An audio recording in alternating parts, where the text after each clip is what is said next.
All right. Good morning, everybody. Welcome to the stream. We got to do the purge today, the great purge.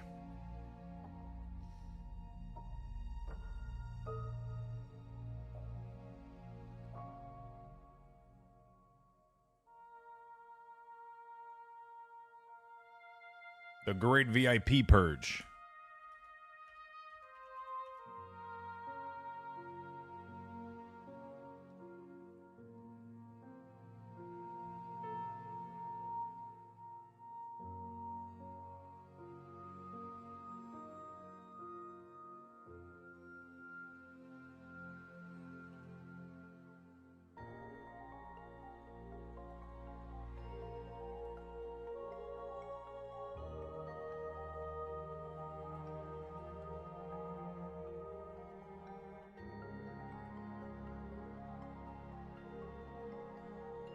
All right. This is going to be one hell of a day, chat.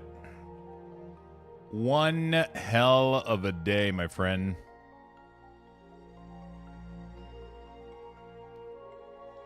I don't think you guys are ready. I don't think you guys are ready.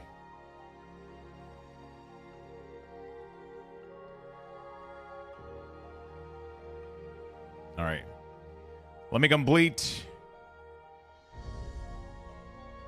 the VIPs, and then we're going to go live, my friend.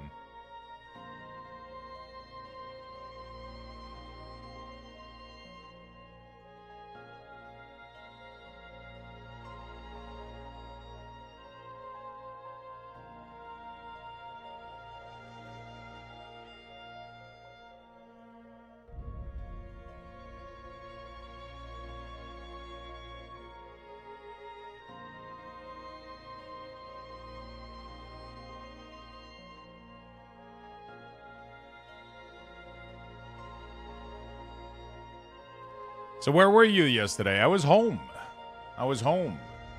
Working on things.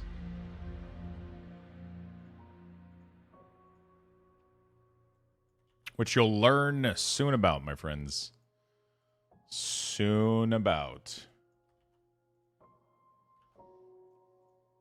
Can't talk about anything. I can't say anything. I can't do anything. But let me tell you. Shit's about to go down.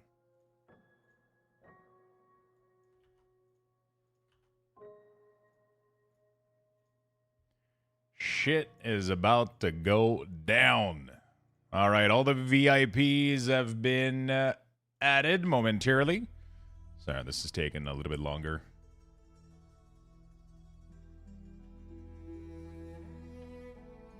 Should have done this yesterday. Forgot we were going to be the 1st of October today.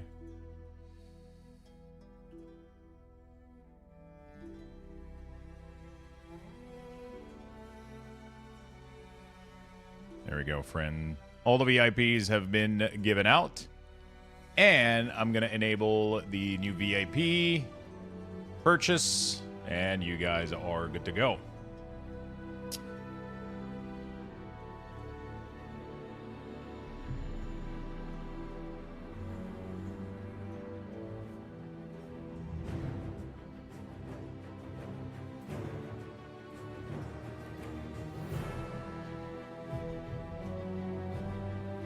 All right, let's get this day started, shall we? Let's get this day started. Good morning, everybody. Welcome to the stream. Hope you guys are doing well. Yesterday was special, very, very special. And yeah, I had to, focus, had to take the day off a little bit, work on some stuff. Where's the redeem for October mod?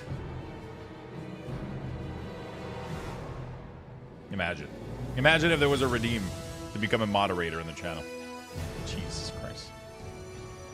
Jesus Christ, the great purge. The great purge would happen. All right, let me make sure everything here is good. All right, everything seems to be good.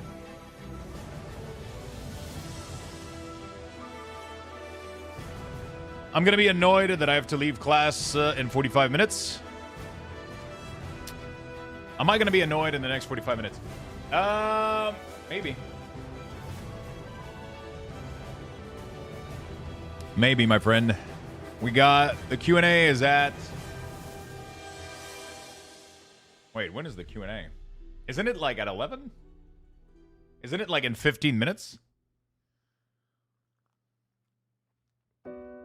It's pretty cool, right?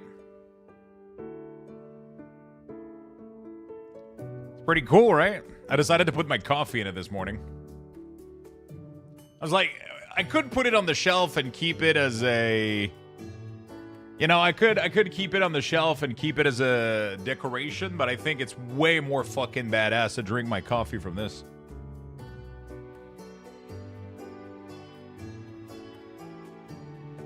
Lemon King, what's up?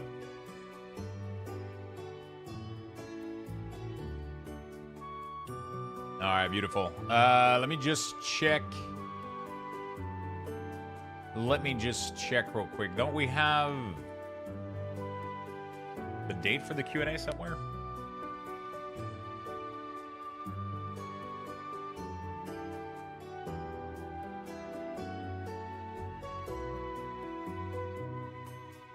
World of Warcraft midnight Q&A. All right. Join us on the deep dive. It is at 9 a.m. PDT with Chris Metzen and director Ian Azikos.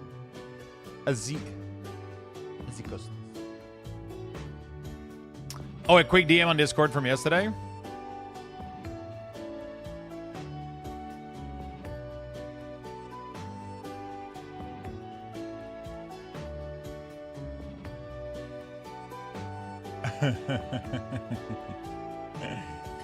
All right.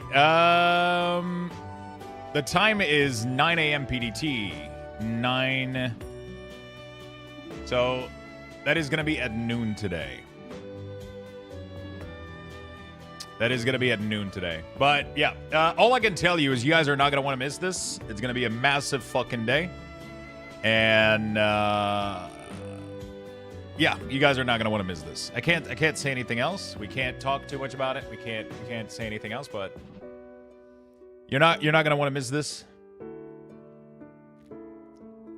And yeah, I got a bunch of stuff coming up for you guys. You guys are want to check YouTube after the Q&A.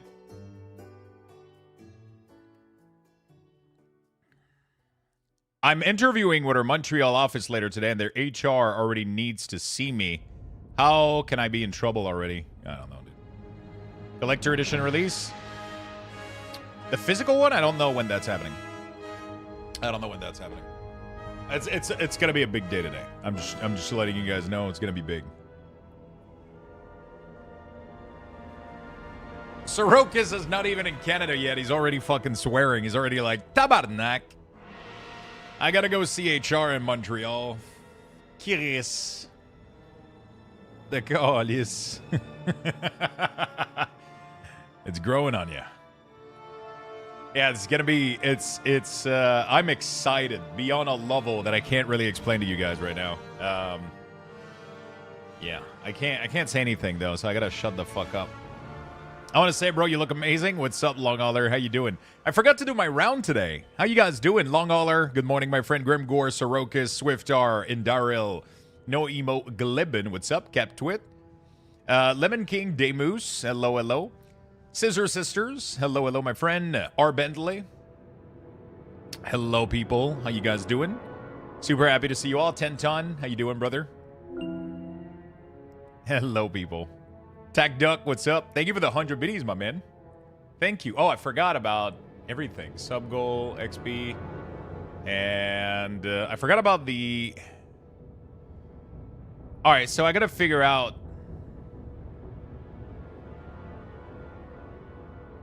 I got to manage the new sub goal. So we got to do end goal.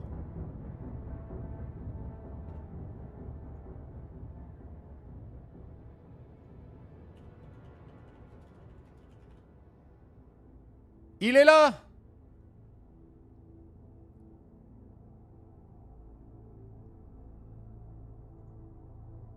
All right, there we go. We got October sub goal started, chat.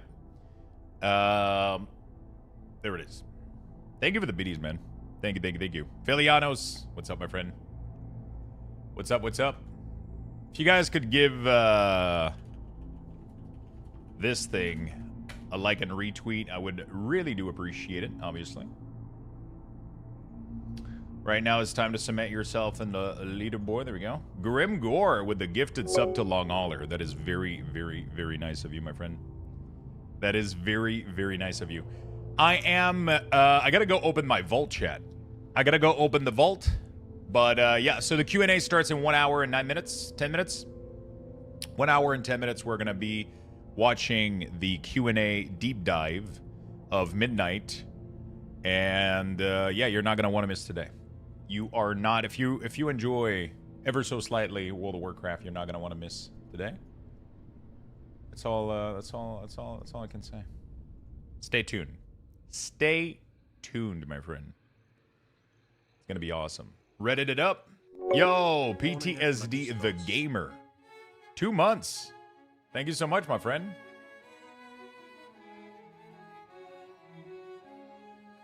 Thank you for the 2 months. Really do appreciate it. And thank you for the hype train as well, Chad. I made a double cup of coffee in this thing. I don't know if that was a good idea. Hype, hype. Oh, dude. Oh, my goodness. Things are about to go down.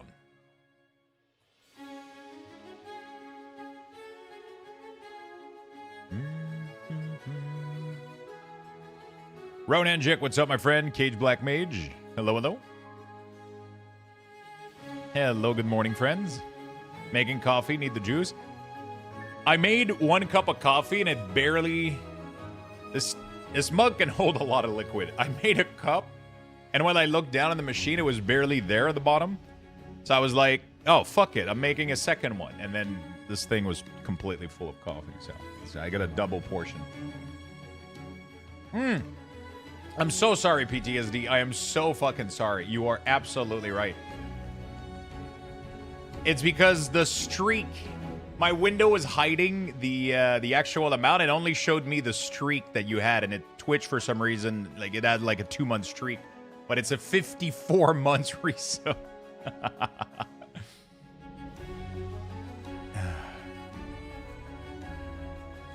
I was like, 2 months? PTSD? I feel like I've seen him for a longer time than that. Thank you for the 54, my friend. Kind of bored with DRG. I bought Megabunk. Is it just me, or I'm fucking bad at Megabunk? Megabunk is meant to be difficult and make you fail, which I think is one of the reason you want to grind more. The game is really, really, like, just... Some of the levels are just impossible to go through. But at some point, you'll have the pieces of the puzzle to just unlock it, and that's kind of what triggered my brain to play it more, honestly. But everybody's bad at Megabunk. Until you get, like, all the pieces, and then you know what kind of build to make, you're just going to be bad at it. That's just the nature of the game. Frodo Zeph, thank you for the Prime for the 44 months, my friend. Thank you, my friend. Very much appreciate that. Thank you for the hype train, chat. Level 2 already. You guys are awesome. Thank you. Thank you so fucking much. You guys are awesome. I missed you guys yesterday. It was cool to take a day off for content creation. I haven't done that in a million fucking years. But, yeah, it was kind of cool. But I did miss streaming and being here, so... I did miss it. I did miss it.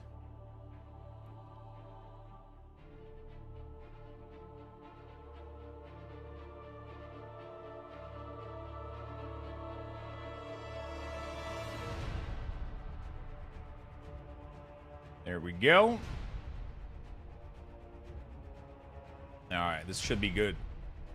All right, I think we're good to go now. Let's go open some vaults, see what we got in there. See what we got. Let's go on the Warlock first. I miss your face. I miss you, man. So, how excited are you guys out of 10? How excited are we out of 10?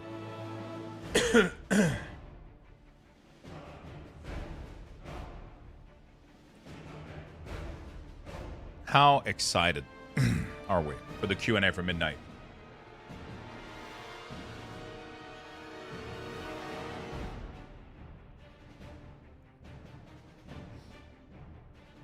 It sucks that I can't say anything right now. It really, really does. Because I want to say so much. You can't watch it live? Oh, shit. 0, but I've been out of the WoW headspace. I still love you all, and you should enjoy WoW to the max. Yeah, of course, man. Of course. I'm looking forward to this Q&A. 4, much excite. Okay, okay.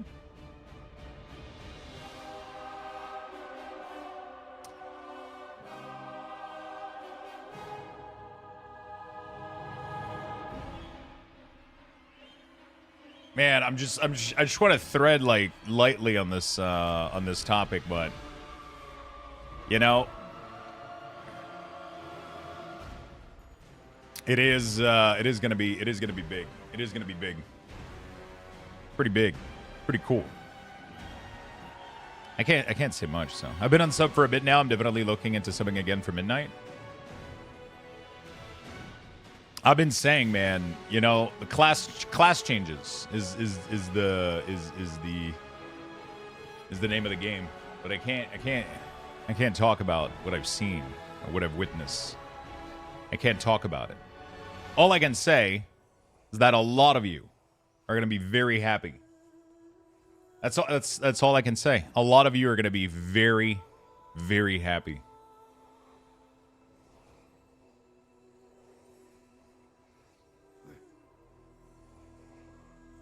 A lot of you are going to be very happy.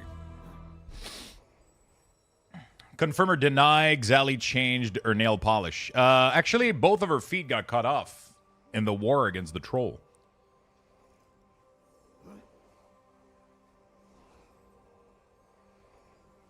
Huh?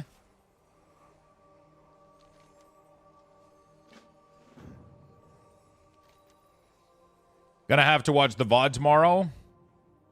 Definitely watch the VOD, my friend. Definitely.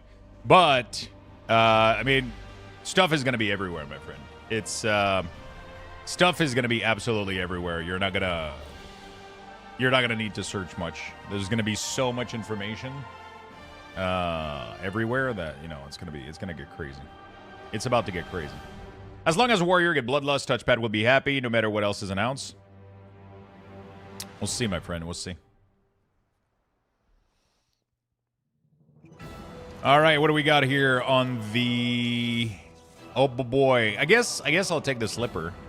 Better than nothing. It is an upgrade, after all. Oh, we watch partying? Oh, yeah, we're going to watch the whole Q&A together in an hour. I'm putting that Q&A on full screen in here, and then we'll enjoy it together, and then we'll enjoy whatever comes afterward.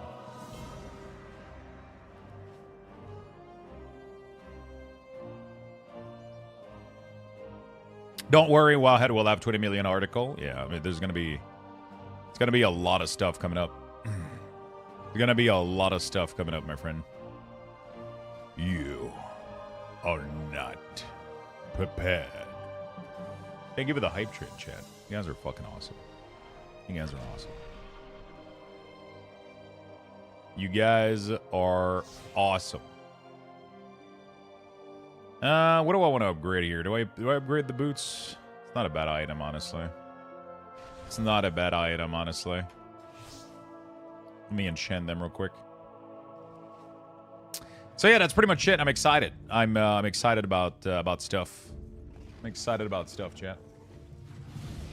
And but I keep thinking about Mega Bunk too. In a weird turn of events, I have to buy MTG booster and pack for the first time in 25 years. Gift for the best friend's daughter birthday. Wait. Hold on a second. Your friend's daughter is into MTG? That's pretty cool. What's the budget? What's your budget? I'll give you a recommendation. She plays Commander. Ooh.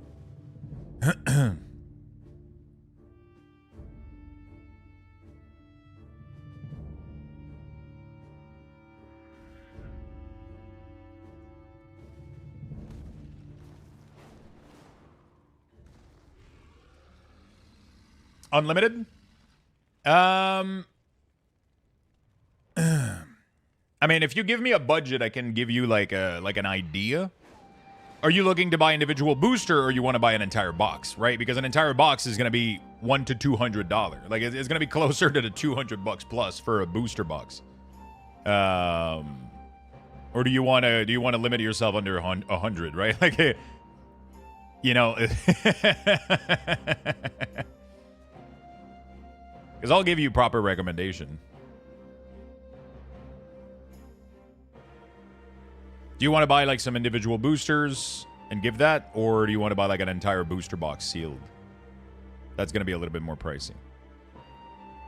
Because you could get like a couple booster, or you could buy like a straight up booster box. No. But booster box are going to be 200 plus.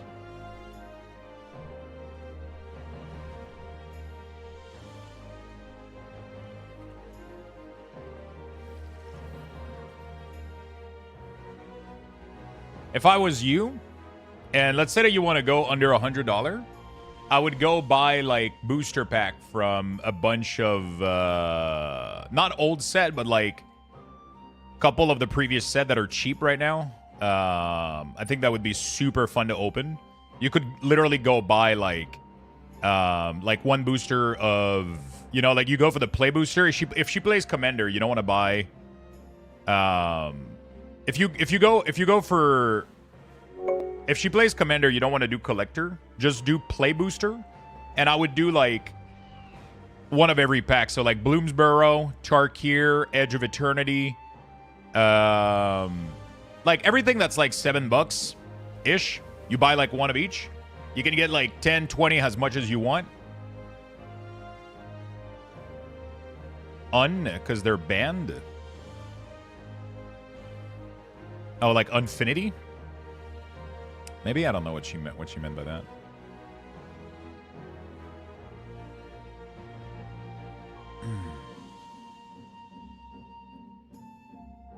Unfinity, yeah. Yeah, just go for like get like Tarkir. One play booster Tarkir. Bloomsburrow is nice. Even Carlo Manor is going to be cheap, and it's going to have a nice card.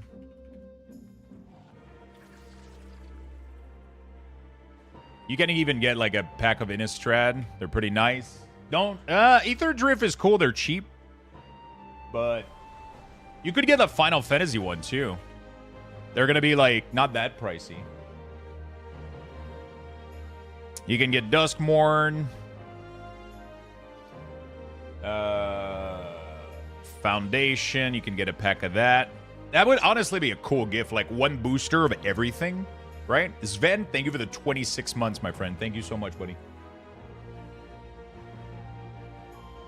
Or you could also, like, if the card shop, like, you can literally tell them, like, hey, she plays Commander. I want to buy, like, one booster pack or two of each of the most recent, like, X amount of set or whatever, right? Could do that. But yeah, this right here is, you know, this is $7 to $8 per booster pack right here. So it adds up quickly. I think it would be, or you can literally just pick one box and have her open fucking 24 to 30 pack, right? But then it's only this, like, one collection, right?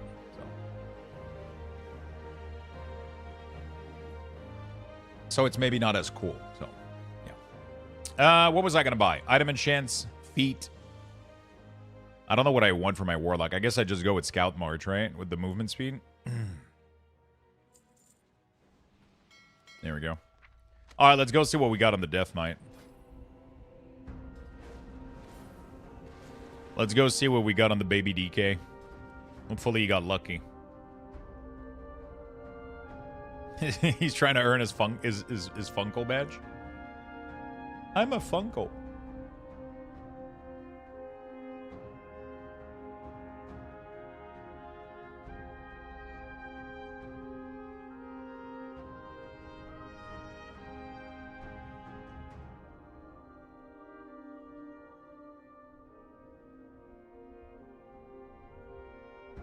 All right. Home sweet home, chat. Home sweet home. Depending on the collection she likes the most, you could go for the box approach. Yeah, for sure, for sure. It's just a lot of money, right? I don't know how much money you want to spend, but an entire box like these, they're fucking pricey. You know, it's $200 plus, so it's a lot of money to drop on a kid's birthday party. I don't know about you guys, but as a kid, I never got fucking $250 gifts. You know? Even my parents, bro, it was not, you know. That's a big fucking gift.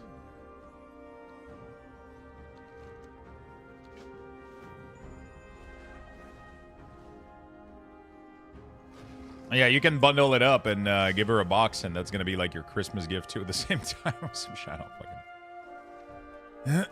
Sorry. Yeah, $250, man, for one of these booster boxes. Pricey as hell.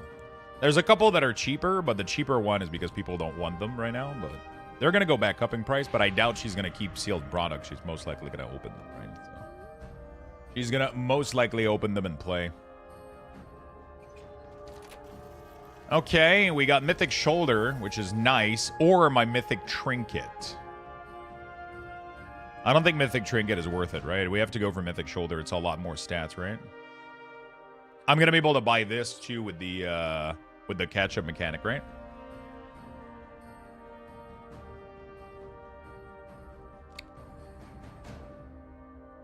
I'm gonna be able to buy this with the catch-up mechanic too, right? So.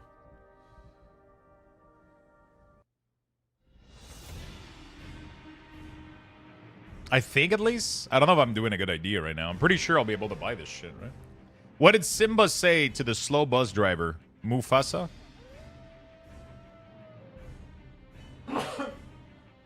Shit, I don't get it.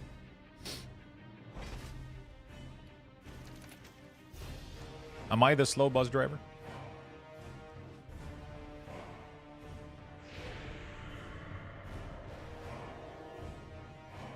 Mufasa? Oh, shit. Mufasa. It's a little bit of a stretch. I think this one's slightly a stretch. Slightly. How you doing, buddy? Lux is too tired, bro. Yesterday was something. I don't think I've ever content creation so hard in my life. Making content, bro. It's fucking Mufasa. I still have to push it into sounding like it, though. You know. I would like to be a mod now, Luxthos. That joke has offended me. It's Frogzilla for you, man. He just shows up every week, once every 2 weeks, and he drops one out. He's had some good ones though, so you know he's had some good ones, so it countervalues the bad one. You know, he has some good ones and he has some bad ones. You know, like what was I gonna do here?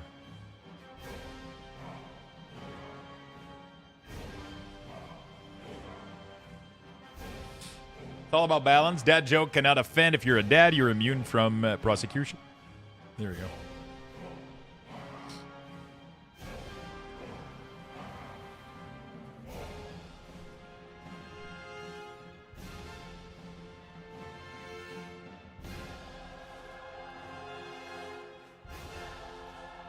All right. So that's good.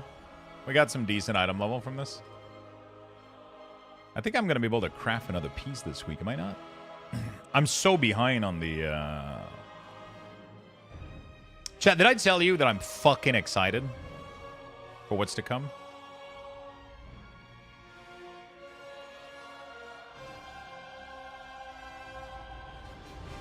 As long as you have 12 resilient, you can buy whatever the hell you want. Fuck. I need Dawn and Arakara.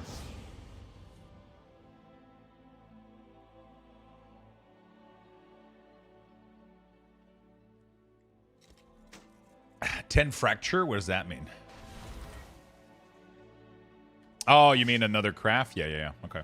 Let me go do... I have to do, like, the world boss thingy. Because that's the one I picked. So let me go do that. He's so excited, he just can't hide it. He's about to lose control. No, I'm just really excited because...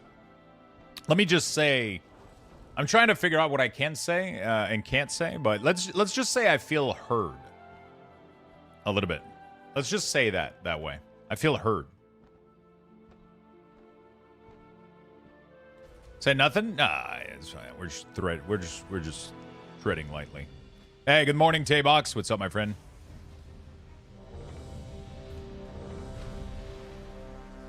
Hello, Mitchie. What's up, my dad? Mitchie dad? Wait, why are you Mitchie dad on YouTube? What? What are you talking about? I like to feel heard.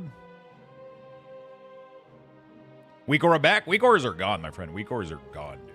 Weak ores are gone. We already knew that. That's not anything special. Weak ores are gone. I'm talking about the game. Talking about World of Warcraft. Talking about the good stuff. You know?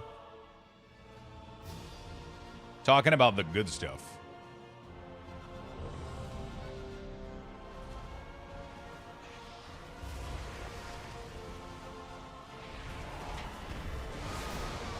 Talking about the good stuff, chat. You guys are going to be happy as fuck. That's all I can tell you. That's all I can tell you. I felt heard. And I hope you guys will too.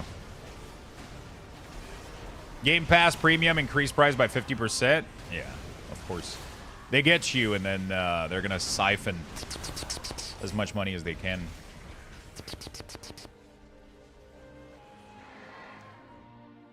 They're about to just... all of us. I didn't know weak ore are being removed. I heavily rely on your rotation weak ores. That stinks.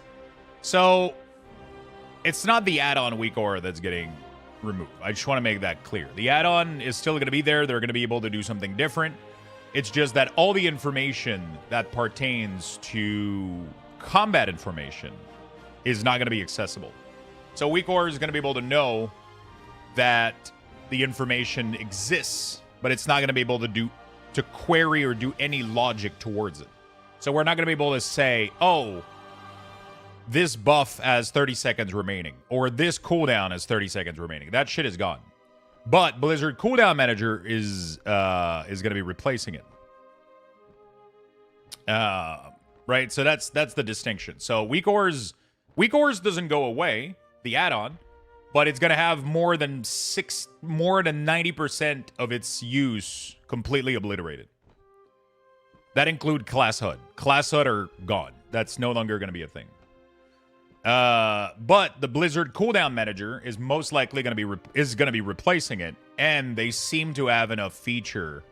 But yeah, I covered this topic. You guys are going to know more very, very soon. I made an entire video coming up about this topic, about weak ores, cooldown manager, all that stuff. That's going to be coming out pretty soon. And yeah, you guys are going to be able to know more about all of this. But yeah.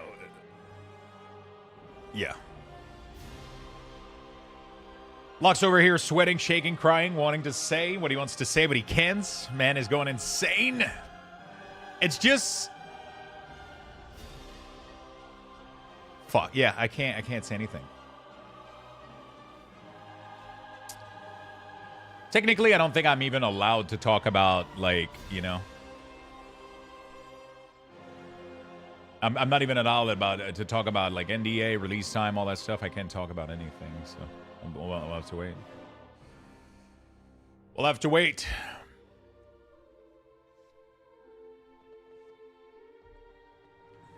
It's gonna be good. It's gonna be good. I hope I'm not hyping it up too much. It's just that what I know has me excited. That's all I can say. What I know has me very excited.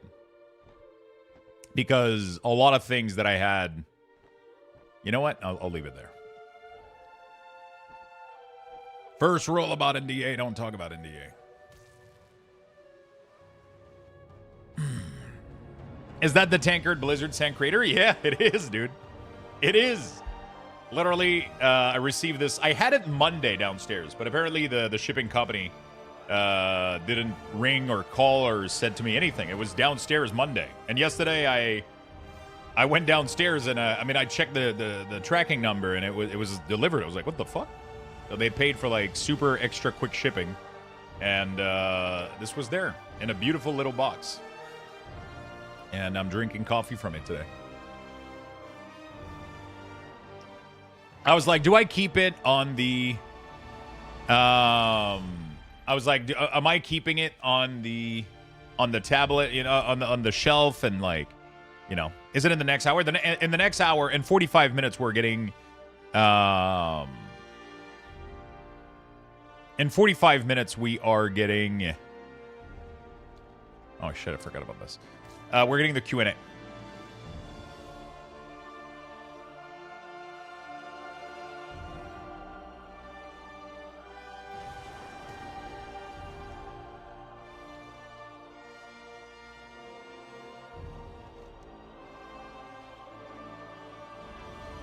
We're getting the Q&A in 45 minutes. And then most likely after the Q&A, we'll see what happens. Let me go down here.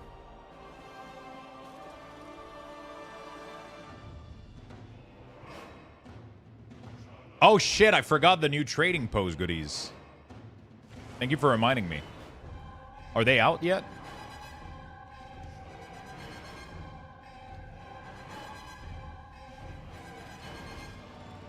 Do we have a bingo card?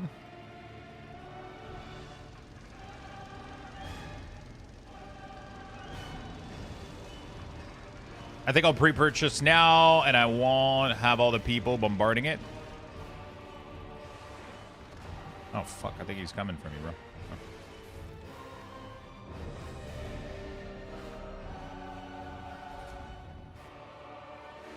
Why, hello there, Lux in chat. Yo, what's up, Macaruso? How you doing, buddy?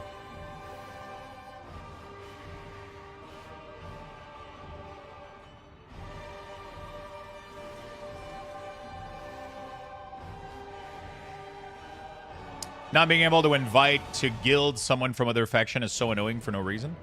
Yeah, those sadly are like BattleNet limitation. It's just the core code of how the game has been coded that prevents them from doing a lot of that kind of stuff. It's not something that they don't want to change. They obviously want it to change. But they can't. There's a lot of stuff that they have to like almost like rebuild entire feature from the ground up just because of how things were designed back in the day. It makes it extremely hard for them to thread around this kind of stuff. I keep looking on Walmart for the collector EDT set box, but nothing yet. If they're even going to do it this time. Which one are you talking about? Oh, the collector edition box. Yeah, they are. They have a collector edition box. We've seen the preview literally in Ian's video. Actually, we already know what's in it, don't we? Didn't they make a post?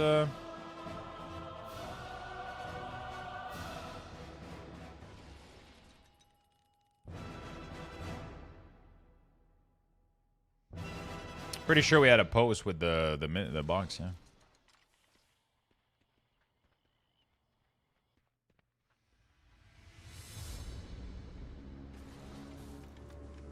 I don't know if Walmart's going to have it, though. I don't know if Walmart's going to have it. You're going to be able to buy it online, but those are pricey as fuck. Dude, we got very, very, very close to... Shin Black is my favorite package ramen. They're the best, man. And it's undisputed. Although apparently they still have BFA collector edition boxes for 150. I wish I would be able to snipe. I wish I would be able to snipe Burning Crusade and Wrath. No, I have Wrath. I don't have Burning Crusade, and then I don't have. I missed a couple of them. I don't know what the fuck I was doing, bro. I got the vanilla one, but it's not sealed. I got the vanilla one. I got vanilla, Wrath, Shadowland, Dragonflight, War Within. What is that one? Oh, that's the 20th anniversary version. I don't have all of them. I don't even have enough space in my shelf right now. I think I'm going to have to kick Diablo out of there. Diablo 3.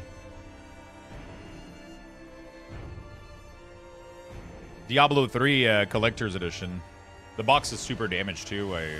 It got damaged during the move and shit a little bit. I've had it for so long.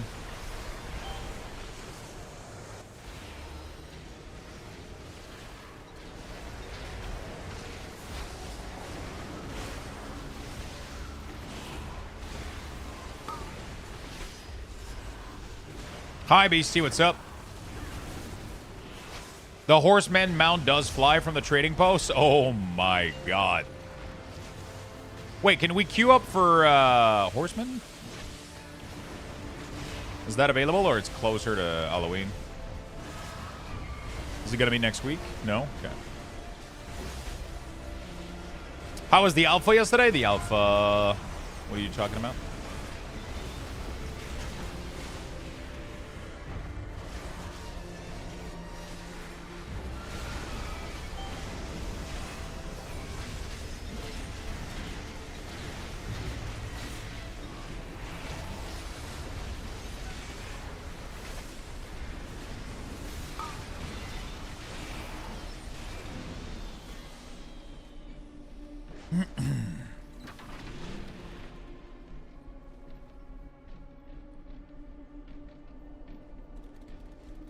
Okay, we got to do the last last location.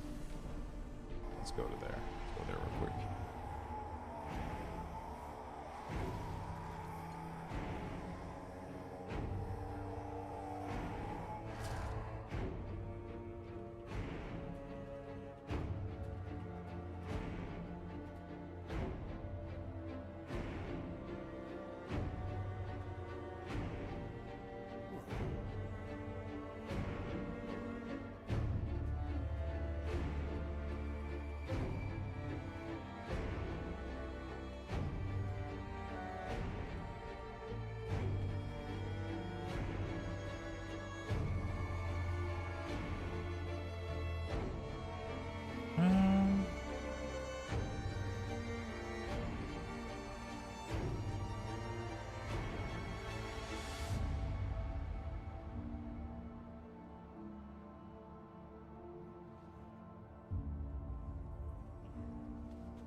Midnight is pre-purchased? Nice, my friend. Nice.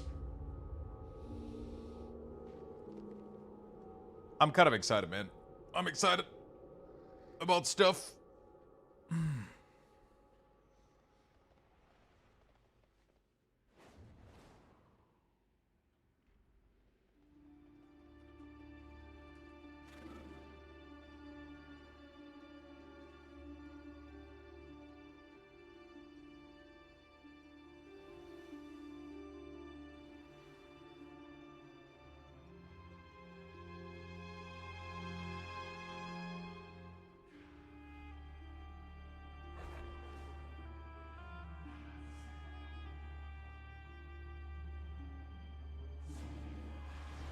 All right, beautiful.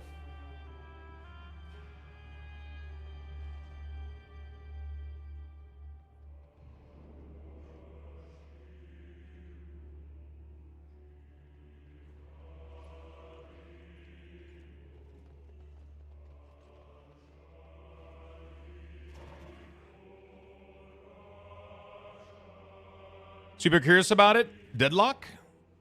I got the Deadlock Betos. Deadlock. Which one is that? Is that the MOBA one or?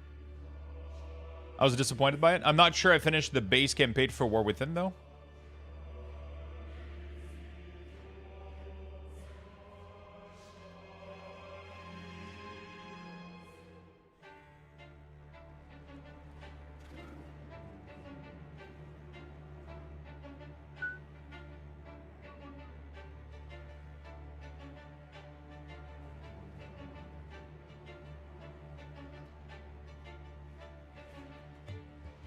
me just change something real quick.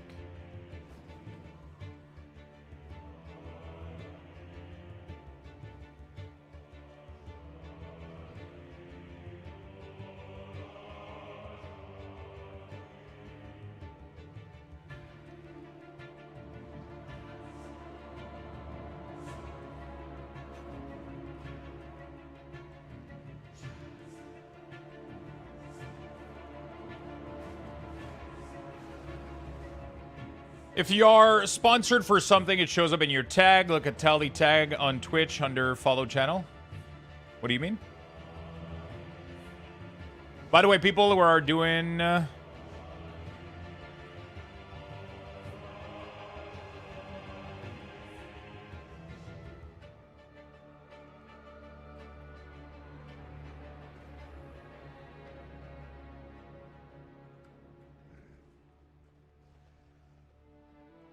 The Horseman armor set in the trading post is dope. Let me go check it out. Let me go check it out real quick.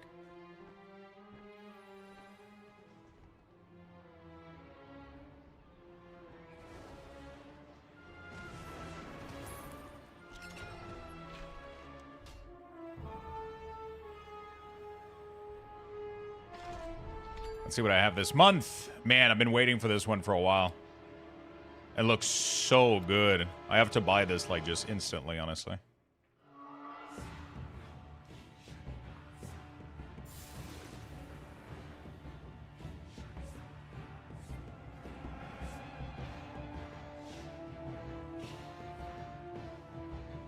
Okay. This one. This one.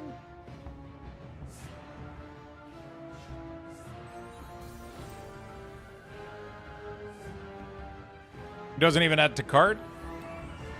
Ooh, that sword kind of fits with the style. Those are nice.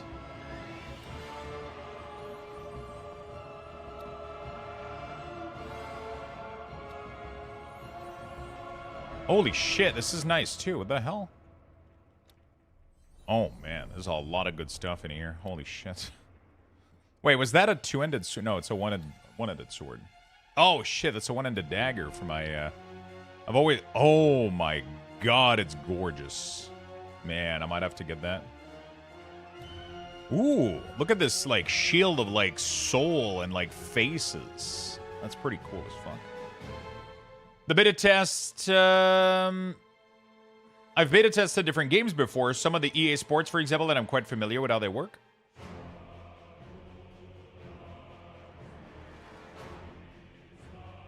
The Horseman armor set in the trading post is dope. Yeah, set is awesome. It looks really, really good. It looks really, really good. Man, I'm kind of excited for this Q&A chat. It's going to be cool as fuck. Kind of excited for the Q&A.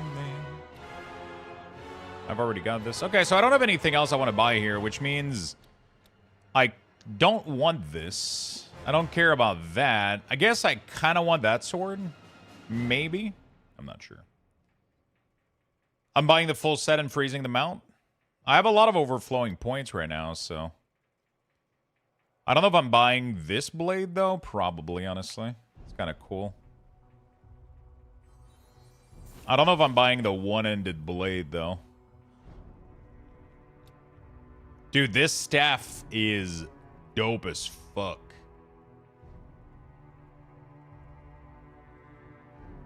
I'm surprised they went with the yellow gold instead of green for that set. I wonder if a green version will drop from the holiday event. Maybe. I mean, isn't this set already... this helm already exists in green, right? Fuck, do I get this? I don't think I care, honestly, about, like... It looks, like, very mechanical. I don't think I have anything that I care about for that. This is insanely cool, though. This wand is badass. But I'm not a wand guy, though. I'm more of a... Like, honestly, this dagger is looking really, really sweet. I like it a lot.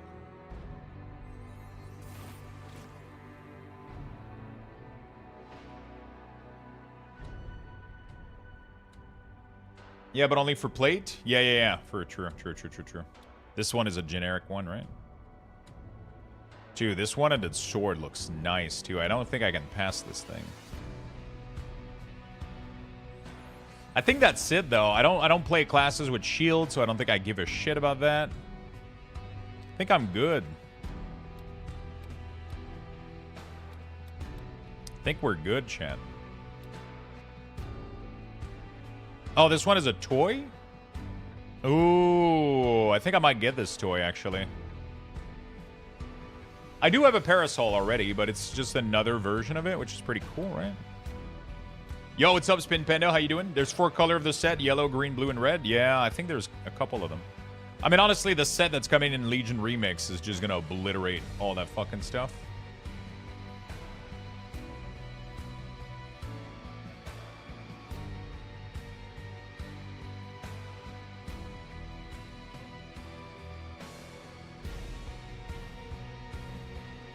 All right.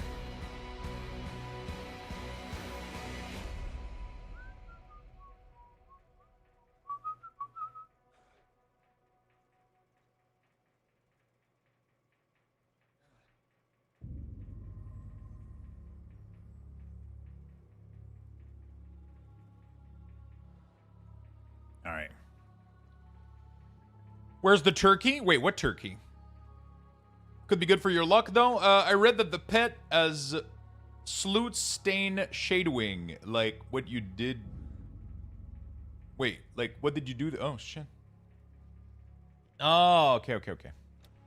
Suit, not Sloot. Suit Stain. You're buying the full set and freezing them out. I still have a lot of points to farm right now, so I think I'm good. I could technically afford. I mean, that's a fucking capybara, dude. Can I skip on a capybara pet? But I don't take out the pet, bro. I'll be very honest. I just don't. You know. This claw is pretty fucking sweet, dude. I'll be honest. This has to be one of the coolest wand I've ever seen.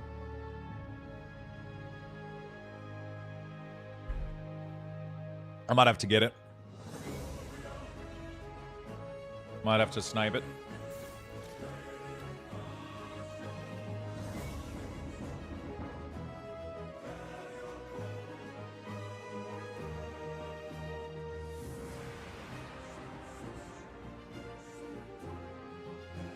I'm surprised that went... okay, we're good.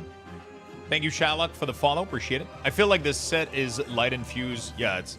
I like it. It's like a light infused thing, but...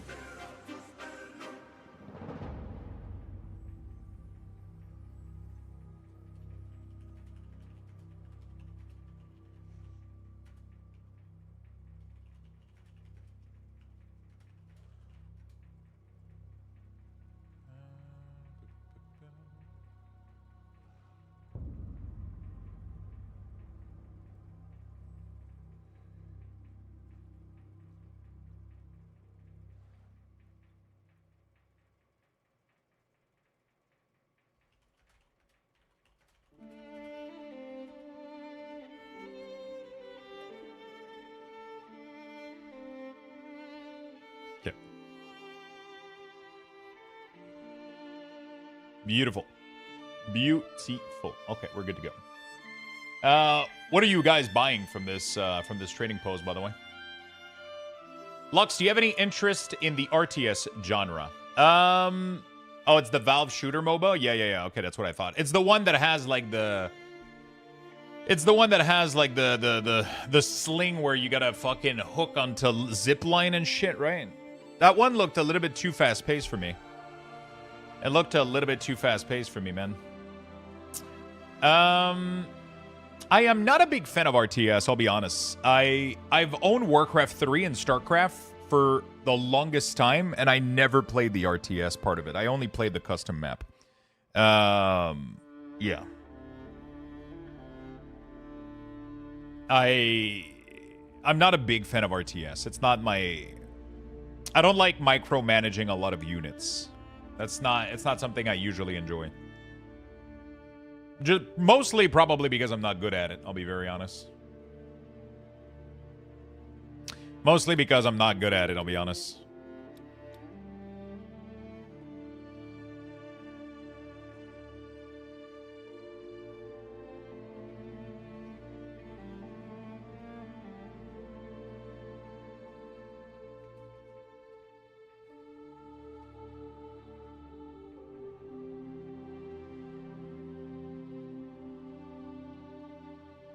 Okay, let me modify this real quick.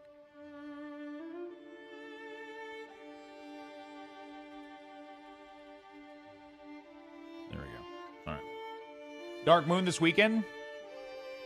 All right, I think I'm not buying anything else. All right, I don't have time to start a lot of content before this Q&A start. I did read it in the trading post. Okay, so let me check this new mount real quick. Oh, what do we get? Wait, what is this one? Ooh, look at this one. Swivel chair. Hype for Lemix and Turbo Boom. Lemix and Turbo. That's what I'm talking about, my friend. Lemix and Turbo indeed. It's going to be cool as fuck. It's going to be nice. Delve it up. I don't really need to do delves. I don't really have anything I need to do. I mean, I could do this quest, I guess. Wait, does this quest give me any... Oh, shit, I was supposed to go do the last world boss. I completely spaced out. That's what I was supposed to go do. I was supposed to come back here to go to...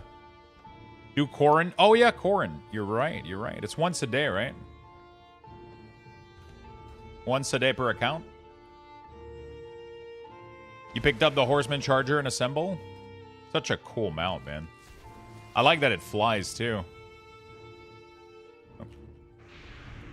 Man, I hope we get other colors. I think we do, right? They've confirmed it.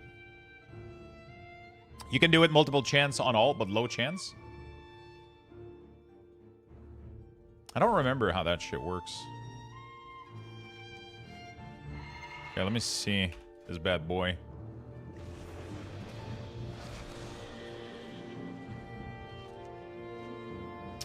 You know what has me the most excited to about the changes that are coming to one of the changes that they talked about that's coming to Midnight for dynamic flying is the removal of the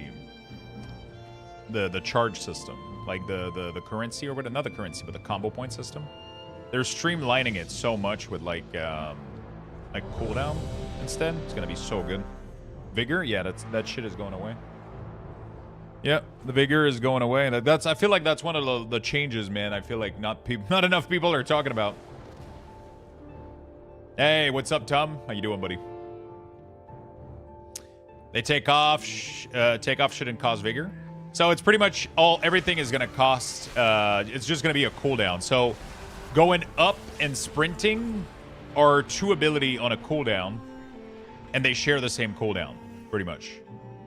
And the big boost, turbo boost, is like on a separate cooldown completely. So you can turbo boost without costing vigor every X number of second. And then if you want to lift off or dash, it's just the ability just has a cooldown on it. It's really, really well done.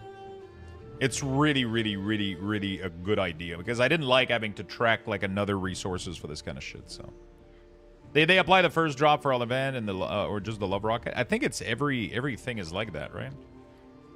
Where is it? Ah, rip.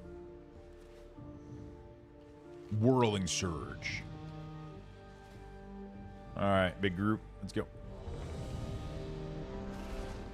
Not much. I'm good. Awesome, man. That's the one thing that annoys me. Yeah, but now you can Whirling Surge for free. So it doesn't matter that going up cost a cooldown, right? Because even if going up costs a cooldown, then you can Whirling Surge forward for free. That doesn't cost anything. So that's really, really good. That's like that's the part of it that's really, really nice.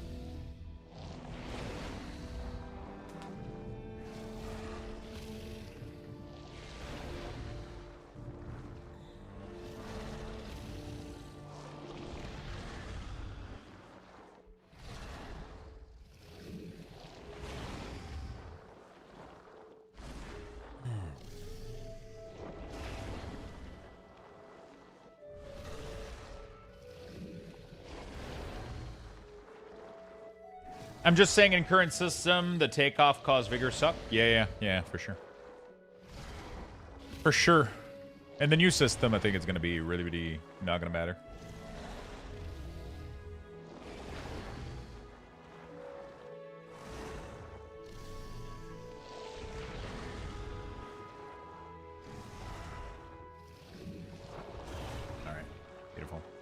I hate this boss too. He's really annoying. How's that going to work for the old race? That's actually a good question. I got no idea. Good morning. Happy Alpha Day. Alpha is on the 2nd of October. We're still the 1st today. We're getting a Q&A today, though. Alpha's tomorrow.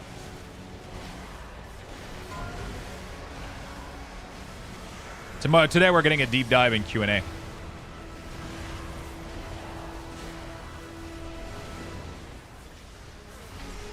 And by Alpha Day, I mean Q&A Day, obviously. Obviously. What's the plan for them to talk about today? I just beat Dimensius on LFR, and it's really well done, boss. I guess we'll see. We'll see really, really soon when the Q&A starts. It should start in literally 20 minutes, so we're going to go in the waiting room, and I think it's 20, right? It was at noon. So we're going to do this world boss, and then we'll open the watch screen, and then we'll hang out in there together. We're gonna happy Quebec and Alpha Day. 3 years.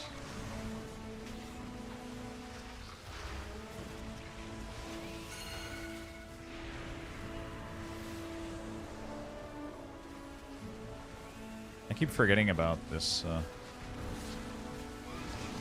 That I can go DPS him.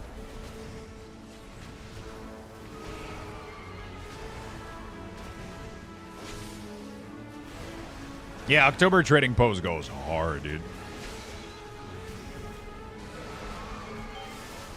Did you guys know that you can go in the portal to DPS him? Somebody told me that, and I didn't even know, man. I was like, what? It's so not obvious. There's like a slight little like thing on the ground. Like, how the fuck are you supposed to know? Such a weird mechanic. No wonder this boss is hard, man. Nobody knows this. Nobody goes into the second phase to DPS. I can never find them, and it's so not obvious. It's so weird. Man, there's shit everywhere. Yeah.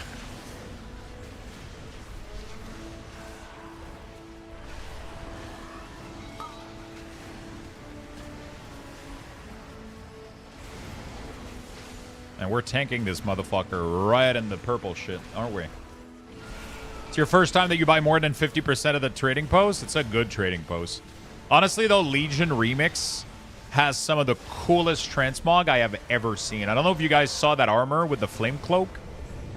Bro, that thing is looking good. And then, obviously, the scythe, all the 3 side with 1 new recolor. It goes so fucking hard, dude. I don't know if you guys saw the... somebody made a transmog of, like, a Archimon type of warlock with the flame cloak. And, like, I feel like I want to transfer my... I legit want to change my warlock to Draenei just to do that transmog. Next week, October 6th or 7th? Right, so next Tuesday.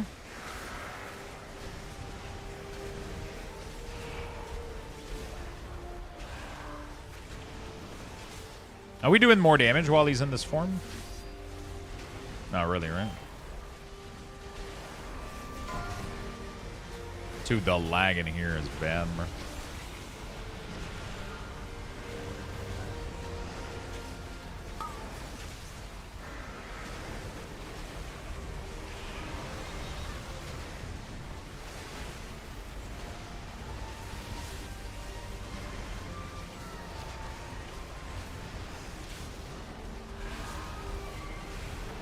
Why didn't you stream yesterday? I was sick.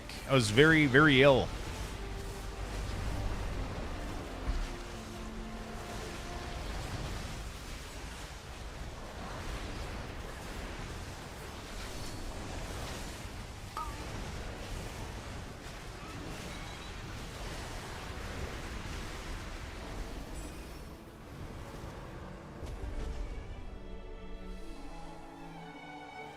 Half the time that World Boss Quest doesn't work and I have to fight him a second time. That would suck. I think I'm good, right?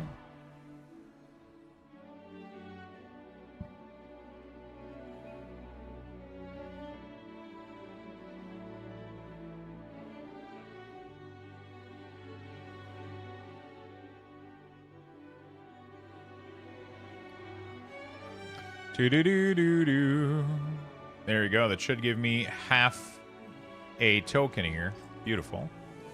Open this. All right, beautiful.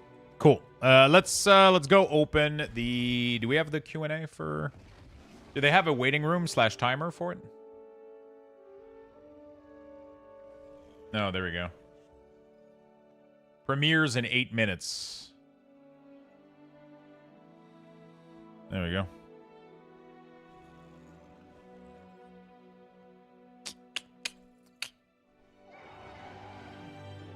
That font looks kind of cool. I gotta try to...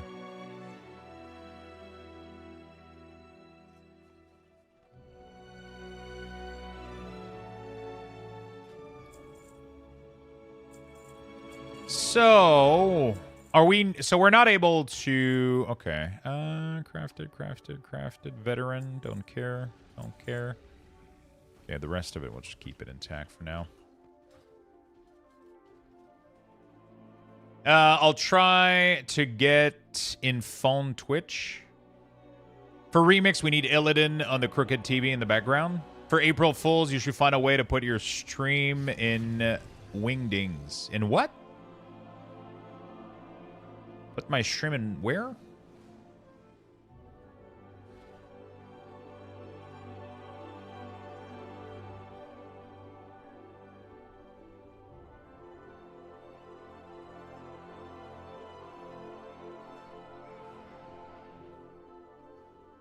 Oh, it's a font. Oh, shit. Yeah. I mean, last April Fool, we had, I had, like, a cool background. Like, I had something on the TV for April Fool. I don't know if you guys remember. All the characters on the TV had googly eyes or whatever. I had so much fun making those. I won those slippers. I won them too, man. What the fuck? Murloc and Ducky slippers? Like, what the hell?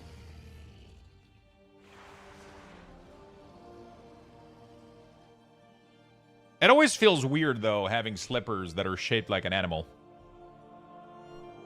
Because then it feels really weird to shove your foot into it.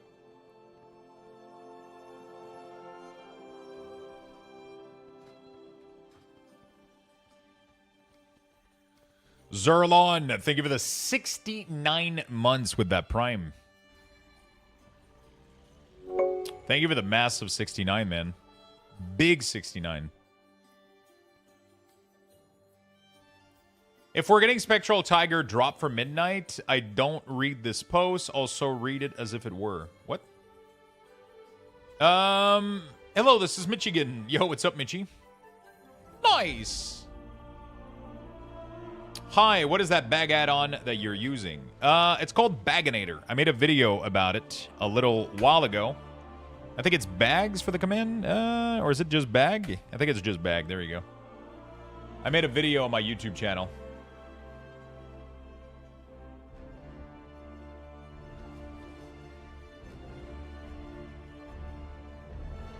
I made a video about it on my YouTube channel. If you want to go check it out.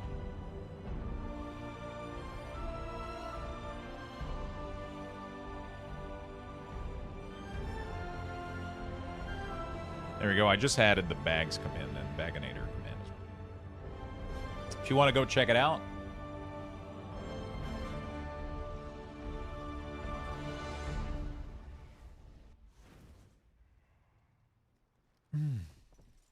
All right, it's going to be good. Man, I haven't made breakfast today. I should have made breakfast. Breakfast! Awesome, thank you. No problem, my friend. Let me know if you have any questions. Let me know if you have any questions.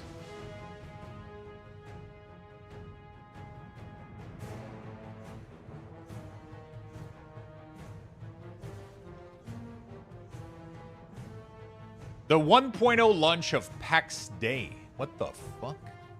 I thought that game was kind of dead. I thought that game was released.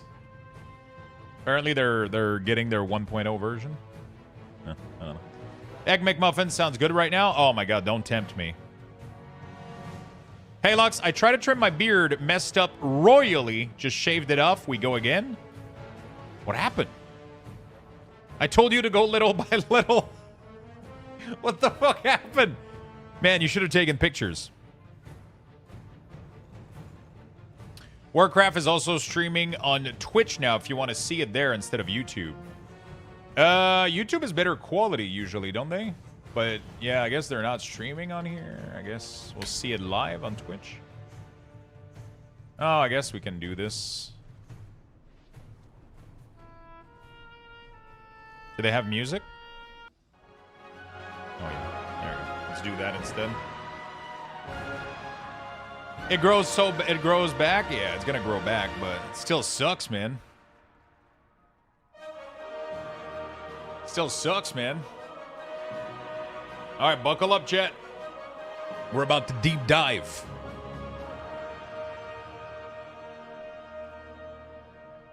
Very deep.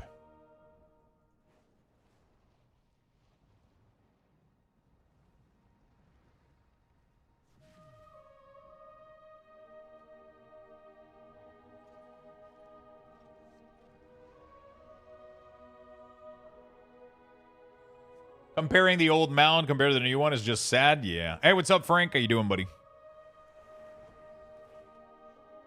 I like being excited for World of Warcraft. You know what I'm saying? It's a good place to be. It's a good place to be.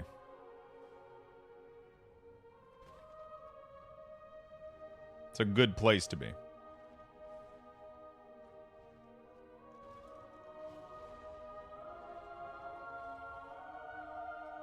It's a good place to be.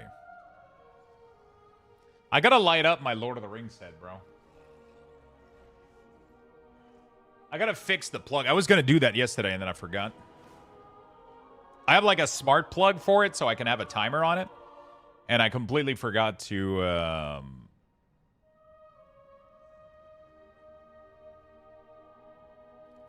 What's the link to watch it from the source? It's just Twitch/Warcraft, right? Twitch.tv/Warcraft.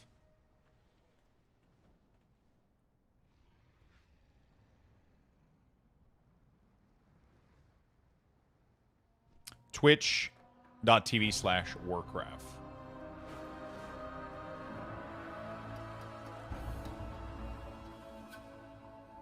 Or you can go on YouTube. It's going to be posted on YouTube as well. I have a student presentation soon. I hope they don't interrupt this Q&A. Yeah, fucking punch them in the dick. And then by the time they recuperate, you'll be... No, don't punch anybody. Hi, Lux. It's been a while. I dropped WoW in the middle of Shadowland.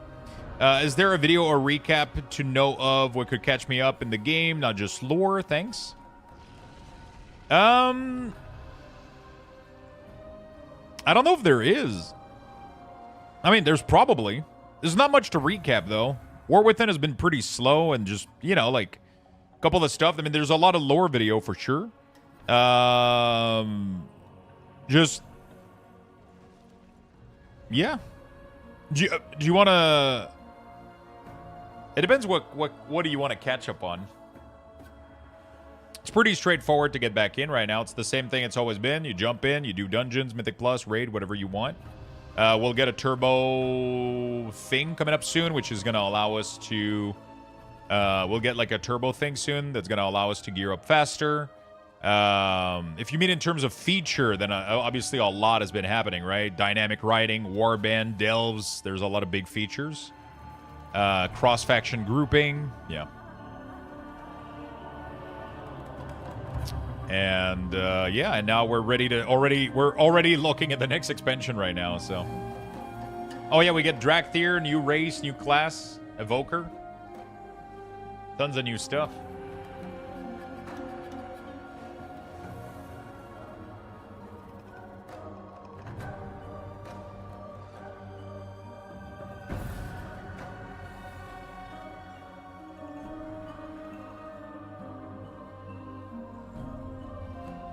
All right.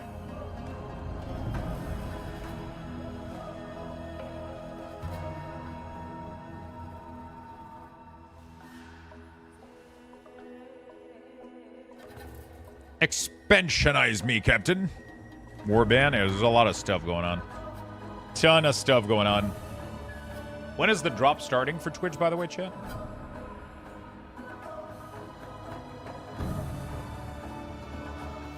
I don't follow the negative people anymore. Hey, you know, we all get negative a little bit every once in a while.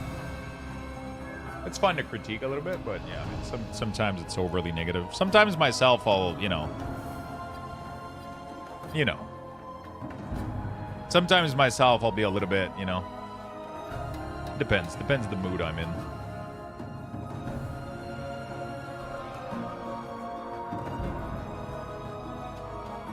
Depends the mood I'm in.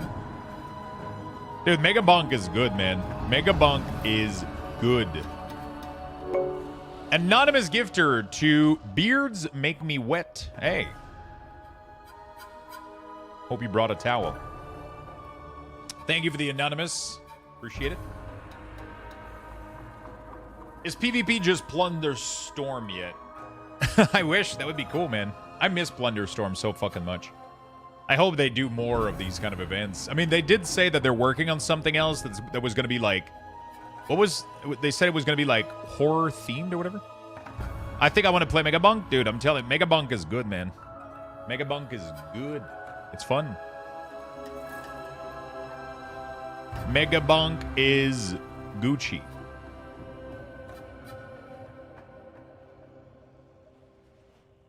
If they do in-game battleground like Plunder...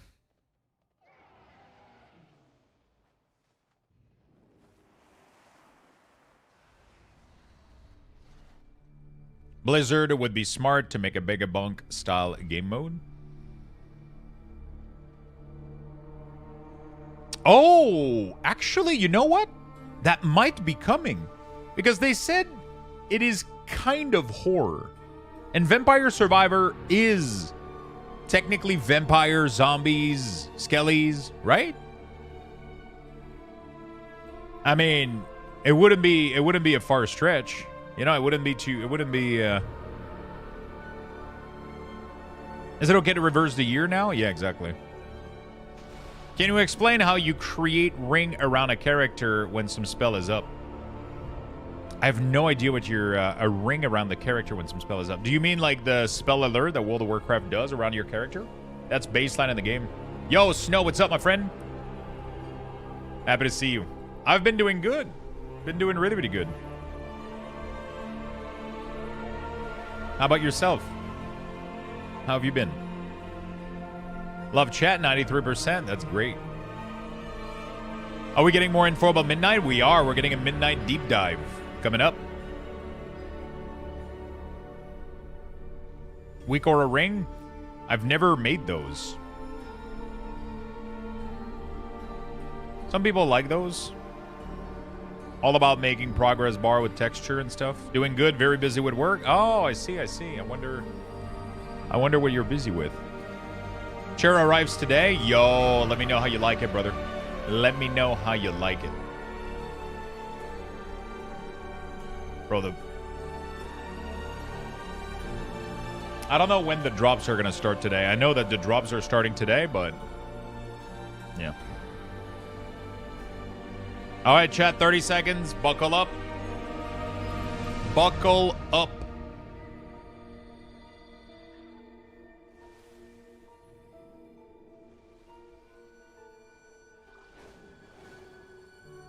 Buckle up, my friend.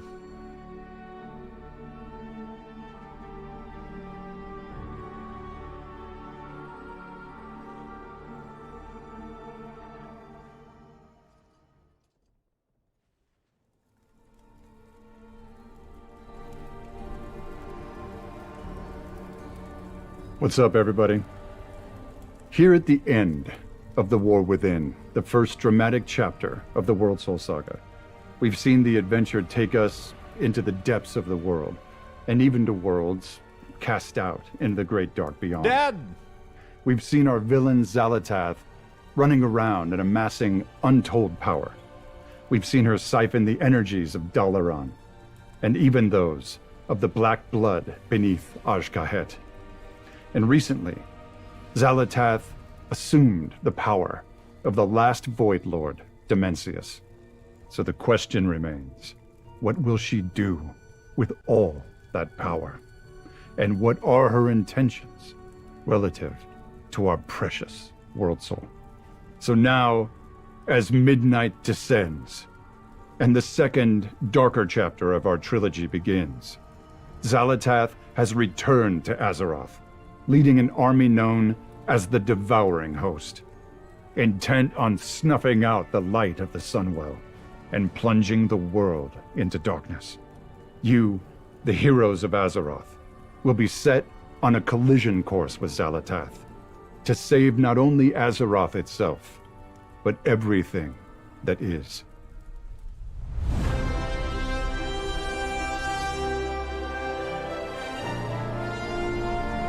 I wanted to sleep on a pillow made with his voice.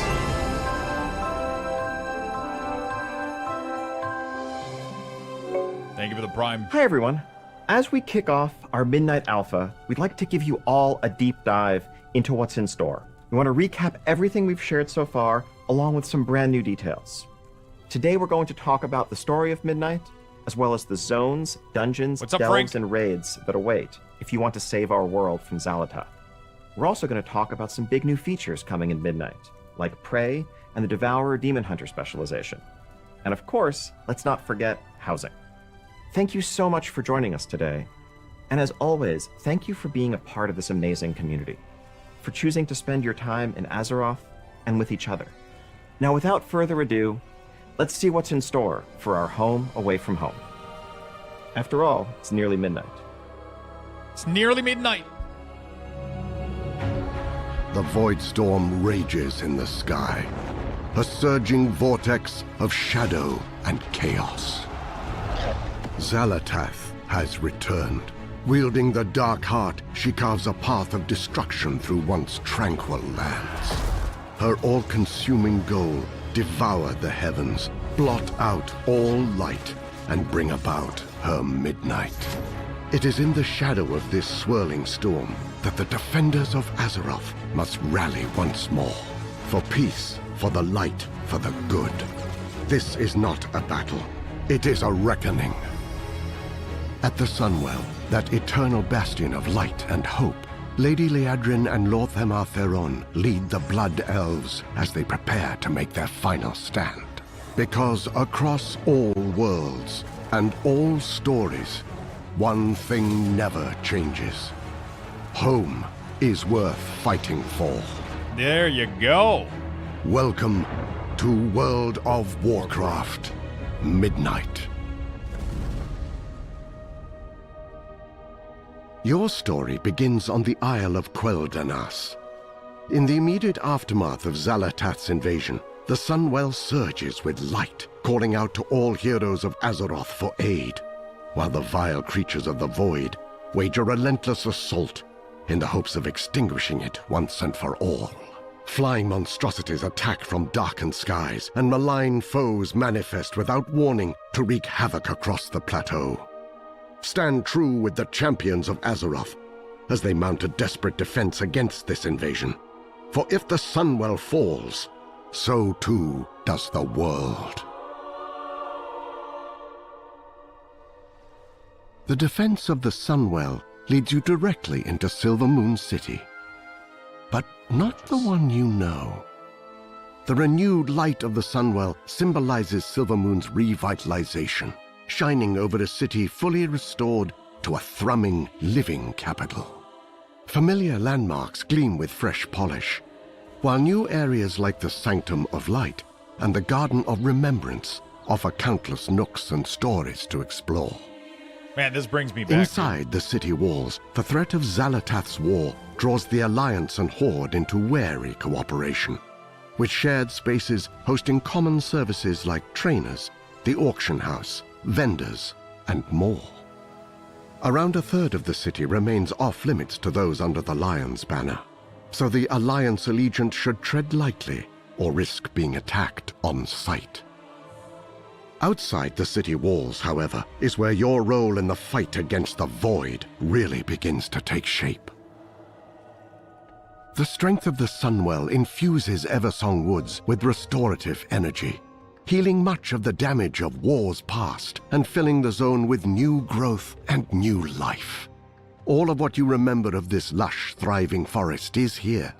But Eversong is also a reimagined landscape of increased scale and greater beauty.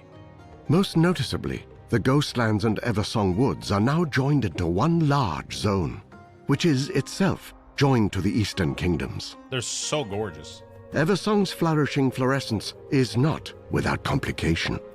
Though the Sunwell's light is a boon to the environment, its surging power causes pockets of light bloom, small groves of light-enriched growth, to experience surges of their own.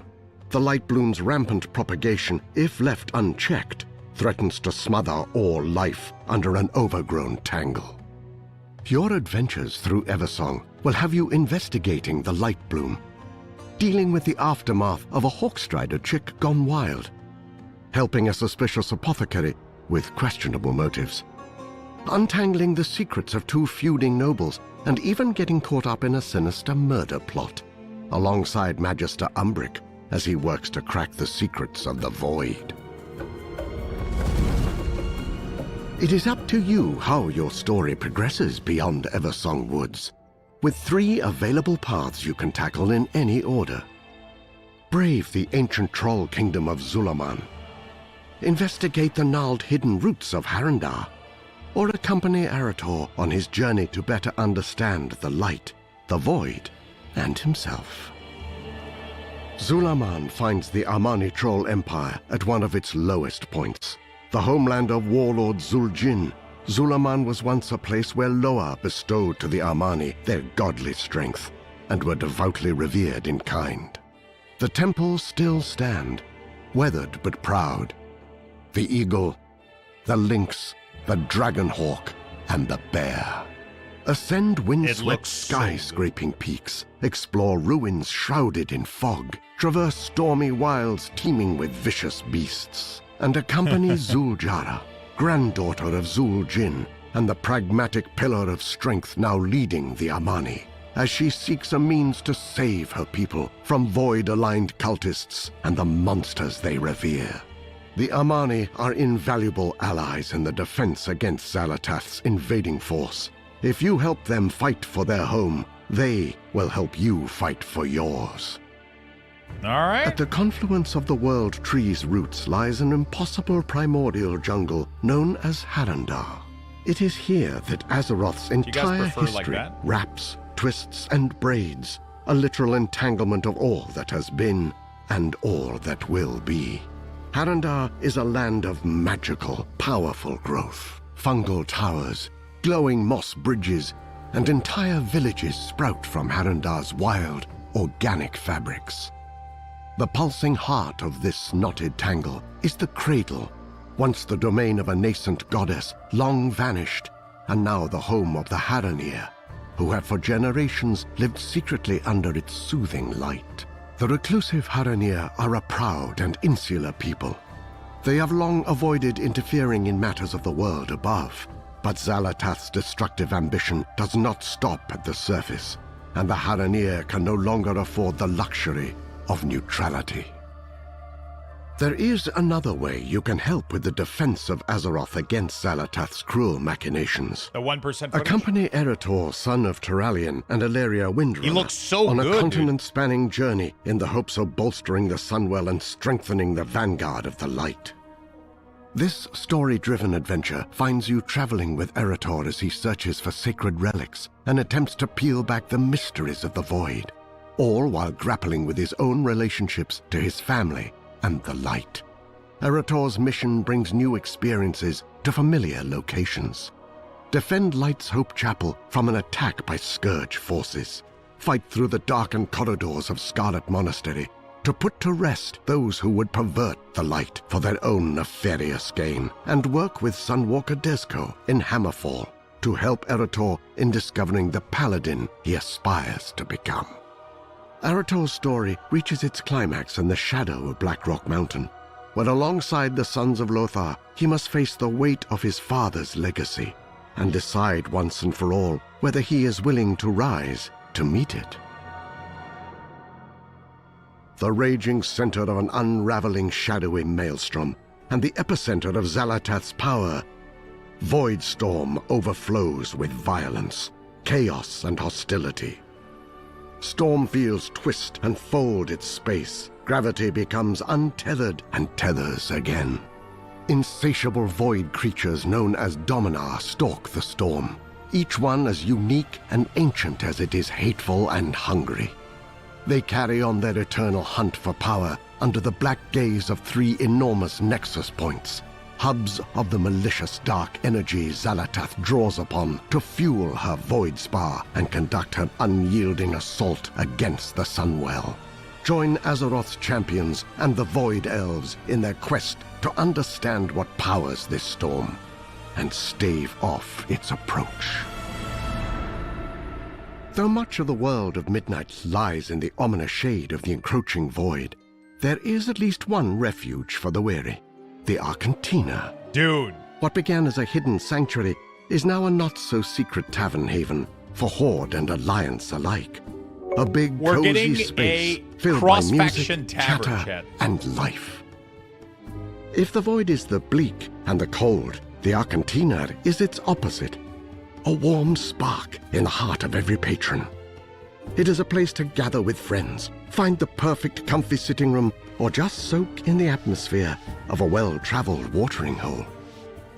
As a crossway for people of all kinds, the Arcantina also serves as a source of new adventures.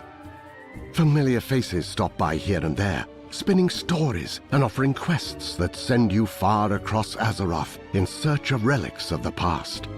Follow the course they set for you to discover a fresh perspective on familiar locations. Xal'atath is determined in her destiny, an unrelenting foe with an army that never sleeps. Thank you, Rags, But for you the prime can't for the 20 live months. every moment in grim resistance. How you doing, Arcane? The Arcantina is always here, should you find yourself in need of a little respite. Lux looks like a proud father because he The knows mysteries of the all of this already. origins of the void and the knowledge and power to stop it are not to be found only I don't know on anything. the surface. For true deliverance, as always, hides in snarled labyrinths, looming temples, deadly ruins.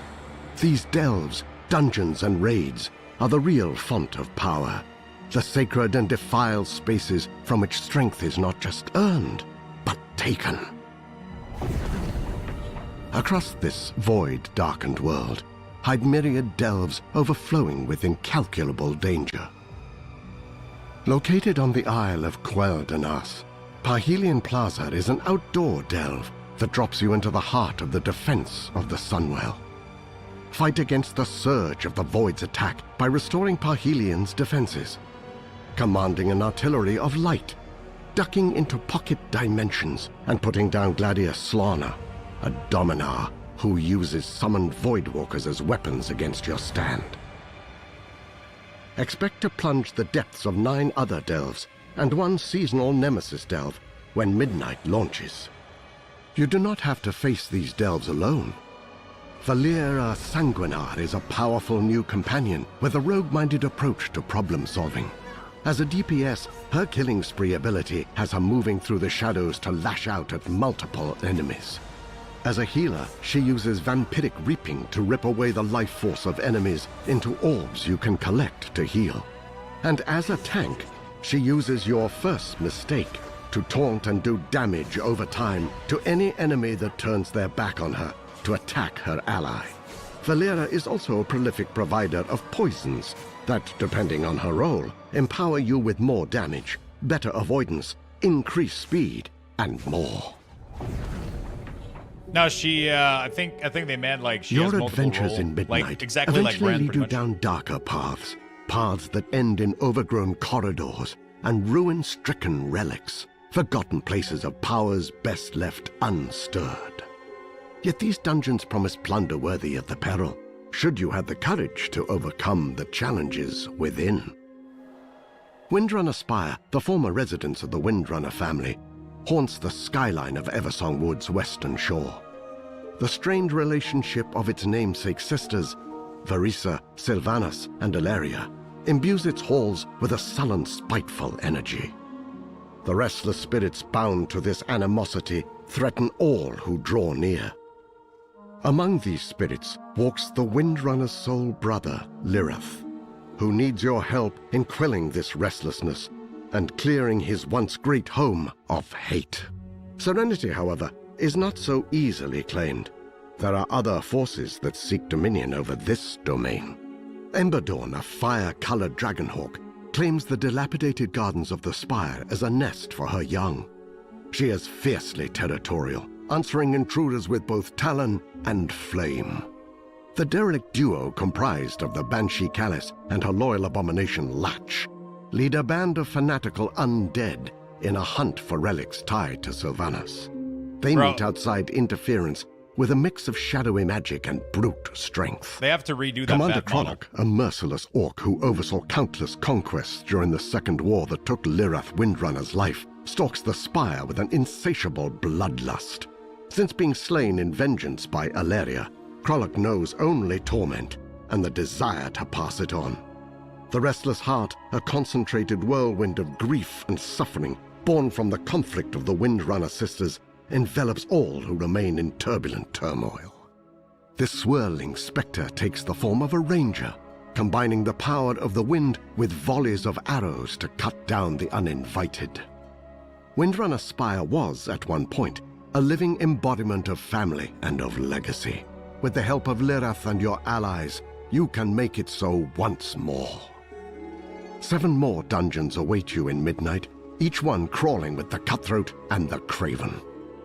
Magister's Terrace and Murder Row in Eversong Woods, the Den of Nalorak and Mysara Caverns in Zolaman, Blinding Vale in Harandar, and the Voidscar Arena and Nexus Point Zenith in Voidstorm. Raids. The most tyrannical antagonists of Azeroth work their dark deeds from within Midnight's 3 new raids. The Void Spire, where 6 bosses hold court over the heart of the Void, and muster against the amassing vanguard of the light as it readies to storm the walls of Xalatath's stronghold. The Dream Rift, where you must join in the hunt for an undreamt god that never should have been, and put down half-birthed abominations that lash out against existence itself. And the march on Quell Danas, an encounter still shrouded by the fog of war beyond the known presence of Beloren, the void-corrupted phoenix, who stakes a ceaseless watch over the entrance to the chambers beyond. The Void threatens to end all of Azeroth, to rend the world in the squall of a black tempest. But the extraordinary power it carries does provide opportunities to those heroes willing to embrace it. Devoured demon hunters bend the Void to their will, ripping Void fragments from their enemies and using them as the power source for cataclysmic spells. They are mid-range damage dealers, armed with a summonable Void Scythe, darting in and out of the fray as they dance on the line between control and chaos. Voidblade and Hungering Slash work in concert, dash into melee range to deliver a series of crushing Void Scythe attacks, then use Vengeful Retreat to escape the enemy's reprisal. You can also start this combo off with a Void-charged The Hunt. Metamorphosis transforms you into a familiar state of The cursed animations power. are so good. The more you feed it, the longer it lasts. Ride the wave of annihilation by tearing apart souls and staying alive. Reap is a sweeping scythe attack that consumes all of your soul fragments for one massive burst of damage. Use Void Ray to cut through enemies in a straight line and leave them smoldering. Dude, look at that eye. Collapsing Star channels the immense energy of a dying star, focusing it into one single destructive blast. The more you cast it during your Void metamorphosis, the stronger it gets. Demon hunters also find themselves with new disciples in Midnight. Void elves are sharpening their warglaives and joining the hunt. The Hunt. Newly awakened to the dire threat of Midnight, the Haranir join the fight for the surface as the next playable allied race. Haranir are deeply entwined with the organic world. Theirs is a culture shaped not by cities or by conquest, but by the roots, the stones, the quiet pulse of the deepest breath of the world. Their armor, their weapons, their skin, all are infused with the inner light of organic power. They look Even so the mightiest good. primordial predator in Harandar knows to fear the telltale luminescence of a Hananir's markings in the dense jungle brush. They are primal, ferocious hunters, a force of nature unto themselves, who possess the racial ability to travel along the roots of the world, from Hadandar to any world tree, or from They remind me a little back bit of to Avatar. Hadandar. Haranir are versatile warriors who can choose from a wide range of paths, including those of the warrior, hunter, rogue, priest, shaman, mage, warlock, monk, and druid. The last of which has all new forms that reflect the Jeez. Haranir's unique connection to those hidden parts of the earth. What the fuck? That was a ferret. Prey is a secret opt-in initiative run out of Silvermoon City by Astalor Bloodsworn, a blood elf with what some might call a colorful past. Astalor is after one thing: anguish, a powerful magic siphoned from Azeroth's deadliest threats, and he's offering generous compensation to heroes who are courageous or foolhardy enough to go chase it. Astalor's lair in Murder Row is your base of operations for Prey, the place where you pick your targets, track your progress, and collect your rewards, including cosmetics, Oh, mounts, shit. titles, and housing items. The deeper you go, the harder the challenges, and the more you unlock. Prey has 3 difficulties. Normal, which serves as an introduction to the system, along with offering plenty of challenge. Hard, where the ambushes get meaner and the encounters more intense. And Nightmare, which is just about the fastest way to gain intimate knowledge of Midnight's many new and scenic graveyards. Prey can ambush you at any time, whether you're questing, exploring, or minding your own business. Each time you defeat your target, you increase your advantage by tiring them out and buying time to find whatever dark hole they're hiding in. Higher difficulties incorporate torments, personal afflictions that only impact you. Torments cause a wide range of effects, like creating an AoE damage puddle under recently deceased foes, or haunting you with a bloody spirit that deals lethal damage when it catches you. A torment can also manifest in the form of Astalor's impatience, forcing you to make a kill within a specific time limit before Astalor simply extracts his payment from you. Prey targets are all different, and all deadly. Magister Sunbreaker, a disgraced blood elf whose reckless magic is a threat to Silvermoon and everyone near it. High Vindicator Varim, a zealot who believes the void can only be defeated by covering the entire world in holy flame, and is ready to put that belief to the test. Executor Canius, a sadistic dominar whose primary hobby is murdering anyone foolish enough to challenge his martial prowess. Prey is a way to add excitement, unpredictability, and challenge to your journey through Midnight. But be warned, there's a reason Astalor isn't chasing these targets himself. For those who tread the worn paths and soaring skyways of Azeroth, it is more than a world, more than story, character, or conflict. Azeroth is, and I'm always excited will for this. be, home. Housing in Midnight is dedicated to that ineffable feeling of being part of something bigger, of something greater, of living a real life as a true part of a real world. Housing in WoW is built to give you boundless self-expression in the place you call yours. Collect hundreds of decorations and dive deep on customization. Place, rotate, scale, and move items to your heart's content. This is more than changing a coat of paint or choosing a different picture frame. It's a sandbox for your imagination. World of Warcraft has over 2 decades of content, and the time you've spent in Azeroth over the years will yield a bounty of housing rewards. Milestones like completing your Legion Order Hall campaign or finishing completionist achievements like Back to the Beyond will award turned this housing to items 11, bro. post facto. You'll also earn decor through dungeons and raids, reputation vendors, achievements, quest lines, housing endeavors, the auction house, holidays and live events, and crafting. All professions from all expansions can craft decor. Search the world for lumber, a new gathering resource, and use it to craft decorations that can be bought and sold on the auction Wood house. chopping, chat. Motherfucking Many wood housing-specific chopping in World of items can Warcraft. be dyed, giving you greater control of the finer details of decorating. Imagine your dream home. Collect and craft the decor to bring it to reality. Then tweak it until it is just right. Floor plans are flexible. You can rotate and stack rooms to create multi-floor structures. A variety of room types and shapes are available, including normal squares and rectangles, L and T hallways, as well as some more fantastical configurations. Advanced mode takes the toolset even further, allowing you to adjust each piece of decor exactly as you want.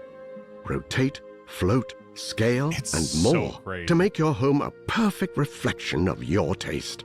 And that's just the inside. The outside of your house is also customizable. Place your home how you want it on your plot.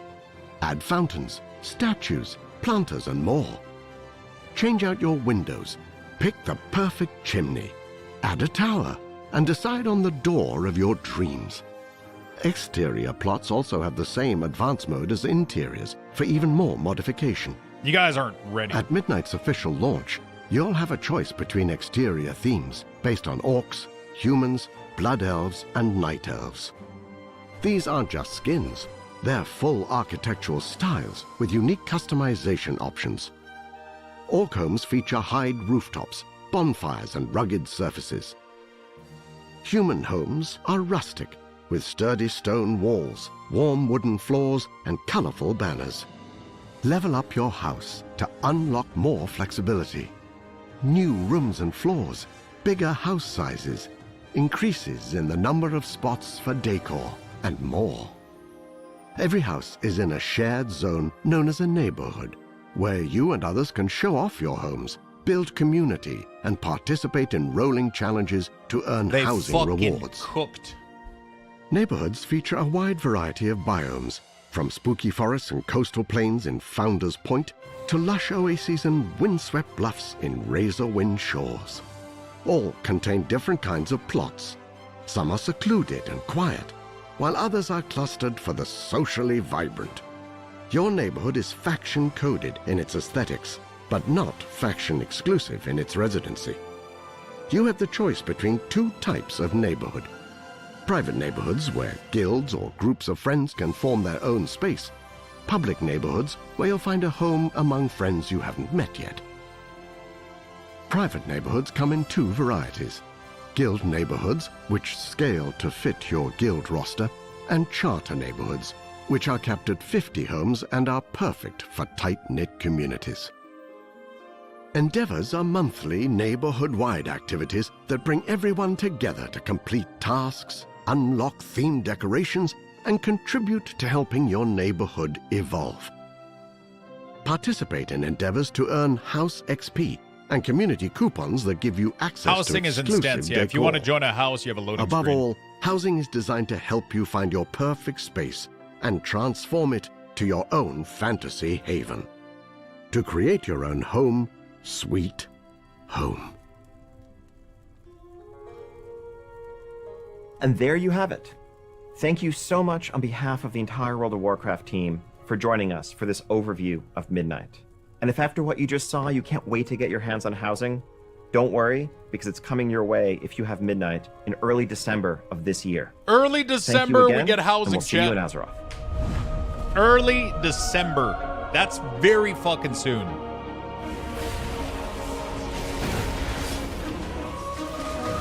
We get the housing feature. That's not the release of Midnight. That's the release of housing.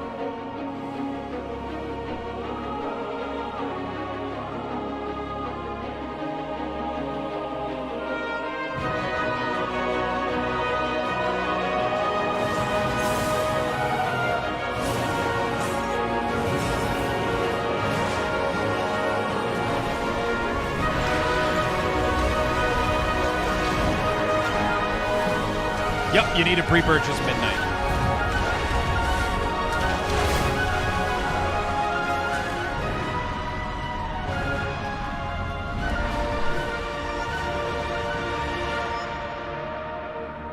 Friends, we hope you've enjoyed this deeper look at Midnight.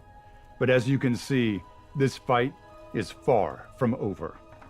The drums of war thunder once again, and Azeroth needs her champions, now more than ever.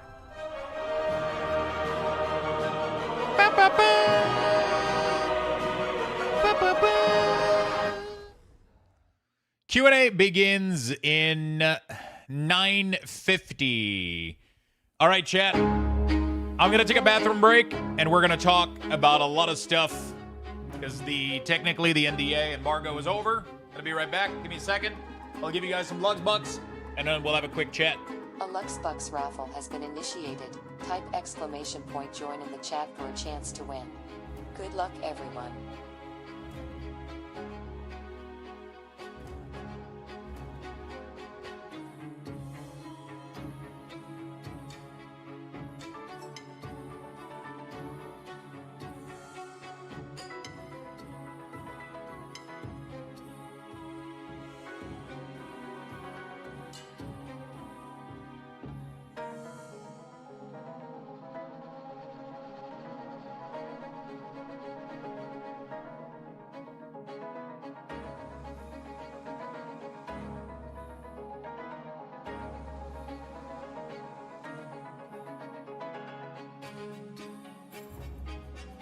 All right. Get in there, my friend. Join. We have a raffle for Luxbucks. Wait, did my chat die or is nobody entering? Okay, my chat died. I was like, why the fuck is nobody entering? Okay, yeah, the chat completely died. Yeah, it's weird. My chat it's not moving right now. All right, let me...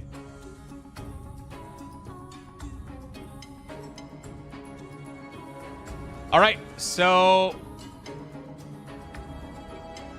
the embargo is officially lifted, chat. I'm able to talk about what I've seen and what I've been doing. So yesterday we got to play an early preview of the alpha build. I was able to record content. I was able to do everything that I wanted pretty much. And let me tell you one thing. Like, the reason I was so excited this morning is because the class changes coming to Midnight are some of the coolest and craziest class rework I have ever fucking seen. All classes are getting cleaned up, less cooldown, less button bloat. Everything is simpler. Death Knight on Holy DK no longer has wounds. I made a video that released today. I made a video that are going to be releasing today. I made one for Unholy Death Knight. I made one for Affliction Warlock. I made one for Demonology Warlock. I made a video about the cooldown manager. I made a video about player housing. Oh my fucking god. Unholy DK as Army of the Dead and Dark Transformation. That's it. Those are my only two cooldowns. Absolutely fucking insane.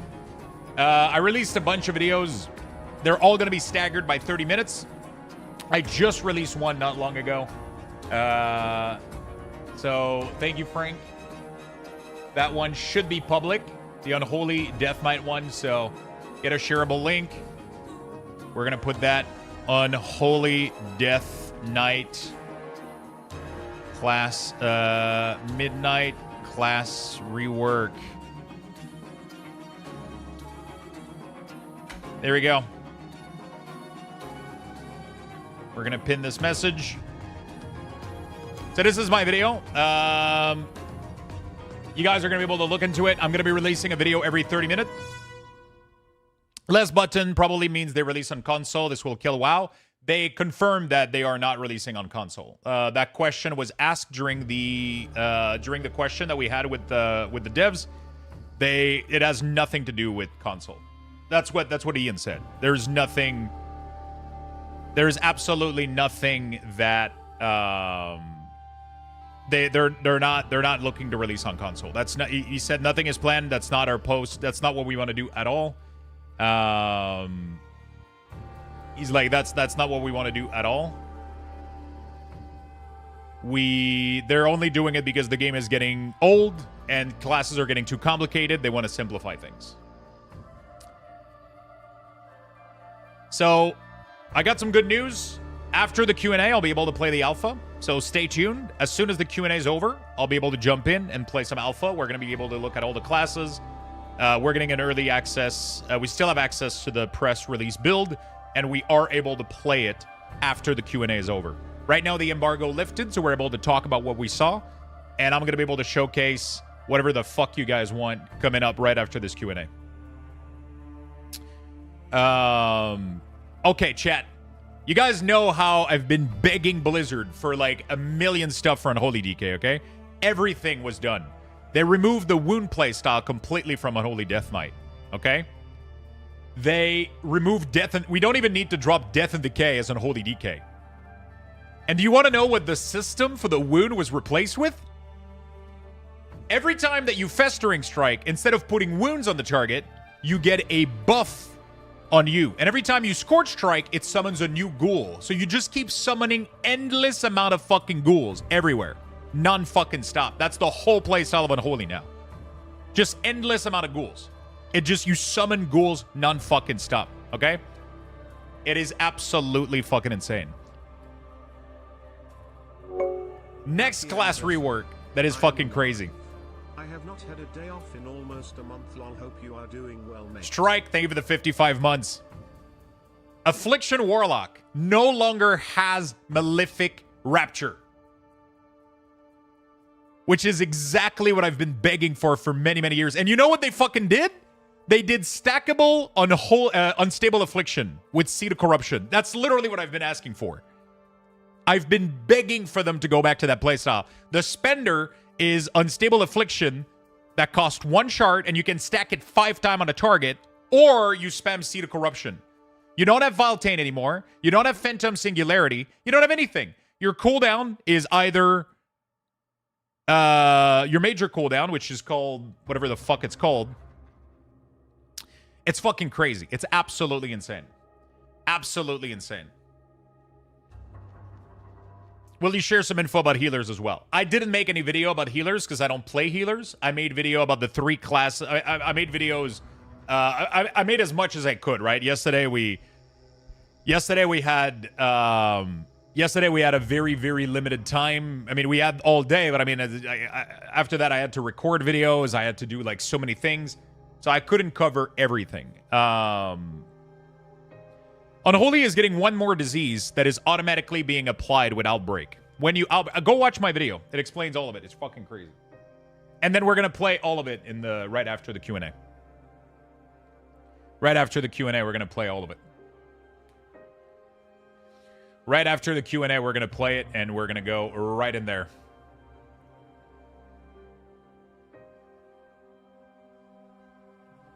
We're gonna get right in there. It's gonna be fucking insane, chat.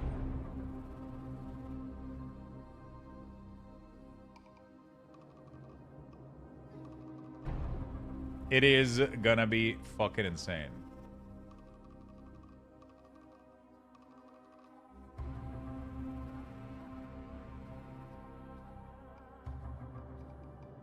It is gonna be insane. I was able to test housing. I was able to... Yeah, it's fucking crazy. Frost DK didn't change much because it just got a big rework. Unholy is completely changing. Completely. Most classes are getting a massive rework. Rogue is getting a massive rework. Enhancement is really, really cool.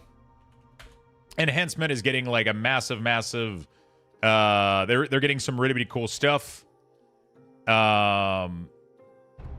I got kicked out of here. We're gonna exit World of Warcraft real quick. Yeah, Unholy DK is getting crazy shit.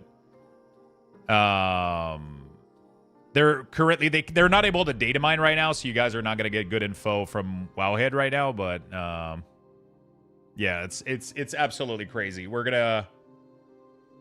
Yeah, woodcutting is an activity. It's not a profession. It's not a new profession, Beastie. It is an activity, so it's everybody can cut wood everywhere. Yeah, that's exactly what they said, Beastie. They said, look out for trees. It's a new activity available for everybody. So it's just everybody can see a tree and cut it, right? And then you can gather the resources and yeah. He said wood. Yeah, it's not a profession. It's not something you have to learn. Everybody can just everybody can get wood. Exactly. I wasn't able to test out all the classes, chat, but like most classes are getting amazing stuff. It's crazy. Hello, we are live. Welcome to the World of Warcraft Midnight Q&A. All right. I'm Randy Jordan, and I go by Kyvax on the Warcraft community team. We recently asked WoW players on forums and social media sites to submit questions, and you delivered. So, we've got 3 leaders of the WoW development team here.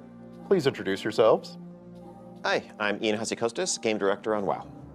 Hi, my name is Paul Cubitt. I'm Associate Game Director on World of Warcraft, working on the Midnight expansion. Hi, I'm Maria Hamilton. I'm the Design Director for WoW. We got a lot of questions, and I want to get right to them. We're going to start with some housing questions. So, Cyglaive on the forums asked, it actually said, during a Gamescom interview, it was mentioned that Horde players would be able to use Alliance-style housing exteriors and vice versa. However, in a recent blog post, it was stated that the housing styles would be faction-locked. Can we get clarification on that? Yes, there was a bit of confusion definitely around the Gamescom messaging there. As we just saw in the deep dive video, the neighborhoods ultimately are anchored in specific locations in the world. If you are in the Alliance neighborhood, you are on the outskirts of Stormwind in the Elwyn area. If you are in the Horde neighborhood, you're on the outskirts of Orgrimmar. While private neighborhoods can be cross-faction, you can have your guildmates, you can have your friends of the opposite faction move in, the general setting, the exterior houses there are going to reflect the location. The NPCs that are wandering around the neighborhood, again, are anchored in that place in the world. Maybe something that we revisit down the line, but for the time being, if you're in the Horde neighborhood, the exteriors are locked to the neighborhood. So if we have a Horde neighborhood, it's locking the... Take that up with the Orgrimmar HOA. The style of the exterior to Horde. Speaking of things wandering around, a player named Hey Hey on the EU Spanish forums asked, I know there are plans for combat pets to appear in housing. Are there also plans for hunter pets? Yes, so pets are something in general that we're working towards. At release in Midnight, battle pets won't be available to be placed just yet. I think something that we need to solve to make that work on the engineering side is actually making sure that they can path and move comfortably around whatever configuration of objects you might happen to place in your home or in your yard. So we are planning on delivering that shortly after launch. Alongside that, we do want to add the ability to place your mounts in your mount collection. If you want to, have them on a hitching post in your yard, that's something we'd love to deliver as well. Hunter pets are probably trickier. Those are character specific, and housing is an account-wide system really tied to your warband. And so, pulling from a specific character's hunter pet stable would probably be much more challenging. I'll never say never, but that's not in the plans currently. Decor. Bjorky on Reddit asked, how will the trading post housing items work? Let's say there's a chair on the trading post. Will we have to buy the chair multiple times if we want a set of 4 in our house? Will there be a 10-chair bundle for a set price? Or will the purchase give us infinite amount of chairs? This is something we spent a good amount of time thinking about. There's going to be lots of ways that you can get decor starting in 11.2.7 and then into Midnight through achievements, through crafting, through completing just the campaign of Midnight and so on. And we ran into a lot of the same questions that you asked, the person who asked this question. Yes. And for that reason, we're actually just not going to have them on the trading post. At least for the first few months, there should be plenty of other ways that you could start gathering decor for your house. And then you won't have to make that hard decision between, do I want this chair versus this cool mount or cool transmog? Another question comes from Xanther on the forums. Xanther asked, how will outdoor housing plots work? If I want a certain plot and it's taken, do I have the option to try another instance? Oh yeah, absolutely. Essentially, when you want to move house, you're just going to say, yep, it's time to move. It's all going to get packaged up for you. Paul likes to say that a mage comes along and puts it into an arcane ball for you. Don't know if that's actually, That is what happens. Oh, totally. Okay. And then you can go to wherever you'd like to deploy your house, and it just comes right back out of the bubble, set up exactly how you had it. So you can move around neighborhoods, you can move around different plots within a neighborhood. Yep, totally transportable. Right on. Celia on the German WoW forums asked, will there be updates to the guild system in Midnight? I think most of the updates we see to the guild system are going to be in the form of neighborhoods. We expect to see a lot of guilds, especially guilds who are like playing a lot actively with one another, to build guild neighborhoods where you'll be able to live alongside one another. So instead of the typical ways you're interacting with one another in WoW, whether that's raid nights, Mythic Plus nights, PvP, whatever it is you choose to do, you might also just start running into one another in the morning when you go out to get the paper. And so really looking forward to seeing guilds build stronger connections based on those guild neighborhoods. I think the other systemic trappings of the guild system are something that we know is definitely due for a refresh. Guilds obviously have been there since the beginning, and there's definitely room for improvement. Our focus for Midnight, though, really was on the housing integration side of it, and the rest of the system is something we hope to get back to in the near future. A highly upvoted question on Reddit comes from Chilligok. Chilligok asked, will we ever get another texture update for older races, especially compared to Earthen? The hairstyles are outdated now. We do have a couple which are coming in Midnight. As you complete the Amani campaign in Zulaman, you will be able to unlock some cool cosmetics for Darkspear Trolls, some cool hairstyles, and actually skin colors as well. And so if you have any Darkspear Trolls on your account, you play through the campaign, you'll be able to get some cool customizations. And this is one of the ways that we do try to approach this, is as it's appropriate to the story, we'll look for cool ways that you can integrate cosmetics into your own character. That's not the only way that we might do this, though. Yeah, exactly. I think it's something that we see as an issue to chip away at over time. We want to roll out extra customizations, hairstyles, you name it, for the existing races to continue to bring them up to parity with the very newest options. It's not something we're able to do all at once, but particularly where it makes sense and fits the story, we're excited to keep adding them. Our long-term goal is to get to a place where every race, whether brand new or one of the original ones, has roughly the same number of options. So, as we just saw in the deep dive and going back to the Gamescom announcement, we have a system coming called Prey. And I have a couple of questions here about Prey. System of Cells on Reddit asked, will the Prey system make all mobs in the target zone more challenging, or only the Prey target plus world quests unique to that system? Yeah, it will affect everything in the zone for you. So if you have chosen to go into the zone chasing a nightmare mode Prey, everything is going to be much harder for you. It's based on an aura that's put on you, sort of like it's almost like an affliction in a way, or a torment. And as you move through that zone, it's going to be harder. And the player in Prey is on their own? They are when they finally wear down that boss, if it's in one of the harder modes. Then you need to go mano a mano. If it's in the normal mode, then the rest of the players in the vicinity can help you out. Gotcha. The WoW creator Fandy asked, is the Prey system planned to be a part of the World Row in Vaults?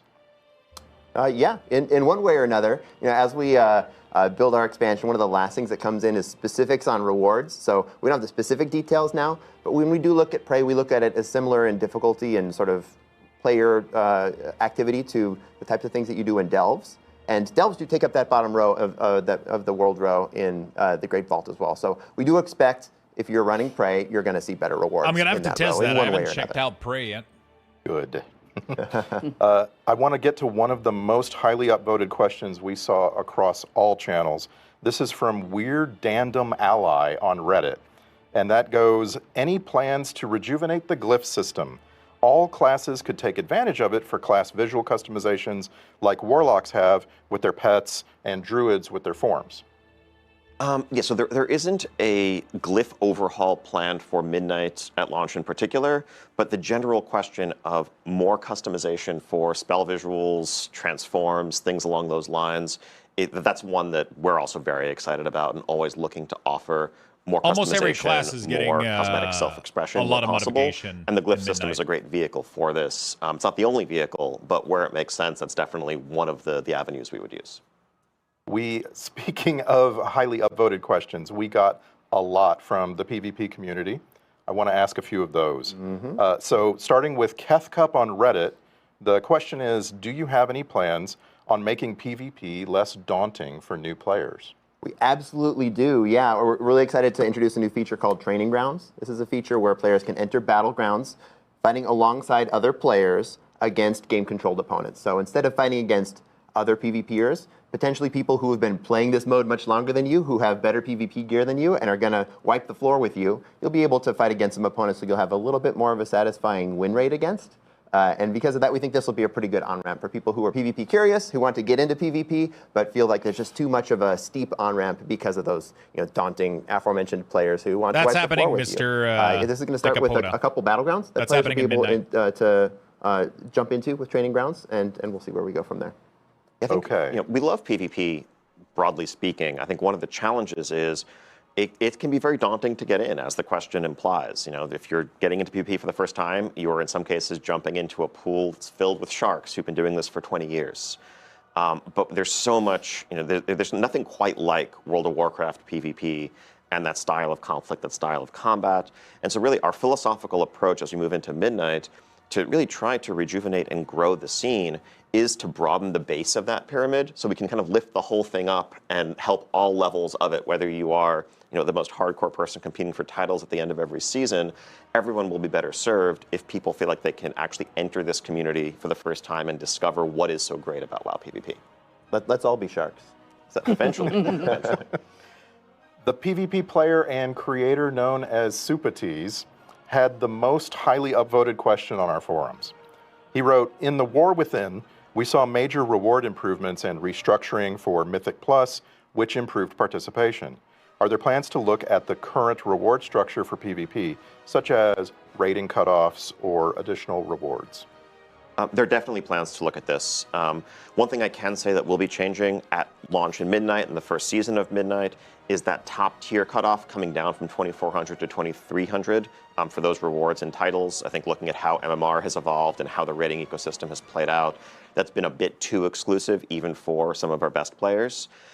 Broadly speaking, beyond that, I think there's a lot more that we would like to do with the system. That's not necessarily going to be happening right at launch in Midnight, but if you look, for example, at what we changed with Mythic Plus and new titles and new structure and things like the Resilient Keystone system in War Within, those changes came in War Within patches.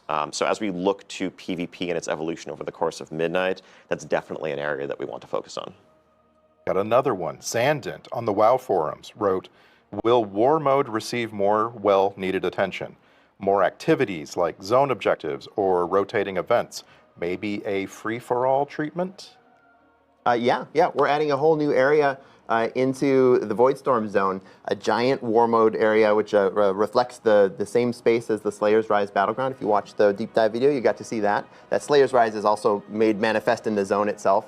And this is, if you've played War Mode in past expansions, you know that we've taken a couple War Mode areas and had maybe one in each zone, one in Ringing Deeps and one in Isle of Dorn, where PvP, when you enable War Mode, you'll have some special, unique activities. We took all those and glumped them all together right into this Slayer's Rise area, and so there's going to be a huge PvP playground if you have War Mode on, be able to do lots of cool world quest activities, reasons to just kill one another, and even if you don't have War Mode enabled, there'll still be PvP-themed content for folks doing world quests up in that area.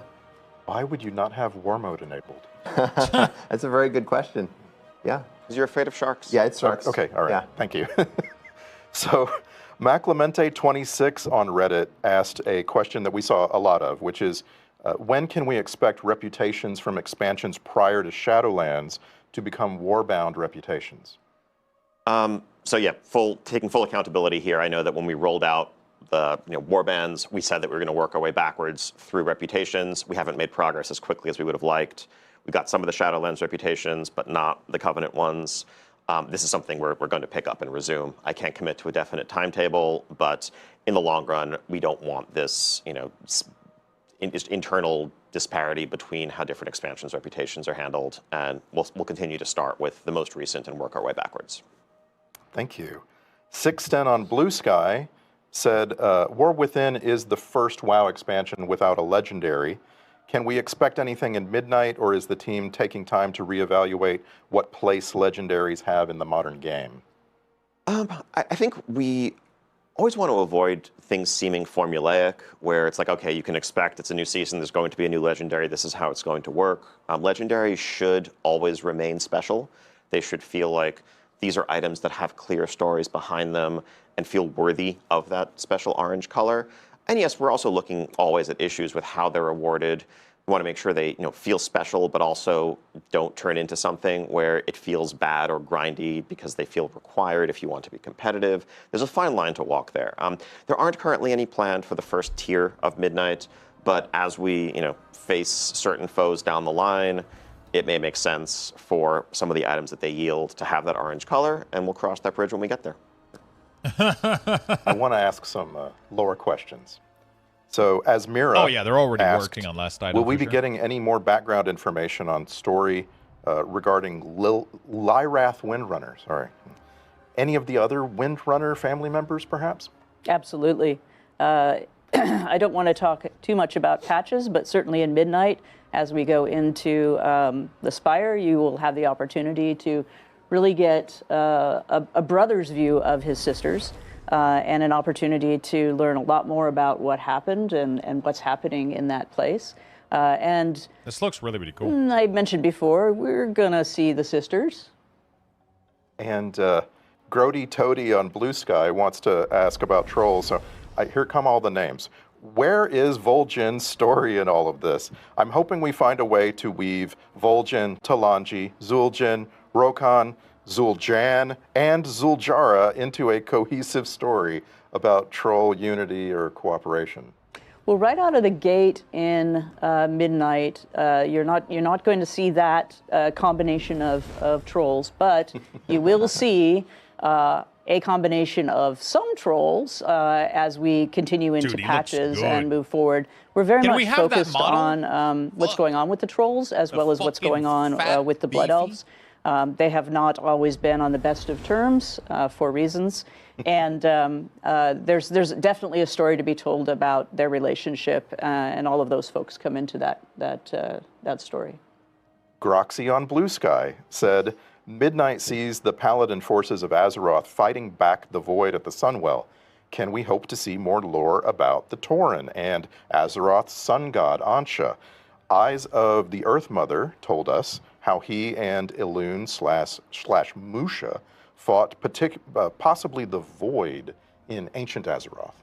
Well, we are going to hang out with Desco a little bit in the Eretor's Journey portion of our campaign at Midnight. And I feel like we certainly are going to look at how the Tauren view their mythologies, perhaps later in The Last Titan. Okay, good. Let's talk about add-ons. The WoW creator Polka TV said, given the upcoming removal of many boss mod tools, how do you plan to preserve the intended difficulty of encounters once these tools are no longer you available? called him Polka instead of Pika. So yeah, this is a great question. For some extra context, I think folks are going to see in the next day or two, as some of the media interviews we've done in the last day go out, that we are rolling out changes to the add-on API with the launch of Midnight. And so that is going to remove the ability for add-ons to read in real time combat state and combat information specifically. One of the big reasons why we're doing this with the launch of a new expansion is so that we can really build all of our combat, our encounters around that expectation, around this new ecosystem. As we've been discussing over the course of the year, really the main goal with this shift is to create a level playing field where external tools are no longer felt to be required in order to engage in the contents, at a competitive level. And also to shift some of the things that we are testing when it comes to difficulty, maybe away from Twitch reactions and how quickly you can run to the circle or diamond marker that your add-on told you to run to, and rather to more of the collaborative coordination that have traditionally marked cooperative PvE in WoW. My weak But the ores goal are is going to to be keep gone. pretty much. difficulty largely the same. In terms of how many pulls it takes to down a boss for your guild, whether you are aiming for ahead of the curve and defeating heroic, or whether you're pushing I'm into releasing a mythic video or later whatever tonight else. about that. Overall, it should take you about the same amount of time to accomplish what you're used to accomplishing. It's just that difficulty may come in slightly different places. Without add-ons to solve mechanics for you in real time, it may well be the case that we just need to give you a couple more seconds to get into place, or that there should be one fewer ad to interrupt, or what have you. We are going to be rolling out. I wonder if they're going to pick we're my actually question going to too. be launching alpha with a raid boss available for testing early on. We have a ton of native improvements to the UI, like boss timers, boss alerts, so you can see a timeline of upcoming boss abilities, nameplate improvements, cooldown manager improvements, and more, to, again, kind of create a unified experience that's baked into the UI. But the goal at the end of the day is for difficulty to remain where it was, and we will be making tuning That changes question in from alpha Pika and was beta, right as well as, of after course, mine once these when we did encounters are the- live, to make sure that things are landing in the right place and players still feel well equipped. Yep, I'm going to be overcome streaming the challenges alpha, in yeah. front of them. Following that, Sped Bros on Reddit asked, what is your plan for upkeep and development of these now built-in add-ons? Yeah, so I think the functionality that we're pulling into the base UI is something that, as always, we're going to be evolving in response to player feedback. Again, part of why we're very excited to get people having a look at these right at the start of alpha is so that we have the entirety of the alpha and beta cycle to iterate on them before midnight launches. And then, of course, as always, even after the game is live, we're going to continue to add functionality based on the player requests and the feedback that we're receiving. Ossikrond on the WoW forums said, sculpting your UI over the years is almost like working on a classic car. Fine-tuning with different fonts, color palettes, and even different types of glow alerts. What is the depth of the available customization, and are there plans to expand it in the future? So there's a couple of facets to this question.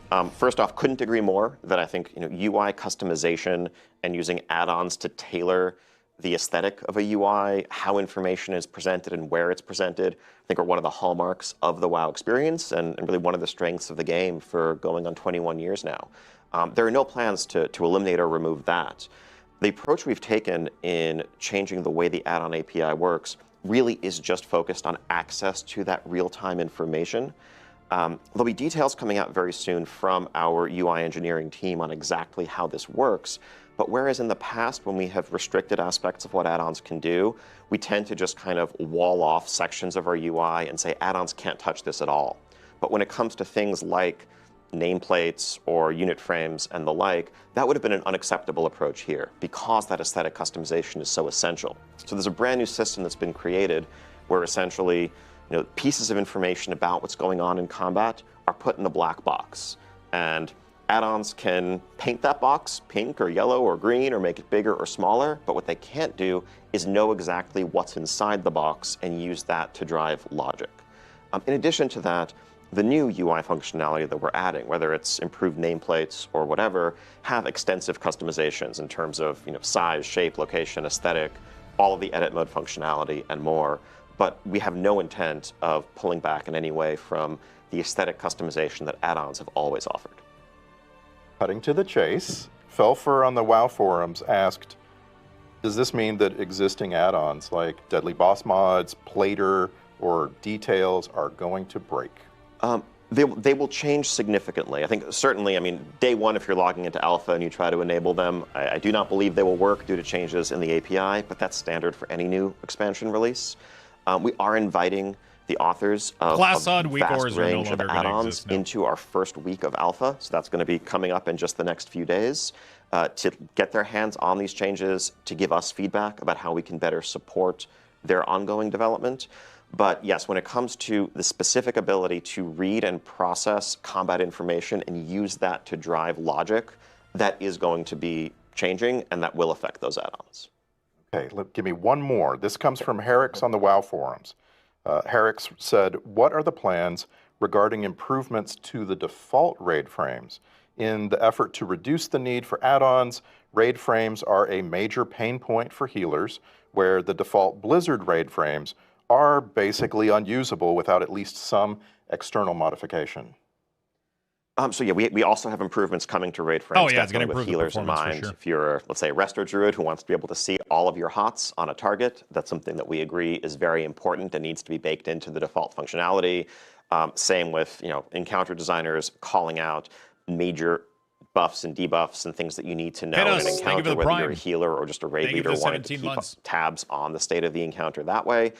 And of course, as mentioned earlier, add-ons will still be able to customize the look and the feel and the size and the overall presentation of raid frames. There just won't be certain functionality that is driving logic based on whether you happen to have a certain debuff or not. But all the rest should still be available.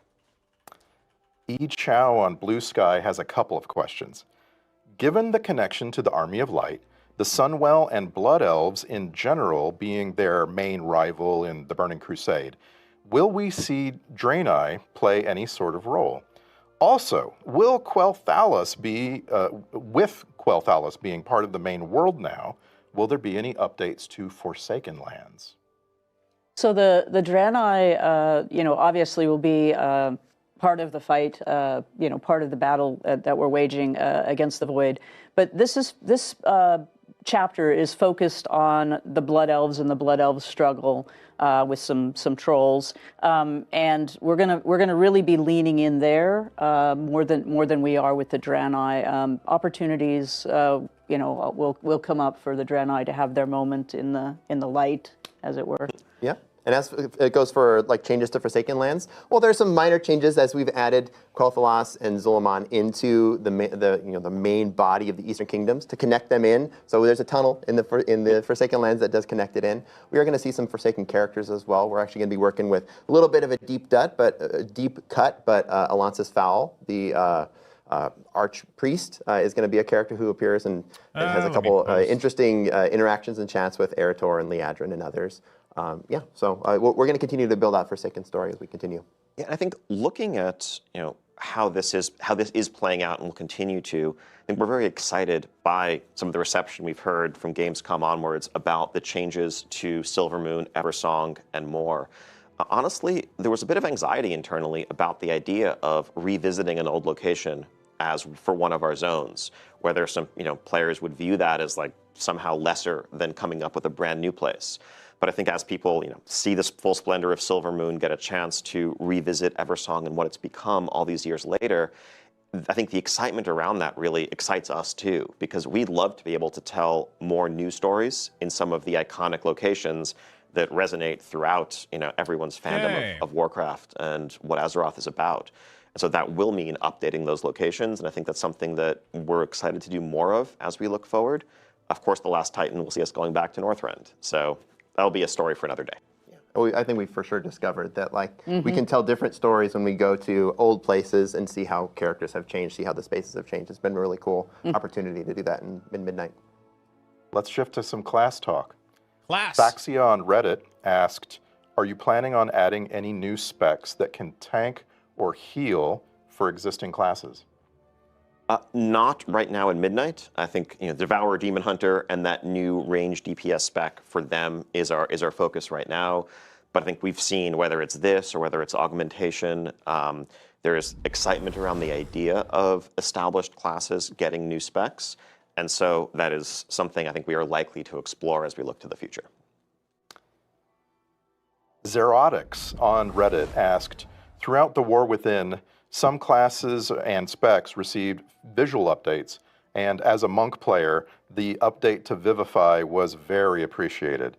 Are there any other classes or specs that can be revealed to be getting updated visuals in Midnight? Yeah, there's a couple really cool Apex talents. So Apex talents are the new talents you'll be able to learn at the bottom of your spec tree, and a lot of these have some fantastic visuals. Ones that jump out to me are the augmentation, where you summon a bronze dragon version of yourself from the future to fight alongside you for a little bit. The Frost Mage one as well, you summon a Hand of Frost that chases down your target and attack them. And so these are some of the new abilities that are going to get some new custom visuals. As far as looking back at older visuals, as was the case with Vivify, this is something that we tend to do as we continue to build smaller patches. Most of our efforts for Midnight was building all the new stuff, but then as we continue building out the game, we look to the future. This is where we look back at, as we did with Vivify, find abilities where we can raise the floor and say, okay, this one has aged not as gracefully as the rest of our visuals, and we can bring it up to par with the rest. Following that, we found a question from Nihenna on the German forums, and Nihenna asked, can you give this post some will love, the chat? Void/Light topic be picked up in any additional class specs in the future? For example, Sunwell effects for a Holy Paladin, or perhaps Void powers for a Warlock? I don't know about Void Warlocks quite yet, but we do have a existing Void themed spec, the Shadow Priest, my beloved Shadow Priest, which has a new ability, Tentacle Slam, which replaces Shadow Crash, and it is a giant voidy tentacle that slams down in a line in front of you and has a similar AoE component, but a lot more of a classic voidy Shadow Priest idea to it. We also have on one of our Apex talents, the Discipline Priest has Void Shield, which replaces your Power Word Shield with a Void-themed shield. So there are places where the Void and Light are leaking into our class design. Going back to the support roles, Neo Saro on the EU Spanish forums asked, can we expect anything new regarding the support role in Midnight? Will it be expanded to other classes? Is it considered that it maybe didn't work as expected for augmentation, and perhaps that just becomes a normal damage or healer? So we're not planning on currently expanding it to other classes, but we're also not planning on changing augmentation to just fit into the existing niches. I think there's a lot of excitement around the idea of support. That's such a good change. We've seen players embrace Thank you for the that follow. fantasy. Welcome everybody. We are still iterating. We're going to be playing the evolving alpha that soon. Specialization and getting to a place where we can find a happy medium, where it can kind of realize that fantasy and be effective as someone who bolsters the strength of your allies without also becoming so effective that it feels required in groups and kind of limits composition diversity. We're going to be playing the alpha very soon, I think if we're able to achieve that, hopefully when we're able to achieve that, I do think we would like to look to what other ideas might apply a different fantasy to executing that concept. I want to switch to the topic of delves. The WoW content creator True Villain Manny said, with delves integrated into the story, will there be certain scenarios that are locked in as we level? And will there be additional story in those alternative scenarios with delves? Yeah, as we move through the campaign in Midnight, we will be entering delves with specific goals in mind. And that particular variant of the story will have the objectives that we need to accomplish as we go through them. As always, our delves will have multiple variants to play through with different stories occurring. So yes, we will continue to use delves in this way, and look for opportunities to continue to build quest content that enters delves. So let's go inside. Varteris on the WoW forums said, will delves have even greater variety than in the War Within?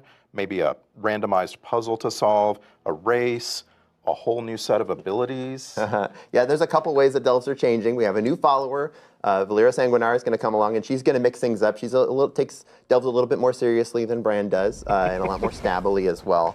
We also have some outdoor delves that are going to take place in outdoor That's actually spaces. cool. And so this will is the just first change zone up that not you only do the vibe of the space, but your this whole ability to thing move here? around, because you'll be able to use You your do this ground when mounts, you to get around. We're also just taking a look at the mechanics that we're using in delves in Midnight. So you can announce now that Midnight does not have any underwater delves. It also does not have any delves with a mechanic where you have to, say, pick up a candle or a totem and throw it ahead and continue doing that on a continued basis. Fuck that shit. Folks, let us know how they felt about those. The thumbnail is a typo, does it?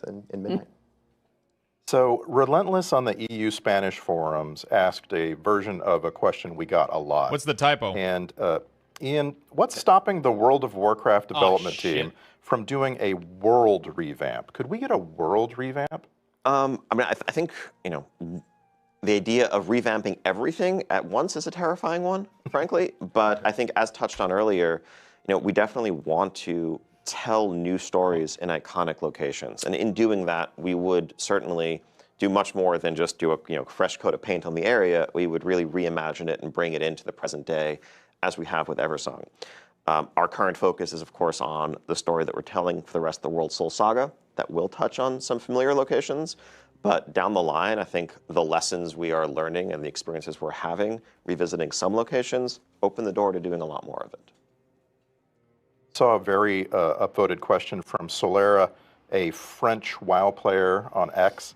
Solera asked, without giving away spoilers, very important. Okay. Does Midnight introduce any completely new elven tribes or expand on lesser known ones? Maybe the Kelderai? Without spoilers. Without spoilers. That's a tough constraint. Yeah. Maybe. That's right.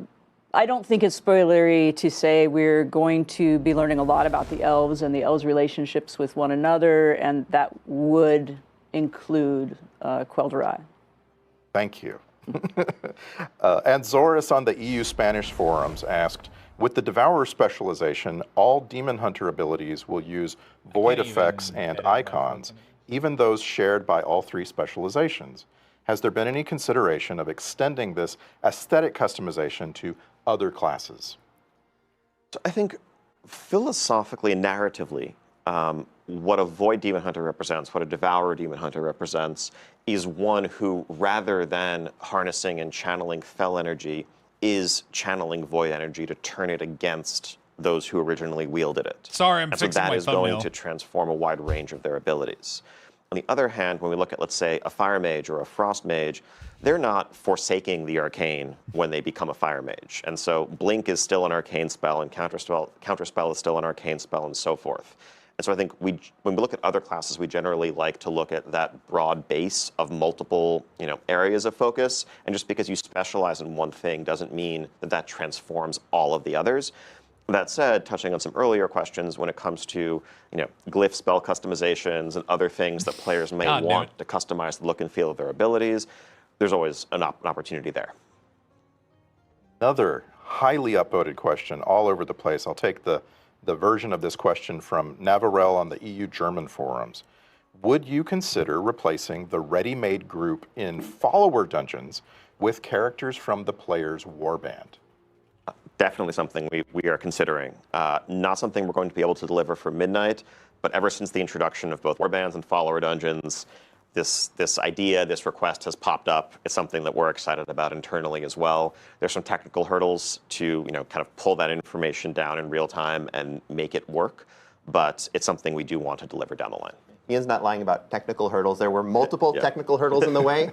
We're actually jumping over one of them with Training Grounds, where we're changing the way that some of those game-controlled characters or bots are built. To be building Training Grounds in this way gets us one hurdle closer to being able to do what you're asking for. There are so many people on this development team that I would call technical hurdlers.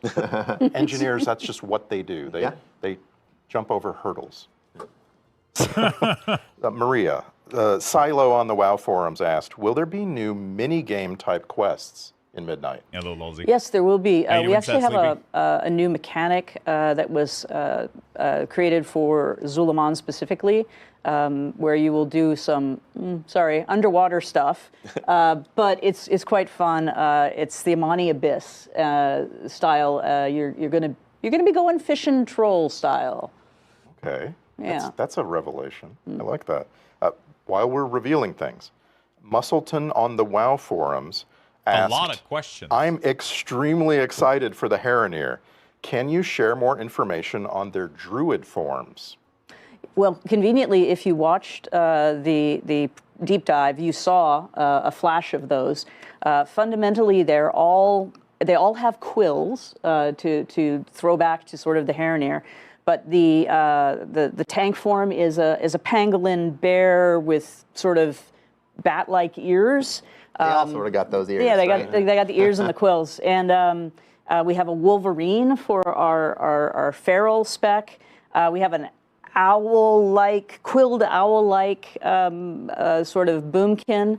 But best of all has got to be the swimming form, the swimming travel form, which is an axolotl. Yep. Oh. Axolotl. I know that's the travel form, I think. We're all going to learn how to say axolotl. Yeah, I probably said it wrong, but yeah. No, I think you got it right. I think you did. Okay, cool. The reveal of the Heronir led to a very common question. And a version of that question that I want to ask you came from Racktoner on Reddit. Can you explain the decision-making process for which races to make playable races? Yeah.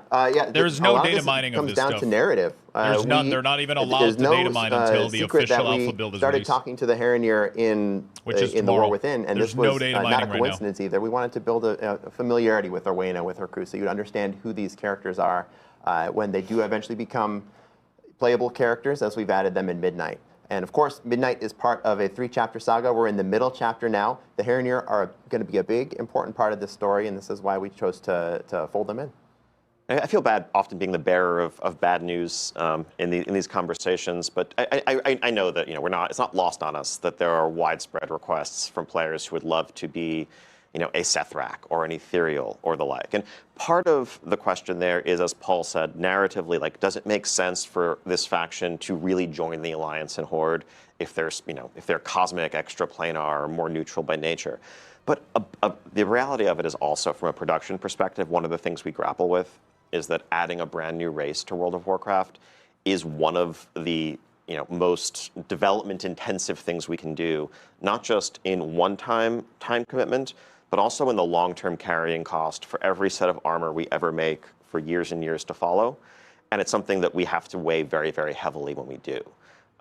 Building a race that uses or shares an existing rig, an existing skeleton, if it's an elven race or the like, makes that more straightforward.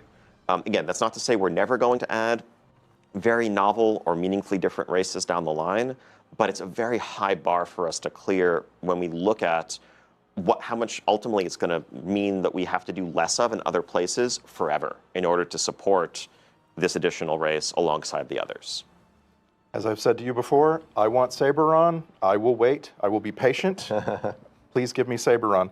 So, Massive Bear on the WoW forums asked, will Haranir be unlockable in the 3 days of early access?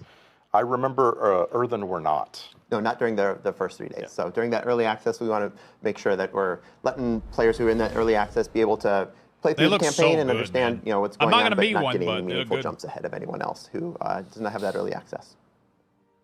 Meredith on the WoW forums asked, how is Blizzard progressing in the war against toxicity in terms of the entire game? Yeah, this is something that's a huge focus for us, and really there's many facets to the question and the discussion. I think when people say toxicity, there's a few different meanings perhaps, or things that they're referring to. Some of it is just the overt, hostile, harmful, antagonistic interactions that may occur online between players. We're always continuing to shore up our reporting tools, improve real-time monitoring, and get to a place where people who are disrupting our game world can be punished and ultimately removed from it if they continue to do that. On the other hand, though, I think sometimes when people talk about a community or a portion of the game feeling toxic, that can arise from just mismatched expectations. Like, if I am listing a group and I'm trying to run a raid, and I have done that raid 12 times, and I have been through groups that have wiped and learned the encounters, it's reasonable for me as a leader of a pug to only want players who have a certain level of experience, who have also been through those learning wipes and can succeed quickly. And so someone who is looking to learn may feel like, oh, this is very unwelcoming, this is kind of toxic, why am I not welcome here? And ultimately, that's an issue of aligning expectations. And I think there's a lot more that we can do on the pro-social side of things to help people find like-minded players and like-minded groups. There's nothing wrong with wanting to complete something quickly and efficiently. There's also very certainly nothing wrong with wanting to learn and wanting a patient group. Now, if you mix those two groups, there are going to be some conflicts that emerge naturally because of different goals and expectations. So I think a lot of what we're focused on right now is also how we can help players better connect with like-minded individuals so that they can have satisfying experiences where everyone is on the same page, working towards the same goals. Nice. Thank you. That's good. I want to rip through some more housing questions. We've got several. Will we get to see our alts walking about, or maybe sitting in a chair in our house? Paul. Yeah, this is, we're looking at a lot of the same technical hurdles we talked about earlier, not only with being able to show players and other players in game, but also the pathing issues that Ian mentioned when it comes to being able to have your pets moving around and mouse moving around and whatnot. So not planned yet, but something we do talk about as a potential for the future. And I'll take this moment to say that like housing is one of those features which is really exciting for us because there are so many cool ways for it to grow. As we've built Midnight and we're sharing housing for the first time, we're going to be looking to you to tell us, what do you want? After this, I'm going to go make a sandwich, and we're going to jump right into the alpha chat. Okay, more so ways that I can style finish this interior, sandwich exterior of my house. So let us know as you continue playing. Yeah, I could go make the sandwich with a feature the size of housing, this is something we've been working on for a very long time. I haven't eaten yet. To really deliver what players have been expecting and what they deserve. But there comes a point when we're developing, especially a social feature, where we're almost hesitant to take it too far until we can actually share it with the community and understand what people are into, what they're maybe not into so much, what they want more of, what they don't need more of, to make sure that we're really putting our time and our resources in the places that are going to maximize that value for players. And so we're so excited to see people jump in the months ahead in alpha and beta, of course, and then beginning this December on the live servers, and see where it goes from there. So here's a very specific question from Alastral on the WoW forums. For housing and professions, it was stated that professions through all expansions will be able to craft housing items. Will we be able to use this as a skill catch-up for the past expansions? For example, could a leather worker start at Wrath Leatherworking Skill 1 and craft Wrath-themed housing items to get all the way to level 75?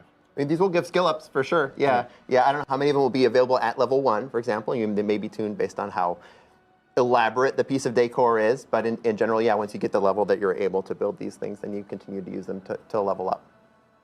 So many very specific requests. I want to just give you this one. It comes from Spara on the WoW forums.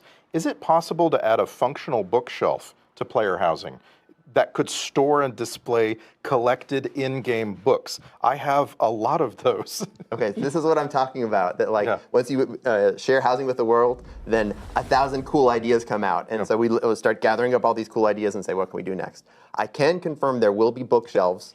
Whether those bookshelves will be functional, no, not at least to start. But this is a really cool idea for a collection that we're gonna take back to the team. And a couple more. Ian. Devanir on Reddit wrote, what is the minimum player limit for a private or guild neighborhood? Frodo, they give it the 56. What happens if you make a private neighborhood with the minimum amount of people and then some of them go away? So this is something that's still a bit in flux. I think our current thinking is that just like signing a guild charter, you'll need 10 players to charter a private neighborhood. And that's for a couple of reasons. Part of it is, in order for neighborhood systems, endeavors to really function optimally, there's a certain number of players that are going to be expected to really drive the system. 10 but also a piece of it is just server performance. Using an extreme example, if literally every single player online had their own personal neighborhoods, that would be potentially millions of simultaneous entire districts that need to get spun up, trying to make sure the servers don't melt for the here. guild? And so striking a balance between what's going to be a good social the experience, neighborhood but for also the it's recognizing 10. I that tested it on the players have on the friend alpha. groups of various sizes, and we want to be as flexible as possible. I think Yes, if we're our able to community is lower gonna that be number fully, from where we're starting, fully it's nudist. something we would aim to do as we see how the tech side of it unfolds. I saw an upvoted question on Reddit from a player named Backstabbeth, and this is a question I have myself. Fairly a trustworthy fellow. Very much. Will there be a list of collections and their sources for housing materials before housing goes live so that we can begin to start hunting for those items, maybe reputation, achievement requirements? I'd love to know what I already have or what I'm close to having. Yeah, a ton of that is going to be visible in the alpha build coming up in just a day, but we'll have a blog summarizing it, so you don't need to, go trawling for the information, and that way everyone can get a head start on checking off those achievements. I think I might do a Alliance neighborhood, honestly. Let's because come back to a couple of fun didn't questions look as before we go interesting to me, here. but we'll talk Bale about that later. Samel on the WoW forums asked, are we getting a capybara Loa? There are capybaras in the Yamani screenshots. The people yearn for a capybara Loa. Well, conveniently, there is one. His name is Philo, the capybara Loa of children. Oh, nice. And I hope he has a prominent headdress. Absolutely, and a glorious necklace. That's perfect. Loas should be very well outfitted, I think. We might do Finnerfin both on the WoW neighborhood, forums by asked, the way, Chad. could we see the return of class quest lines? Legion was great, and it was fun to have a unique experience questing on alts. Yeah, class quest lines come up really often as something people are excited about. We certainly do want to look more at, expanding on classes. We had a lot of fun doing the Warlock one, for example, not too long ago. But most recently, the best way for you to play some class quest lines, if you never played them, has to do with our lore walking. Because where we had restrictions, for example, on the Xalatath story. Previously, a lot of people didn't know anything about Xalatath and the knife, and by playing that lore walking, they had the opportunity to play that portion of the priest quest line. So we're hoping that as we build more lore walking, you'll have that opportunity to see some of that, but this is certainly an area that the quest and narrative team would be thrilled to do more of. Good. It's our last question, and I cobbled this together from versions of this question that I found everywhere. I want to give a shout out to some of the people that I borrowed this from.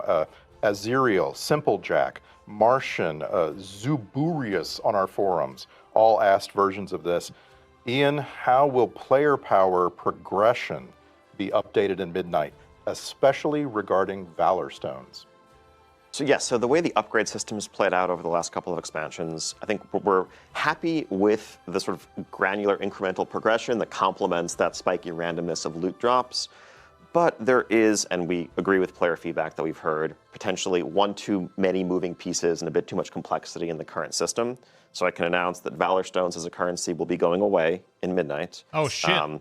You're already needing to gather the crests that you need, and that should be sufficient. We're also looking to streamline the system a little bit and more clearly pair individual crest tiers with appropriate gear upgrade tracks so that there's potentially less confusion about what crest matches to what. Anything further, Paul? No, I think that's great. Yeah, yeah. Super excited. We're over here pumping fists. Yes, We're absolutely. very excited. Yeah, rip Valor Stones.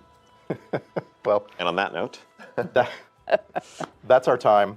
Thank you, Ian, Paul, Maria. Thank you for taking the time, and thank you to everyone watching along. We've got Midnight Alpha testing starting very soon. We can't wait to see you there and welcome you home.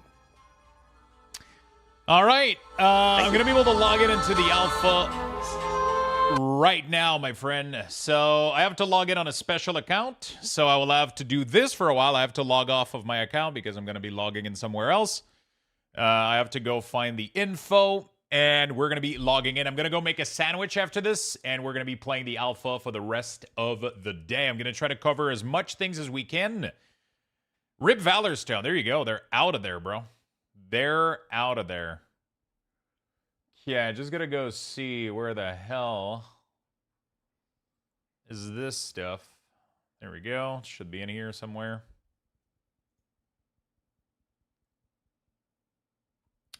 There it is. Okay, we're gonna log in. And we're gonna be playing some alpha all day, chat. For the rest of the day, we're gonna try to cover as many things as possible. The streamer client is real. It is real. It exists. And I'm playing it right now. All right, let's go. We're going to be logging in, chat. There we go. Oh, everything is offline still, seems. Okay, so that's perfect time. Before they bring this up, I'm going to go make myself a quick sandwich, take a bathroom break, do the same, chat, go do your stuff. And compatible? Yeah, I gotta go maybe update or something. Good luck, everyone. Let's see if I can, News! It's all changing in Midnight. Nope. What the hell was that? There we go. I was playing a video from somewhere. I don't even know from where. Wait, where am I playing this video from? I don't know.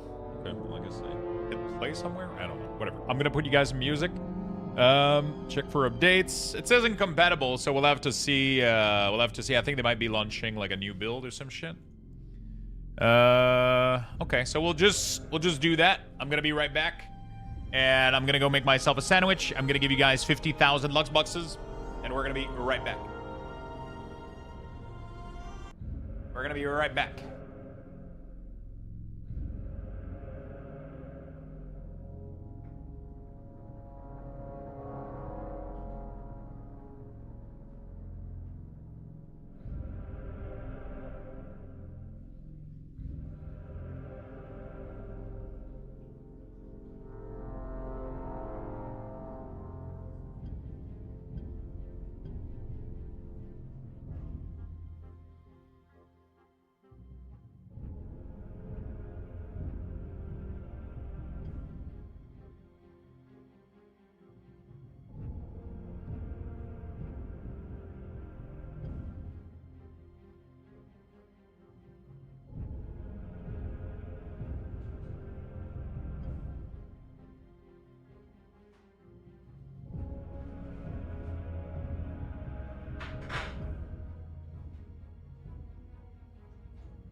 right. I got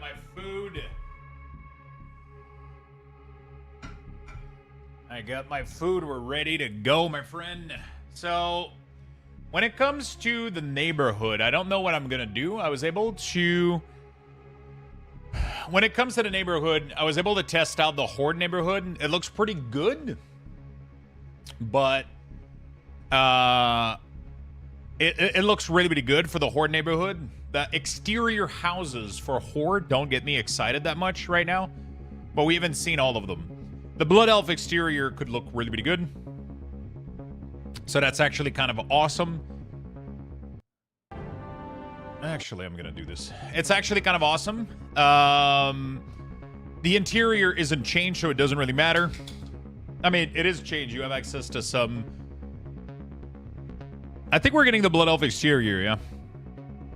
We're getting Blood Elf. I was able to get Blood Elf interior, but I couldn't do anything for the exterior in the alpha.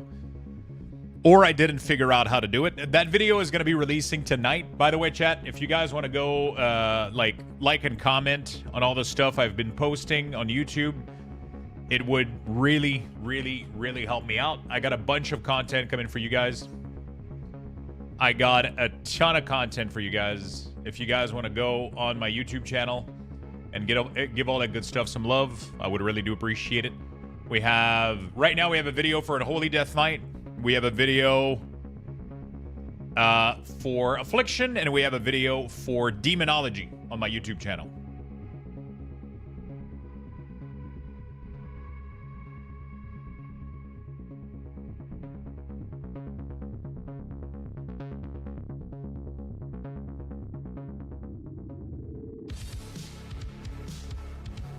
Hey, my question is in there, actually. This is my question that I posted. We're talking about blocking access to combat information, cooldown. So this was my question during the thing. This was my question that I asked, and that was the answer of Creed. So. But yeah, they're blocking all the info. So yeah, I got a lot of stuff coming up, chat. I got a lot of videos coming up. We got Unholy Death Knight, Affliction, Demonology, my first look at player housing, and the future of Weak Ores.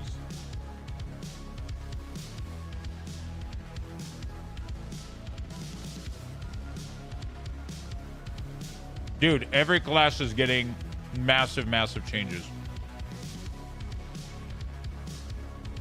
It's crazy. It's actually crazy. Yeah, I was tired yesterday. I was tired.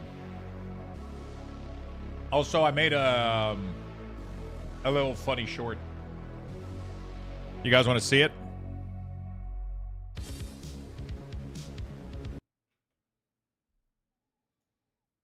Hey, I got a question for you. Do you happen to play Unholy Death Knight and World of Warcraft? You hate the current Festering Wounds playstyle, having to drop also Death and Decay on the ground while your tank runs to Narnia? I hate it too, but I got some good news. It's all changing in Midnight. You no longer need to apply wounds to your target. If you do Festering Strike, you will be stacking a buff called Lesser Ghouls. And whenever you do Scorch Strike, it's going to consume that buff and allow you to summon more ghouls. Every time you press it, on any target, it doesn't matter. And the cool news is, you can cleave without Death and Decay. So every time I do Scorch Strike, it's going to cleave on more and more and more target because of a stacking buff that I have on myself, which is absolutely awesome. You get to have an infinite army of ghoul. You get to press Army of the Dead. Abomination is going to be there on top of the army. And you can even explode your ghoul with your new cooldown ability called Putrefy. So I'm going to press the ability on one of my lesser ghoul. You'll see it grow up and explode with shadow damage. There you go. And then I can summon another one and another one and another one.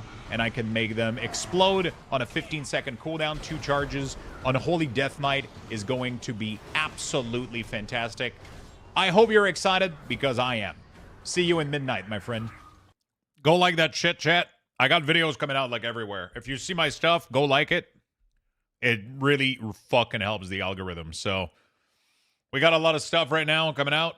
And if it's going to be, yeah, so. Look at that number. Oh, God, yes, huge win.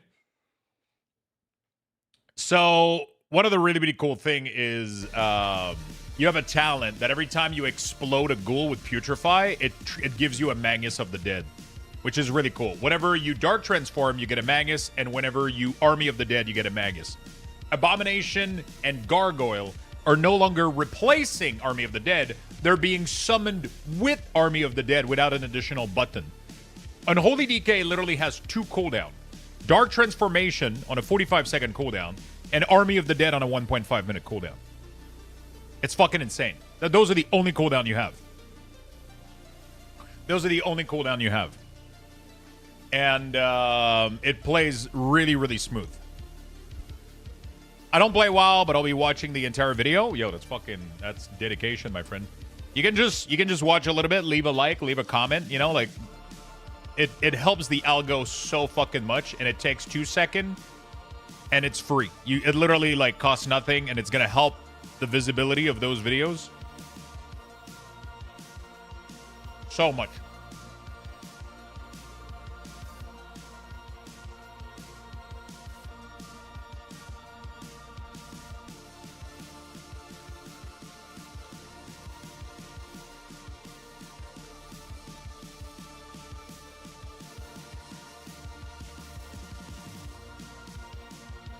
Trying to see if it's updating. It says up to date, but it keeps saying incompatible. Let me try to close it real quick.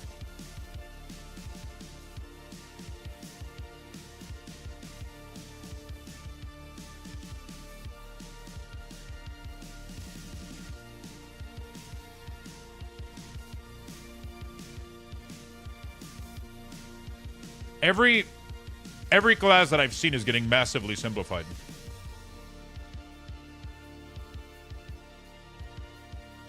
Every class that I've seen so far is getting massively simplified. I haven't had time to watch all of them. Stand by on the alpha server since we're on employee build anytime. Okay.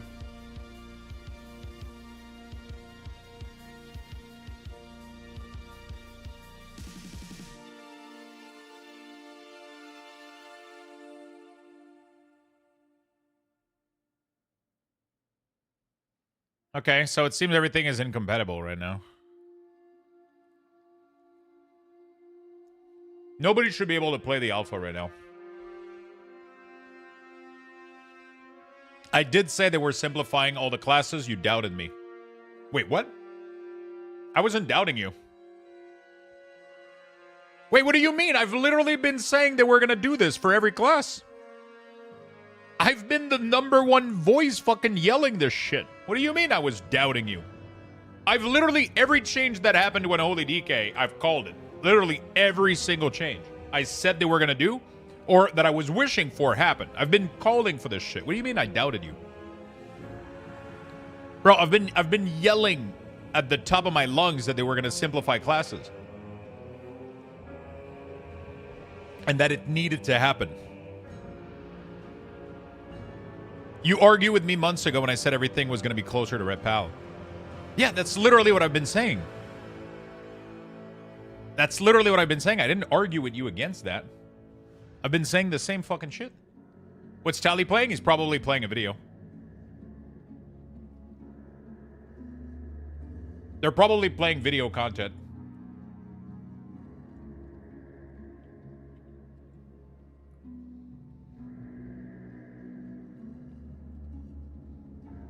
I can try to bring one of my video over. Yeah, he's showing a video. I can show you my gameplay from... hold on a second.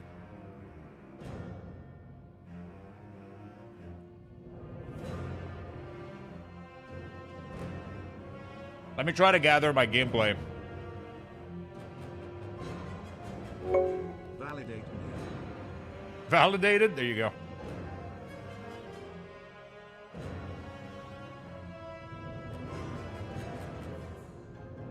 The 1 gig video, though. Let me try to see. Raxus, thank you for the 37. Thank you, my friend. I can validate you, though. I'm pretty sure I've been saying that this was going to happen, and it needed to happen. Oh, there you go, chat.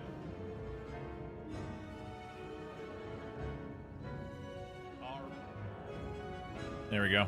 You guys are gonna... I'm gonna pretend like I'm playing, chat.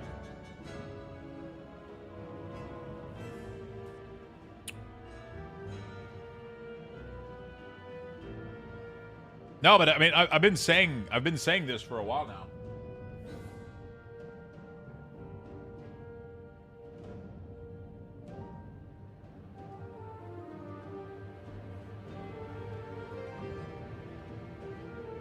I've been saying this for a while now. It needed.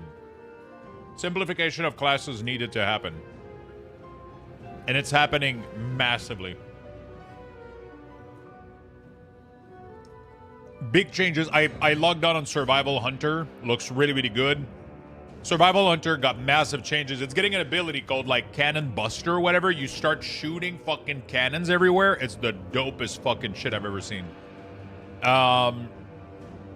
What else did I saw?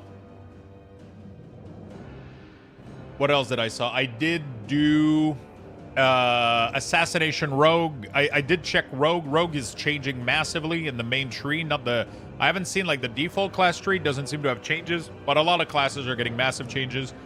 Shaman is... Shaman, both enhancement and...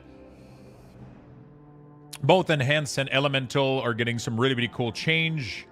It's really cool. One of the change with enhance is that like every time you storm strike, you automatically chain lightning everything. It's fucking crazy. You just every time you fucking attack, you're just chain lightning everywhere. It's crazy.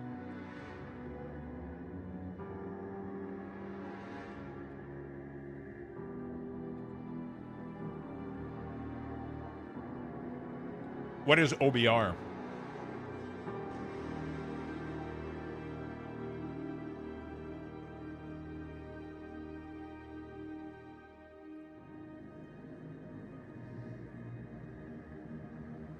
Oh, yeah, one button. Yeah.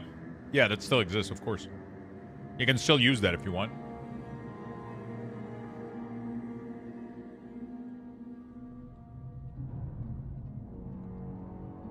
Feral Spirit change looks cool. They're more meaningful now instead of being kind of meaningless. You know when you're getting them. Also, Tempest is completely random now. You no longer have to track like an amount of energy or whatever. Which is really cool.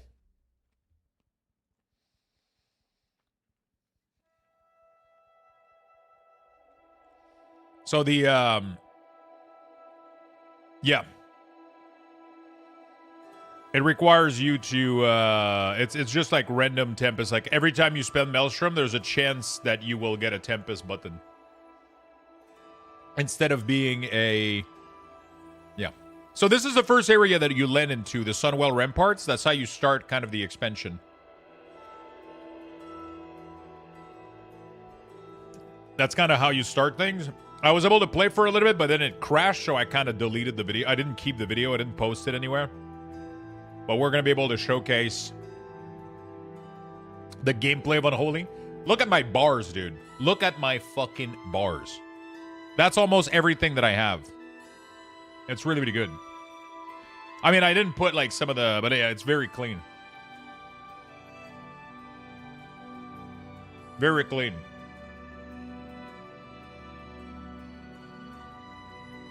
Sorry, I got some leftover sushi from yesterday.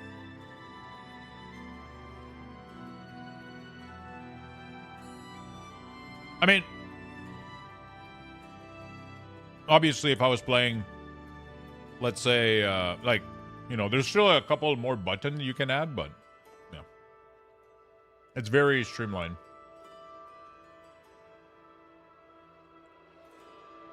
Is Blizzard still gradually yanking weak ores from you? I mean, it's not gradual, it's complete. In Midnight, weak ores class HUD are no longer going to work. I'm going to be making cooldown manager. Yeah.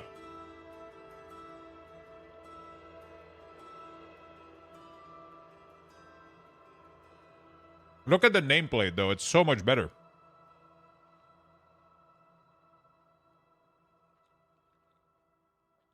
Nameplate had a lot of customization. I mean, my plan is still to make Weak aura will still be a thing, but certain things won't be allowed to do. I mean, they're literally going to block 98% of what weak aura is used for. I don't see what the hell weak aura is going to be able to do much. They're going to have to reinvent a little bit their stuff, but literally, like, they're not going to have access to anything. Buff, debuff, cooldown, resources, all of that is being blocked in combat. So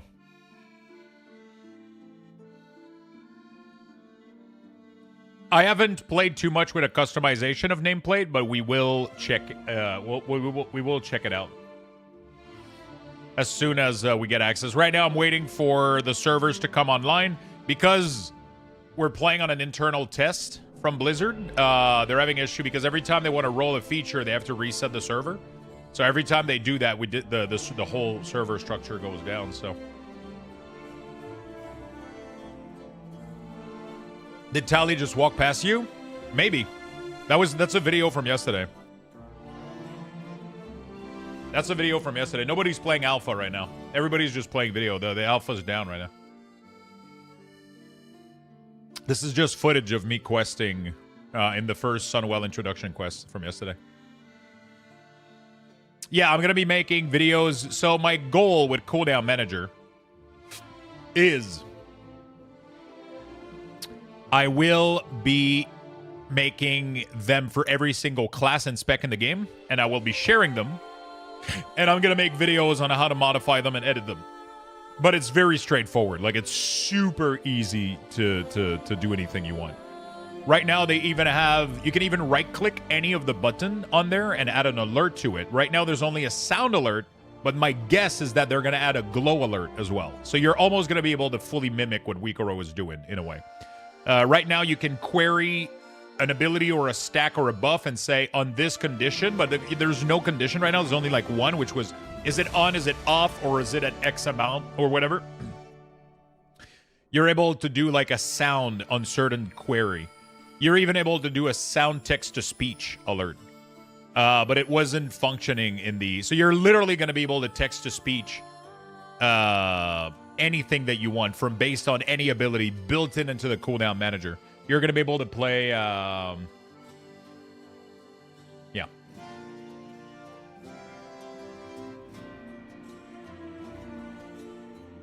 It's fucking insulting they would ever say there's not enough healer with the base UI, so shit. Yeah, they're working on it, though. They are, right?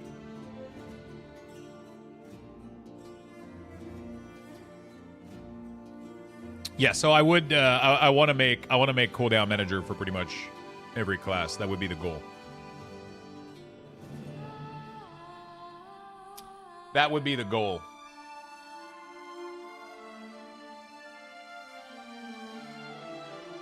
That would be the goal. I will make cooldown manager for every class.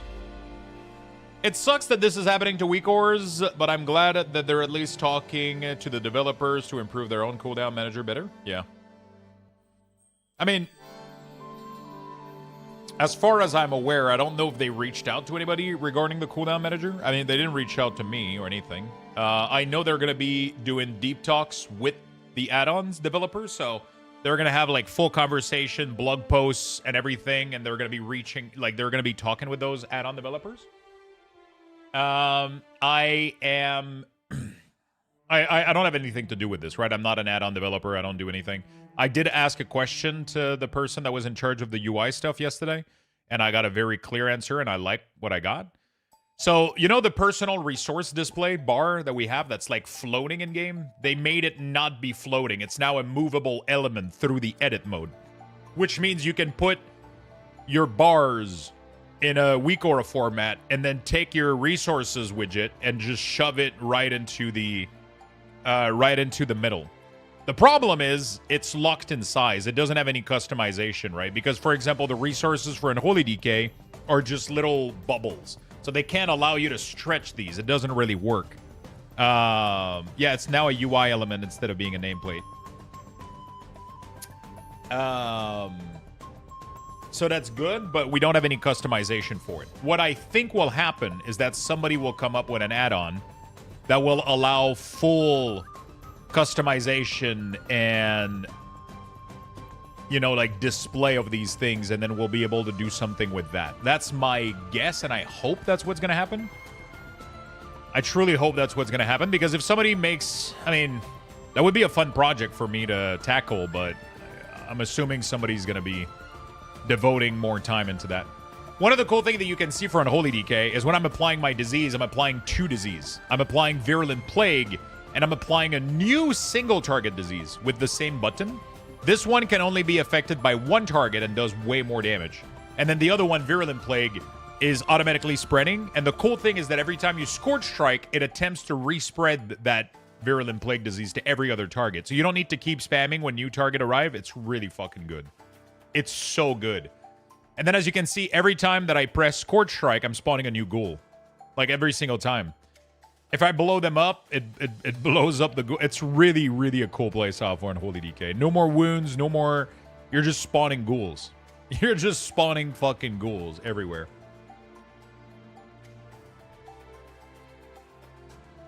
I would love to try to work on that add-on to like... Because my fantasy, right? The big goal, the big thing that I would love is having an add-on that allows us to control the spacing between the icon more, control the border, control the color, control the size. Like, because they're already doing a lot of stuff, but we don't have access to border. We can't zoom the icons. There's like a lot of stuff that we don't have access to, so yeah. But what I'm going to do is I'm going to make an entire UI for all classes, and I'll be sharing it. That's what we're going to be doing. How is Warrior? Hi from South Africa. Yo, what's up? Warriors are looking kind of cool. I haven't had time to fully deep dive into them. They got some really, really cool stuff going on, I think. And they're not getting bloodless, sadly. I didn't find it. Yep, there is a massive squish happening, yes. There is a massive, massive squish happening.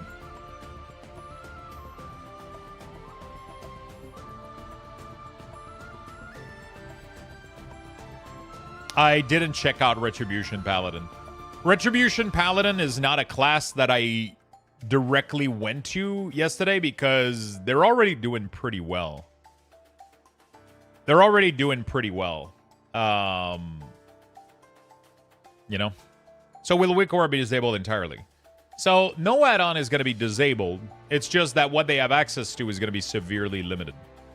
So Wikora is no longer going to be able to have access to anything regarding combat information. That includes buff, debuff, cooldown, resources. All of that shit is not going to be accessible, which will most likely kill a lot of features on these add-ons, right? I didn't get to try Shadow Priest. I didn't have time. Yep, they simplified Death Knight. Every class is getting simplified. I didn't try Windwalker Monk either. I only had time to do a couple of classes yesterday because I had to get recording. I did Warlock. I did Demonology, Affliction. I did Unholy, Frost. I checked out Survival Hunter real quick and some of the other Hunter spec. I did LA Shaman and Ents Shaman real quick. And that's pretty much it for now.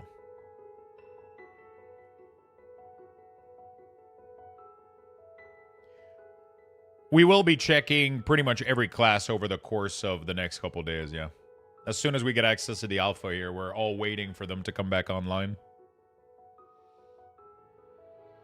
We're all waiting for them to come back online. They're doing so many good things here. Oh, apparently they're up. Yep, there we go. Let's go. Let's go, chat. Apparently they are up. All right. So I got my Death Knight that's an Eastern Plague Land. I don't know how the fuck that's possible. I made 2 DK yesterday because I was stuck on one of them. All right. I don't know if I'm going to do a guild neighborhood or a private neighborhood. So private neighborhood would be limited to 50, but then the guild neighborhood would only allow us to invite guildies. The problem is a lot of people would maybe want to hang out with us in our neighborhood without being part of the guild because they're raiding with other people. So I have to make a decision regarding that. I don't know how we're gonna do that. And then if we're making an alliance, if we're making it horde, if there's so much here to, you know, there's so much here going on that I don't know exactly what we're doing. We're gonna be making a neighborhood for the community, 100%.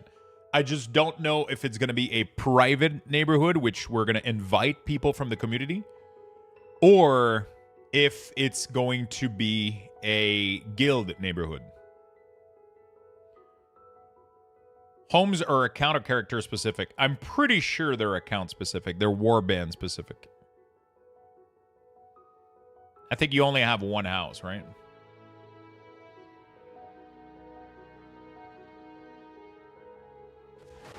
All right.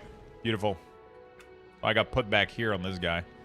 We can go back to Valley of Strength and then get back in there.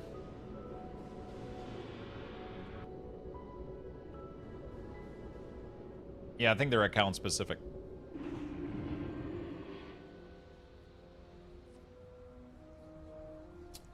Pretty sure they're account specific.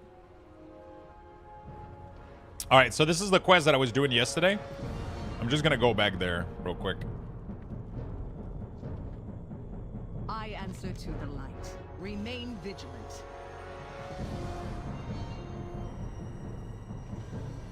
Could rent spots to people for monthly sub. Yeah, billionaire streamer talking how to segregate races and WoW. What do the horde area looks like? I'm horde, but the neighborhood feels like alliance. I would just look better. Yeah, so if you're horde, the neighborhood is gonna look horde. There's nothing else to it. I have right now 57,000 HP. I'm level 80 in full green, and I have 60k pretty much.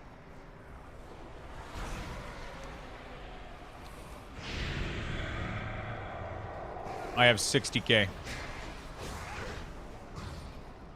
The horde area is full horde area. So the horde area looks like horde, and the houses are horde.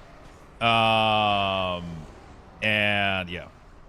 You don't need to take out a mortgage. Oh, to pay for consumables. Yeah, I don't know about that. For the housing, it's super cheap. So yeah, I have 2 disease that I can apply, which is really, really cool. And then look at this. Every time I'm gonna press Scorch Strike. Oops, that thing died. Our enemies will fall.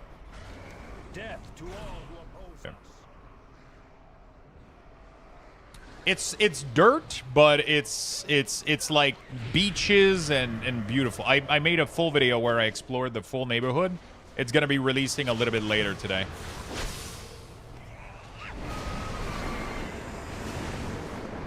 Look at that. 1 ghoul, 2 ghoul, 3 ghoul, 4 ghoul. Look at that. Just like a whole army of minions.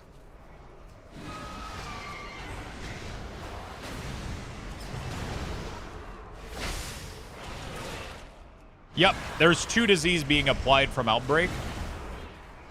It's really, really nice. One of them is single target, the other one spreads in AoE.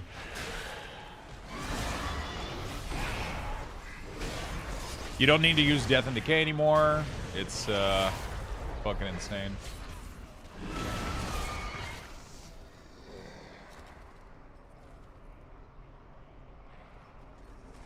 Dude, Swiftar, Unholy is so good. Your alpha housing video release. Oh, it's WeCore that's releasing later. Yeah, you guys can go watch the. You guys can go watch the midnight video apparently. The housing video. Let me try. Should I do like a little message with all the videos? Yeah, player housing is released. So, Unholy video, Affliction, Demonology, and first look at player housing. This guy, if you guys want to go watch, I'm just literally going through the entire area, and I'm just flying through the neighborhood. You can go see. You can go see all of that stuff. There we go, chat. There we go. New midnight videos. There we go.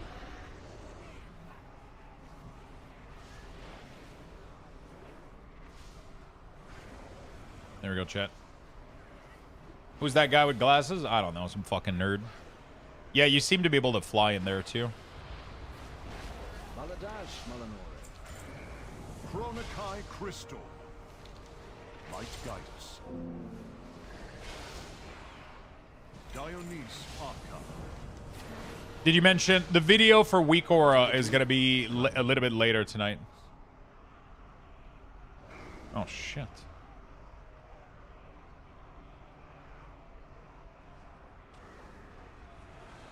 You don't know how much I appreciate the new thumbnail style for your video. I love them. Really, Toxie? I was doubting them yesterday a little bit. I was doubting myself a little bit because I've been doing like kind of this lazy thumbnail, but it's super minimalistic, so I was like, whatever. Because I've been using this style for the past like couple months now for my live on YouTube.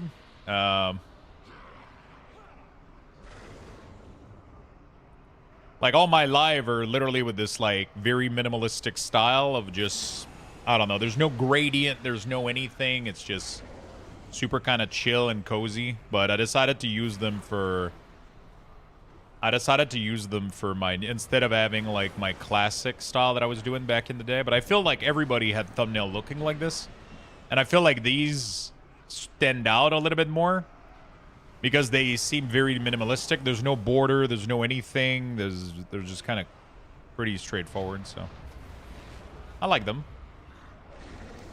But I was doubting their simplicity maybe a little bit, so it's kind of cool. I appreciate the kind of words. I'm glad you enjoy them, man. Wow, I can't believe Lux got alpha. These damn creators, man. These fucking creators, dude.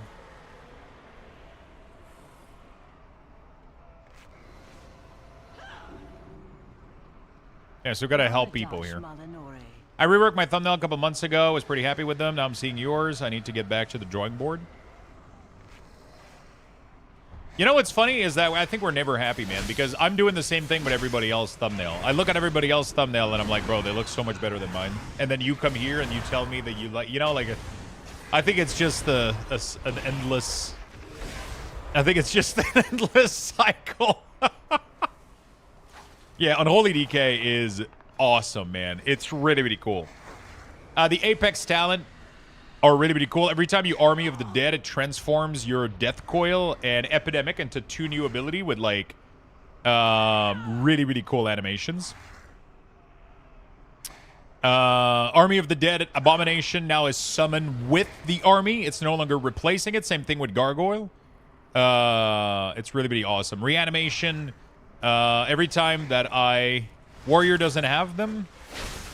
Yeah, Warrior is missing a lot. Dude, I was so excited for Warrior because I looked at Prot and I saw that Prot had exclusivity on Avatar and I was like, oh, that's fucking awesome. And then I was like, oh, I'm assuming Arms has access to only Bladestorm and Fury has only access to Recklessness. That's really, really cool. And then it's not that. I thought they were finally, because it always felt weird to me that all the cool Warrior ability are just accessible by everybody. Like Fury can just take everything. It's like, what the fuck? I like that you're a Devour main. Devour these nuts. That's good, man. That's a good main. At least you're going to have a mouthful for a while. Yeah, so when I press Army of the Dead, I'm getting an entire army on top of an A-bomb that has like a massive gas cloud. And he just runs around and like fucking, like everybody just kills everything. You have the 4 horsemen. You know, like, you could even spawn, like, another Magus. Like, it's just, oh my god, that's the elite from yesterday. Shit. Yeah, this guy took me a while to kill yesterday.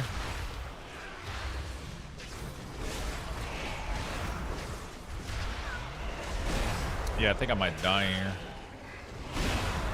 Oh, I gotta explode these, I forgot. I'm still learning a little bit. I love the playstyle, dude, of summoning these. Oh, I gotta enable. There we go. We're gonna blow up another one. You can see them like glow up and blow up. I hope they make the explosion radius pretty big. How many minions you got? Infinite, man. So we no longer have wounds, but every time I press Festering Strike, I get a stacking buff on myself called Lesser Ghouls. And then every time I press Scorch Strike, it consumes the buff and spawns a ghoul for me that just attacks my target. That's the playstyle of Unholy DK now, which means that I can target swap as much as I want. I no longer need to attack the same target because it has wounds on it, right? I can just keep spawning ghouls and horsemen, and it's so cool, and it's so simplified and fun. And I cannot wait to show you guys Affliction. Oh my god. Affliction is amazing.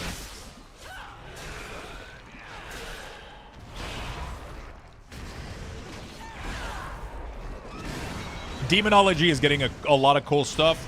I made a video about it too on my YouTube channel.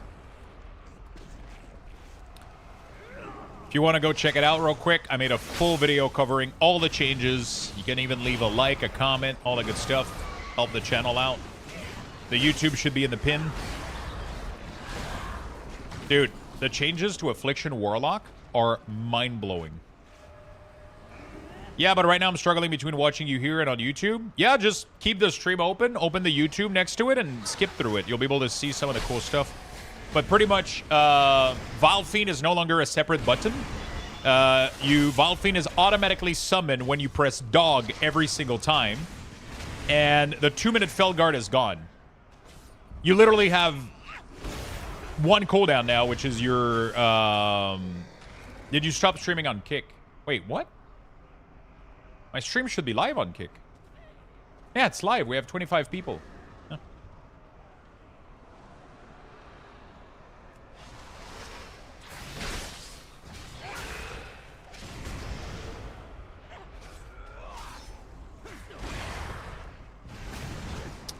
So the really cool change. I mean, Demonology always had a horde feel. They already had the feeling. They didn't need to change that, right? Okay, listen to this. Affliction Warlock no longer needs to use Malefic Rupture. It's actually deleted. Now the spender is Unstable Affliction that you can stack up to 5 times, exactly like we did back in Legion. And then the AoE spender is Seed of Corruption spamming. It's fucking amazing. It's absolutely insane. Phantom Singularity is gone. Vile Taint is gone. All that shit is gone. All that shit is gone. Yep, I'm playing the alpha right now on my Unholy DK. I'm trying to finish this quest here. I don't even think I need to kill these people. I just need to revive, but yeah, whatever.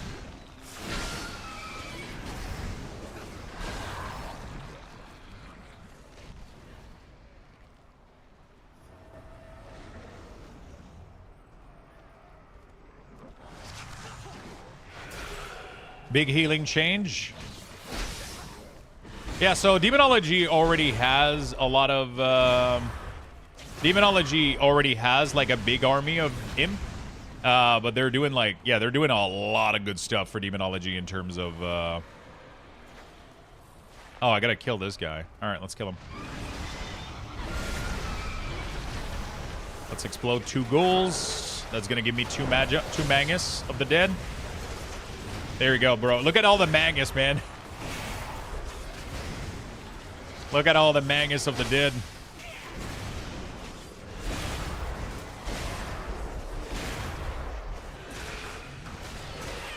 Every time you explode one of your ghoul with the talent, it gives you like a full Magi.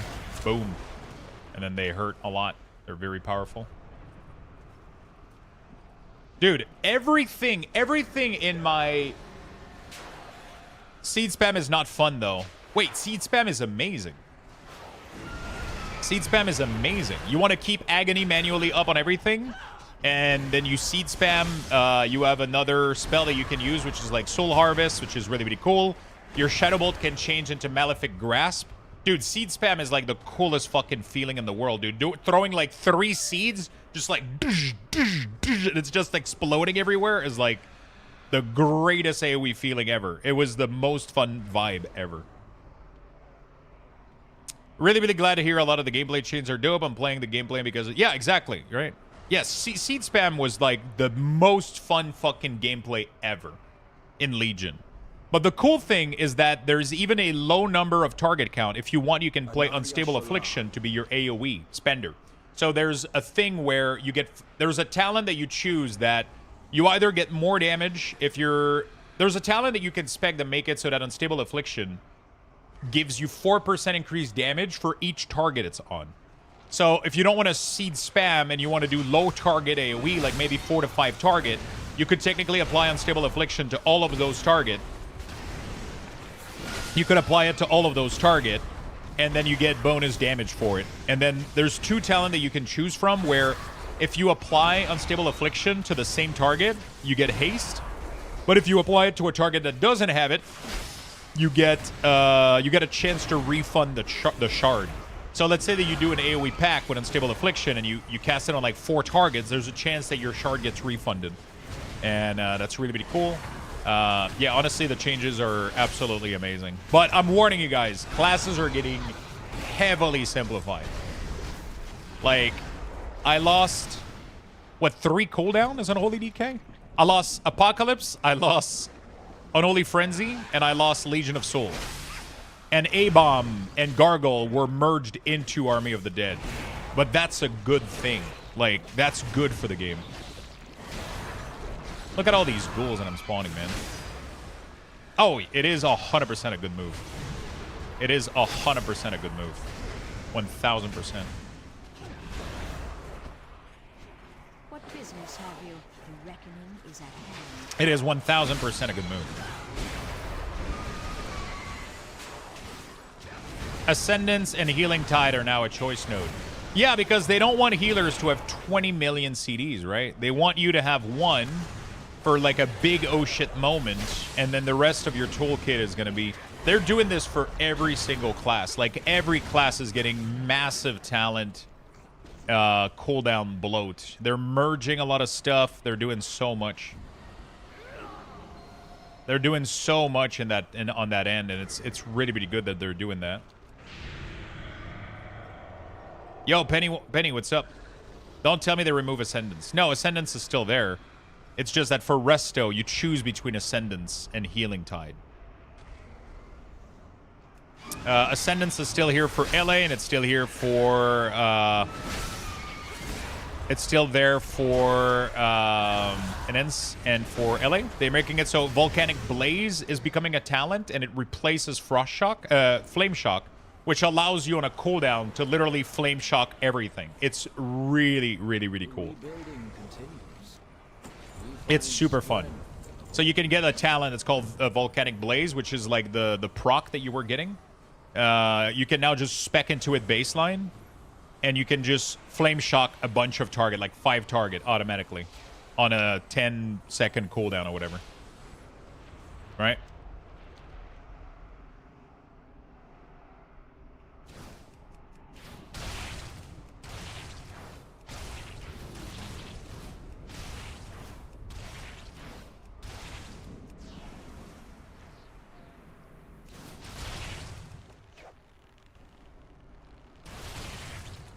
Okay.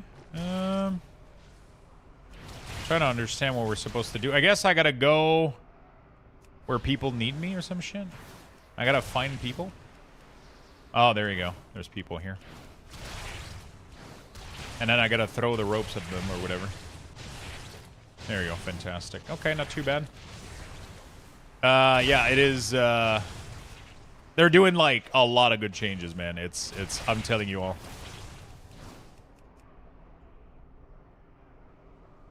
I'm telling you all.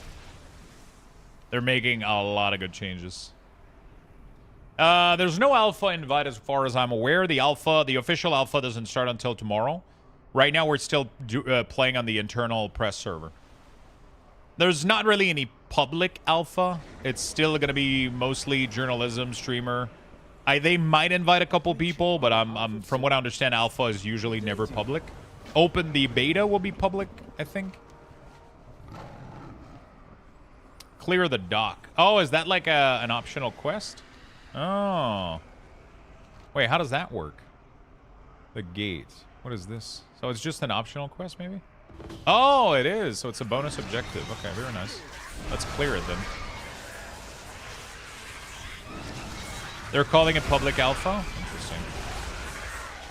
So one of the really cool changes with Unholy, let's say that I pull a new target, right? Like this, and I attack this guy. If I attack him, you see that the disease automatically spread to the other target. Every time you Scorch Strike a target that has your... Every time you Scorch Strike a target that has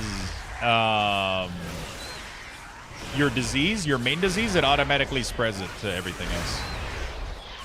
Oh, I don't have any charges of the ghoul. I'm an idiot. It's tough to play without weak ores, man, to track all this stuff right now. But have you given any class feedback? I'll be very honest. Yesterday, we had 2 calls that lasted each an hour. Then I had a little bit of time to play this in between me having to try to get food and then I had to record. I recorded like 5 40-minute, like almost like 2 to 3 hours worth of video. I didn't get to leave class feedback. I didn't get to do any of this shit, but I'll be very honest. Right now, the classes that I've checked, they literally did my entire checklist. Everything that I wanted for Unholy DK was done. And I'm not even kidding. The things that I've been talking and yapping about for the past, I don't know how fucking long, they did all of them. Same thing with Affliction Warlock. So I don't have any fucking feedback. Like, you know what I'm saying? I gotta go check out Rogue. We're gonna have to go play Rogue. Right now, I want to try to get off of this area to try to see what Silver Moon looks like. We're gonna go test out more classes. I'm gonna be testing everything. Now let's explode some ghoul here.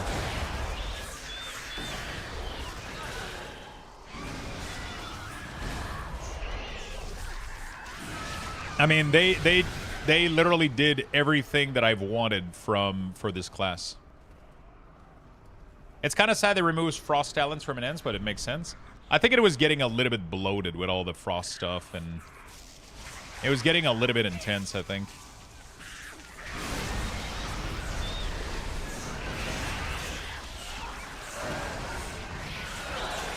So the cool thing is you can army and immediately implode both of them. You can immediately implode both of them. What's the thing here? Malspawn Harbinger slain. Oh, is it a rare spawn that hasn't spawned yet? Malspawn Harbinger. Maybe he's not there yet? Oh no, he's right there. Yo, bitch! I'm down here. So I'm spawning ghoul, I have 2.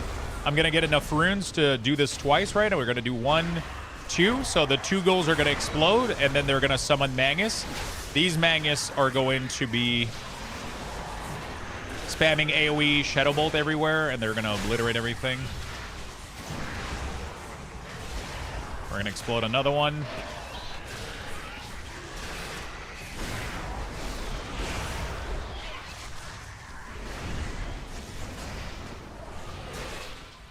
There we go. We're gonna summon a bunch of little ghouls. We're gonna explode another one. Get another Magus.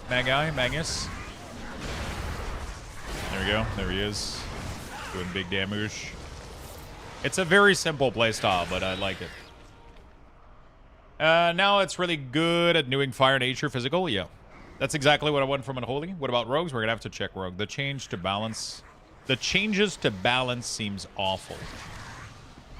You have to put things into perspective, though. It's really, really hard to just look at...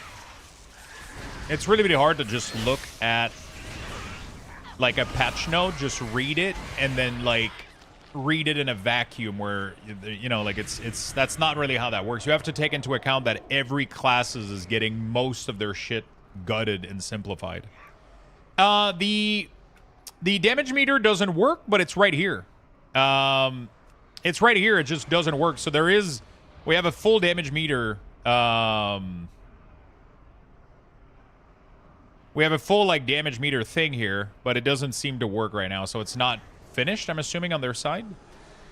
Also, here's the cooldown manager. So I can do this, and then we can even do resources display, like this. And then this is how you achieve literally weak ores with this, right? You can, as you can see, we can literally achieve... We can literally achieve weak ores.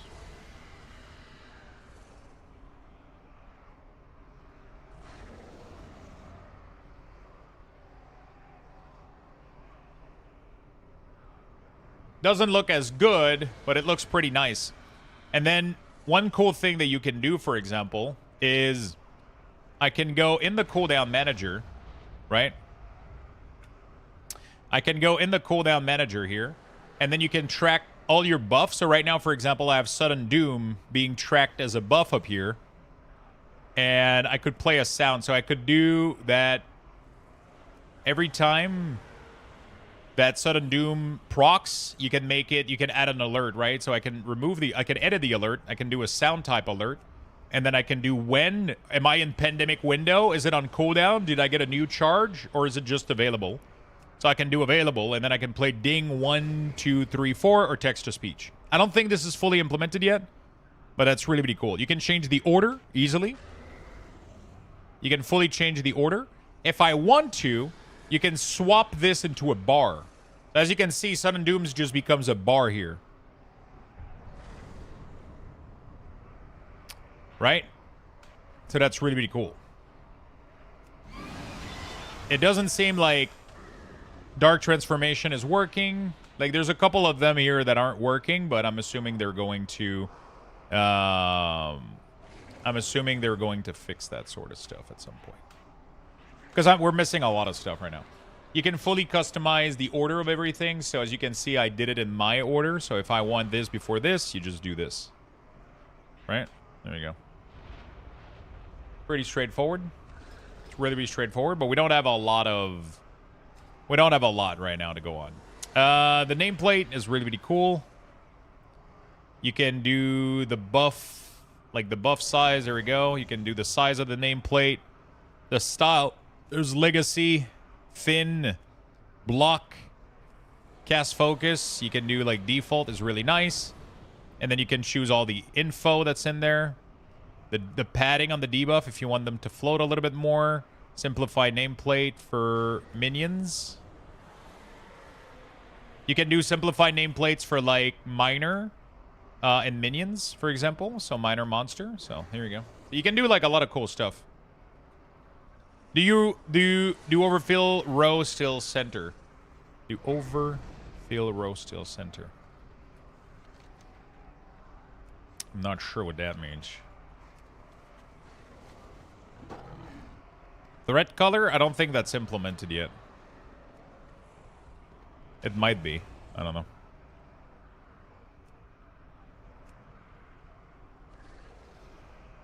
Aggro display. There we go. Flash. Progressive. So you can do like... You can do a flash for aggro.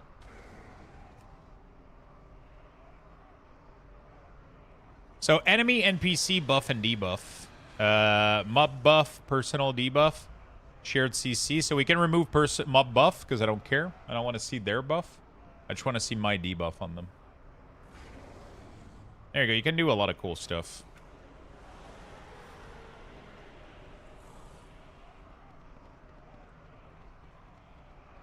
My E-Scale is the new ability called Putrefy. It's all in the video that I did on YouTube. Manatide is also removed. Yo, chap, thank you for the prime, my man. Oh, fuck, I think I'm getting the crash that I got yesterday. Everything is lagging. Oh, shit. I think we're getting DC'd.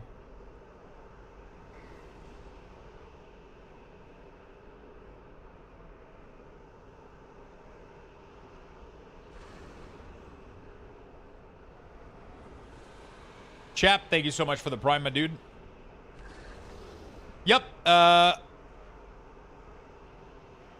Multi-shot is being removed as BM, and it's being replaced by a thematic ability, which is really, really cool. So you press an ability, and it commands your pet to start like a big AoE thrash that AoEs everything. And for a couple of seconds afterward, all of his ability are going to cleave. So you maintain the same mechanic without having to spam multi-shot, which felt weird for BM because they're not doing bow damage, right?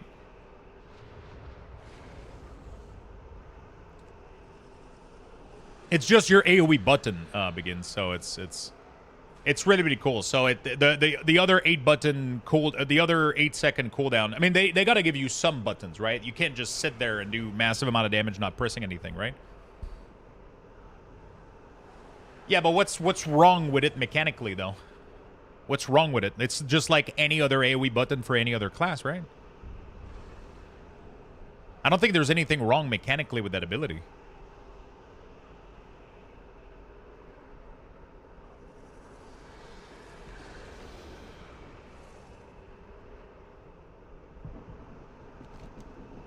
Right?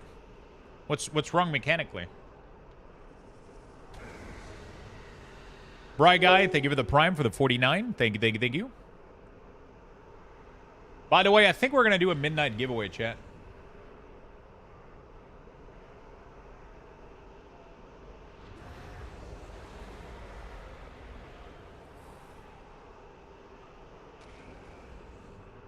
Not doing bow damage, so they're doing melee. Content creator, friends and family, and very few random public player. Yeah, pretty much.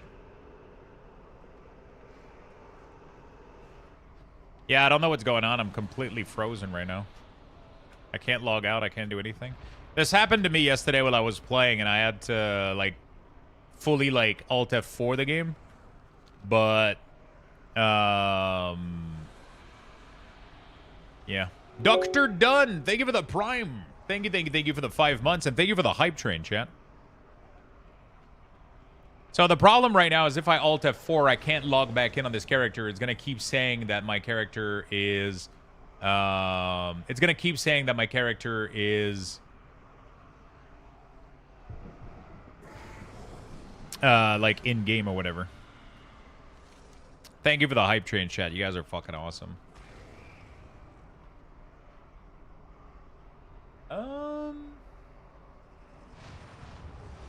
No, it's just like a big lag or whatever. I could go, I mean, I'm thinking I'm gonna have...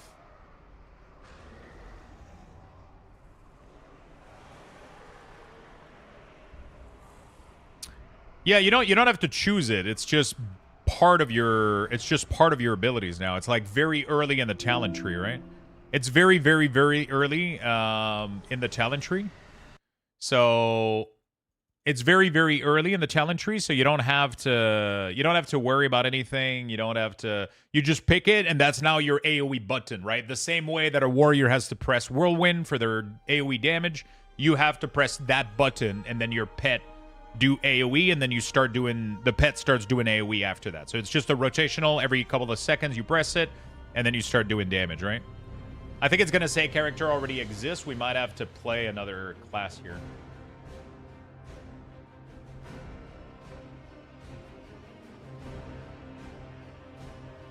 Yeah, I think we're going to close the Steam gift card giveaway on Twitch, and I'm going to open a World of Warcraft midnight giveaway. Yeah, character with that name already exists.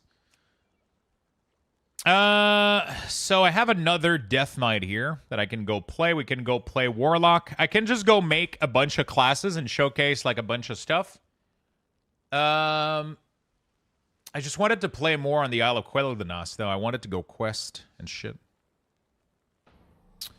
We can't make an Aeronir as well. That's not available. What do you guys want to see, chat?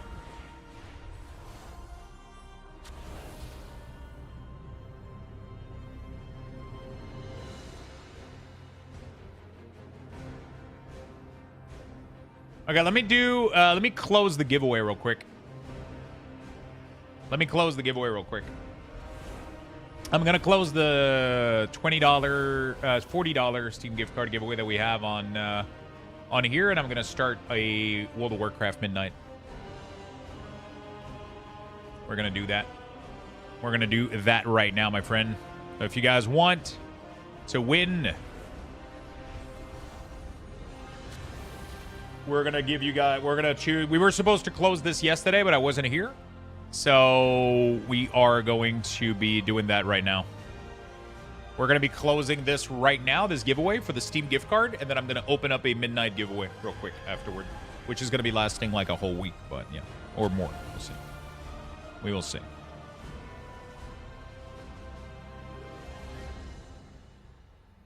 I want to see housing, since that's the thing, is releasing this year. Yeah, we got. There's not much to do in housing right now. I think it's bugged on the alpha too, on the build that we're on.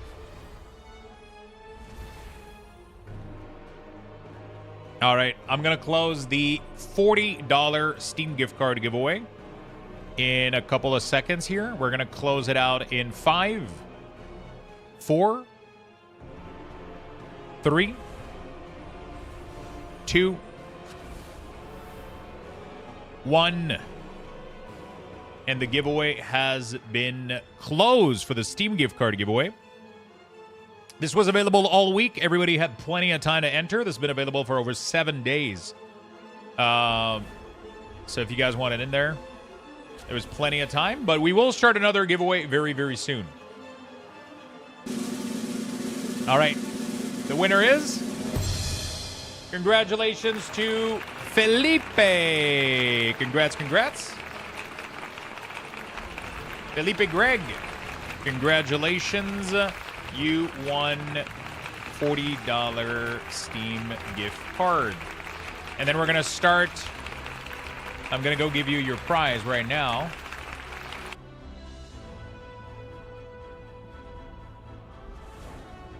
Copy this.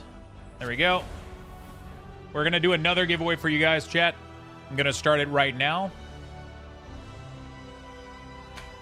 I'm going to go ahead and start it right now. We're going to do a midnight giveaway. So we're going to do copy giveaway. We're going to call this midnight. There we go. And we are going to start it right now. There we go, my friends. The midnight giveaway has officially started. We're not going to close the green one for now.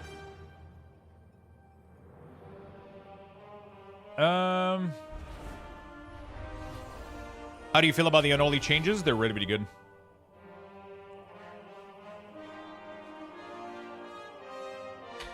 Sorry, I gotta go buy a couple couple Steam gift card real quick.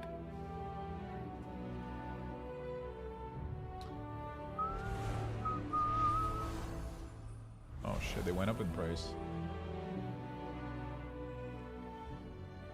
Midnight is any region, doesn't matter.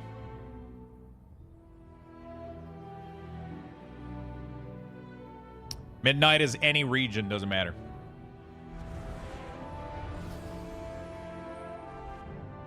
Oh, we got disconnected here. Oh, okay. Well, we crashed. That's going to happen a lot as we play through the main internal build. We're going to boot up the game again. Sorry, don't have enough points. So it is 1,000 Luxbucks per ticket. Exclamation mark Luxbucks tells you how many Luxbucks you have. And then every 1,000 Luxbucks you have, you can buy a ticket. If you guys want to go enter the giveaway, make sure you go on the giveaway page. It's a little bit more simple than... It's a little bit more simple, yeah. It's just better.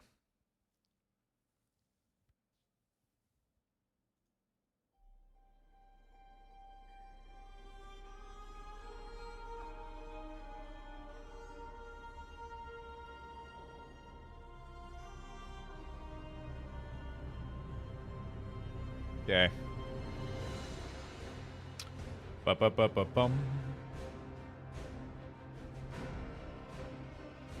The game has a lot of player loss. How do you know that?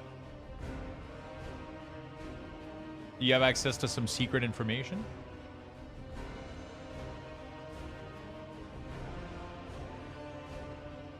Oh, okay.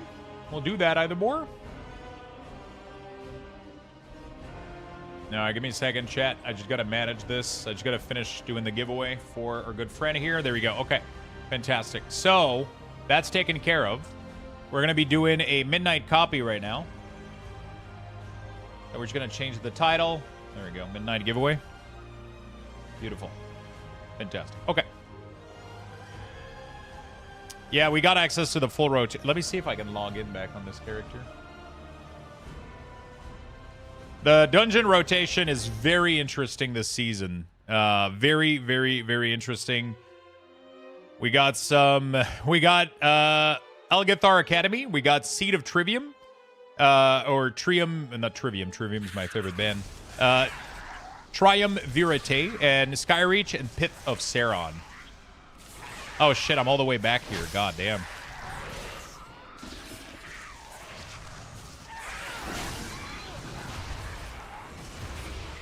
We're quite far back here. Okay, so it's not showing me my debuff anymore. See, I mean, it's gonna. Most dungeon are gonna get massively reworked, so don't picnic. Don't picnic.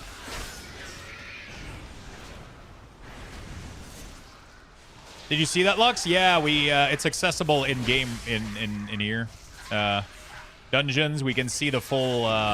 We can see the new dungeon. So we got Den of Nolorak, Magister Terrace, the Cavern, Murderer's Row, and then you got all of the. We got access to current season right over there. Default unit frame makes me sad. Kind of sad because all the changes that I did.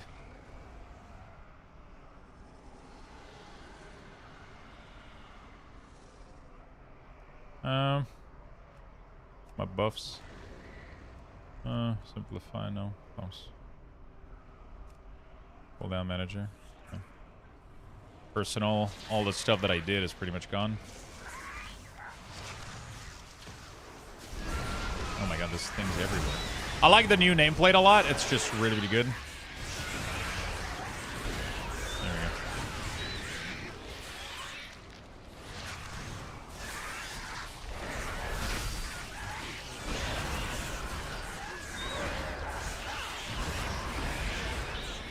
we go.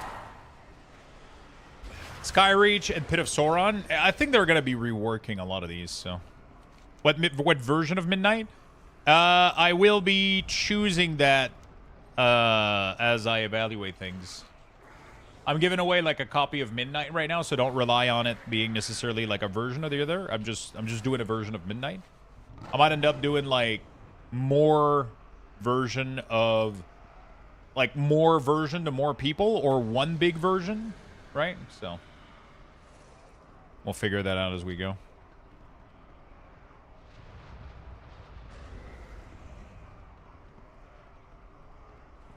We have loot tables yet? I don't know if we have loot tables though. Like, yeah, I mean, there's some. It's a lot of placeholder. It's pretty cool. A lot of little placeholder. Like, I don't know how. Like, yeah, like most of the stuff here seems to be placeholder. Like, this is all looks that we've had in the past, so we'll be able to see. But we got some items. We got some stuff. Oh, that's a cool fucking shoulder pad. Okay, so there is some placeholder and there is some non-placeholder. It's looking really, really cool. Got some patterns as well. Nice. Do you like the new UI? I think they're on a good path, yeah. I think they're on a really, really good path. My faith is my shield. I think the new UI is going to be pretty good once they're done with it. Once they add all the feature they want to add, I think it's going to be really, really awesome. I think it's going to be pretty fucking good. Thank you for all the support, chat. Thank you for the hype train. Thank you for the bits. Thank you for the sub. Thank you for the resub. Hope you guys are enjoying the content. Thank you for all the new follow as well and all the new people. Hope you guys are enjoying. I'll try to cover as much as I can. I'll be doing the new areas. I'll be overlooking every single class that we got, right? So every single class that we get, I will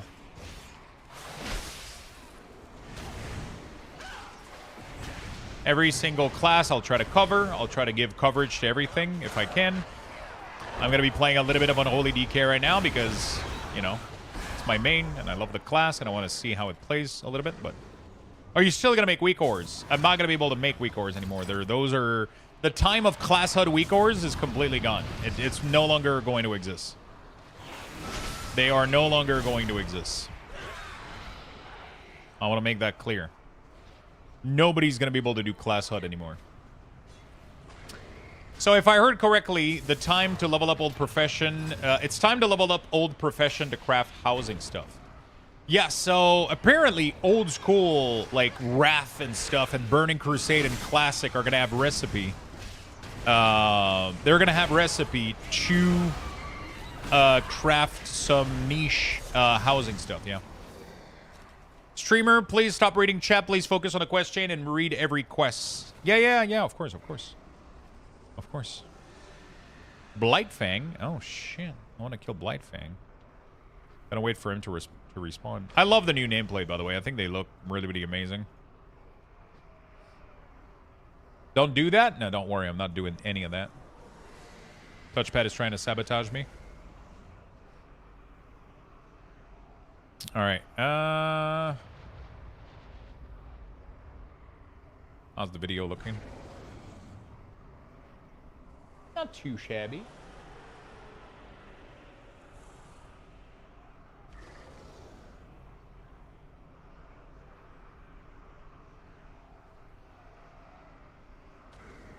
All right, there it is.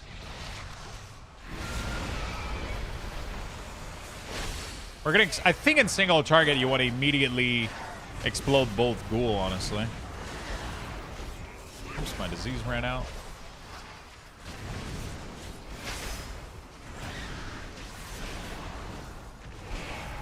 Oh shit, did you see the little animation on the UI telling you that your cooldown was about to be ready?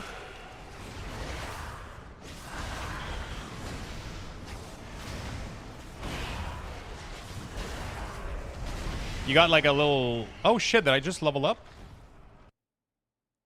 I think I just crashed. That's what I did. God damn it. God damn it. Hopefully I'm not the only one crashing. A warlock attacked me, so I murdered him, and then a second warlock came up, just chaos bolted me. Are you able to go to Quell Talas and and High? What's up, Cat Garlic? How you doing, man? Yeah, I think we're able to go. I mean, yeah, they're revamping the entire area. Yeah. Yeah, the new nameplate looks they're really, really good. Can action bar be hidden natively? Let's check it out.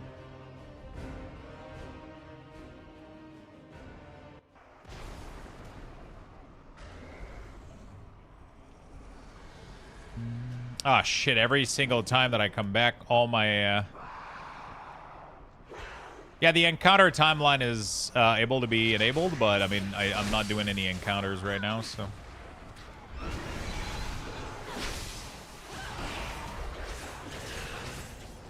Gonna blow up some ghouls.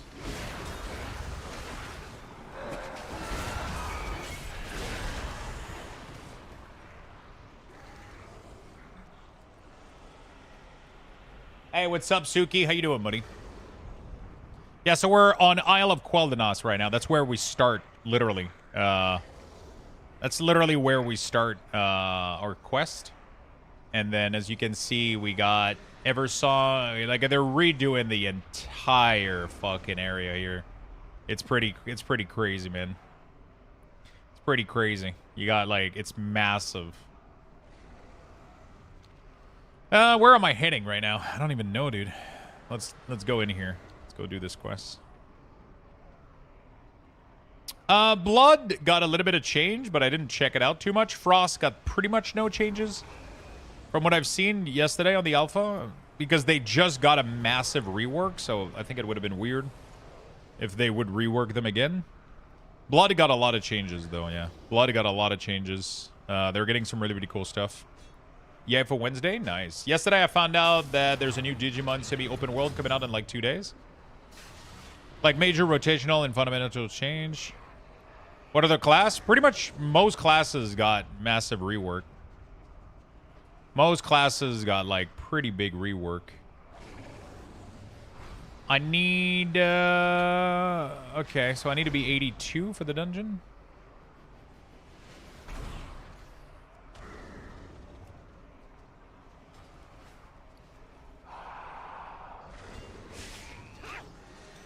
Oh, I got a new neck here.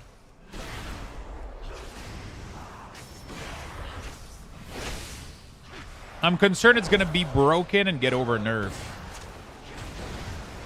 I mean, that's not really something to think about or be worried about. What I like is the change they're doing to corruption, consumption, sorry. It's really, really cool. I fucking love that part of it. They're doing where, as corruption, you literally hold the axe in the air, and you, like, you empower it like an evoker spell. So you literally just take your weapon, and you hold it in the air, and you let it empower, and then it just, like, it just explode in blood everywhere, and then you, like, the animation of the spell is really, really cool, and then depending on how long you hold it, you get, like, a different effect. So, like, you get, like, the animation for it is amazing. Oh, shit, I gotta place a bunch of, the animation for it is really, really cool.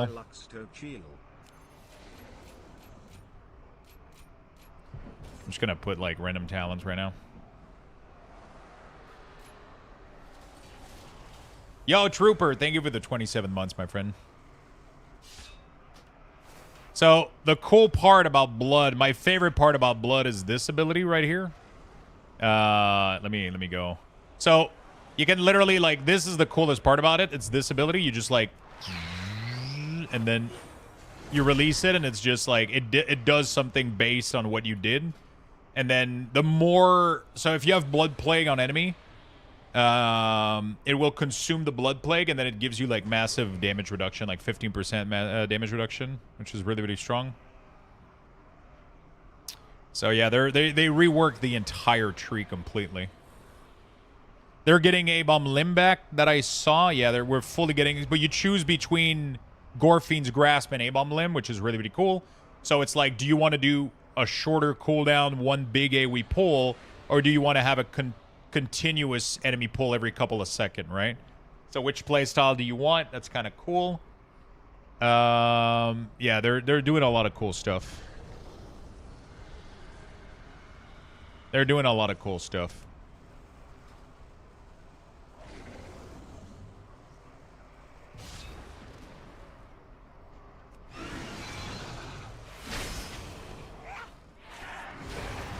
Yeah, being able to summon just a bunch of ghoul is, like, really, really funny here.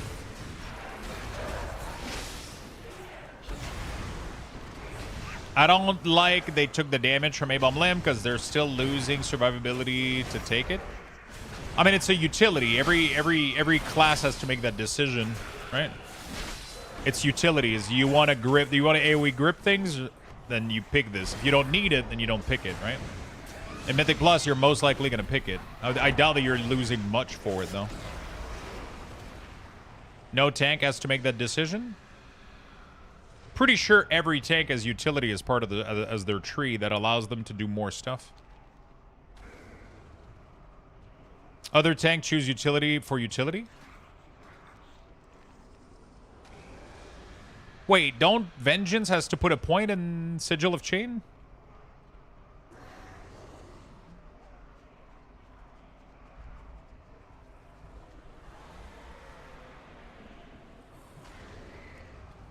Pretty sure every single tank in the game has to choose these kind of things. I'm not talking about the current iteration. I'm talking about in beta right now.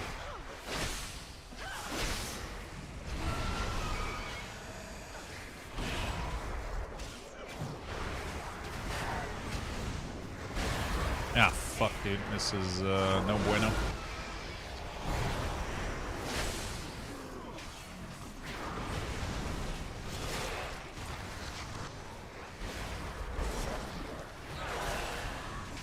I mean, right now, you can't really tell if you're losing. I feel like every class has a... Minion looks dope. Yeah, it's pretty dope. Can literally just summon a bunch of ghouls like this. I just keep spamming it, and it's summoning ghouls that just go in and attack. And then I'm causing them to explode and just summon more Magus. I'm literally like a giant necromancer right now, which is fucking awesome. It's really, really cool. I'm excited to go play more Warlock, though. Affliction is going to be good, too. Oh, shit. Affliction is going to be goated. Affliction is probably one of my biggest rework. I just love how they simplified everything, man. I love how they simplified everything. Lower cooldown and ability bloat is so fucking good.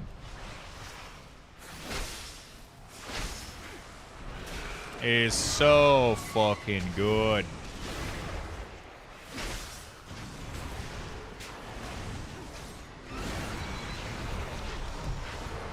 There we go. Explode 2 of them. So every time, because of this talent, every time you explode with a lesser ghoul, you get a Magnus. So, I mean, classes are going to be very straightforward, man. Rotations are not going to be that complicated. It's going to be like very few abilities, very few cooldown. We're going back to like old school WoW in here, almost like there's not much going on. Like you literally just press this button, you press this, that gives you ghouls. I have 3 right now live. Like you can see like I'm at 7 here, which means I can press this ability 7 times and spawn 7 ghouls. I just keep my disease up. And I just spawn as many of these as I can. I blow up this, and what the fuck is happening? Why the fuck is Narnia? Why the fuck did I pull? Okay, I think we're gonna have to pop all our defensive here. Just have to not die. Spawn some ghouls, explode them.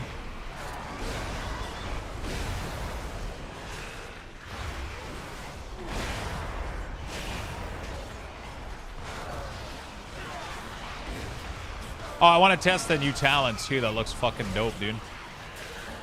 I forgot about that talent.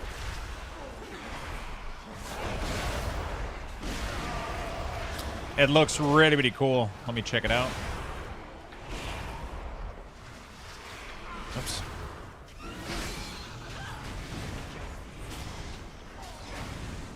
This talent looks in-fucking-sane. I really want to check it out. But it's not really minion focused though. So I don't know what I'm gonna do. So what it does is, yeah, I just lost a big talent for this though.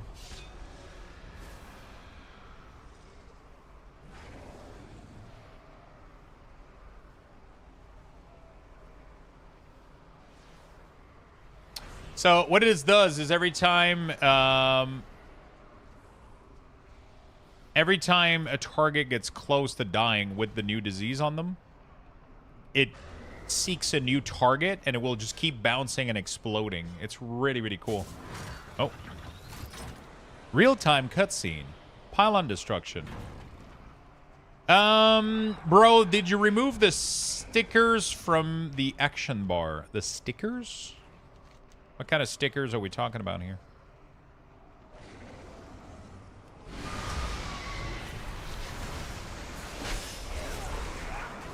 The art. Yeah, I never have those.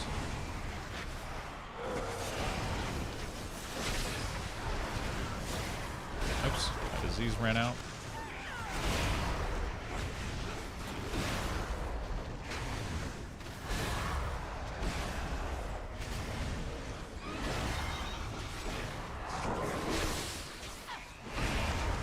Oh, that's a big dog. Man, I'm so excited to showcase all the classes. Oh, how did I remove? It's just in the edit mode. You take the first action bar, you click, you go into edit mode, and you remove it.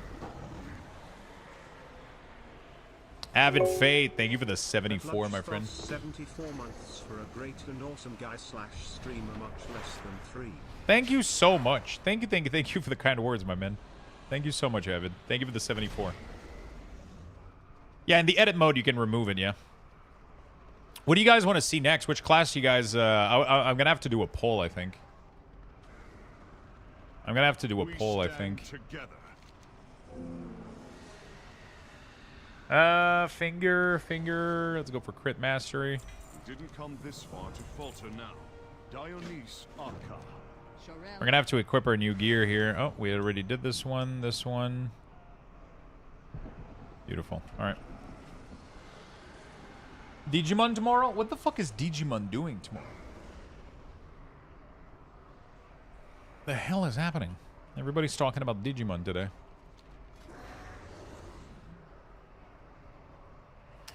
Did I get a new no, I didn't level. Okay. I heard like a leveling sound earlier, but yeah.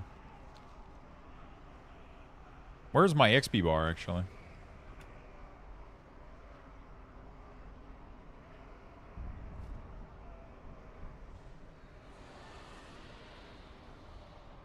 Archaeology bar? Ooh, wait, what? I played the demo. The game seems legit. Wasn't there already like a Digimon open world MMO that was that people were playing?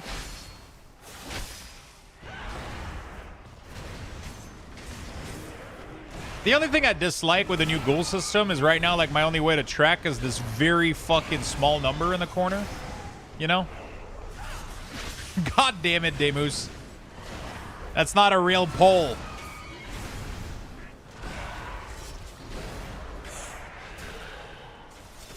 That's not a real poll. You biased. Not Resto Shaman, Enhanced Shaman, Shaman, Elemental Melee Shaman. Bro, that sounds like enhancement to me.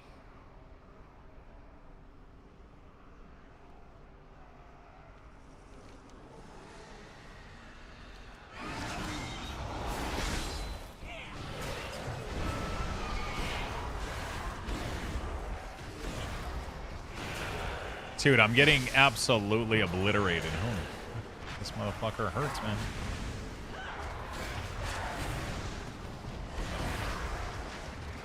I say give the mods what he wants. Oh, shit. Staff of Disintegration? A legendary? What the hell? Cage made me do it. Elemental Melee Shaman.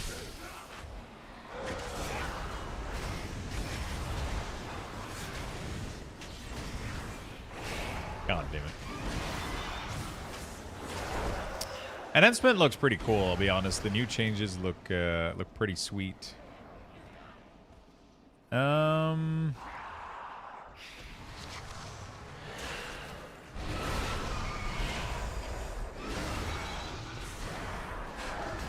only thing that's going to be tough, I think, in the next expansion is going to be tracking resources, I think. Like, I don't think Blizzard is going to make a good Maelstrom tracker. You know what I'm saying? The way that my weak ores were doing it, I think, was, like, way better than the default one. That's going to be the toughest part, I think, for me to get used to, I believe. Unholy feels pretty good right now, man. I like the playstyle. UI-wise, right now, it's going to be a little bit tough to figure out. Because right now, like, your charges for the ghoul is... I made a full video, by the way, if you want to get, like, a full detailed overview. If you want to get, like, a full detailed overview of the class, I made a video on YouTube. Thank you so much, Happy Booger, and that's fucking nice of you. Yeah, I made a little video, and it's pretty long, but you'll get, like, a full detailed overview of the class, all the changes.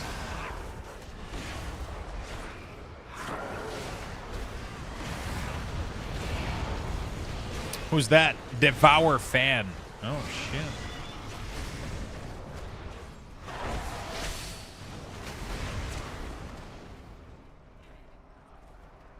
Okay. So there's a bunch of weapon hidden, like, everywhere.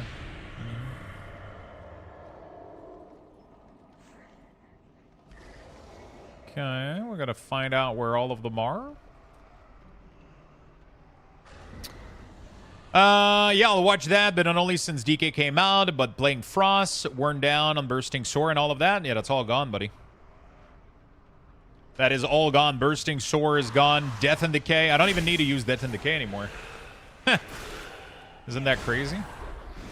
You no longer cleave within Death and Decay. That's gone. Wounds are gone. Bursting Sores are gone. It's all gone. They're all the original legendary. Yeah, that's what I was thinking it was, right? All the weapons that you, during the fight with Quel'Thalas, right? With Kel'Thas? Quel'Thalas. With Kel'Thas? That's actually pretty cool. Do you know any of the major change for Evoker and Press Tree? I haven't looked at Evoker yet.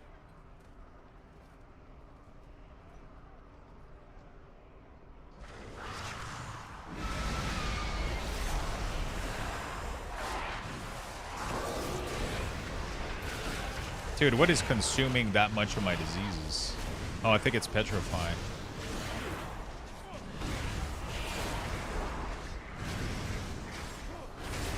Every time Petrify explodes, it consumes like a huge chunk.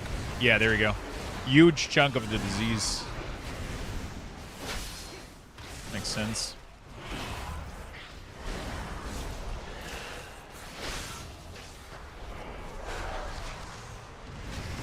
Oh my god, almost half of it. That's crazy. Cooking some steaks tonight? Nice. Do you know what the Apex talents are? Yeah, so right now it's a little bit complicated to put points in them because you need to sacrifice. I would need to completely take out like all the... Pretty much what it does is that when you Army of the Dead, it transforms your Death Coil and Epidemic into Necrotic Coil and Graveyard. And it's pretty fucking cool. They have like really fucking badass animations. I could showcase them a little bit. Not Resto Shaman 1 with 65%. That's pretty good because that means we can do Priest, we can do Rogue, we can do everything we want. Just not Resto.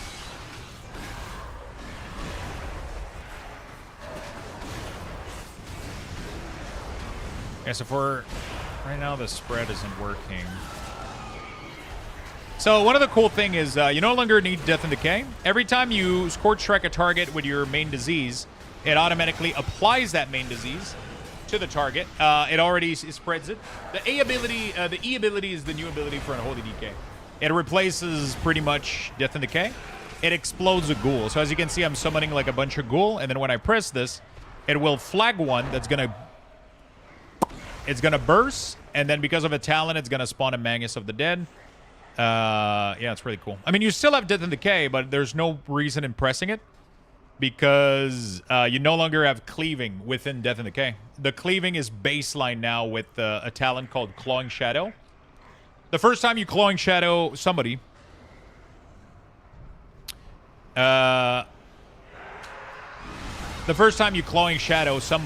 it gives you a stacking debuff that will make it strike to a second target, and then third target, and then fourth target. It stacks all the way up to 4.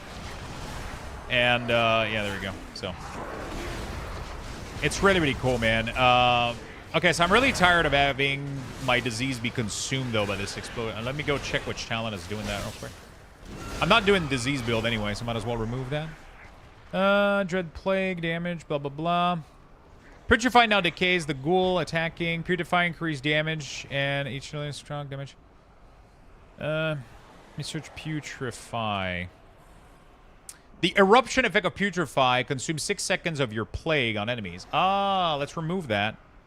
And let's go take All World Serve instead. Let's go get another minion. There we go. So it's not going to consume my... so now I'm going to get like another little archer, and he's going to be doing more minion stuff, which is pretty dope. There we go. So now I have the archer. And every time you Death Coil, he's going to be doing some damage.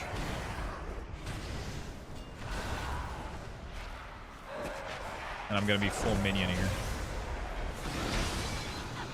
We could go full disease too if we wanted. The new Festering Scythe ability is really cool. It's no longer like an additional button press. It automatically casts it every single time that you press Festering Strike. It automatically casts it afterward. And yeah.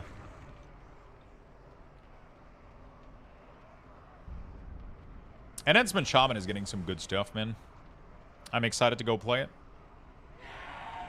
Ah, fuck. There was... was there something downstairs? I'm excited to try out every class for you guys.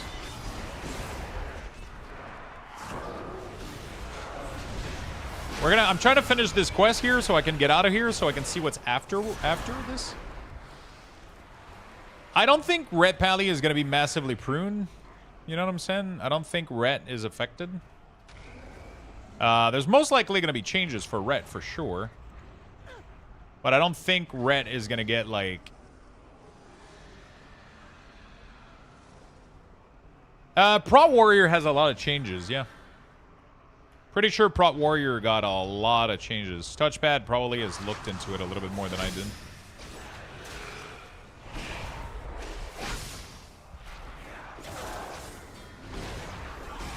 I haven't looked at Shadow Priest yet.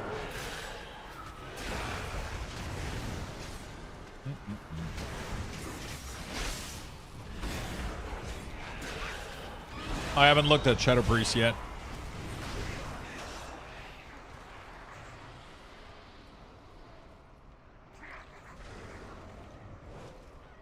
Demo Warlock got a lot of simplification. You no longer have a 2-minute tyrant, and Vile Fiend is automatically summoned with the dog.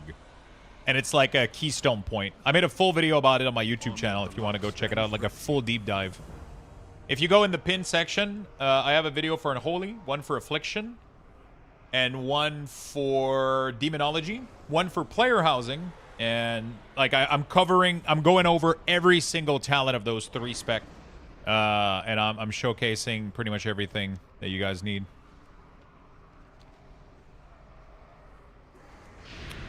Full video on... Yep, so full video for Demonology. There you go. Demo. If you want to go check it out.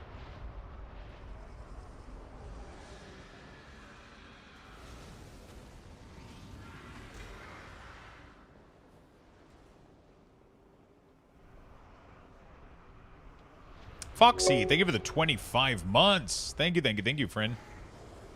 I appreciate that very much.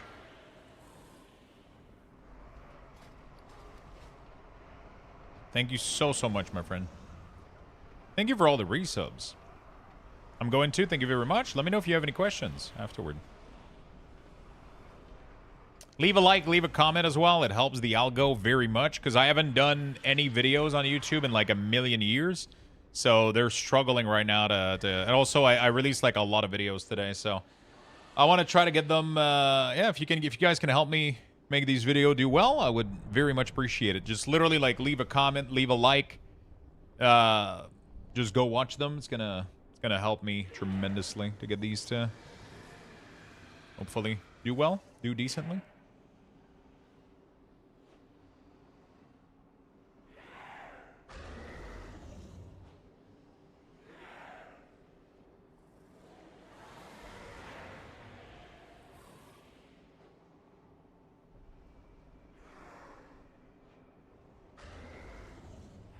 Okay, is there any reason you're dropping plurals?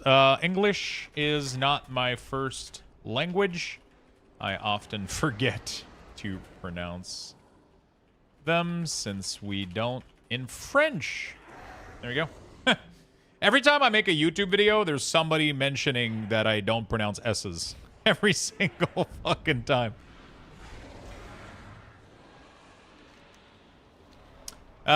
Dude, this is massive. Fully collecting a class set appearance unlocks all lower difficulty variants of Midnight. Yeah, that's really, really good. So once you get the full... That is such a good change because it will prevent...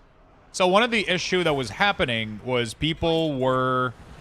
Oh my god, I don't have Fallen Crusader. Let me go get that. People were... Like, let's say that you're a Mythic Raider and then you never did LFR. People would go into LFR... People would go into LFR to try to get their transmog, and then they would fuck everybody over because they would steal the gear from people.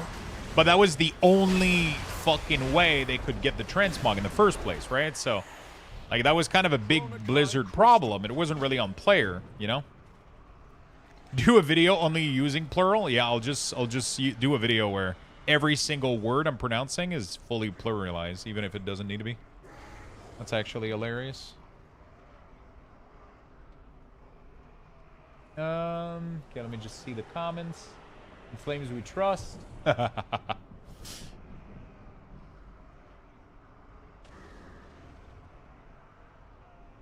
Alright, pretty good. I'm already getting... It's so funny. There we go. Alright, yeah, that's a really, really good thing that we're getting... Oh, let me go enchant my weapon. Dude, I just doubled my weapon DPS, by the way, with this quest item. The problem is that my mind, it fucks people's mind because my accent is so much better than it used to be. It's so good that people hear me talk in English and they think I'm an English, a native English speaking person. And I mean, it's so good. It's not that great, but you know, it fucks their brain because they don't hear the accent too much. And then they just hear me making a shit ton of mistake and they go like, what the fuck is your problem? Do you have like a condition or some shit? Like, is it a disease? Can I catch it? Like, why the fuck are you not pronouncing S's? It just people can't comprehend it.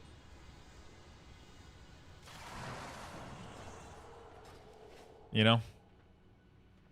I get it. Like, I don't take an offense into it. It's just funny how I don't hear it when people... Like, when people talk, I don't hear the S's of the words they're saying. But now I'm getting self-conscious about it, though. Like, it's starting to, like, get to me where I'm like, what the... Why can I... Like, why is my brain not picking up on those things, right? You know what I'm saying?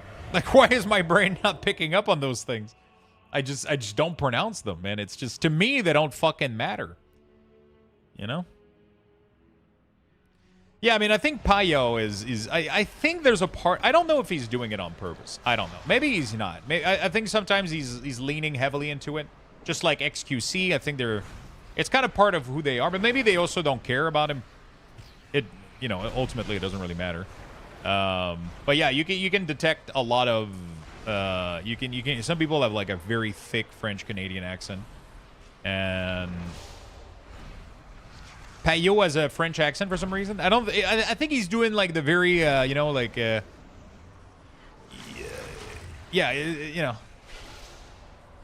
It's very thick accent. Very, very thick accent. He's over-pronouncing the words and, like, which makes it sound French a little bit. But that's usually what happens when you're not sure about, like, how to pronounce certain words. So here's what we're going to do. You know, what we're going to do right now is that we are... So, like, you're just over-pronouncing everything, right? And it makes it sound, like, kind of French-ish. That's not very nice. Okay, there we go. Ah, shit. Am I getting the same bug again? Oh, no, okay. We're not lagging anymore. So we're gonna... Oh, my God. What? Holy shit. The invasion, brother. Okay, we're all dead, bro. What is going on? Oh, my God. Holy shit, the light effect on the tree. Oh my God. It looks so good. What the fuck?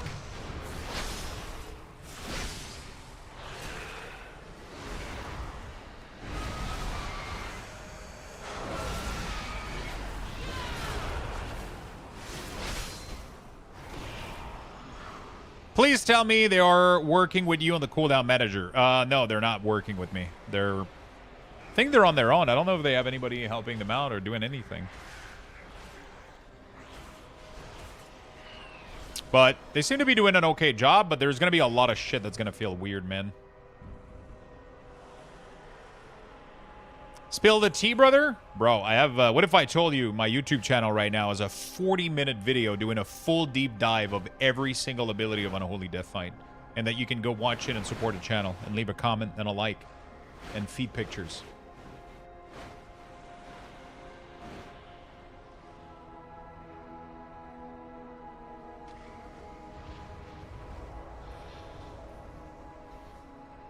Nope, the weak ores are not going to be working, so I will no longer be making them.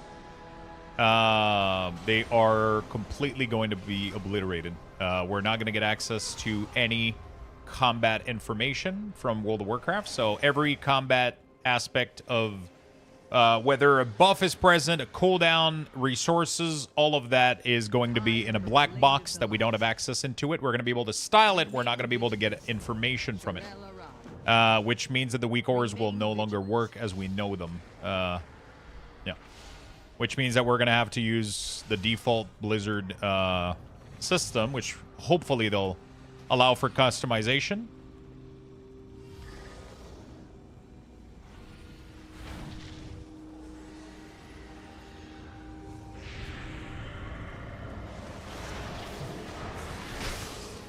Right now we get a lot of cool stuff. We'll be able to track debuff, you know, like it should be not too bad. Hey, sweetie, is the alpha public, or am I reading the dev note wrong? It's not public, no. Nothing is public. The alpha is still invite only. There's no open alpha. There's no open alpha.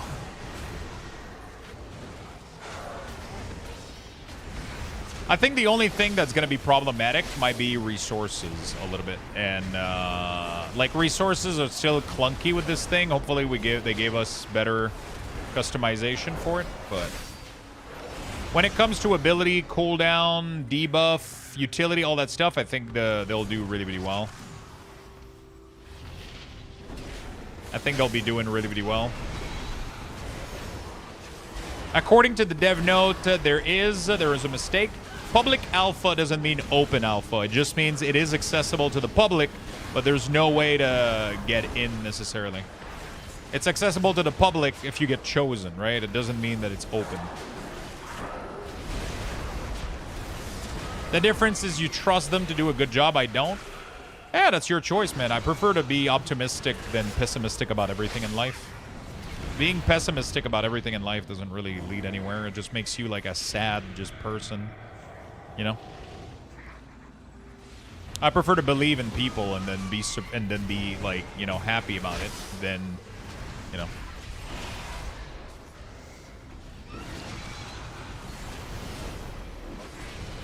It's a lot better, man. Trust me, too. It's fucking awesome. So I hate that I'm seeing other classes stuff, though. Like, I don't really give a shit. I'm assuming they're going to work on that. Yeah, we're going to be doing all classes. I'm doing a lot of Unholy today. I was replying to someone. No, I know you're replying to someone, but you're still replying about the topic that I'm talking about right now, right? Because you still mentioned that, like, you know, you might stop playing the game. The game is over just because of that. But, I mean, so far they've been doing some insane stuff with the cooldown manager. Some really, really good stuff.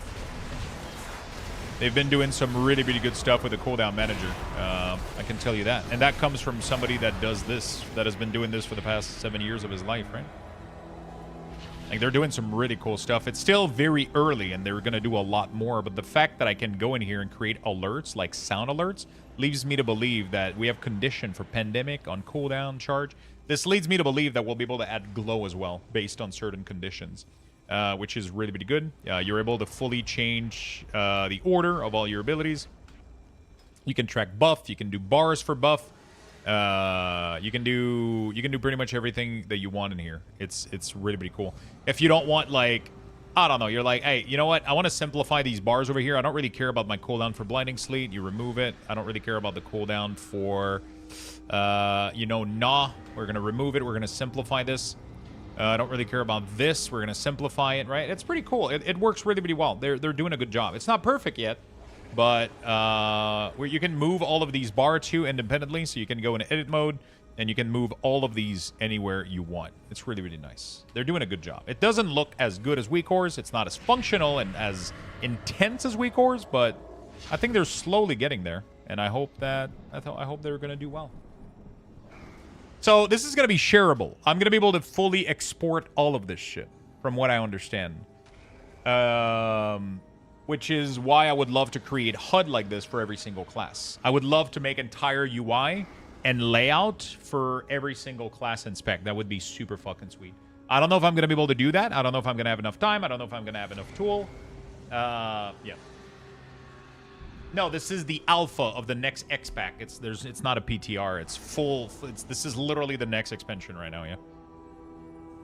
Imperatus Slain. Didn't I kill this guy like 20 million times?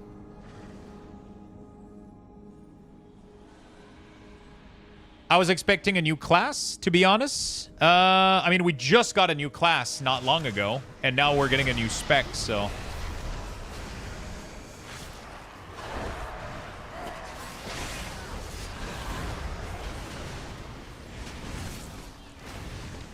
We're getting Devour, which is a really, really cool new spec for Demon Hunter.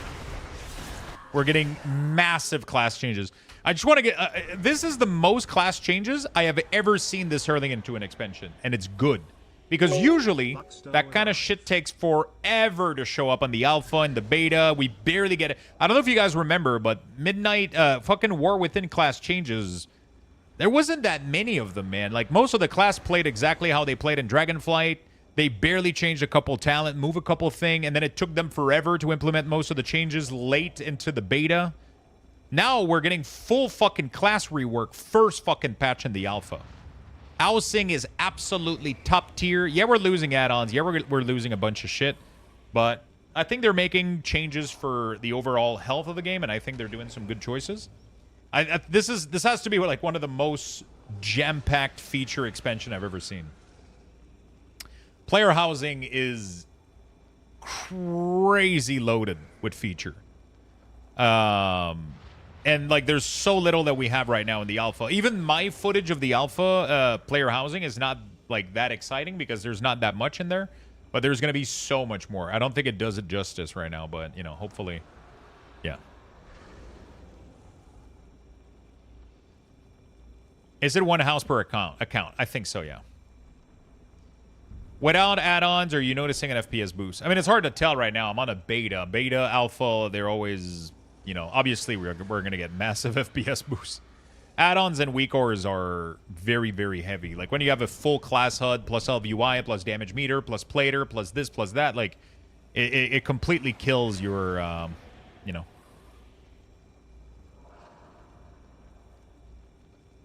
Yeah, so I don't know how it works with the housing. I don't know if it's one house per account, or if you can make houses on your alts. I don't know exactly how all of this is going to work. My idea is maybe instead of doing a guild neighborhood, that I would be doing a private neighborhood. So that people can make a character in our community neighborhood, but then we're going to be limited to 50 if I do that. So that's the big problem, because if I do a guild neighborhood, then it's only limited to the people in the guild, and there's going to be a lot of... Yeah, it's one per faction, I think, yeah. So you can have one, you know...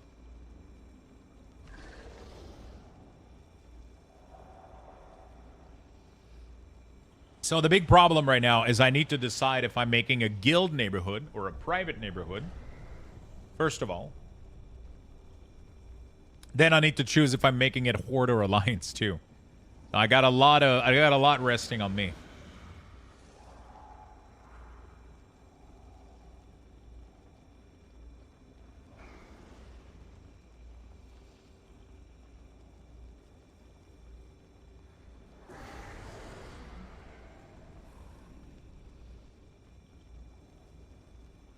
Oh shit, they're doing a massive change for PvP.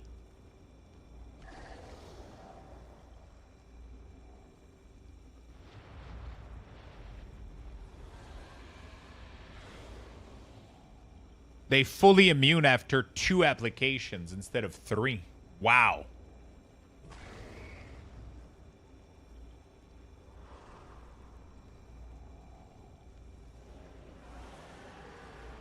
CC now fully DRs after 2 application down from 3, and the DR timer is now 16 second down from 18.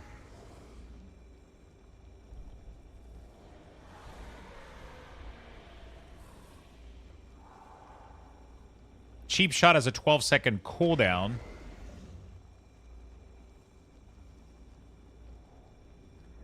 Damn, there's a lot of fucking shit.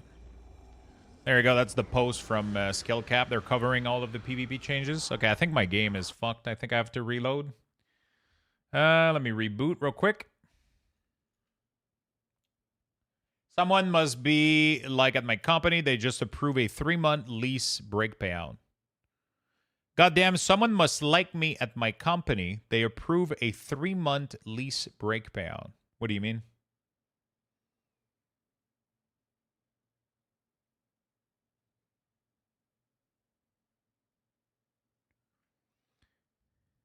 I think we won't see beta until Jan. I doubt they would want to mess with it during the winter.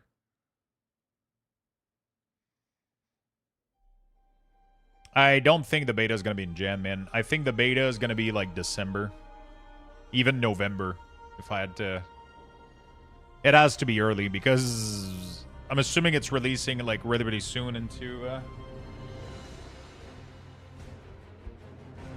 Yeah, I think we're gonna get like a month of alpha.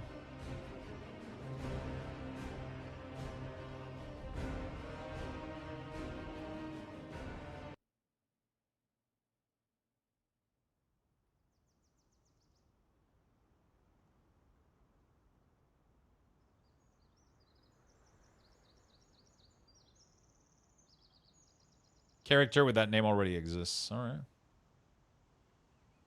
Rumors that we're supposed to have a Tinker class? Yeah, I don't think we're getting a class. It would be very stupid from Blizzard to release Midnight at the same time as Resident Evil Requiem. Beastie. Blizzard gives zero fucking shit about Resident Evil Requiem. Like, in the list of video game that Blizzard gives a shit about, there's like 300 game, and then Resident Evil is underneath that. They don't give a shit. It's not even. Yeah, I think you're overhyping Resident Evil. People don't give a shit that much. It's an MMO versus a scary game. They're not even competition. They don't even know when it's releasing. They're not even aware that it's going to be a game. They're not even aware that it's going to be a game. Nobody at Blizzard can tell you the release date of Requiem. Like, it's just, it doesn't even exist. To Blizzard's eye, it's fucking Resident Evil 9 is the equivalent of Call of Duty releasing. They literally don't give a shit, right? It's like, oh, Resident Evil 18, cool. We're gonna release World of Warcraft right here. You know, like it doesn't overlap. It doesn't overlap. And you know what the crazy thing is? World of Warcraft is gonna win. If you're a World of Warcraft player, there's no way that you don't play the WoW expansion. There's no way that you don't play the WoW expansion when it releases. They know they're going to win. They know they're going to win versus pretty much any game out there. There's pretty much no game that would lose versus... They can release at any point. It doesn't matter for Blizzard. They just win. They just do. So... I know that it makes you sad that it might, because then you have to make a choice, but Blizzard doesn't care about that. They if anything, it's in their best interest to try to get you to play their game instead of the other one, right? It's this... Well, COD would matter now due to Microsoft owning both of them. They don't even give a shit, bro. They've staggered their own release within their own main small company. All right, let's try. I'll go try a new class that I haven't tried yet. Let's go check out Shadow... do we check out Shadow Priest, maybe? Like, they've literally staggered the release of Midnight, War Within, and what was it back in the day?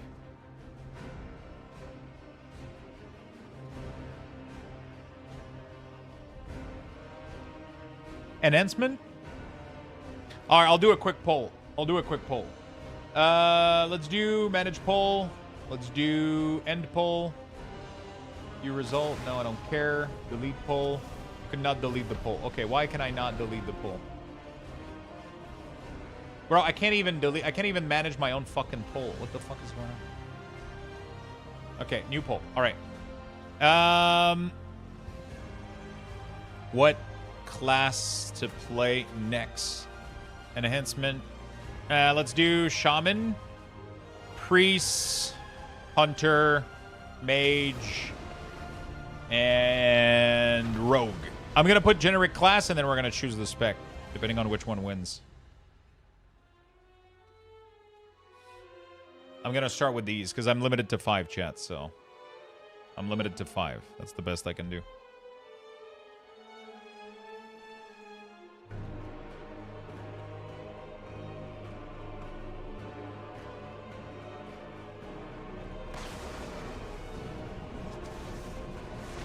What spec for Hunter? We're going to check out the one that looks the most fun.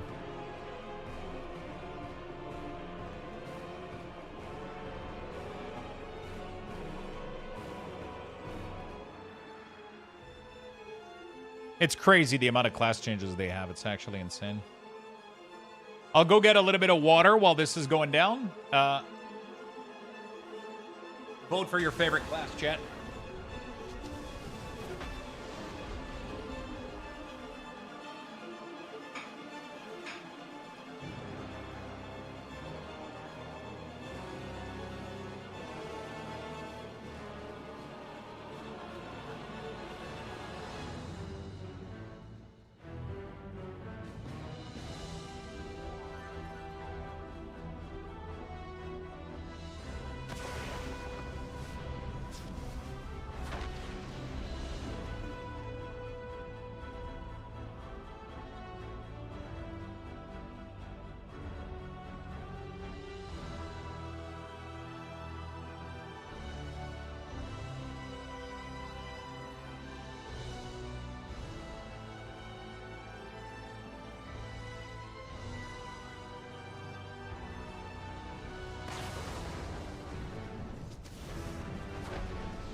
The hunter is winning right now?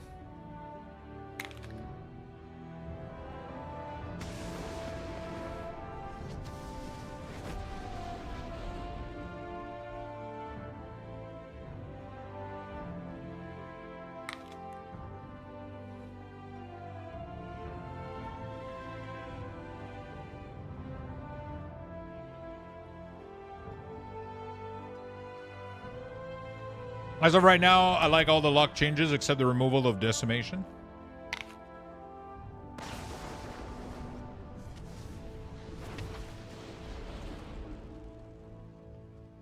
Yeah, character creation has always shown them casting skills for the past couple of years. We were promised bans if we vote Hunter. How you doing? Yay, Galax. What's up, my friend? Udbus, thank you for the 10 months. I appreciate it. Thank you for all the brand new follows. Thank you for all the subs, the resubs. You guys are fucking awesome. By the way, chat, we're 2 followers away from reaching 91,000 followers. Can I get 2 followers, chat?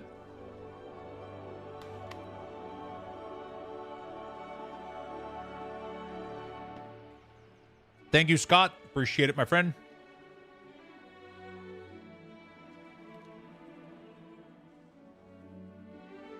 Thank you, Bunjazen.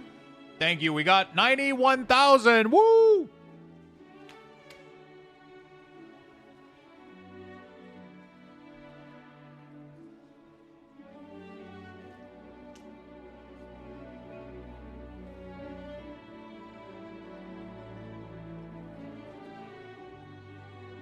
Thank you, James, as well.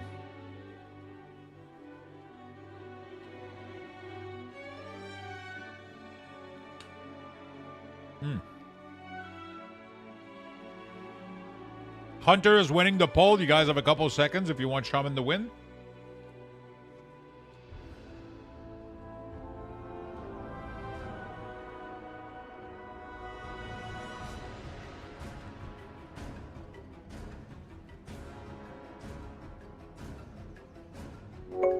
Hey, Oh my Luxthos, God. what you up to Jokester. just joining in now? Are we all hyped for midnight?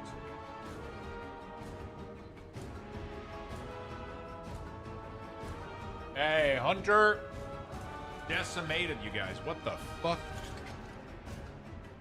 You guys got decimated, bro.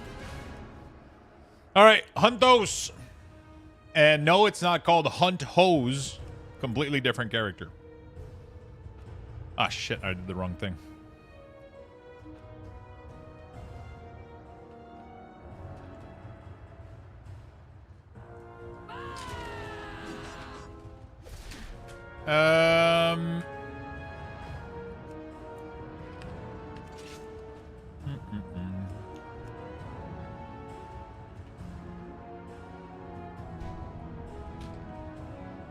I'm one step closer to Quebecness. Oh, shit. How was the interview, brother? Oh, the job interview. When you said interview earlier, I thought you meant like World of Warcraft. Like watching the Q&A or some shit.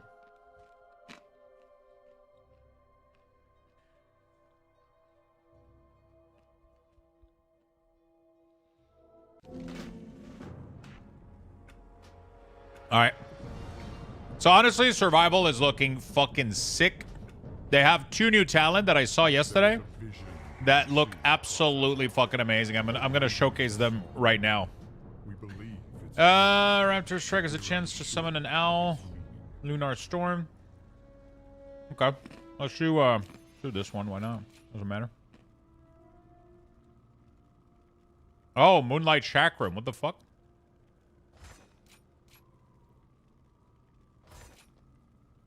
Yep. So, 2 new ability. One of them is called Boomstick, and the other one is literally a fucking Molotov. A Molotov, like, fucking bottle grenade. That catches the whole ground on fire. It's fucking insane.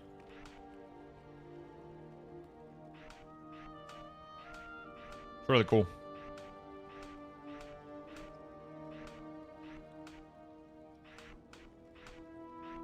Interrupt, disengage.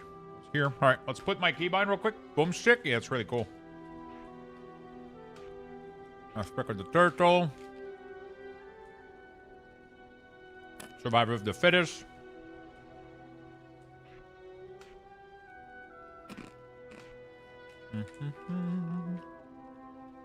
Boomstick. Boom shakalaka.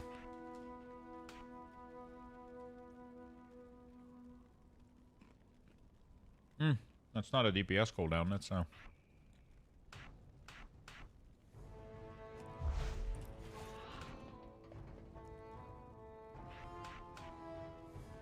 Okay, that's good. Weirdly enough, though, survival has a metric shit ton of very small cooldown ability if you want. It's kind of weird. Not too bad, I guess. Gonna do this, gonna do that, gonna do a stun. Hatchet Thos. What the fuck is that?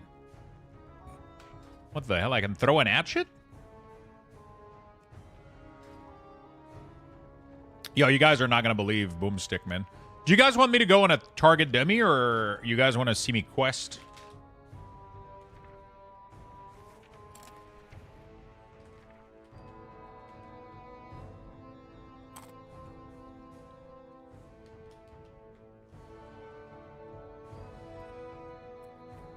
Dummies?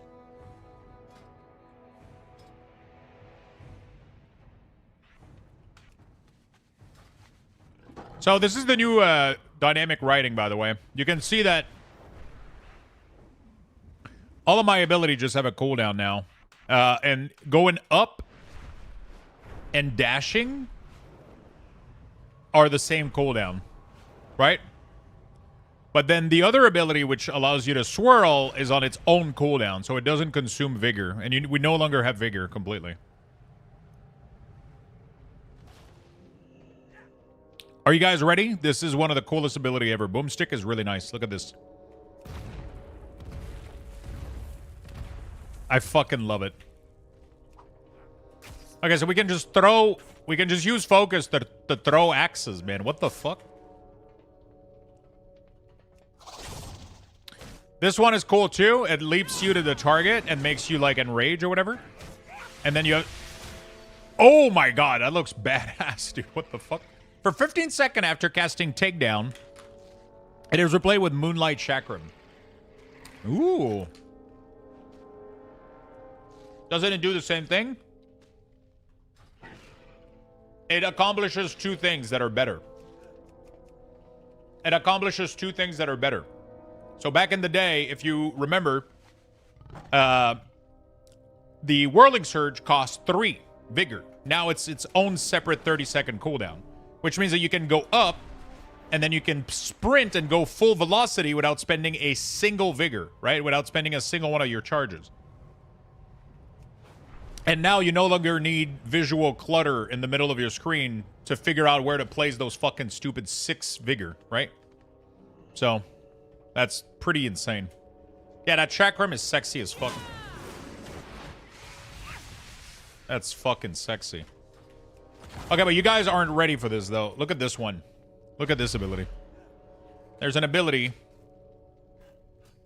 This ability right here. Look at this.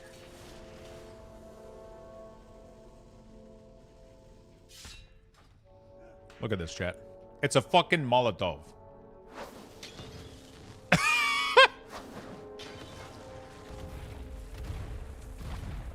Like, what the fuck?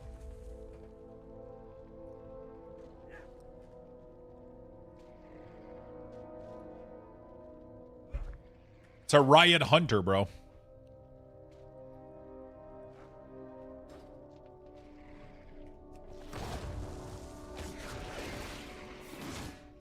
So the spend spirit is this. The generate spirit is this one. So we generate with kill command. We want to make sure we expel these.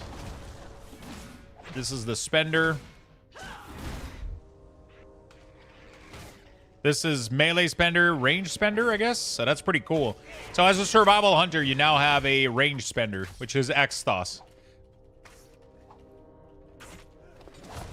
So you can fully play at range if you want, technically, for a while. Right? Because you don't need to be in melee to spend your you can kill command from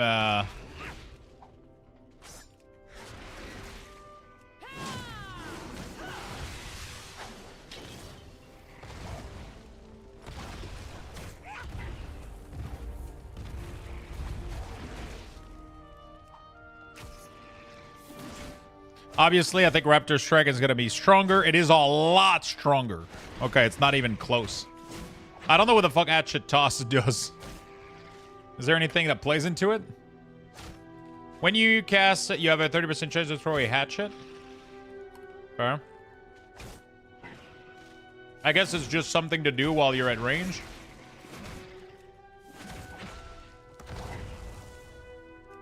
Okay.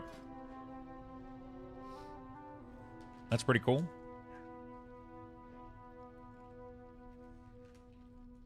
Damage meter? There's no damage meter in the game. Yep. So, Mongoose Bite is gone. Mongoose is gone.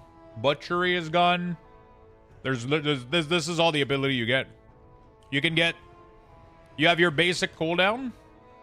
Then you can get Takedown, which is like your main cooldown. You have either Boomstick or Flame Pitch. I don't think you're going to pick both. I think you're going to focus either one or the other.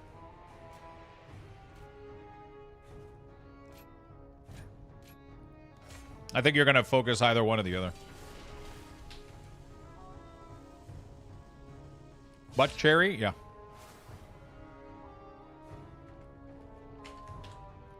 I'll forever miss the old Rotating Bomb. Rotating Bomb was terrible UI-wise. Like, absolutely awful, sadly.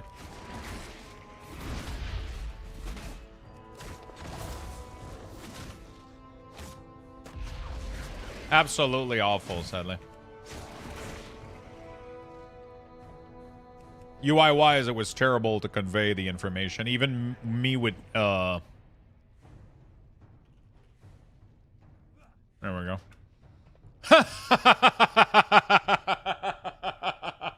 Yeah, this is Hunter, all right. Let me go customize this shit. Just a million utility and no spell. Okay. All right, there we go. That's because we're missing all of them. Where the fuck are most... Oh, it's because it's not updated. Okay. They don't have the new spell. They just have the old one that have been taken out. They no longer have Kill Shot, also. Which is really interesting. No Kill Shot. Nope. No Kill Shot. No Kill Shot. What else? So you guys lost Coordinated Assault, Butchery, Kill Shot, Flanking Strike, Explosive Shot, Fury of the Eagle, Spearhead. All of that shit is gone.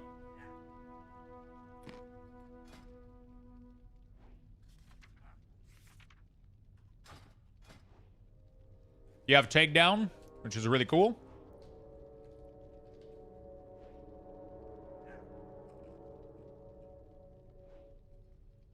Boomstick is really nice.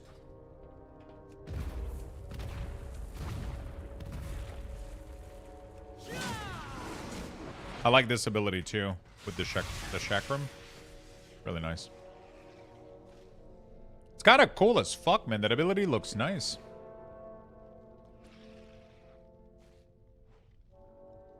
Binding Shot. Okay. Alright, this looks pretty good.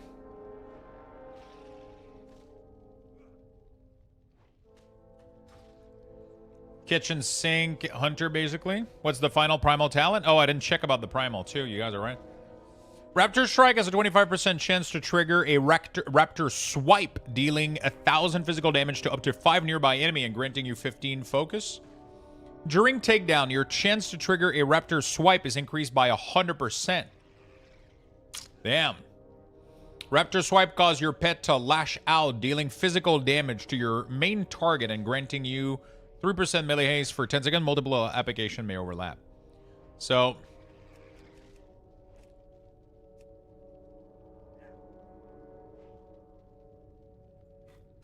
if we do this, every time that we take down, which is a 1 minute CD, pretty nice. Every one of these will trigger a swipe that will just cleave everything. Yeah, it triggers like a massive, just big swipe afterward.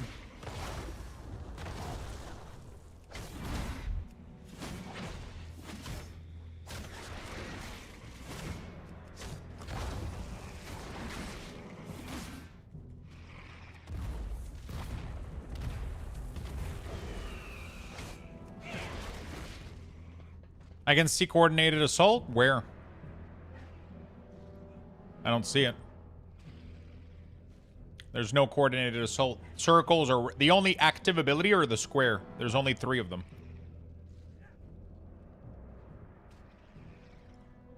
Takedown is your major cooldown. Icon? Where?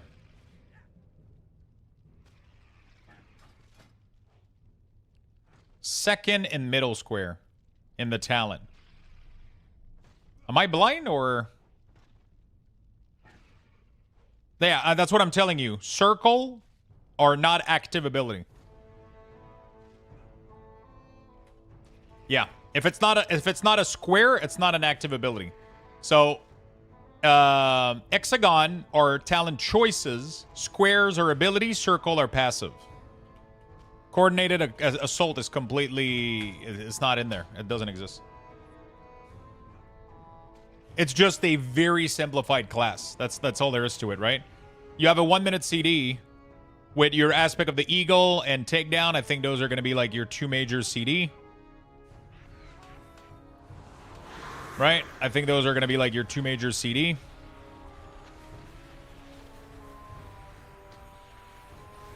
I mean, aspect of the eagle is just like a utility thing, right? Yeah, it just gives you... It just gives you a shit ton of range, pretty much.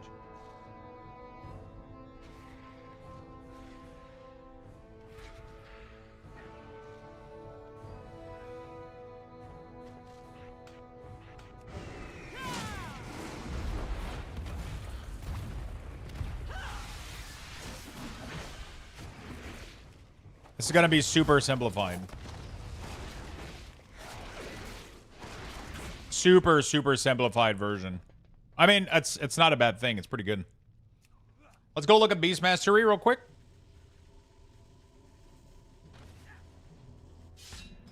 Beast Mastery, I know, lost their... I'm just going to pick random talent. It doesn't fucking matter. You guys are getting disengaged, removes a movement impairing effect. Your auto shot grants you focus. Masteries increase. All right. The biggest thing about Beast Mastery is that you guys lose multi-shot and you gain Wild Thrash, which replaces multi-shot. It's pretty cool. It works exactly the same way. It works really, really well. And it's just better, in my opinion. I think it just works better, in my opinion. So.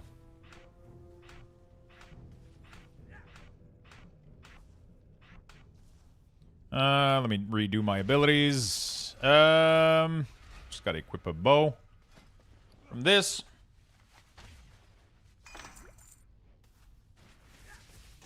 Gun. There we go. So yeah, it's really, really straightforward. So now you have 2 charges of kill shot, 2 charges of barb shot.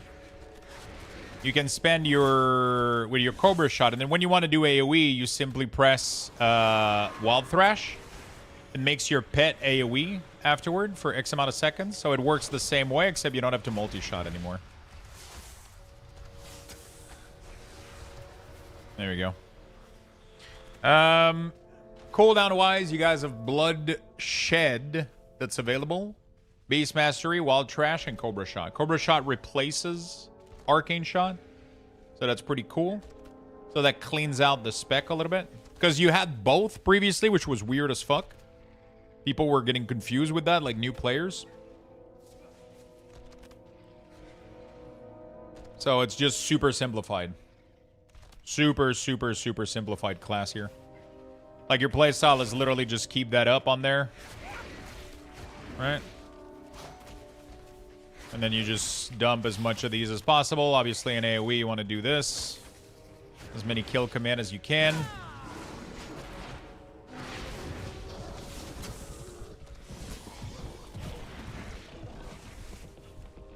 Oh, there's actually glow on there. Interesting. Dude, it's gonna fucking suck trying to keep up keybind. We'll see. I never used Arcane Shot. No, you never used it, but it was still in your spell book. You never used it, but it was still in your spell book, which was kind of weird.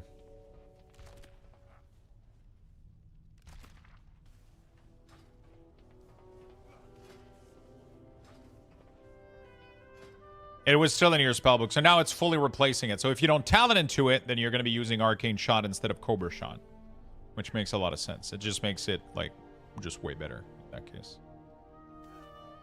Dark Ranger, as in, you got, when summoning a Dire Beast, you have a 10% chance to incense summon a Dark Hound. Wailing Dead Bloodshed summons a Dark Hound for 15 seconds after casting Bloodshed. Those are all new, right? Kill command now cause your Dark Hound to Shadow Thrash. Wait, are those new? I thought this column was supposed to be new.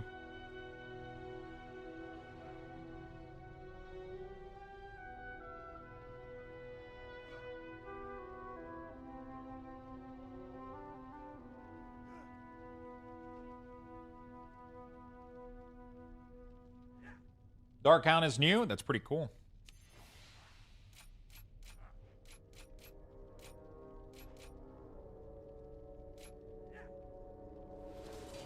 How does this work? I need to use Bloodshed though. There you go.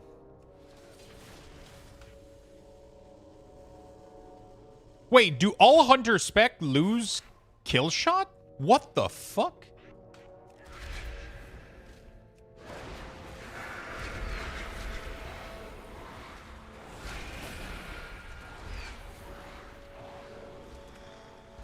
Oh shit, that beast. Did you see that fucking beast, dude? The Darkhound? Holy fuck.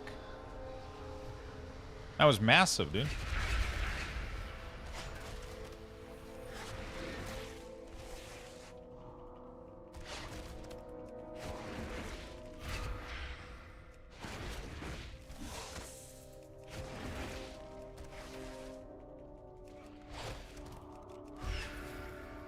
I want to spawn him again.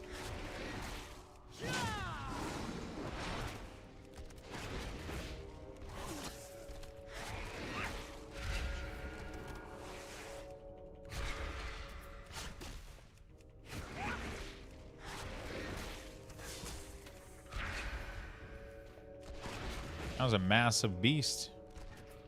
Oh, when summoning Dire Beast. How do I summon Dire Beast, though? Dire Beast, like a Dire Beast. Damage from your bleed as a chance to summon a powerful beast. Oh, so every time you do that. Okay, but Bloodshed guarantees one. Dude, look at how massive this hound is.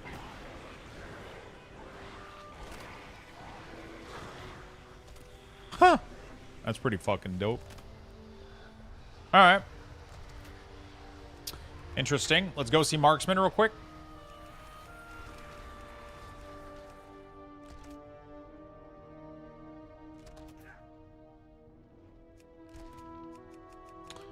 The whole right side is new.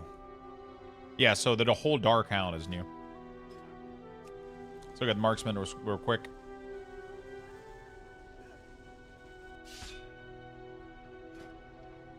So Marksman still gets Volley, they get Kill Shot, they get True Shot Aura, or True Shot. And that seems to be it.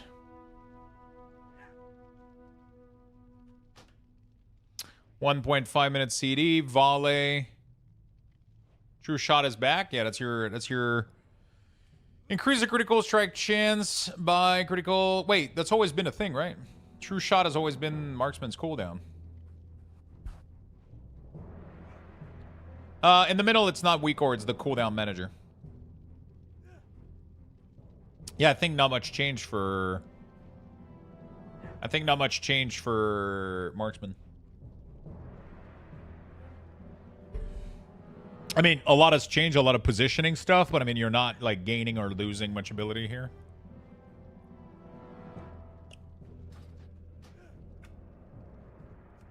It's the cooldown manager that I have in the middle. So we lose explosive shot, I guess. You can't use explosive shot. There's still an ability here that's not,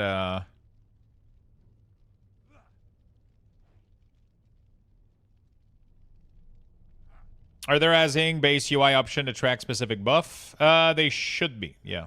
It's still in the work, but yeah, technically they're trying to, yeah. That sucks. I really like explosive shot. Getting the free one felt so good. The thing is, it didn't really felt marksmanship though. It felt weird. Like I don't think explosive shot made sense for marksmanship hunter. Like marksmanship should be about arrow and physical damage, in my opinion. You know? I definitely think... Oh, you do have one. Oh, it automatically does it from salvo. You don't have the button to press it anymore. So, volley applies explosive shot to 2 target automatically.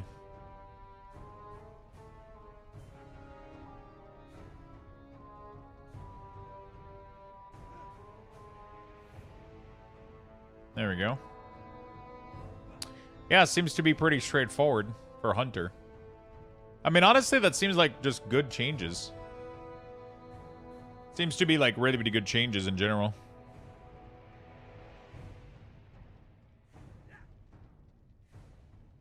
What do you guys think so far for the Hunter player? I mean, obviously they're reducing the you know, the number of abilities a lot, but I don't think that's a bad thing though. I don't think that's a bad thing. It looks pretty good. Yep, you still have aspect of the ego. I just did survival as the first. If you want to go back in the VOD, in my VOD, you can. Oh, you're not sub. You're not gonna have the VOD thing.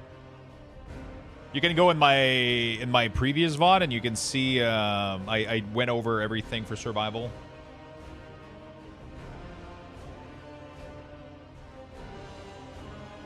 To the VOD. I think we should check Shadow Priest.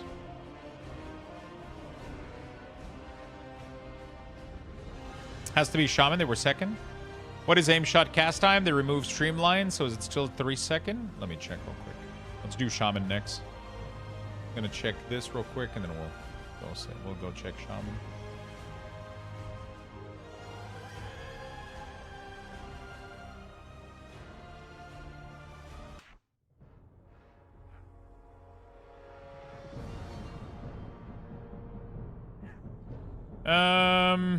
Aim shot is 2.5. 2.5 seconds. I'm going to check out every class. I'm going to try as much as possible. We're going to go Shaman next. Then we're going to go Priest, I think.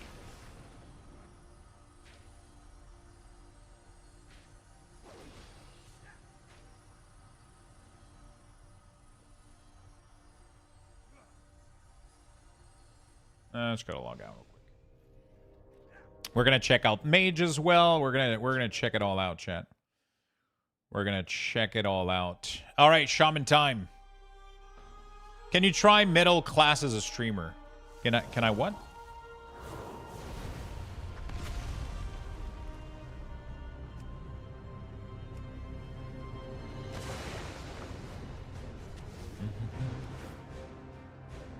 Which race, chat? Troll? I like Troll. Luxthos.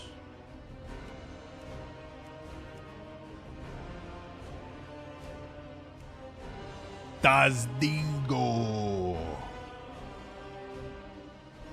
Ooh.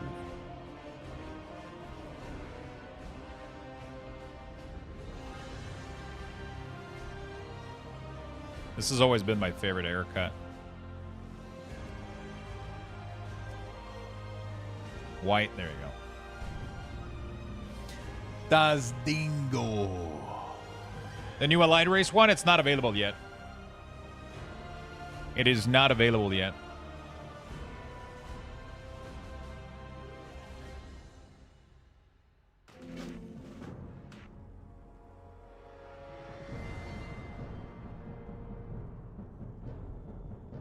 All right, beautiful. Shaman is getting some massive fucking changes as well. There is a vision being seen across Azeroth. A radiant sun. We're gonna play some Enhancement Shaman, I think, first. Kind of excited to play more Enhance. Oh, I forgot to check the Apex for Marksman and I forgot to check the Apex. 62. I am close to retirement age. Yeah, some of them don't have it. I did not see any. Oh, they could not be implemented. Was it in? Okay, they were there for survival though. Survival had them. I didn't check Beast Mastery and Marksman. I forgot. Crowell, thank you for the 62, my man. Thank you for the big love, man. Not gonna lie, I'm kind of excited for an ends. I really, really hope they streamline the playstyle and it's fun again. Okay. All right, let's put our abilities in there. Got our buff, got our defensive, bloodlust. It's always nice. Chain lightning. I gotta make a macro for chain lightning. Lightning bolt. Ascendance. Crash lightning. Wind fury imbue. Flame tongue imbue. The wolf. So this Voltaic Blaze or whatever. This is what like one of my new favorite change they added to Enhance.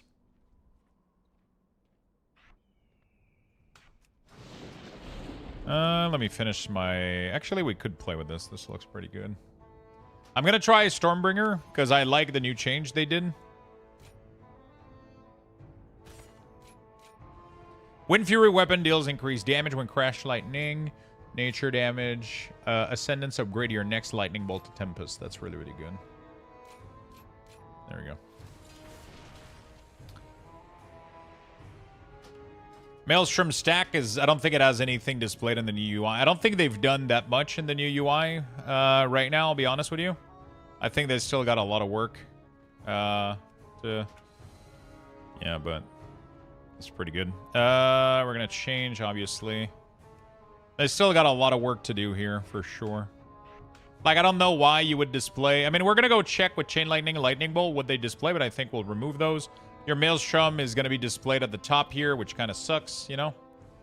It's just going to be like a very simple like stack tracker, which kind of blows a little bit.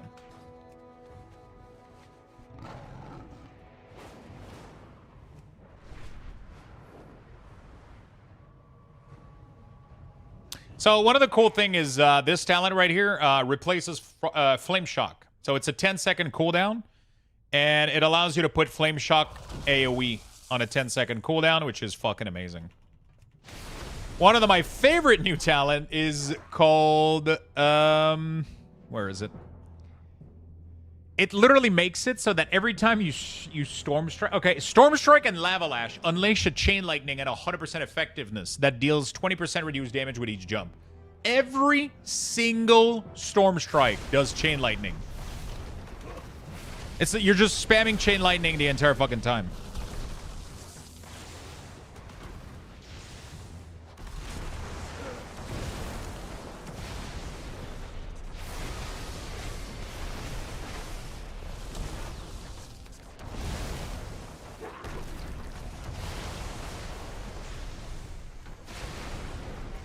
That is sick as fuck. Okay, so I think it's completely useless here to track Lightning Bolt, Chain Lightning, so we're not going to display those. We're going to keep it simple like that. As you can see, I'm easily able to reconfigure my bar, right? So you got this, and then this here, and then this here. Numbers look low. Stat squish, yeah, there's a massive stat squish, yeah. This looks so fucking fun, I'm not gonna lie. Oh, I think there's a new animation for, I'm not sure, I know, okay. Yesterday I had there was a new animation when I played. But I think I might not have the talent, maybe?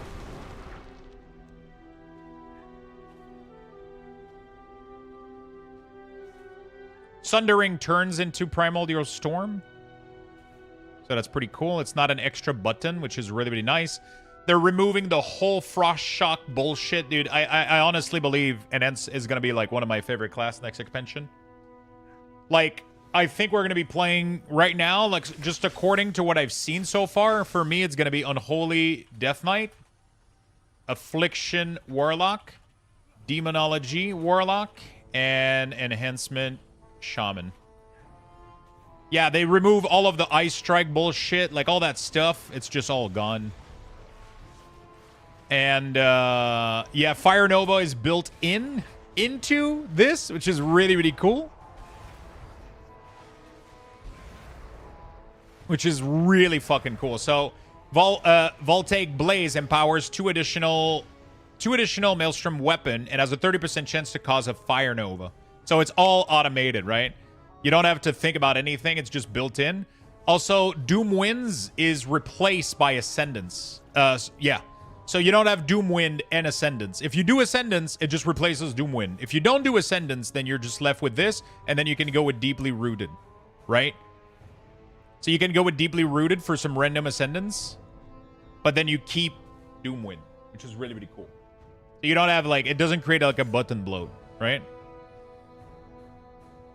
I'm really happy about how all of this is looking. Each Maelstrom stack. Okay, so I need to do a macro real quick. Let's do, sorry, LBCL, show tooltip, /cast, mud alt, chain lightning bolt. There we go. Save. Okay, I want to see the Tempest. So the Tempest now is random. So I'm going to be playing more on Holy DK today. But I just want to let you know that I'll be playing more on Holy DK, but I just want to let you know that I made a full video on YouTube about it. If you guys want to go check that out, I made a full video. Oh, there you go. So now I got Tempest, but it doesn't track it in my bar. Oh, wow, it doesn't? Oh, shit. Okay, interesting. All right, so I made a full video on YouTube about Unholy DK, Affliction Warlock, and Demo Warlock. If you guys want to support the channel, I would really, really, really appreciate it if you guys would go check it out. Because it's gonna... Yeah, I guess I could do commands specifically for those things. I could do, like, a demo command, I mean, right now, it should be pinned at the top of the chat, my YouTube, right? Yeah.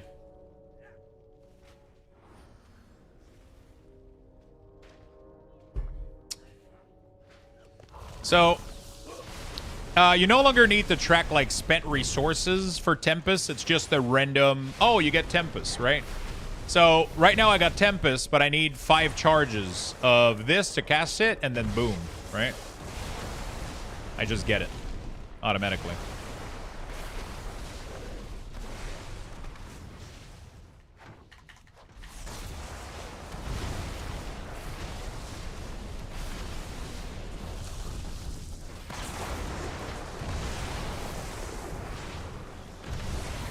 Like, honestly, Enhance is just gonna play so fucking well, dude.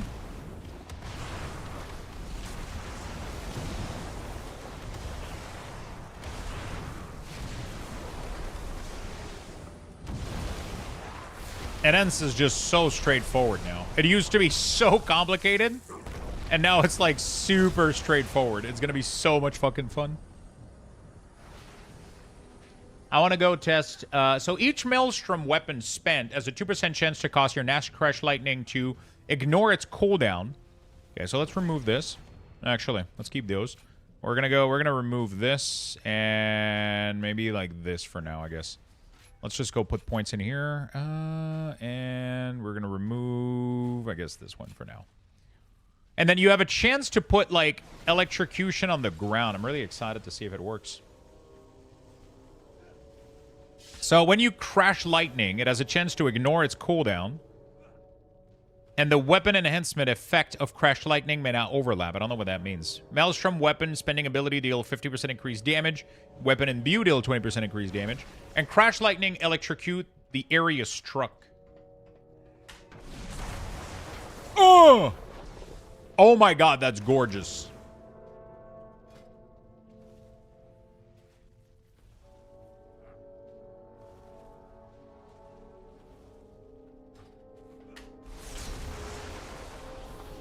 Dude, that's kind of sick.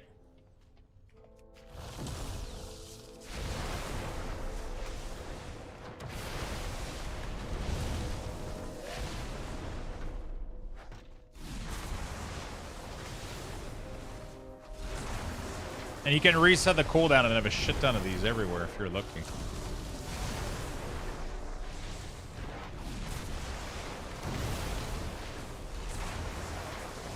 That is such a cool ability.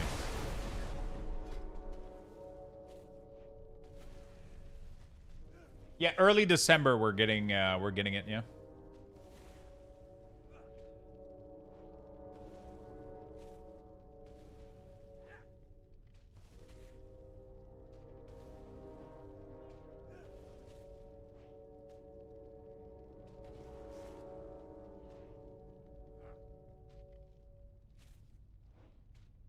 Okay.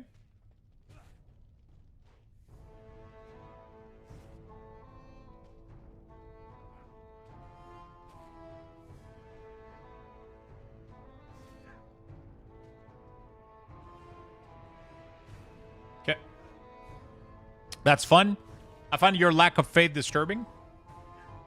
So midnight is expected January-ish. January, February, March, whichever, I guess. I'm liking those changes. How you guys feeling? I'm liking the simplification of enhancement.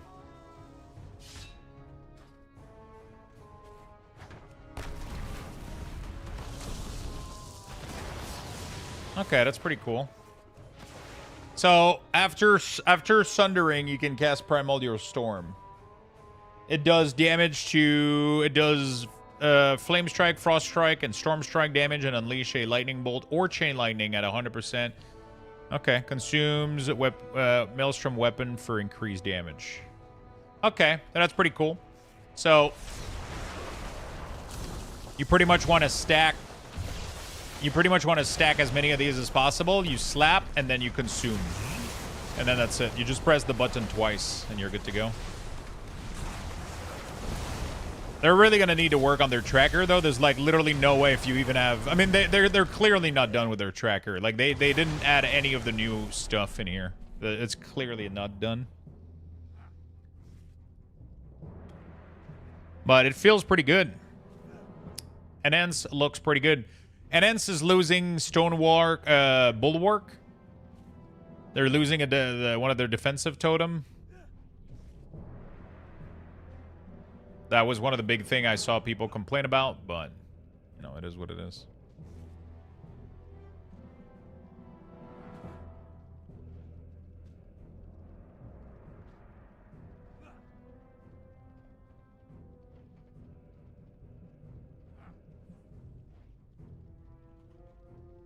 Okay.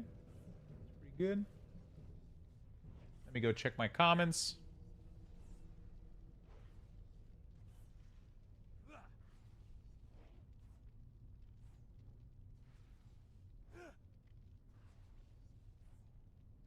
Okay.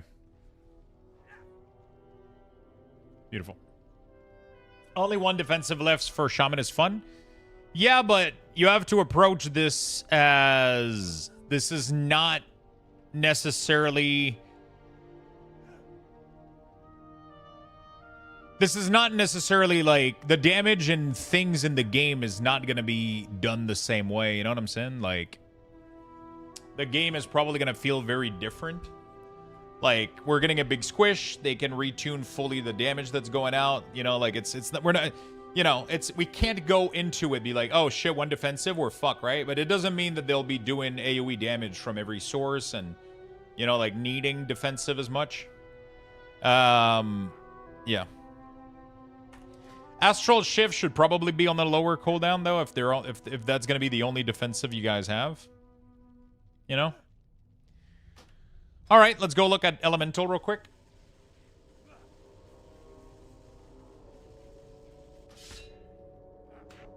Have you tried out the new DH class? I haven't yet, no. Yep, we're getting another squish, yeah. I mean, it's been said long time ago that we were getting a squish this expansion. It has been said a long time ago that we were getting a squish this expansion.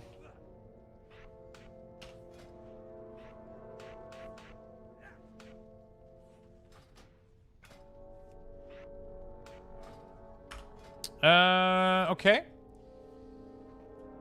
Everything is looking very, very, very straightforward. Oh, that's because we don't have any fucking talent. Do we not have a starter build for this class?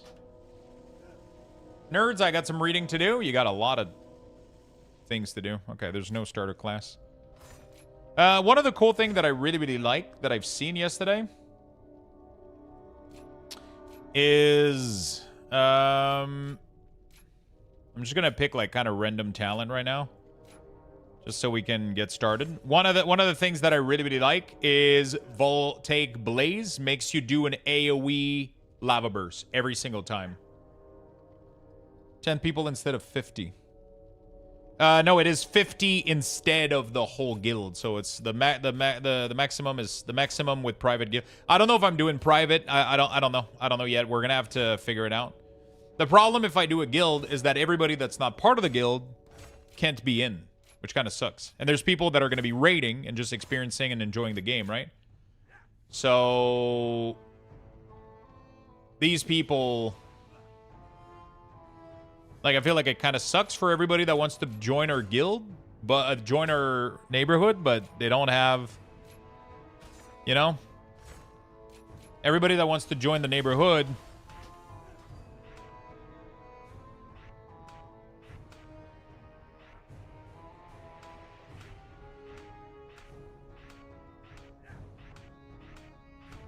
Okay, we're good with that. We're gonna go with this. There we go. Okay.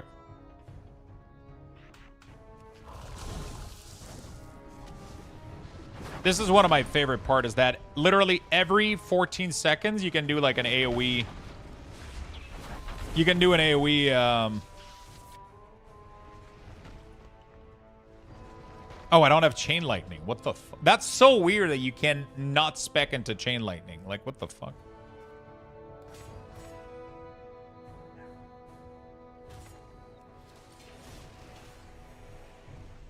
Yeah, so if I do a private hood, then I can invite everybody that I want to invite.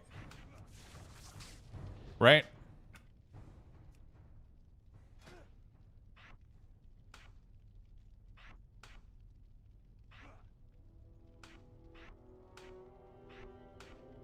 There we go.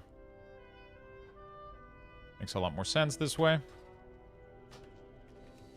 So you can do something really cool here. You can do like, you get AoE instant, you get AoE lava bursts a lot more often with this build.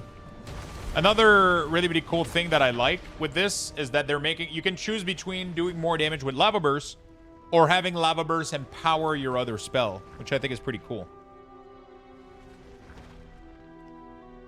I mean, I think what I'm going to end up doing is doing like a form or like, I think I'm going to end up doing a form where I ask people if they're interested in joining our, if they're interested in joining, our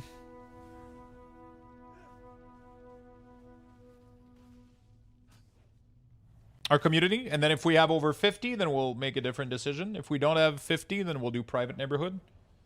Probably. I mean, stat squish is good. It's not a bad thing. It's good for the game. Definitely not bad for the game. Definitely not bad. Yeah, I mean, Elemental looks pretty straightforward. Doesn't look too complicated.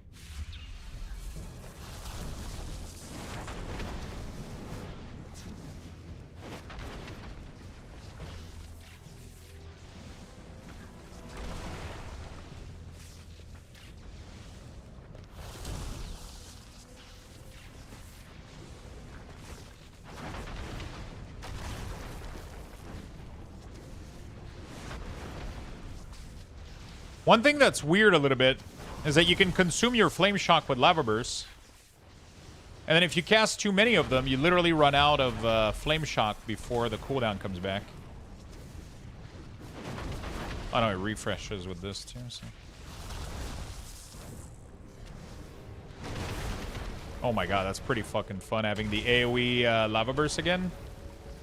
That was like one of the most fun part of... Okay, so that's kind of insane. Oh shit, so it's all target hit by... That's crazy. Okay. That's super cool. They don't have their Apex talent. And they're missing a lot of talent too, so we don't know what's coming. Let's take a quick look at Restoration.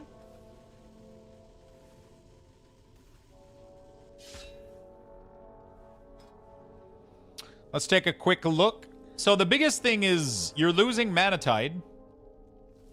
And they're making you have a choice between Ascendance and Healing Tide Totem. So that's pretty massive. And then you got Spirit Link here.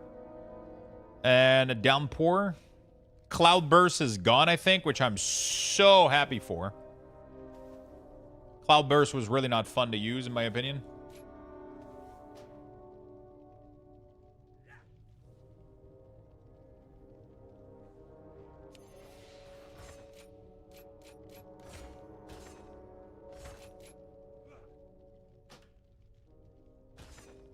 Cloud Burst was not that fun to use, in my opinion.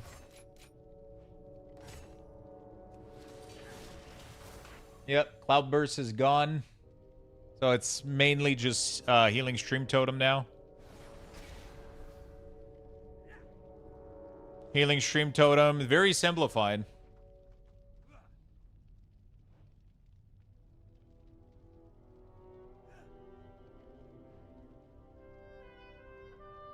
Spirit Link Totem, Coalescing Water. Yeah, it seems to be like all the previous talent that we had. But just streamlined a lot. Earth Shield and Water Shield no longer lose charges and have 115% effectiveness. Holy shit. That's pretty cool. You literally never have to look at your tank's Earth Shield ever again. Was that a thing right now? I don't remember.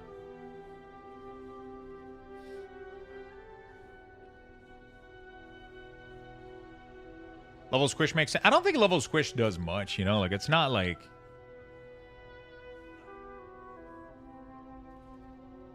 You know?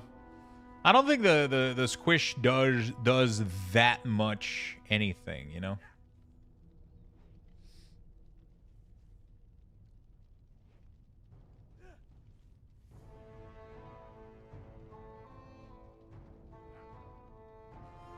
Yeah, there's an option now for Infinite Earth Shield too. Yeah, I mean, it looks good in my opinion. I mean, they're streamlining healer. They're reducing the number. So you're going to have 2 healing cooldown. You're going to have 2 healing cooldown. That's it. You choose Ascendance or Healing Tide. And then you Spirit Link Totem. That's it. Those are your 2 healing cooldown as Resto Shaman. The Totemic is bugged a little bit. At least for Lavalash here. Yeah, I mean, looks good. It looks very simple.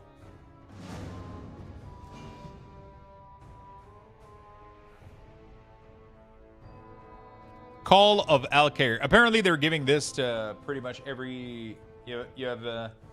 That's pretty crazy. Oh, Lightning Lasso is back to being a PvP talent. Interesting.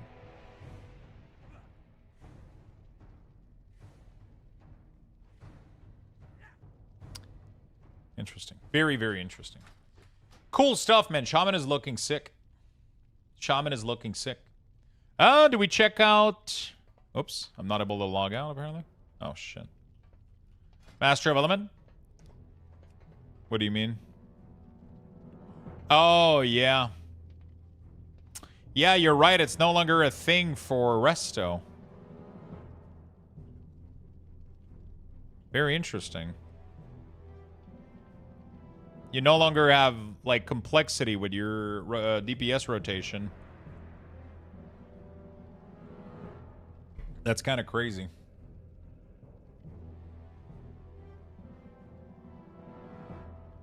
That is kind of crazy.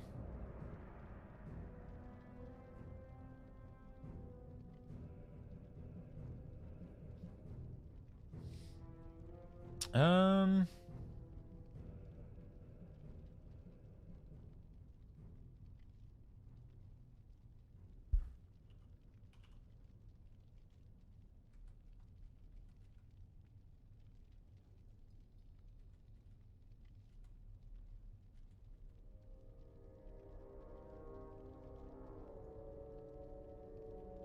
Okay. Did you read what they said about healing? Yeah, apparently they're doing a big blog post about it, right? They're moving a... Hello, healers of Azeroth. Here are some significant changes coming to the pace and flow of healing in Midnight that we want to discuss and share our underlying philosophy for these changes.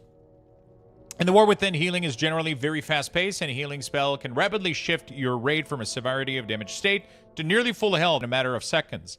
It is stressful to react to rapidly changing health bar, and is very intimidating for newer players to grasp what they should be doing at any moment. Healers have a large variety of high-power cooldowns that can rotate through to handle basically every major damage event they encounter. At Midnight, we have made some changes with a goal of slowing down the rate at which you can heal up party and raid severely injured state. We want healing to require pre-planning and knowing which cooldown to use at which precise moment. We want there to be less ramp up of complicated ability sequence to get effective throughput for your healing spell. Here's what we're changing for healer. Several major healing cooldown are now mutually exclusive in talent choice, such as Restoration Shaman choose between Healing Tide and Ascendance, and Disciplined Priest choose between Ultimate Penitence and Power Word Barrier. Short cooldown. Iconic button like Prayer of Mending, Wild Growth, and Healing Stream Totem still exists and should still be potent ability on their own. Several modifiers to this type of ability have been adjusted, baked in, or removed. Consistency. Core healing spell like Chain Heal and Flash Heal like significantly fewer temporary modifier that greatly increase their power. We have increased the base throughput to maintain their effectiveness. Time to react. We want to shift your focus away from rotating through severely high power cooldown to selecting the right spell for the right situation. There are a lot of changes across every healer specialization that we want to encourage you to read through. Okay, very nice. I mean, I'm for this. I mean, I don't think it feels good. I mean, I'm not a healer personally, but every time that I've tried healing, it felt insanely fucking high pressure, and it didn't seem fun like whatsoever. It didn't seem I wasn't enjoying it. It was way too high stress, way too high, like way too fast, just kind of way too action packed. So that's good. It's a good change. I'm not able to log out, so we're gonna Alt F4 really quickly, and we're gonna boot up again the game. 6 days till Legion Remix? I believe so. I believe so.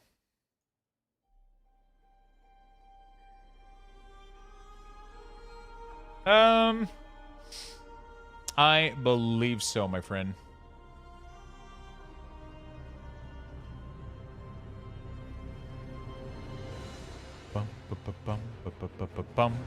All right, after Shaman, what do you guys want, chat? What are we looking for? What are we looking for, chat?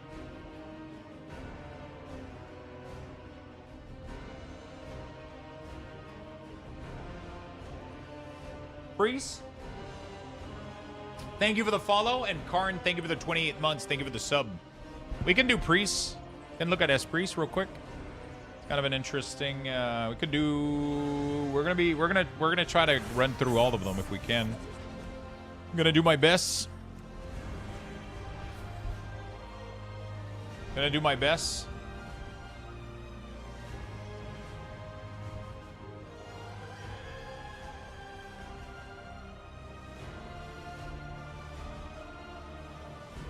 Oh. Wait a second. This is pretty bad. Item will no longer change their appearance when upgraded. That's fucking awful.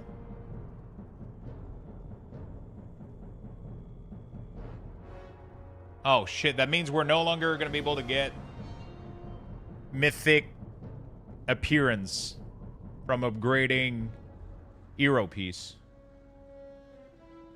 That's interesting.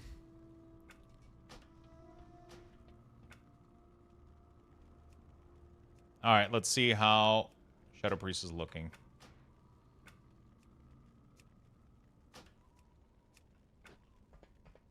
That can't go live? But they're making it that if you have a mythic piece, you get all the other ones below. So as soon as you get mythic, I mean, you're going to be able to get it from your vault, technically, but you don't have any agency over it, which kind of sucks. All right. Oh, boy. What the fuck? Okay. Okay. Improve flash of light, holy nova. God damn, the tree seems to have, Wait, Shadow Word Death in your main, Whispered Prayer? Oh my god. Is it me or this whole tree is completely redone?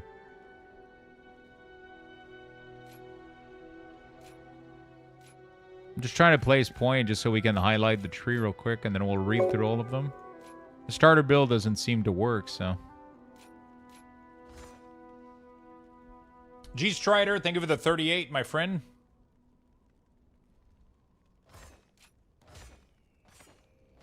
We're gonna read through most of the changes. Just putting point to, like... Oh, shit. Shadow Priest is the only one that has their Apex talent at the correct spot, technically. Yeah, let's do Void Reaver. There we go. I gotta go pick. Thank you for the sub, my friend. So what do we need? We need at least Void Torrent, right? And that is... Wait, is it me or Void Torrent is gone? Your Void Torrent tears an open... Wait, they removed Void Torrent. Oh, fuck. They haven't replaced Void Torrent yet, so we can't even... So, they're replacing Void Torrent with something else. I'm gonna try the new Final Fantasy tactic, 100%, but yeah. So one side of... Yeah, I mean, obviously right now we got heavy World of Warcraft stuff. They're removing Crash, but I think they're just going away with AoE applying dots. Because Affliction is losing Valtane. Right? So I think we're going to have like a way to apply it to like 2-3 target or whatever at once. Which was what Warlock got. Let me check. Vampiric touch.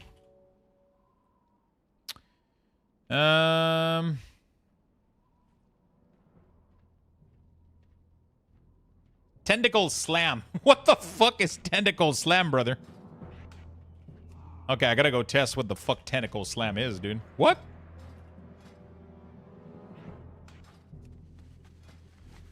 Summon a massive shadowy appendage to slam the ground, dealing shadow damage in front of you. Applies Vampiric Touch to up to 6 enemies. What? Hentai Slam? Are you shitting me?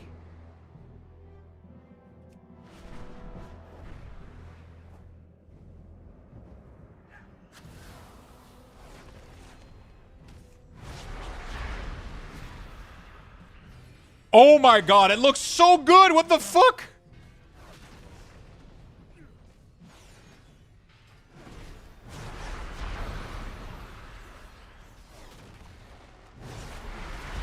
Oh my god, the animation is insane. I was expecting like one of those...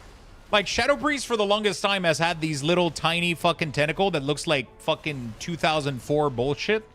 The animation of it is so good.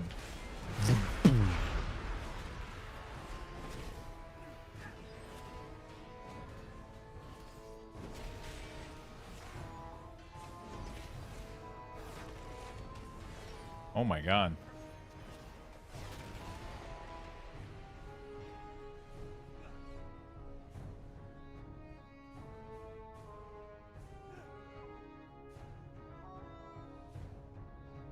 Okay, that's pretty cool. What's the range for it? Okay, it's massive. So I think it's just target. It's target base. Oh my god, I can do it from here. What the fuck? What's the range on it? 46 yard?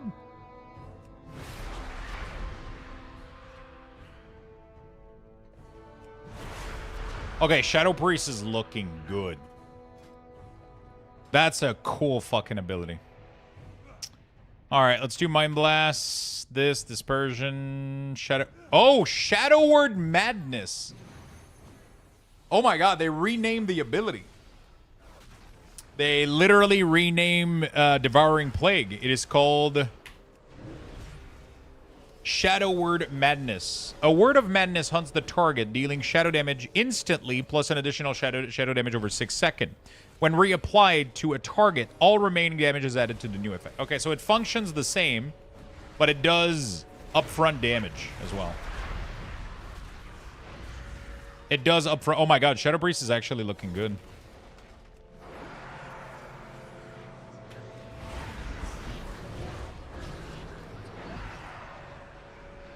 Okay, is there a way to get procs of Tentacle? Oh my god, increased Tentacle damage. Void Form, release of Void Volley. Okay, so what does Void Form do? Is it a... So I think Void Form is just you do more damage for X amount of time. Oh my god, you get Void Volley? Release a Void Volley of pure energy firing 10 ball at your target and 1 for all enemy. Generate...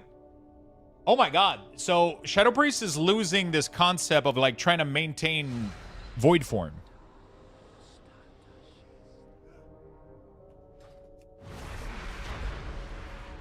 Like it's just a cooldown now. And then you can keep pressing Shadow Void Form to release a Void Volley, which generates more resources. I'm actually all up for this. I didn't like the previous playstyle they had. But again, I'm not a... Ooh, never mind. So they're going for that Breath of Syndragoza style. So now you have a talent here that makes it so that Shadow Word Madness increases the duration of Void Form by 2.5 seconds.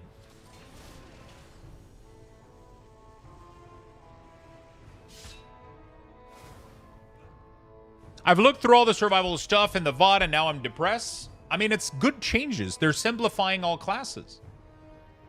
I don't think it's bad changes, my friend. I don't think they're bad. They're just simplifying every classes out there. Every class has very, very little cooldown. You're getting 2 new cooldown, which looks insanely amazing. You know?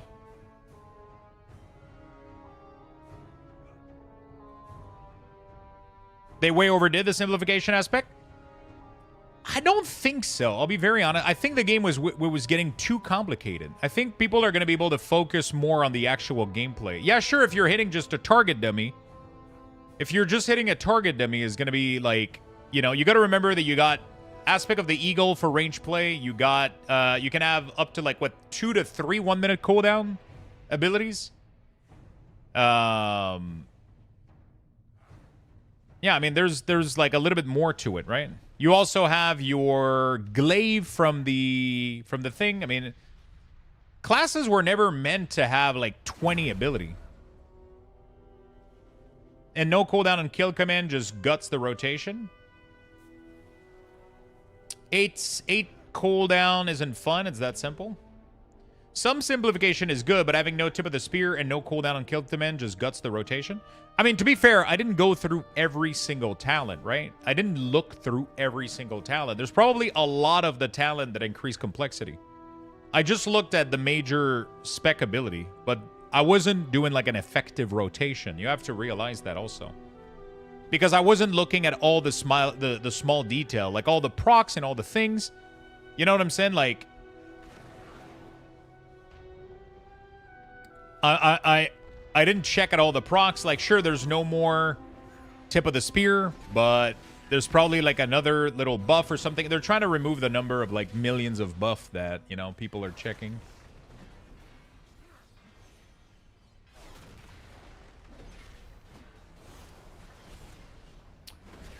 So this is happening thanks to Methods Co. and the team. Play Fellowship player will be able to share their save editable UI layouts on Wago. I think my mirror one, but I'm certainly one to use. Well, that is interesting. Very, very... Oh. Interesting. There you go. There we go. There's pretty much no procs at all from what I saw. It's basically just Raptor spam during cooldown, throw bombs when they pop up. That's it. Yeah, but I didn't check any of the talent. I didn't pick talents, right? I used the starter layout, which is usually the easiest one. That doesn't have any proc. It doesn't have anything to check. Right? I didn't go in depth into it because I'm trying to cover as many classes as possible, right?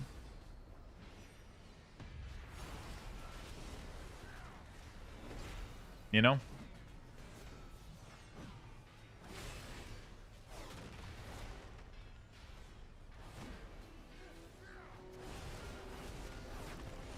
Yeah, WoW has all the talent upside there. I mean, it's day 1 of alpha, too, so... I mean, they're introducing these changes. They're introducing these changes so that we can give feedback, right? If people say there's not enough, they'll probably, like, make something happen, right? The reason that this is good right now is they simplified everything, and then they released this literally week 1 of alpha. The fact that we're getting all of this week 1 of alpha is insane. Because it means that we get to give a lot of feedback, and they get to iterate a lot on these things. I've just seen the Rogue and Enhanced rework, so much more simplified. I think it's going to be pretty good. Yeah, Hatchet Toss is a weird addition. I don't know what the fuck they're doing with that, but it could be just like an alpha thing that they forgot to remove or whatever. You know. Yeah, the Apex talent UI isn't done. They just put those randomly because it's alpha.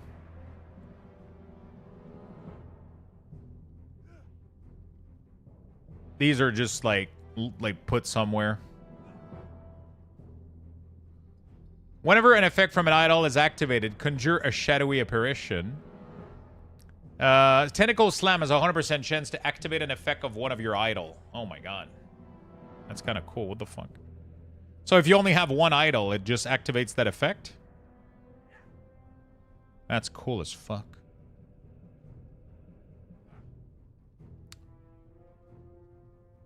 Dude, that Tentacle Slam is so cool.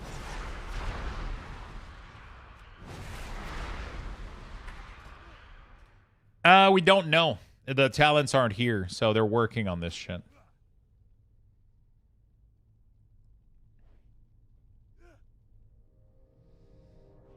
They're still working on it because... Yeah. I mean, even... Oh, wow. Archon gives you Halo. Holy shit.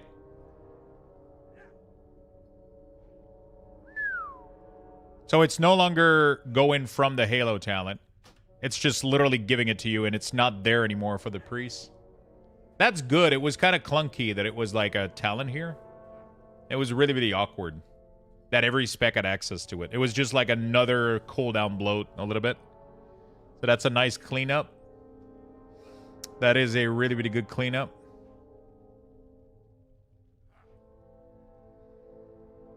What does Void Eruption do now? Void Eruption. What do you mean, Void Eruption? You mean Void Form? What are we talking about here? Do you mean Void Form? It's just a cooldown. It's a 2-minute cooldown, and then you do damage while it's up. That's it. And then you can press Void Volley. Yeah, so... But...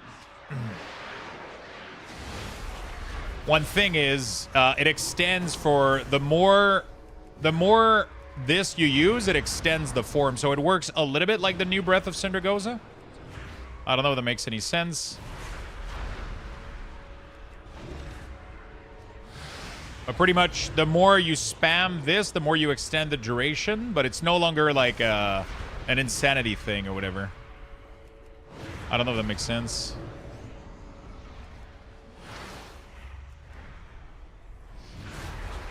Oh my god, Shadow Priest is looking sick. Shadow Priest is looking kind of fun. We're missing a lot of info right now, though. But let's take a look at other stuff.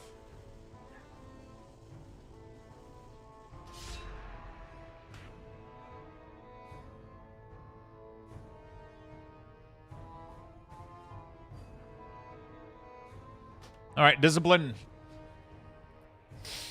Discipline is getting, the massive change to discipline is definitely like barrier and ultimate penitence being merged.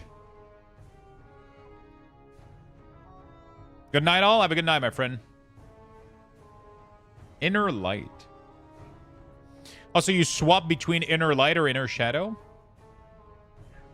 Ooh. Very interesting. Hmm.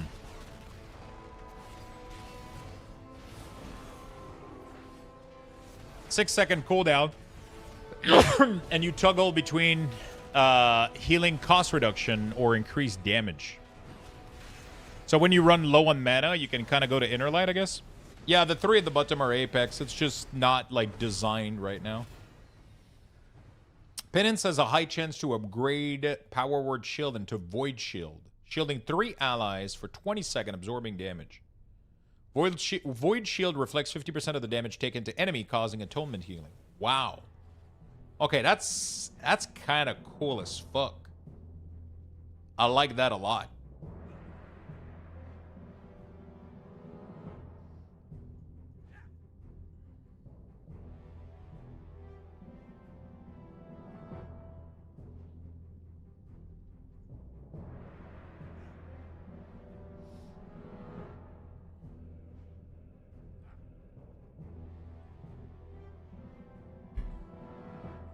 I like that a lot. Yeah. Even Sko, Sko and Amish. He's like, I see you there. I see you there. I see you. All right, I mean, this is pretty sick. I like what they're doing. Oh man, did they Giga Simplify Oracle? Holy shit. Wait, they completely removed the Oracle mechanic. I thought, by the way, I just want to say, I thought the Oracle mechanic was one of the worst fucking things. It was so complex to manage. Holy shit.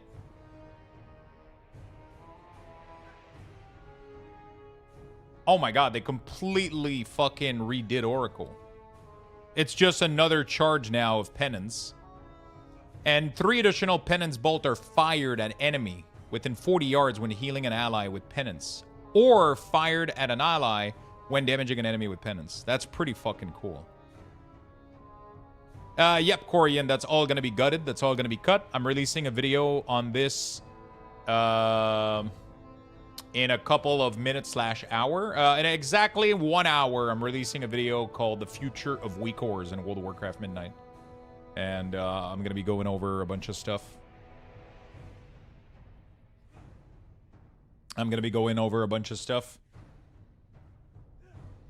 I have to try all the healers now. I used to hate Shaman and Priest healing.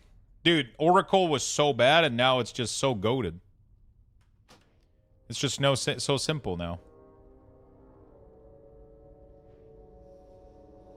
It's just so simple now. Shadow Man, Shadow Word Pain damage has a chance to upgrade your next flash shield to Shadow Man. Wow, that's pretty cool. Man, I like what they're doing. I don't know if healers are going to be happy with this. From my standpoint, this makes me want to try to heal. Like, I don't know how people like Automatic Jack and, you know, like all the big Mythic Plus and like World First Raider healer are going to feel about this. And I feel like that's going to be the case for a lot of the class design. I feel like people like having tools taken away from them is not going to be something that they want. But from my standpoint, this is making me want to try to heal. And like the removing of the clusterfuck with like this kind of stuff and like simplification of the cooldowns and just simplification of the gameplay in general, it's making me want to try to heal and have fun. Mistweaver looks lame as hell now. I think it's going to take a lot of time to adapt for people. I think it's hard right now to to get like a good feel of how everything feels until we're actually doing dungeon and actually playing with other people and handling mechanic. Like, you know, I want a fist weave. I mean, all of that is going to be, you know.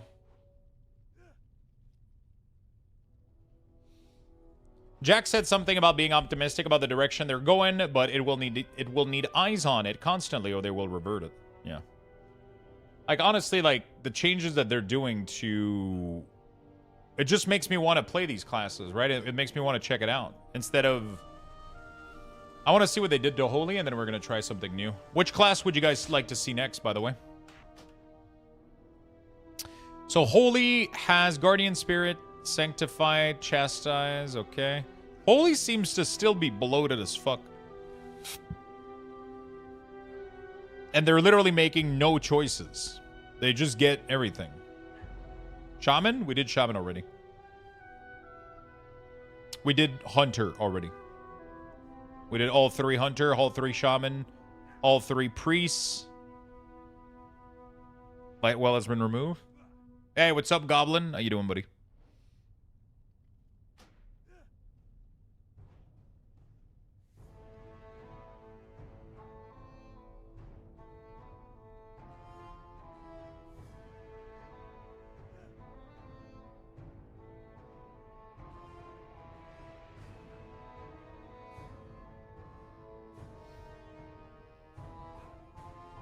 Is Beast is still here, if not Mage?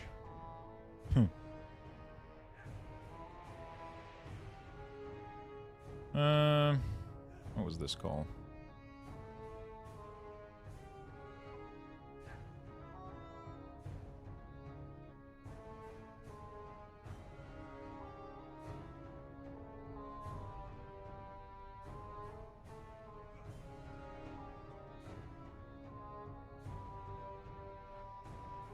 Okay. We're going to try to finish looking at this, and then we're going to change classes.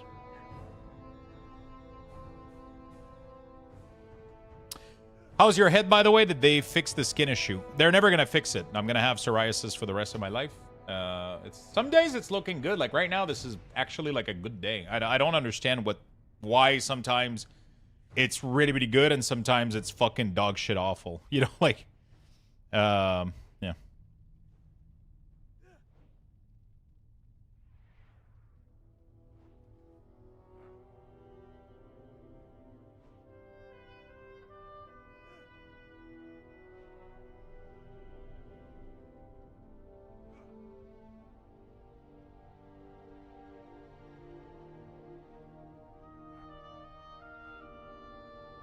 Give me a second, chat.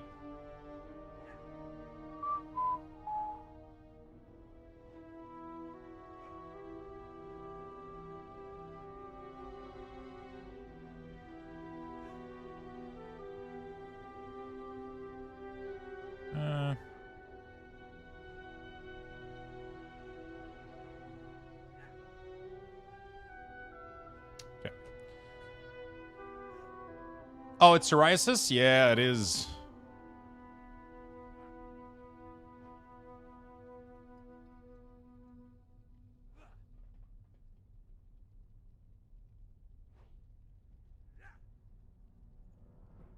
They're losing light well, but they still have a lot of CD, don't they?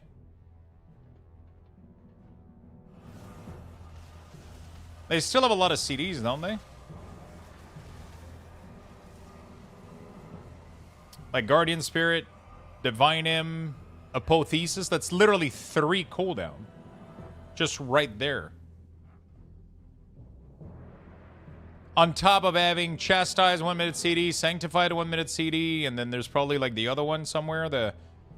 I mean, it's Serenity 1 minute. So it's 1 minute, 1 minute, 1 minute, plus 3 minute, like 2 to 3 minute cooldown. I mean, I know they're being reduced, but still, that's a lot of fucking button compared to every other class right now. Maybe they're not done with Holy Priests, but it just feels a little bit odd compared to every other design that they're going for right now. Fury Gaming with the 6 gifted sub. Thank you so much for completing the daily goal, my friend. That's very, very nice of you. That is very, very nice of you. Prayer of Mending gains an additional charge. Halo. Okay, very nice. All right. I mean, it looks pretty straightforward. Prayer of Mending. Healing has a chance to upgrade your next flash of light into Benediction. Healing the target for 30% more and causing Cosmic Ripple. Each pulse of Divine M emits a Cosmic Ripple. During Apotheosis, Flash Heal is upgraded to Benediction. Okay. It looks pretty cool. It looks pretty straightforward. Fury Gaming, thank you for the massive 6, my friend. You guys have been saying Paladin. Let's go look at Paladin real quick. Go look at Paladin real quick. I want to go play some Warlock afterwards. I want to see Rhett, what Rhett is doing. Thank you so much for the gifted sub, man. Thank you, thank you, thank you for the big love. Thank you for the big love, my man.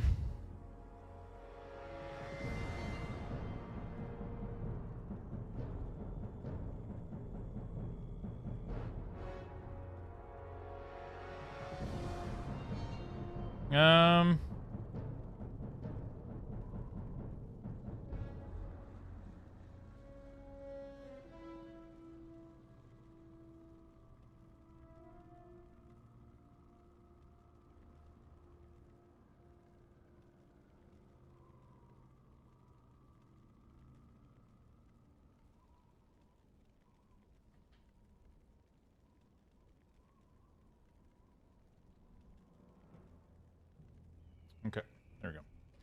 All right, Rhett Paladin. Let's see what's going on here. How many Rhett Paladins in the chat?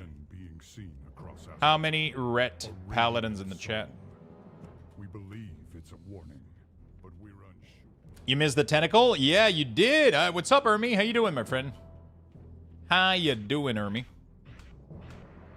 All right, Templar Strike. Oh boy. Oh boy. Wake of Ashes. What did they do to Wake? Is it... Okay.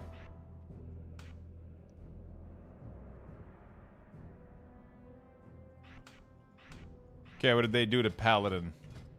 How did they simplify motherfucking Paladin? Divine Toll? Did they change the main tree, or it seems the same-ish to me? They just did rework this not long ago, so... When you're above 85% health... Oh, shit! They reworked Blessing of Dusk and Dawn, I think, right? Those were... That's pretty cool.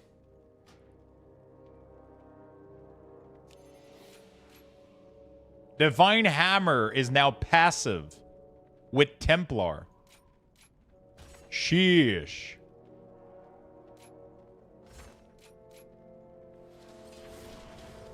Interesting. So now when you press this...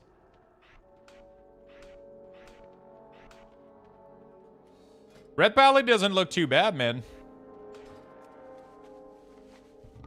I did look at BM. I did look at Hunter fully.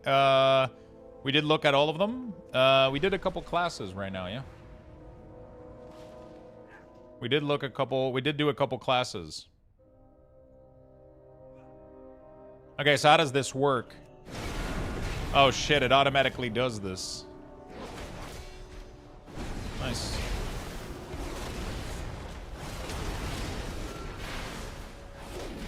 Yeah, this feels good right now. What the fuck? Why does it feel so good? Wait, what the fuck is Judgment? Okay, just doing like that.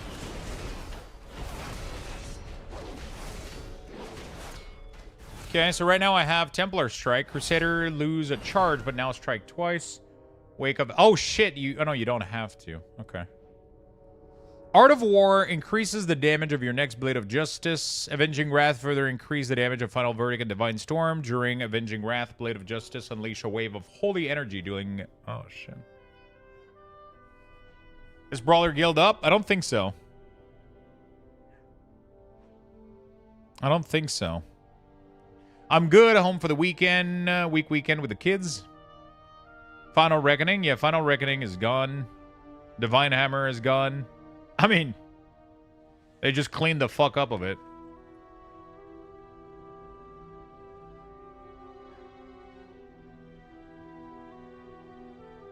They just cleaned the hell out of it.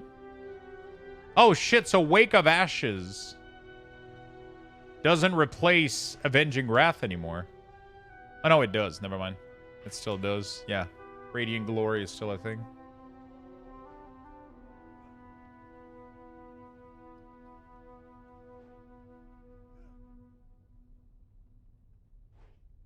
So it's called Radiant Glory. Interesting. And then Avenging Wrath replaces Radiant Glory, and then Wake of Ashes trigger Radiant Glory. What the fuck is Radiant Glory? Execution Sentence is here, but not... we no longer have the other one. Very interesting.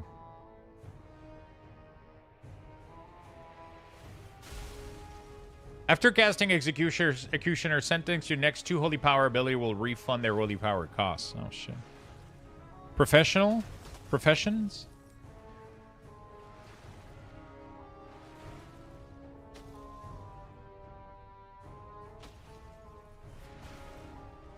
I hope we don't take Execute Stance for Mythic Plus anymore. Execution Sentence felt pretty good. I mean, it didn't feel too bad.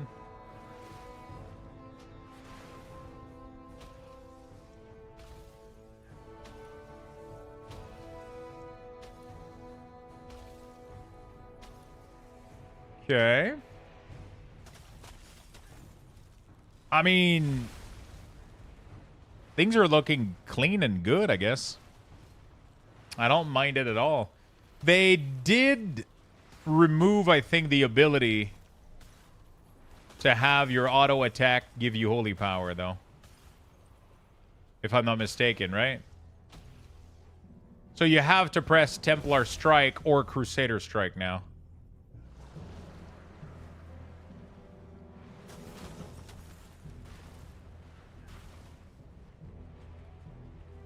Okay. Interesting. That's pretty good. That's not bad. I kind of like that, honestly. So you have 3 generator now.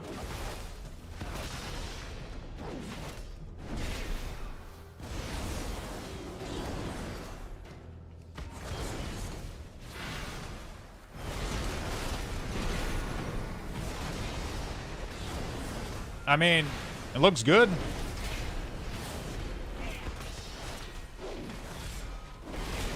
Like with the cooldown manager, I think it's just gonna look nice. Yeah, this looks pretty good, man. This looks pretty good to me. This looks super clean. Oh my god, Freedom? Yeah, what's up?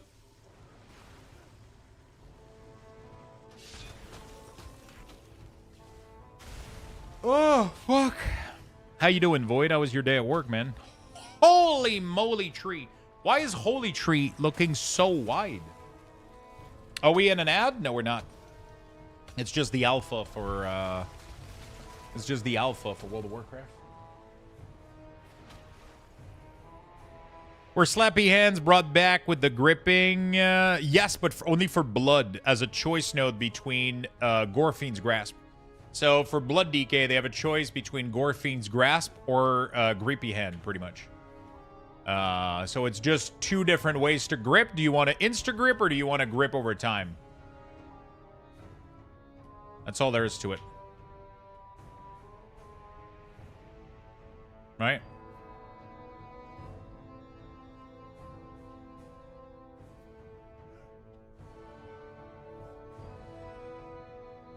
Dash Pass is free with Prime. Ooh, nice. All right, Blessing of Season is gone. Oh, shit, finally, dude.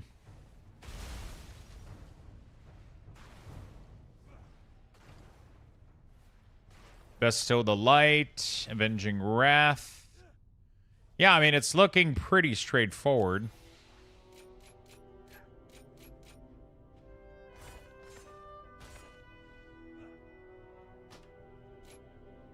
The tree looks massive, though. Holy fuck.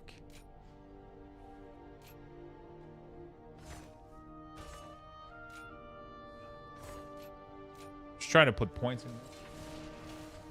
So what is the change to Light of Dawn? Unleash holy power, energy healing injure allied within a radius around you. Oh my fucking lord.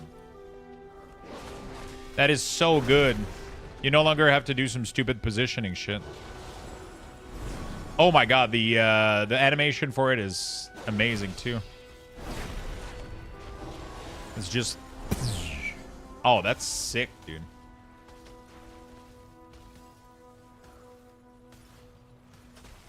That is really, really good.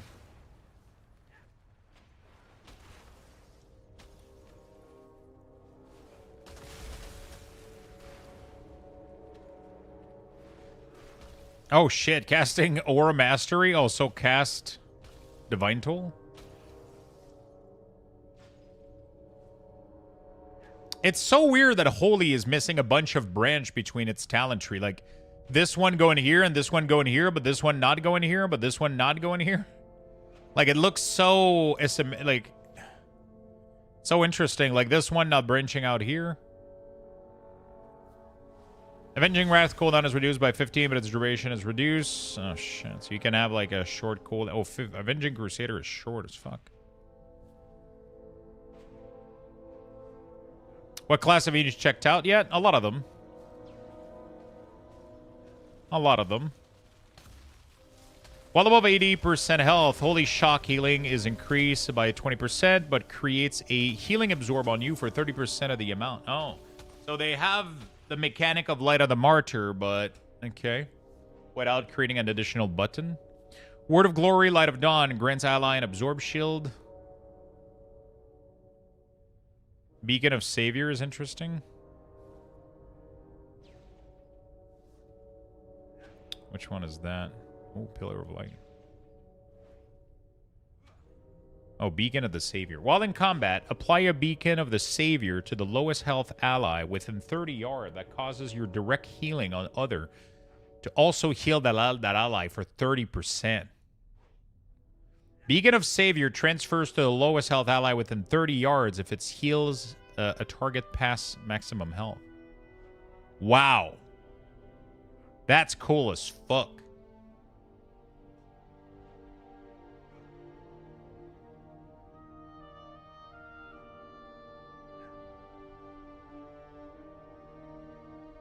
Having to bid between a Holy Prism and Divine Toll seems odd. You don't have to choose, right? Oh, no, you do. Interesting. I mean, they both serve the same thing, so it's like, do you want to place it on the ground or do you want to do it around you, pretty much, right? So these are the Apex talent. Yeah, exactly. They're going to be placed differently. This is not going to be their final, like, design place or whatever. Beacon of the Savior transfer an additional healing, so 20% more, all the way up to 50% auto healing. Every 5 seconds, or when Beacon of the Savior transferred to when you injure a target, they're granted an absorb shield that prevents the next 5... Oh my god. This Apex talent is insane. What the fuck?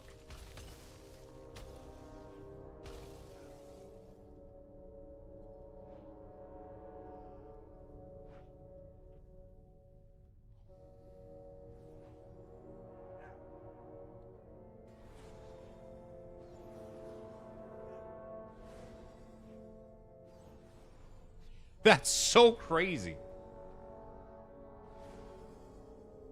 Yeah, Savior is fully passive. You don't have to do anything about it.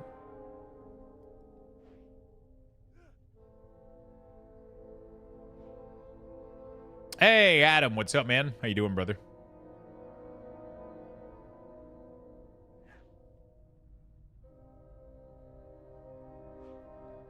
Hey, I mean, you know, it's looking good. Infusion of Light has 1 additional charge. Inflorescence of the Sunwell. I wonder if they'll widen the hero talent box to fix the 4-column. Yeah, they're gonna fix all of this shit for sure. All of the UI is temporary right now. All of the UI is fully temporary right now. Yeah, we're getting new hero talent, and you're gonna be able to pick all of them. As you level, you're just gonna pick every single one of them.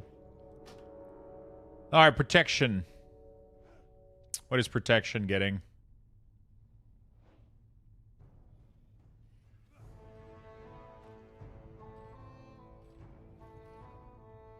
Judgment chains to 2 additional target. No, that sounds cool as fuck. Okay, so you AoE Judgment. While out of combat, Divine Steam grants Shield of the Righteousness for the duration as an additional. Oh shit, that's so cool. So when you crusade, it allows you to get into combat with Shield of the Righteous. Oh, that's cool as fuck.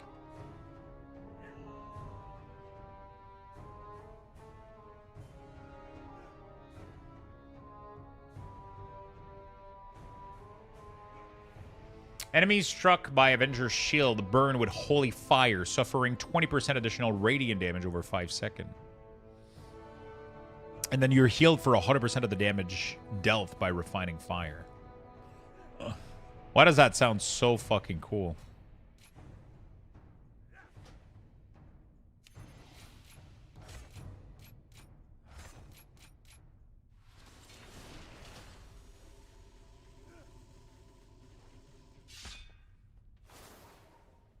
They rework Mastery to not include Consecrate.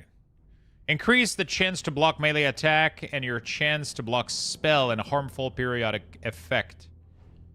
Wait, did this used to be only while in Consecrate?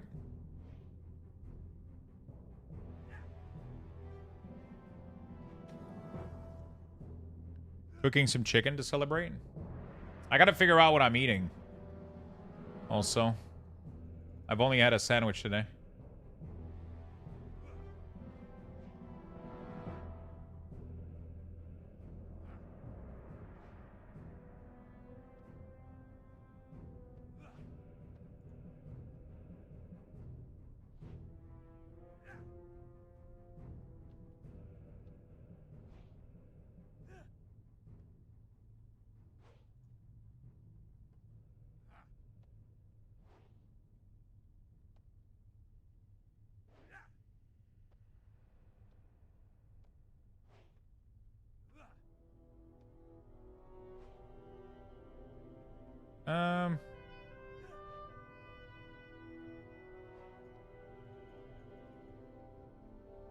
Okay. It had a DR on Consecrate. Now it's built into the Consecrate. Oh, it's built into the Consecrate? Wait, is it built in or is it through talent? Hammer of the Righteous cause a wave of light to heal all other enemy. Wait, is Consecrate still providing damage reduction? It doesn't seem to stipulate that anywhere anymore. It seems to just be damage purposes. Oh, shit.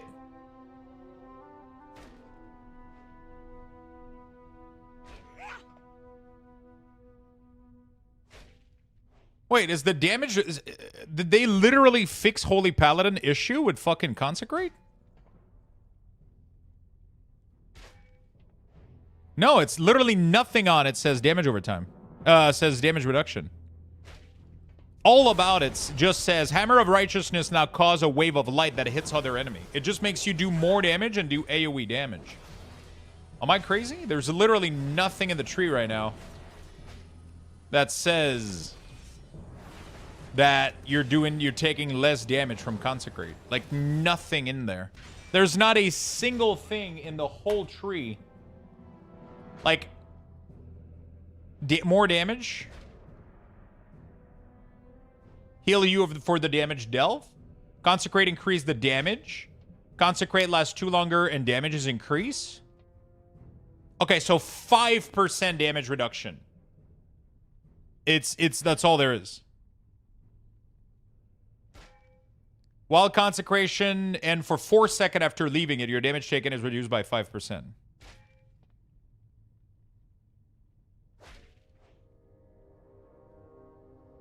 I saw Towley complain about this yesterday, but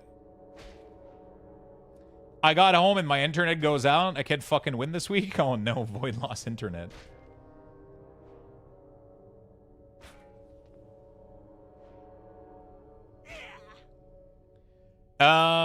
Yeah, Tali was like, he posted yesterday, and he was like, he seemed like sad that they're doubling down on Consecrate, but haven't they fixed the issue?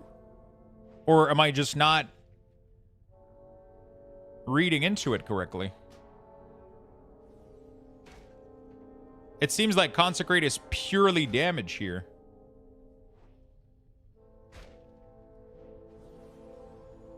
It seems like Consecrate is purely damage at this point. Whoops.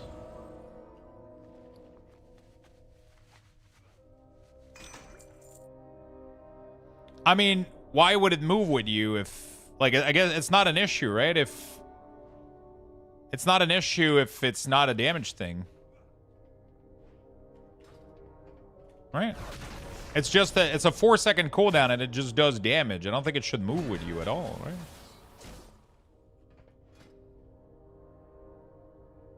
It's just like Blizzard, it's just like Rain of Fire, it's just a thing where you do more damage. Like, you don't need to be in it to be tinky. It doesn't do anything for your tinkiness anymore.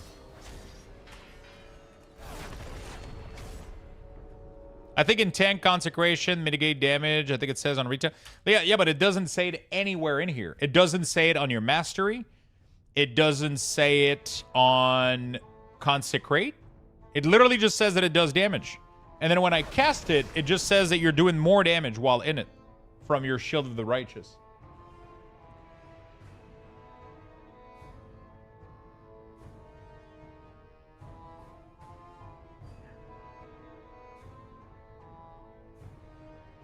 Isn't that good? Isn't that what Paladin have been asking?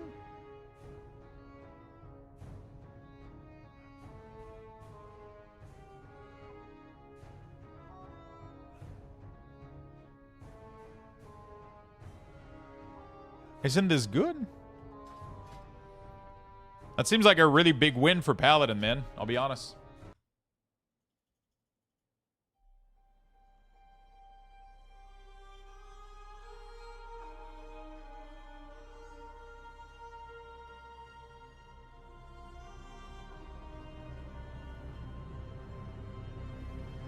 All right. It does seem like a good change, man. I kind of want to check, what do we do? Rogue. What do you guys want to see next? What are we doing next? Shout your favorite class in the chat that we haven't done yet. These are the classes that we have done. We haven't done Warlock on stream. So any class that's not in there, Frost DK doesn't have any changes. It doesn't really have any change because they got a massive rework last patch. They literally completely reworked it, so I'm assuming they're happy with it. I'm gonna have to investigate it a little bit more though. We're gonna do Warlock later, and I'm gonna go back to Death Knight as well.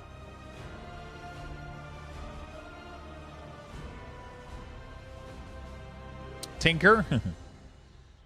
Hello, I know this has nothing to do with the game, but I came across your video on Borderlands 4, stuttering issues. I commented on a video and subscribed. Awesome, my friend. Did it help you out with your issues?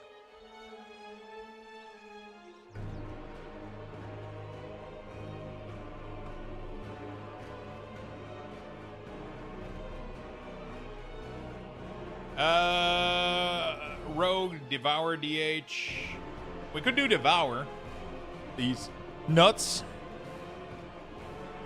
Everybody's saying something different right now. I don't have any, follow your step and still having issues? Oh, shit, that sucks. He said no, it literally didn't help him. It didn't help you? What do you think of the housing? It looks cool as fuck, man. I'm currently watching the DK video you released. Fuck, man, I'm hyped. All right, let's do Rogue and then Demon Hunter. Does that sound good, chat? I'm not making a fucking dwarf.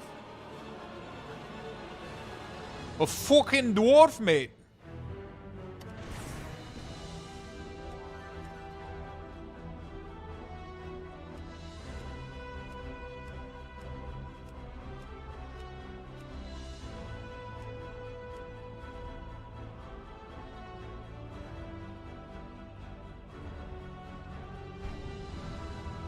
Torrent Rogue, you have to? We don't have to do anything.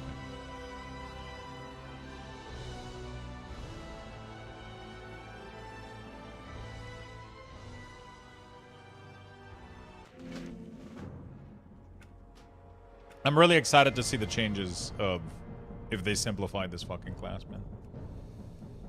Hopefully they did.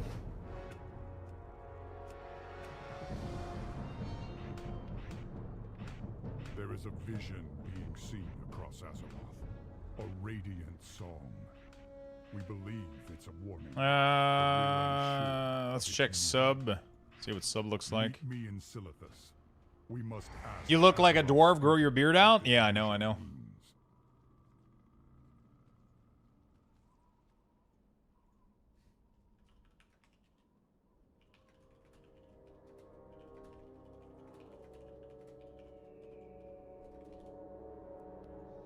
Okay, what do we got? So subtlety, find the weakness. Okay.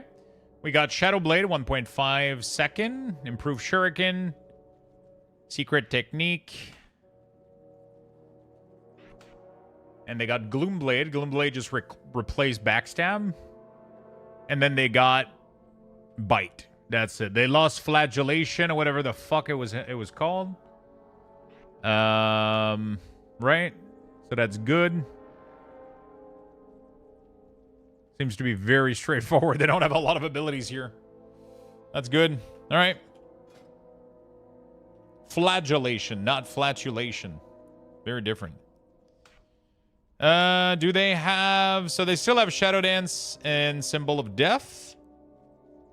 Those are still... Allow you to use stealth abilities and grant you all the combo point benefit of stealth for 12 seconds and increase the damage by 0%. Effect is not broken from taking damage. Okay. Cool.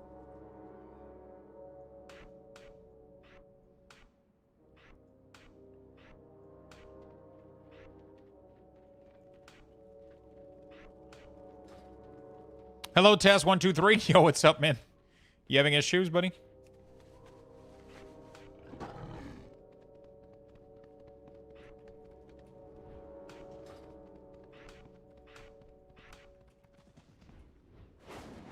This week blows? Yeah, you seem to be having a lot of issues, right?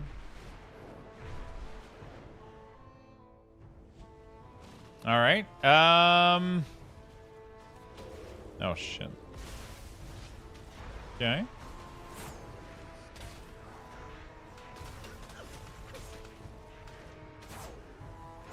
So backstab, cause physical damage and increase when you do it from behind the target. Your critical strike applied, find a weakness.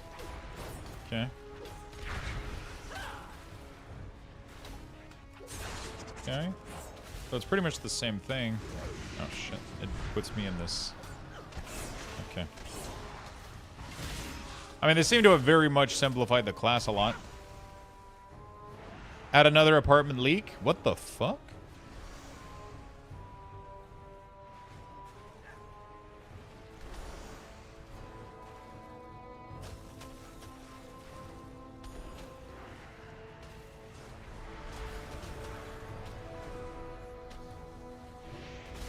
Yeah.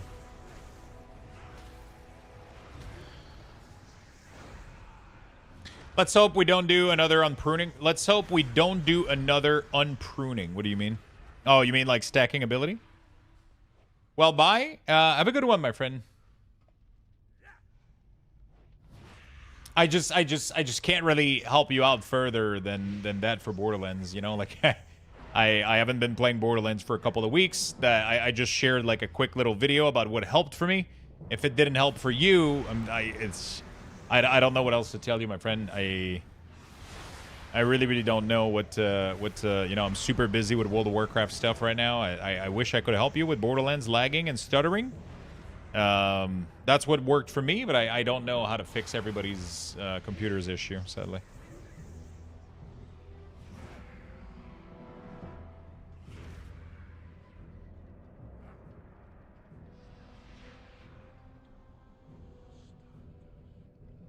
Sub-Rogue is not rework enough. I mean, they fleshed out abilities that didn't need to exist. Seems really good. What did you wanted them to change? Fury has Slam to be replaced by Rampage. Let's hope we don't do another impruning. Why did Fury need Slam?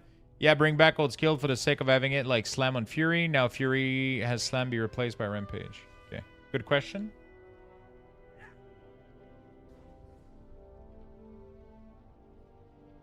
Seems to be straightforward. I mean...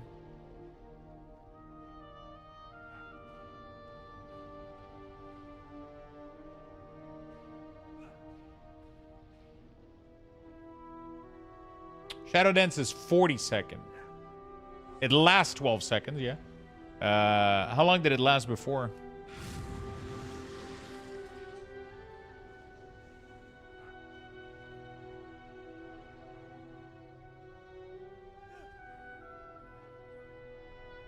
It used to be 8. Interesting. So it's 12-second baseline now. Symbol of Death. You have 3 charges of Symbol of Death.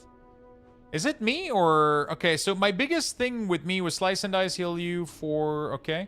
Symbol of Death, supercharge 2 combo point. Damaging finishing move consumes a supercharged combo point to function as if they spent 2 additional combo. Increase the damage. Okay, so I didn't like this whole supercharge bullshit here. I'm not a big fan of that. This whole tree didn't change, and I think it needs to. This was my biggest... One of my biggest issue with Rogue is this is a mess here. Giving Vanish and Subterfuge and all that shit in here is messy. Hope they clean that up. I mean, that's just my personal preference, I guess. Who cares? But, yeah, I think this doesn't belong in, like, a utility class tree or whatever too much.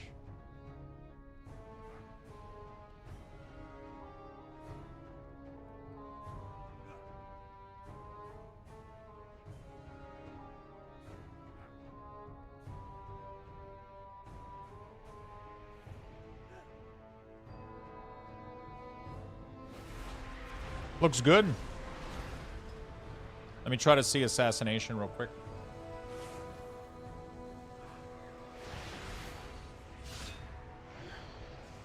They don't have their Apex talent. Oh, this one does have its Apex talent. Nothing will save your target from you. Envenom damage is increased by 10% when Envenom bonus expire. Gain 40% increase energy regen for 5 seconds. Gain an additional 15 increase energy regen for each Envenom you use while Envenom bonus was active.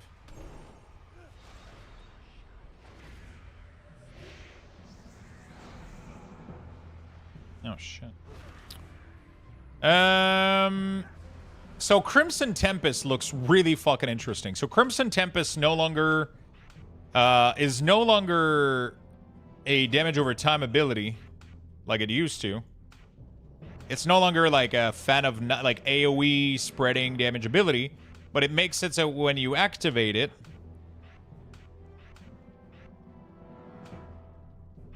that when you activate it, your next Garrote and Rupture will copy to other target. Is that what it is? Oh, shit. So when you use it, and you can just use it for 60 energy. Oh, my God. It keeps spreading your... Okay. Assassination Rogue might be fun again. Slash all, so it's literally like an AoE spender that hits all enemy for damage, but then it will copy the longest Garrote and Rupture onto 2 other enemy. So what that means is if you apply Rupture from here, Garrote from here, so you do this, right? You apply a Garrote, and then you just apply Rupture, and then you immediately use this like twice in a row.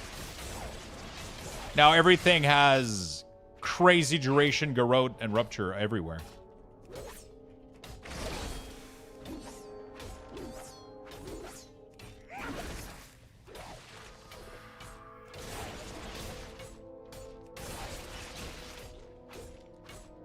It's so sick. And it generates a combo point. So you either mutilate or you Crimson. So I'm assuming what I'm going to do is I'm going to end up making a macro like I did for Lightning Bolt, which is going to be like mute Crim. And then it's just going to be like, we're just going to be doing it this way, right? So we just do like slash cast, Mud Alt, and then we do Crimson Tempest and Mutilate. Ah, shit. What is it called? Crimson Tempest and Mutilate. There we go. So, you literally just... Oh my god, this is gonna be so much fun. It just makes it so much easier. I wonder if it's worth... I guess you want to keep spamming this, don't you? Because it does crazy damage. But it only generates one combo. But wait, do you still have Fan of Knife? Oh, this is complicated, though. What's the point of... Oh, so I guess you still have Fan of Knife, though. You have 2 AoE builder... Interesting.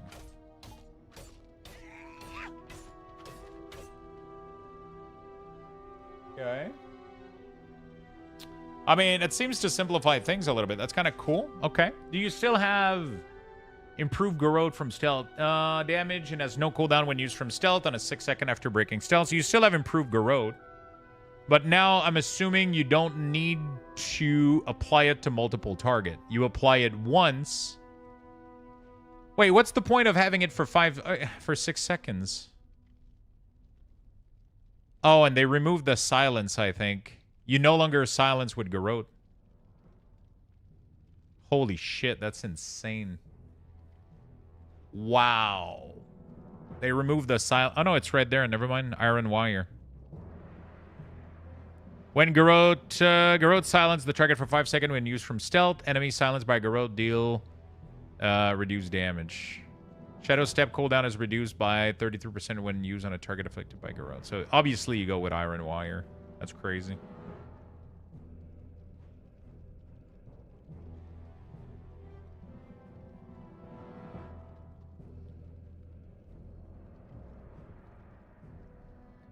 And Venom, do they still have the stacking and Venom bullshit? That was so dumb. I hated that thing. And Venom effect increased the damage of Envenom. Applies Envenom. Applying Envenom while Envenom is already active restores 1 combo point. Oh, shit. Applying Envenom while Envenom is already active causes it to increase all damage you deal by 5% in addition. Oh, do we still have Caustic Splatter? Caustic Spatter. Envenom and Kingsbane applying Caustic Spatter for 10 seconds. Oh my god, it's so much more simple. Oh my god, that is so good. Thank the Lord. So, every time that you Envenom, which is the only finisher that you have, it automatically does Caustic Spatter. Oh my god, that is so good. That was one of... Like, previously, you needed to do Mutilate on a target that specifically had Rupture and Garrote. You needed to mutilate a target. So while you were doing AoE, you had to remember to use your single target generator instead of an AoE generator in order to get an AoE benefit. It made no fucking sense whatsoever. It literally made no fucking sense whatsoever. But now you just, as soon as you use Envenom, it automatically applies it. And now 40% of the damage, and it's automatically applied with Kingbane, right? So if you just do like the normal rotation where you just Kingbane your target, now every nature damage you do to this target, you know, will automatically... And it will just keep applying it, and we'll just keep spreading it, which is really, really good. Oh my god, Assassination Rogue is gonna be so fucking fun. Holy shit.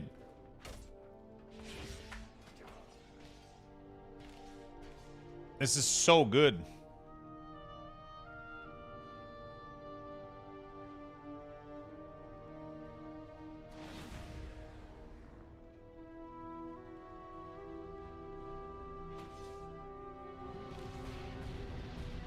Each time you apply a lethal poison to a target affected by Kingsbane damage and increased by 20%.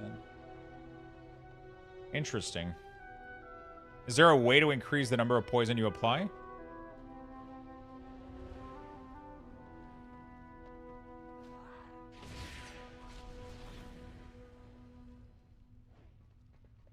Already tested DK. We played it a little bit earlier, but we're going to play it again for sure.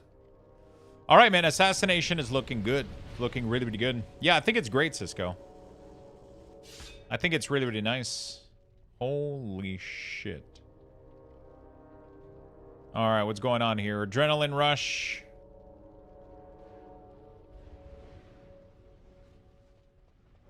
Do we still have Roll the Bone? The Roll the Bone is a cooldown. Sinister Strike has a 20... Oh, shit. Wait. Hold on. Wait, that's a completely new roll. What the fuck?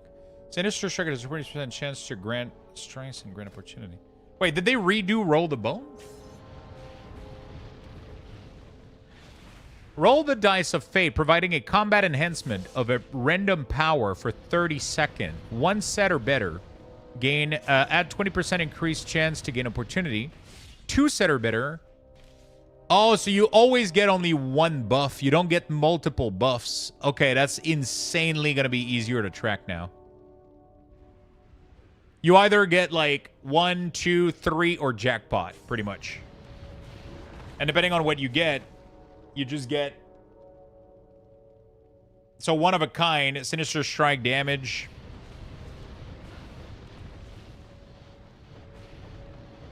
I have a full video also on YouTube if you want to go check it out. Yeah. I have a full video right now on YouTube if you want to go check it out.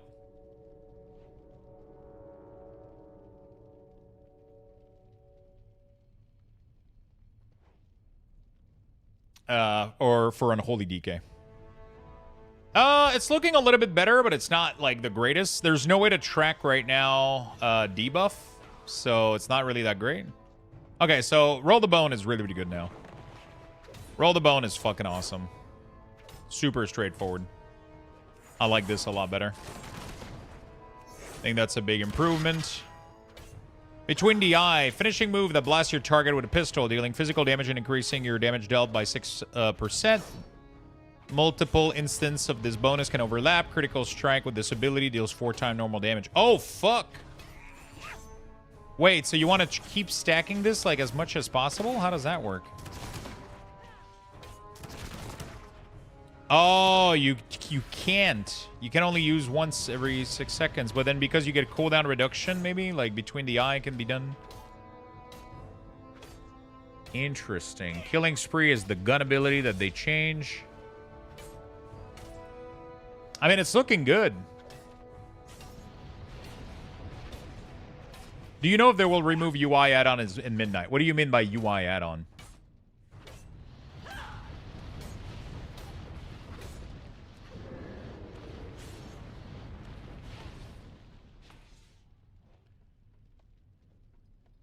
Do they still... I'm assuming... Oh, do they still have the stealth thing going on where... it doesn't take cooldown while stealth? What was the name of the ability? Someone said that LUI won't be working in Midnight. No, features of LUI are not going to be working. So everything that has to do with combat information, everything that has to do with buff duration, all that stuff, they're not going to be able to... it's not going to work. But everything that is just styling the information is still going to work perfectly fine. Yeah, I don't think Vanish is used as a... Crack Shot doesn't exist anymore.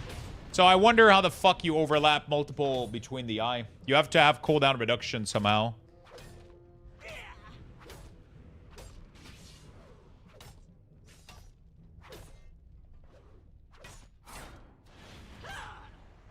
How the fuck do you overlap multiple Between the Eye? What the hell? Oh, improve Between the Eye? Critical strike 4 times the normal damage.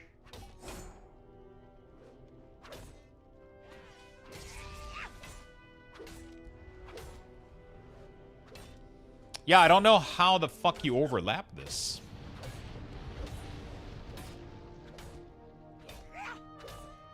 There's a BTE reset somewhere in the talent, is there?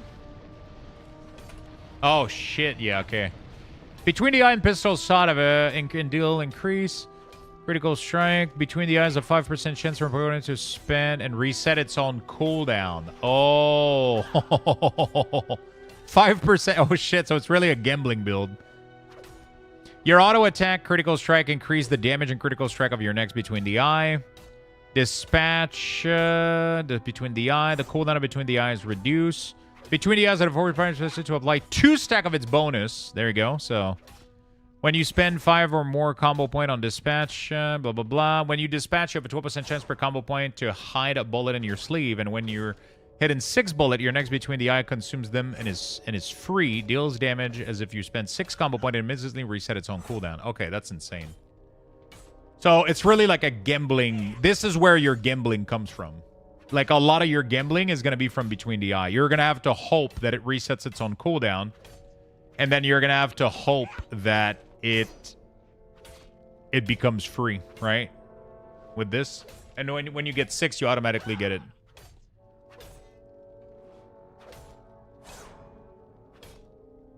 If you have an energy downtime for around 5 seconds, you gain 2% faster cooldown reduction. What is the name of that talent?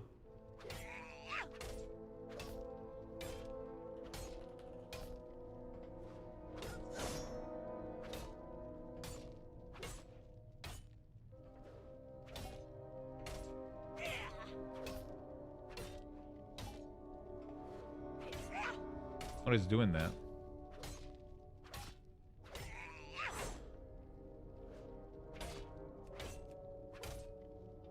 All right, Rogue seems cool, man. Rogue seems pretty fucking dope. I'm not gonna lie. I like their rework. I like it. I'm gonna take a really quick bathroom break, chat. We're gonna give you level 8 Luxthos raffle. I'm just gonna go to the bathroom, get something to drink, and oh, you want me to check Blade Fury? Blade. There we go.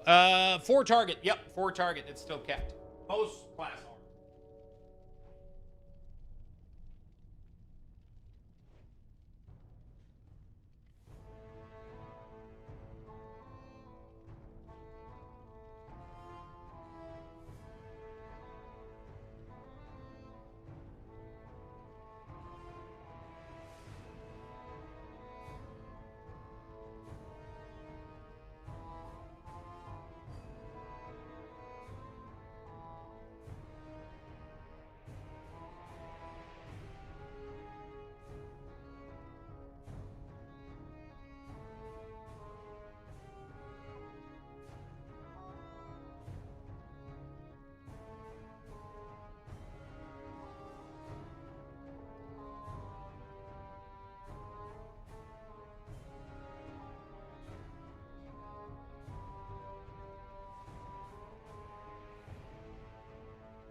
All right, let me go get some water real quick. Oh, no, it's full. Never mind. Deadly Pursuit. After spending 15 combo point, if you spend no combo point for 5 second, ability affecting cooldown faster. I'm assuming you're not necessarily going to be going for that. I think it's just going to be one of those things where if you happen to get it, then you get like a little bit of cooldown reduction, but I don't think you're going to be chasing it, right? Yeah, I don't think you're going to be, like, looking for it or anything. All right, Blade Flurry is still a cooldown, so 15 energy, 30-second cooldown. There doesn't seem to be, like, any more stealth shenanigans. There doesn't seem to be any more, like, massive cooldown reduction and cooldown stop and fucking, like, all that bullshit that Rogue had in the past. That was so fucking crazy. That was absolutely insane. I kind of want to go play some Warlock. I know you guys want to see... what else do you guys want to see? What do we got in chat right now? What would make you guys happy? What would make you guys happy in the chat? Shadow? We already did Priest. We already did Shadow. Terraria? Fuck. Yeah, it's not on the Evoker. Marbles? I'm due for some marbles, yeah. $1 million. Restoration Shaman. Buy you a Lembo. Feet. Now, let me try. Fuck. Okay. All right. Void is happy now. Great. Wouldn't mind a free Lembo. And he pulled a muscle. Lux is just skipping over any text with Druid. I'm like, I don't know that word. What is Druid? I can't pronounce it. All right, let's do Druid real quick. Oh, good.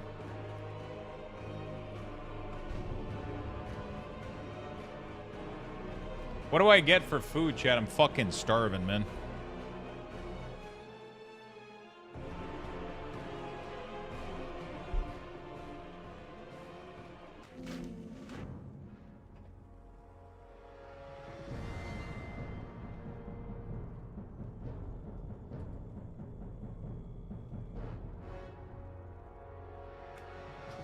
Okay.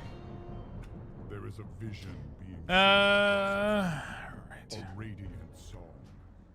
Edit mode, Luxthos. All right. What is this? Live treading. If fluorescence healing increased by 30% and does not automatically grow beneath your life bloom target's feet. What? Wait, is that always been the case? What the fuck?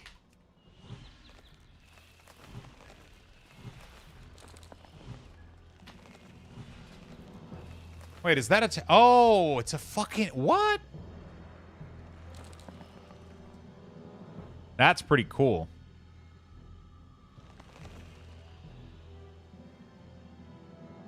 Yeah, you know what? Female Tauren, they just have it, bro. They just do. This is the build that they gave me, by the way, for the playtest. I know Feral got some changes. Snapshotting is still there, but just on Tiger's Fury and Stealth Rake. Oh, that's really good. That's really, really good. Ramen on pizza. Still can't make Rogue. Yeah, they can, actually. You can be a Tauren Rogue. Get ramen. Club puts in pizza on the option. Pizza would be good. Lux for science, say acetaminophen. Did I get it right?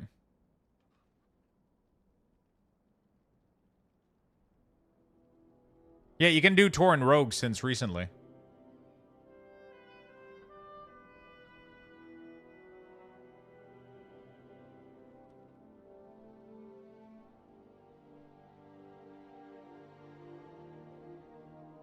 Immediately better than the president. Good job.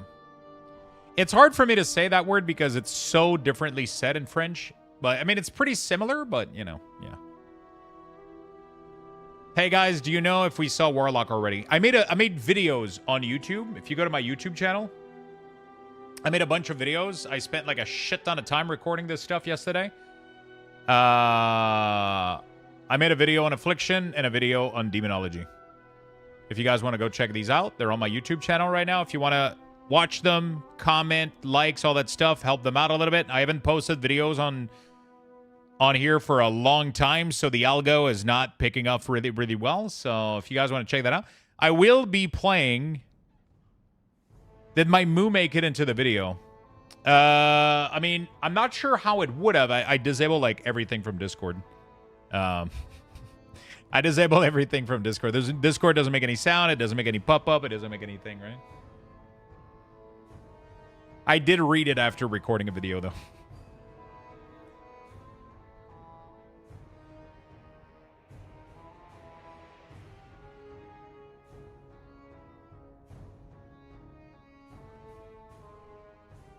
So you either get Tree of Life or Convoke the Spirit. Oh, do they still have that big tree thing?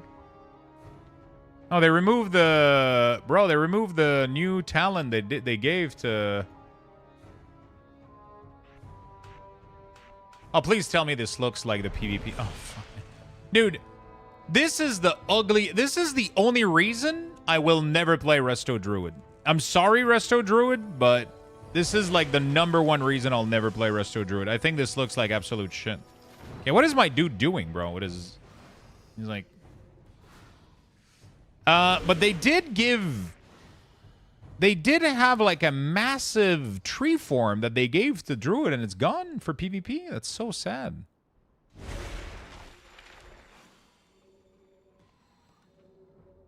And it was so sad. It was so cool. Where is it?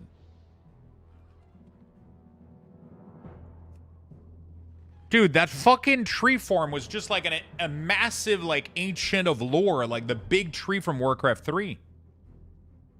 What's the change to Twitch Prime? It's a rebrand?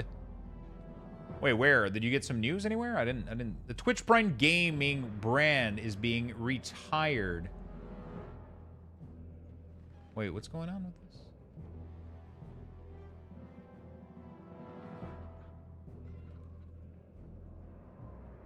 I got an email and I don't understand.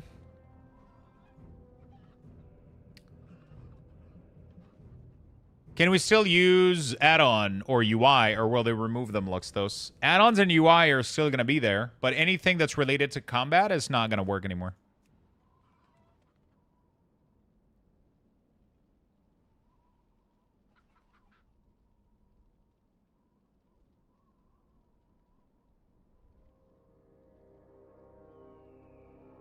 Okay, I mean, it seems pretty straightforward.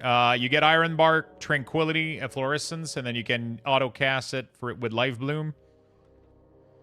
Do you guys want to see anything in particular? Anything specific? Most of it seems to be under construction here. Your periodic heal, Dryad costs Swiftness cooldown to cool down faster. Iron Bark summon as a Dryad. That's pretty cool.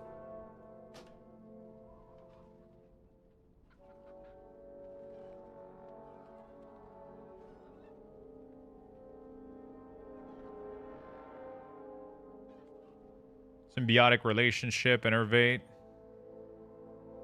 Mark of the Wild is 100% more effective on yourself.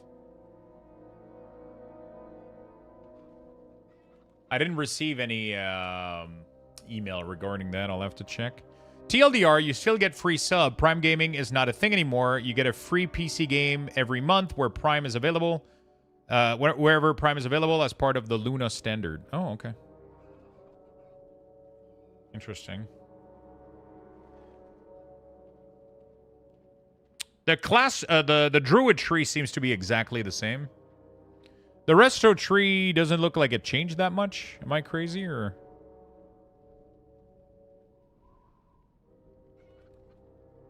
Call of the Elder Druid. Whenever you cast Star Surge, Rake, Shred, or Frenzied Regen, you gain Call of the Elder Druid for 15 seconds, once every minute. Abilities not associated with your specialization are substantially empower. Cast time of balance spell reduce. Oh, so it just makes you like really, really good at that one thing when you press the CD. So if you begin your rotation with Star Surge, you start doing like giga damage with them. Okay. It's pretty cool.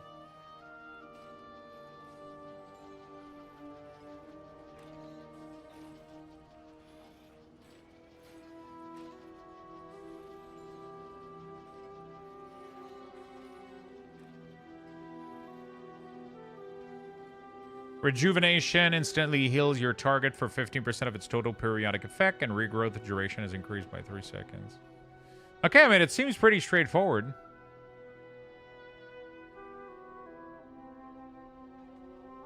My scent sprayer in the living room just scared the absolute fuck out of me. I took my headphones off because I thought I heard somebody knock at the door, and then I hear it.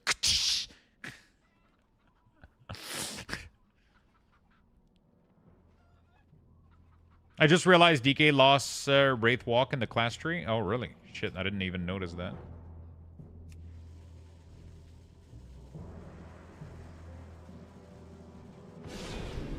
Ooh, Boomy is that's the Force of Nature. Celestial Alignment. And then you either get Orbital Strike, Whirling Star.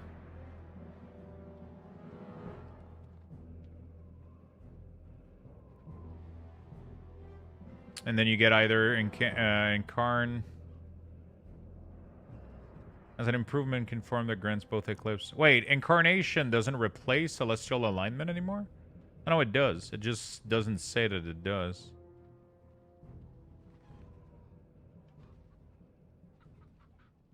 Yeah, Soul Reaper being gone is probably one of the best things for... I didn't even notice this, actually. Good catch. I thought there was barely any changes, and I actually didn't even see those.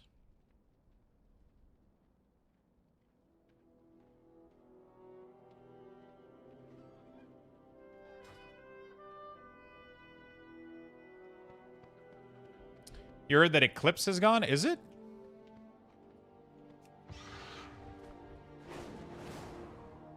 Wait, so like Wrath and Starfire, like doing the Eclipse system doesn't like... Wait, hold on a second. That can't be true, right?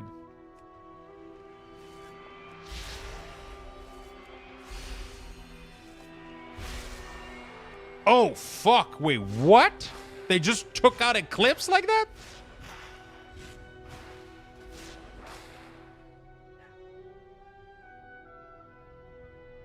Oh, it's just a spell that you use now. What the fuck? Enter a solar eclipse, empowering Wrath for 15 seconds. Casting Starfire, change this to lunar eclipse. Okay, so you do this, and then you enter eclipse, and then if I cast Wrath, I'm just gonna do...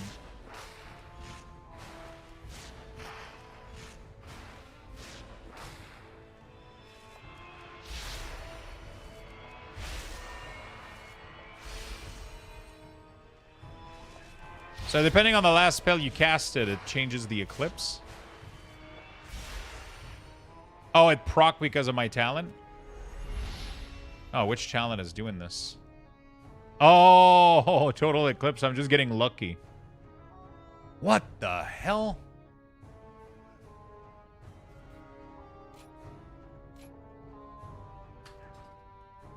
So normally it wouldn't. Oh yeah, it literally proc twice in a row. There we go. So now it does this if I cast Wrath. Okay, but this is still weird, though, because you gotta cast it once before you activate it. Isn't that clunky a little bit? Like, let's say you get into a pool, you can't just eclipse.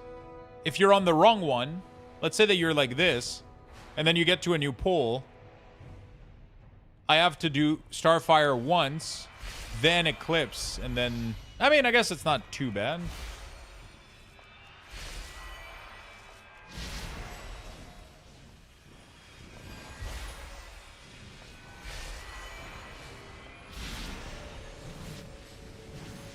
Dude, look at them Starfire stacking.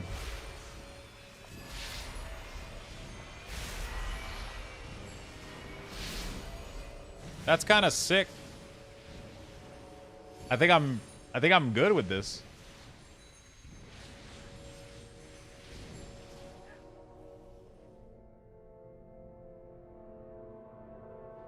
This sounds pretty good, honestly. Hey, sad sleepy girl, what's up? Alpha's going great. Alpha's going really great.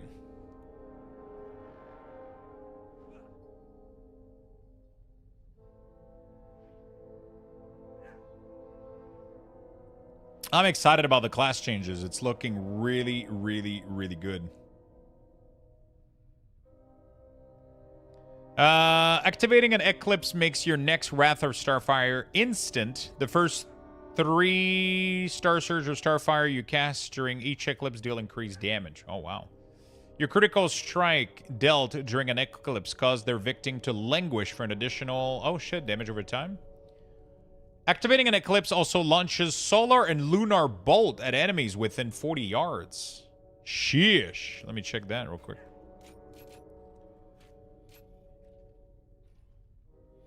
New moon, half moon, and full moon. Oh, fuck. What is this full moon bullshit? Wait, where the hell is full moon? Oh, so you choose between Fury of a Loon and New Moon. Okay. Let's do this one.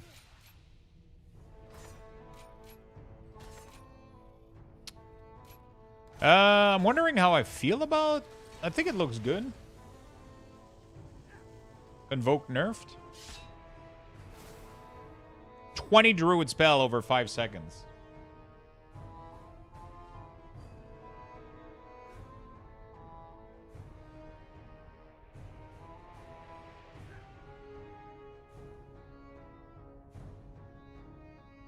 What the fuck? That must be a tooltip error?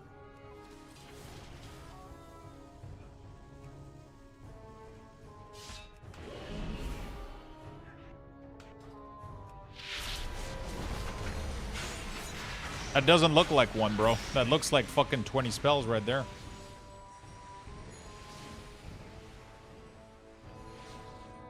Cooldown is reduced by 50% and its duration and number of spell is reduced. Oh, there you go. So you can nerf it. You can nerf it, but it has way less cooldown.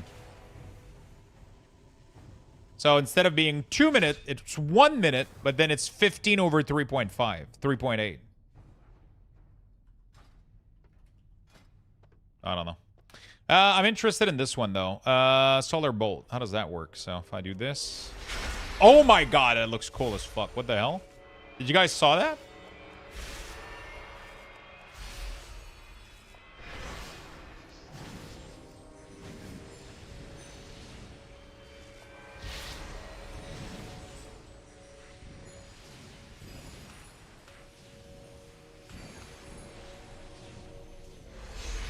Dude, these bolts look nice. So if you do... Okay. It's pretty sick.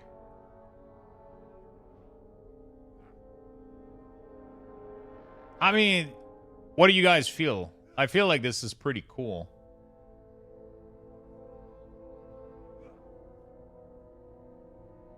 I feel like this is pretty fucking cool. The only thing that's weird is, like, you're gonna have to keep, like, a big track of whatever the fuck this is doing. Like, right now, it doesn't even want to change for some reason. It's still staying a lunar eclipse. Oh, is it because I have this talent here that forces it to stay in lunar eclipse?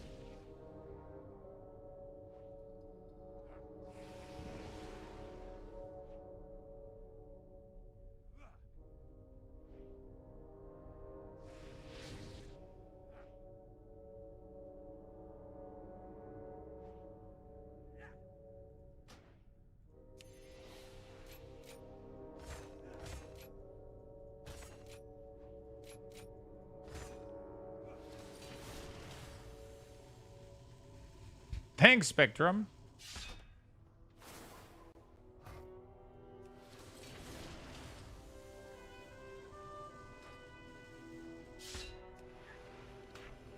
Okay.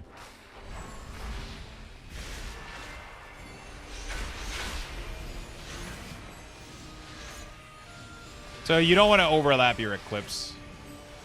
They don't increase the duration. At least I don't think they do. Yeah, they don't. So using them back to back is just a waste, pretty much.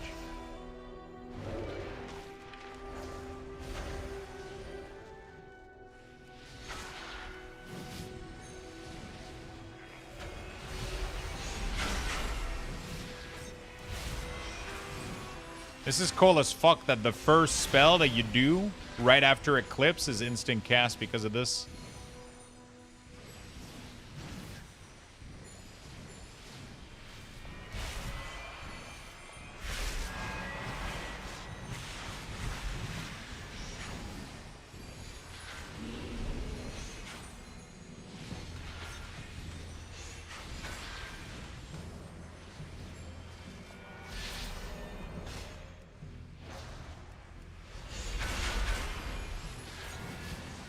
Pretty sick.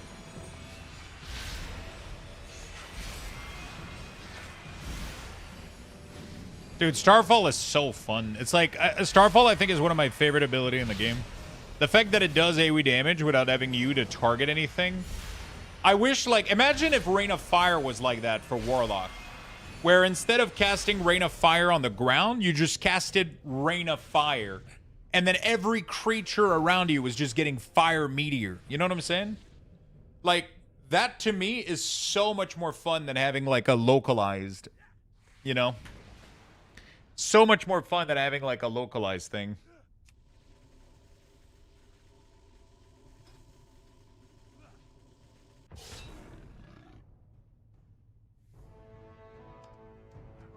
Okay, so I'm being told chump. What the fuck is chump? Chump your target. Dealing physical damage. Chump can only be used when you have less than 30 energy.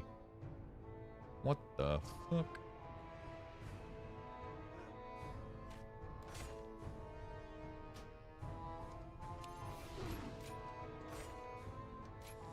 Chad, I'm hungry as fuck. Gotta figure out what food I'm getting. I don't have anything right now. What does it look like? Kind of curious.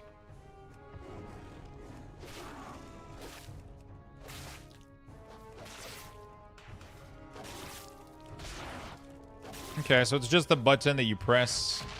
Interesting.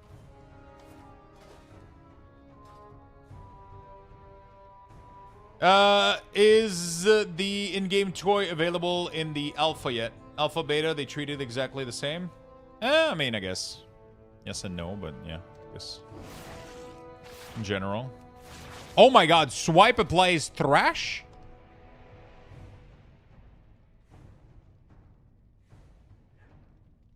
Oh, shit.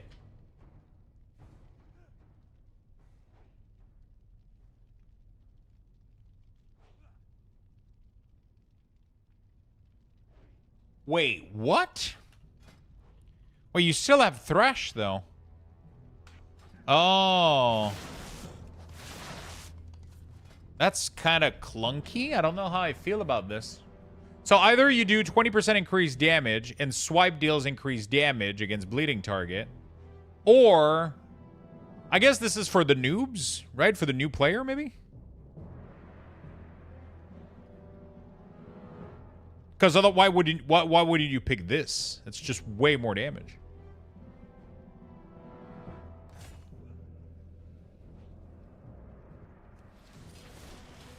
Right. Yeah, so they seem to have removed a lot of... They removed Blood Talon.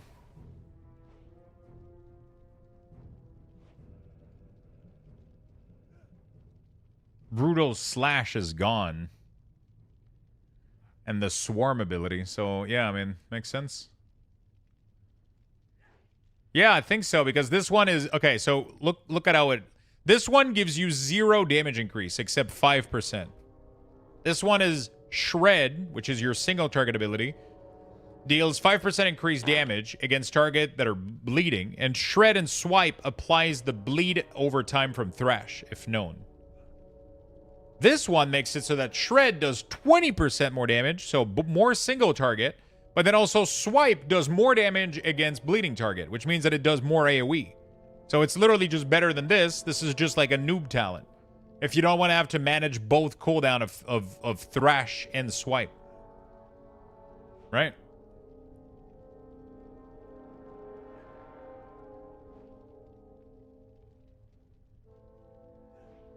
Definitely a tuning issue? I don't know, it sounds like just like the easy talent that some class have, right? When a class is too complicated, Blizzard gives them like a thing to reduce button bloat. It's a DPS loss, but it simplifies the class. They've done this on a lot of classes. Right?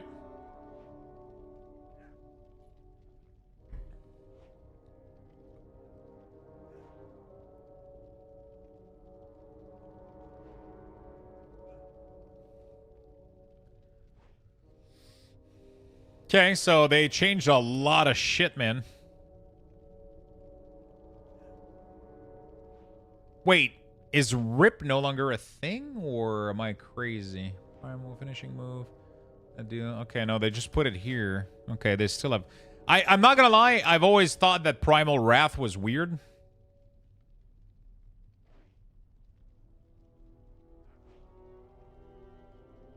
I always thought it was like a weird ability. That you have two versions of RIP, like an AoE RIP and a single target RIP. You know?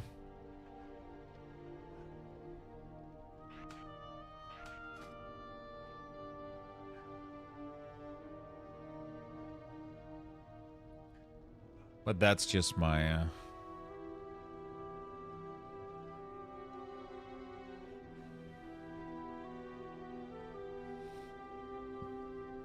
Alright, I mean, it seems clean as hell. I don't know how it's going to play. When you Ferocious Bite, you have a 50% chance per combo point spent to flicker to an enemy within 30 yards and deliver an unseen attack. Slash the target, dealing damage and additional bleed. This effect is reapplied, and remaining damage is added to the new bleed. Unseen swipe. This damage reduced beyond 5 target. Unseen attack, increase your damage done by 8% for 5 seconds. Tiger Fury cause you to perform an unseen attack. Okay, I want to see what this looks like visually. So apparently there's no longer any snapshotting outside of Rake from Stealth and Tiger's Fury. Which is honestly good, because I thought that was boring as hell. I mean, it was kind of tough for a new player for sure. Okay, so this should... Did you guys see a flicker attack? Oh, that was the flicker attack. Oh, shit. Rake is different. Oh, shit. It's empowered. Rake the target for 500 bleed. Oh, shit. Oh, my God. Why are all my abilities looking like that? Holy fuck. Did you guys saw the icons? What the fuck was that?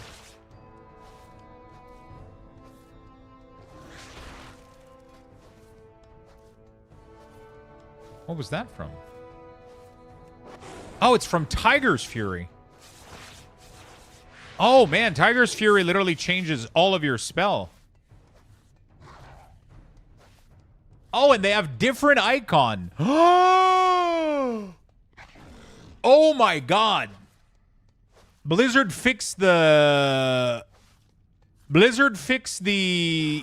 Feral Druid problem. Because normally you needed weak ore for this. There is no way to tell if a rip was a normal rip or an empowered rip. But now, I mean, right now there's an issue, obviously. Right? But I'm assuming they're going to fix this. So snapshotting isn't gone. It isn't. But it only applies to 2 things. It applies to your first rip ever out of stealth. Have fun trying to figure that out with weak ores. Weak ores are gone, my friend. War Within was the last time I ever made weak ores for World of Warcraft. Rake? Yeah, Rake, not Rip.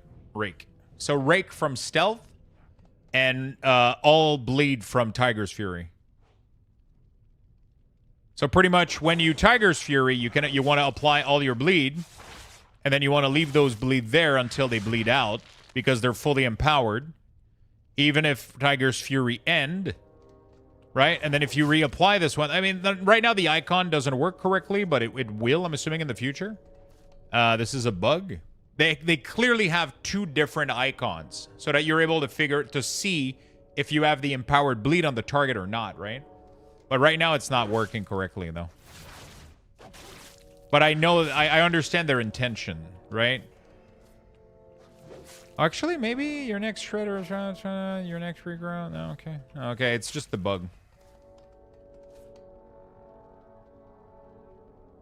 It seems like they're only limiting access to event buff from the encounter environment, but maybe I'm reading that wrong. Yeah, but I mean, it's so they're doing harder limitation, but it's from when I asked the question, they told us that pretty much the way that they explained it to us is, yeah, I mean, it's not that I'm not making them anymore, is that they're not going to work. I wish I could keep making them. I fucking wish I could, but I can't. Nobody's going to be ever able to make weak ores. It's weak ore class HUD. Let's make it one thing clear. You can still use weak ore to style shit, to have different colors, and like, you can still use weak ores to technically affect the visual of stuff, but you can no longer use weak ores to get information from combat. So you cannot be target, do you have a bleed on you? And how much health do you have? And how much duration there's left on this? How much resources do I have? All of that shit goes away. All of that shit will break as soon as the pre-patch hit. All of it will break. Which means that weak ore class HUD is no longer going to be a thing. Which means that I'm going to have to resort to my goal would be to create these interface for people. So right now, Blizzard doesn't have that many options regarding these. I'm assuming we're going to get more, and I'm assuming people are going to have add-ons that are going to be styling these. I would love to create profile for these so that people can use them. Right now, there's a lot missing in this. We don't have debuff added, so we can't track bleed. We can't track anything in these. But we can track a lot right now, which don't have everything. We just don't have everything. But they will be adding debuff. They will be adding... there is full alerts and everything. It's really, really cool. So you have like full alerts for things, for sound. I'm assuming they're going to add glow. I'm assuming a lot right now. All that I know is that they're going to be adding debuff that they told me. The only thing that's going to suck is resources being displayed this way. By weak ores, we're obviously doing a way better job at like, yeah.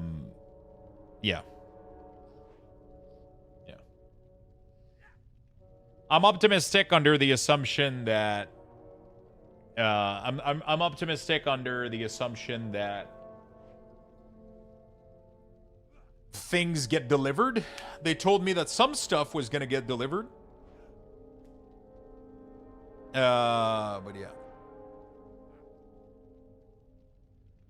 They told me that some stuff was gonna be delivered. So when I did ask them, you know, like when I did ask them... Yeah, that doesn't track that. I asked them if debuff were coming. They told me, yeah. They told me that resources, they had like a new solution for resources display. It's going to change the way we play forever. They're going to have to do massive, massive improvement for the cooldown manager. I'm still optimistic because they seem to be doing some good stuff. I'm also hoping that we get people in the community to create add-on to style this sort of stuff. That's going to be needed. Yeah. I wish I had the knowledge to code add-ons and do it myself, but I just don't, so. I don't have the knowledge for this kind of shit, so. But I'm hoping somebody will make something in the community that will style this entire stuff. I'm just hoping that's going to be a thing, right? But yeah, I mean...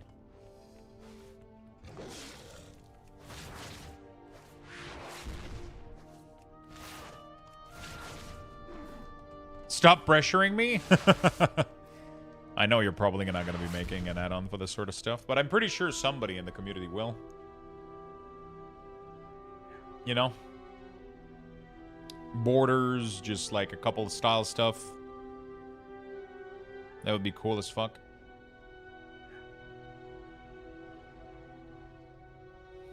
I wish I would have the knowledge for it. It's the problems I would have to learn, like, all from scratch with the new API stuff and all that stuff and how to manage any of this stuff, any of this shit. I'm assuming somebody's gonna, like, WeakOr might redo their add-on to allow for that. I don't know.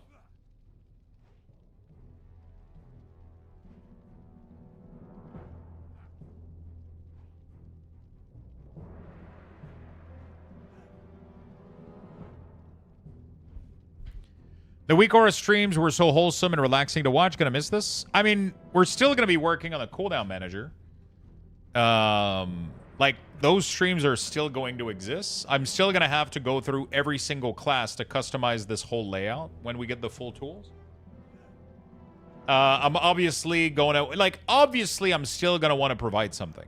Because that's just always been part of what I do, and I want to keep providing UI elements and all that stuff.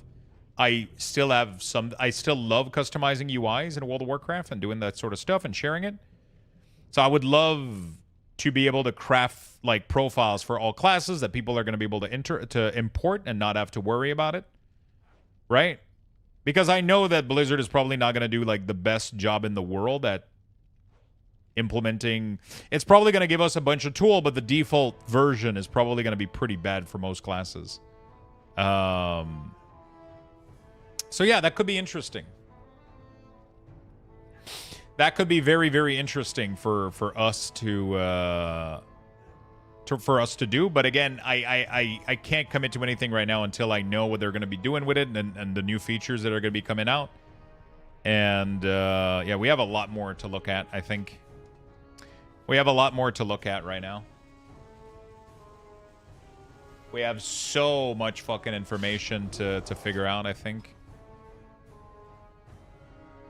But as soon as we get all that info and we get to learn about all this stuff, I would love to make UIs again. You know, it's just going to be different. It's not going to be weak ores. It's going to be like default stuff, I guess. Maybe? I don't know. Would you guys be interested in that sort of stuff? I guess that's the question. Would you guys like to have a cooldown manager pre-done? Or do you think it's going to be pretty easy and you're not going to need anybody to do that? Okay, that's a cool fucking roar. Roar with earth-shattering ferocity, dealing physical damage and resetting the cooldown of Thrash and allowing it to stack 5 additional time for 12 seconds. When Thundering Roar ends, any excess stack of Thrash immediately deals their remaining damage. What the fuck?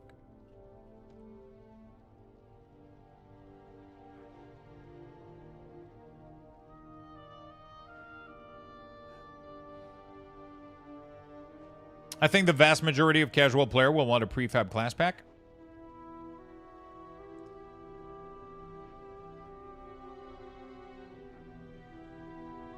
Time for Luxthos self UI profile? Maybe. Maybe.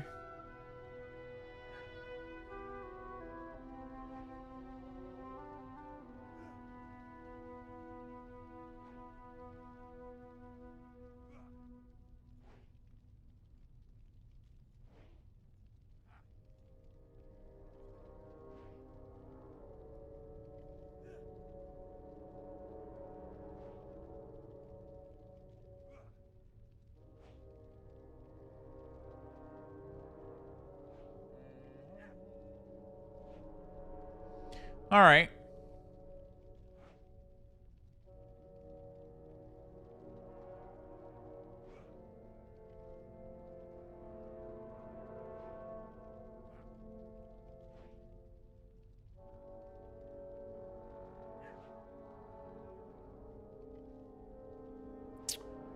Okay.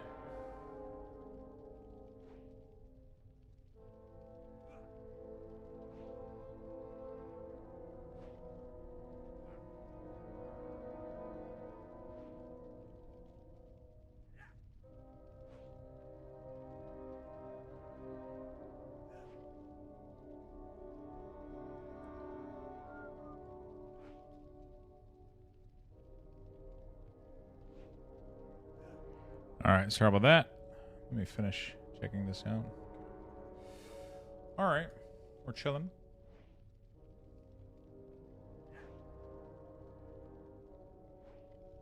Bear Druid. So Sundering Roar looks pretty nice. Raise replace Maul. That's good. Lunar Beam and Galactic Guardian is still... Red Moon? Hold on a second.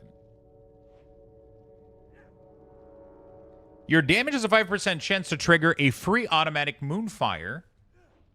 When this occur, your next Moonfire, you can't... Wait, Red Moon. When this occur, you gain 1 charge of Lunar Wrath. Spending Rage while Red Moon is active. Consumes a stack and deal additional arcane damage to its target. What the fuck is that? Right brain hurt? What are you trying to learn? Neo Vim and Lazy Vim. Red Moon. What the fuck? Replaces Moonfire. Channel the White Lady's Wrath to deal arcane damage to your target over here. What the fuck? Dude, this looks so fucking cool. What is Red Moon?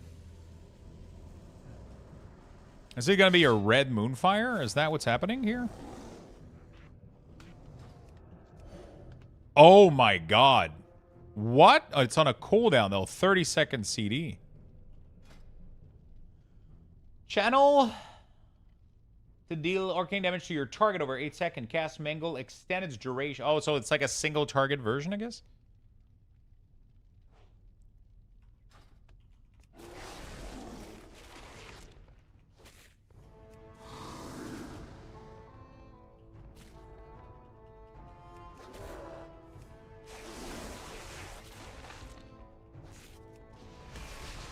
Okay, so Red Moon. So it just... So it seems like it's not fully implemented yet, or something's not going on. I don't know. It's a channel? It doesn't seem to be a channel right now. I think it just means like channel or wrath, like in RP sense or whatever.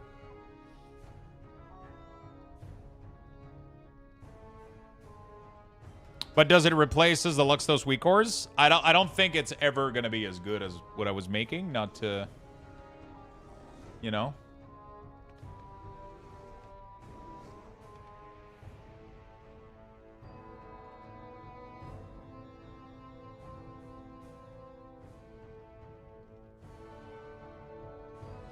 Yeah. Switched to NeoVim from VS Code as my main editor 12 months ago. I love the workflow. I knew a guy that was working with Vim. It seemed like a really tough editor. My previous statement stand, Blizzard should have paid Lux to go away and bought his weak ores. I mean, why would they do that? Why would they throw away free money? They don't need to. They don't need to do any of this shit. Do you plan to make weak ores for midnight? I'm not going to be able to do that anymore.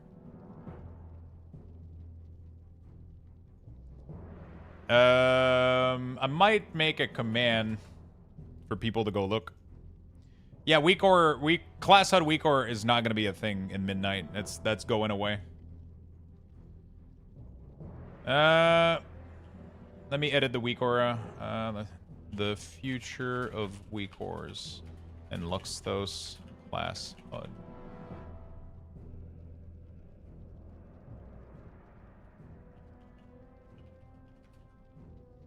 There we go. I'm gonna make a.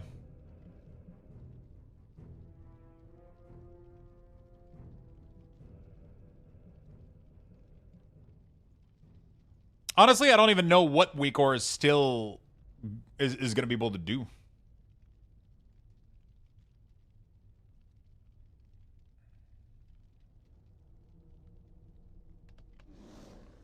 Like, what the fuck feature is left?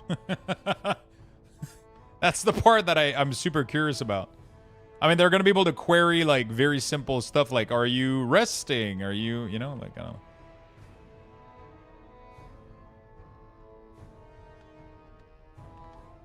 I'm not sure I'll use it all the time, but part of the time I'm on Linux, and Vim is common, and lazy Vim's almost everything.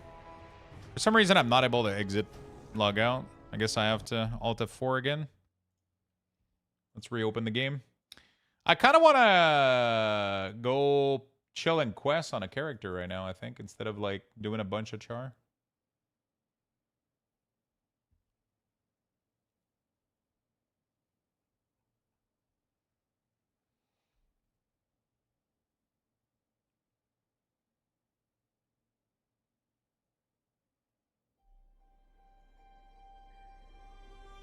Any big change to Red Pally? A little bit.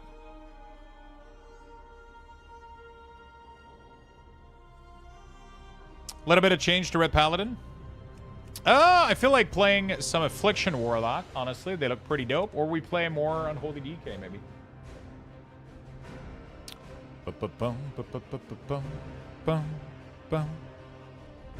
I mean, I guess we could try also Devour Demon Hunter. That's a possibility.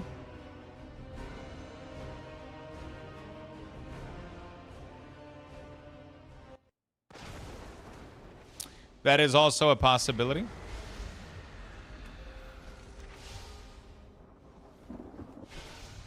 Oh.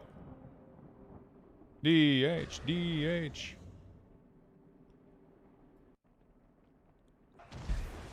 Oh, okay. There we are. Fury Gaming, thank you for the gifted sub, man. I appreciate you. Yeah, I mean, they don't owe anybody any money. I mean, it's just we made utilities and tools for the community, and Blizzard is now taking it into their own hand. They don't owe any money to anybody.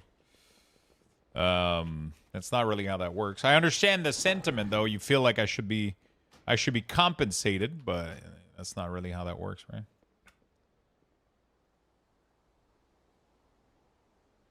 That's not really how that works, right?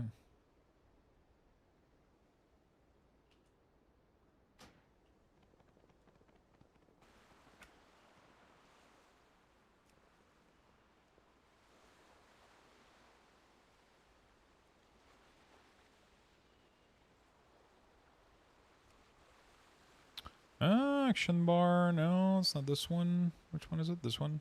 This. And then we got to go for the zoom. Where is it? Camera. There we go. Zoom in. Control. There we go. All right.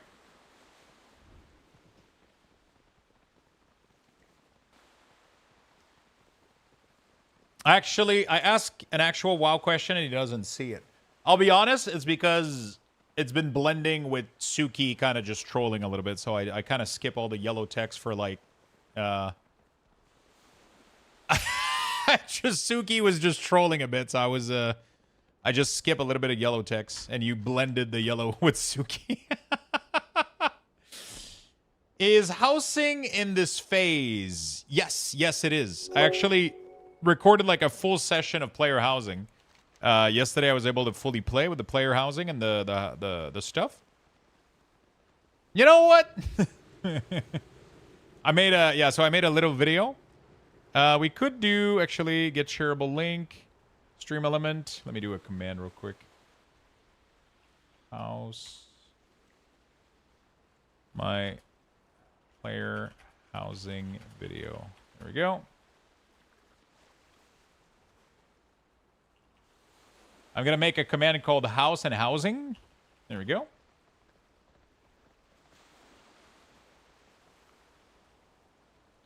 That's nice. I guess we could do Unholy, Affliction, and Demo, I guess.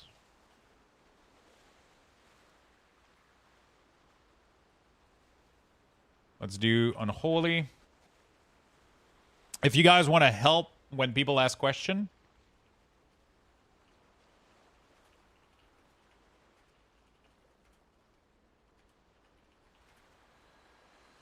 If you guys, there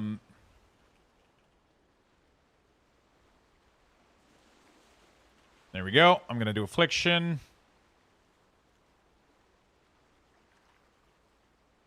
And Demonology. Demonology.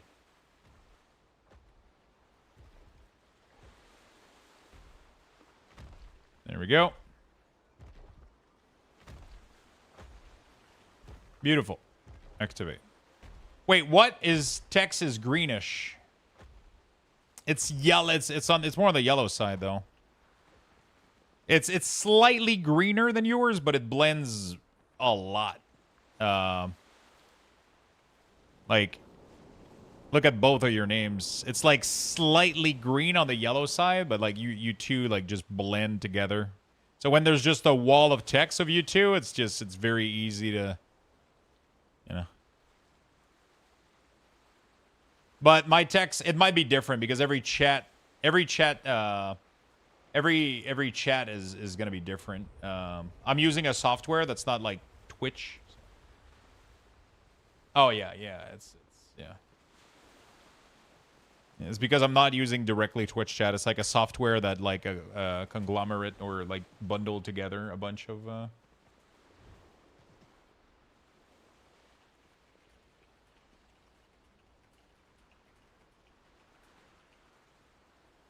All right, let's go. Let's go quest. So we're out of the city right now. What the hell? That's pretty cool.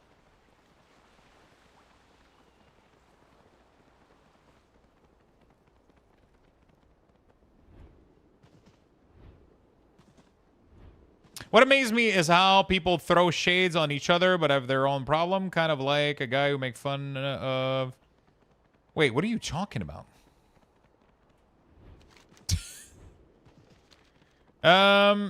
Rose, thank you for the follow. Appreciate it. Tavish, thank you for the 4 months. Oh, shit. Mad to Measure. Is that like a side quest thing?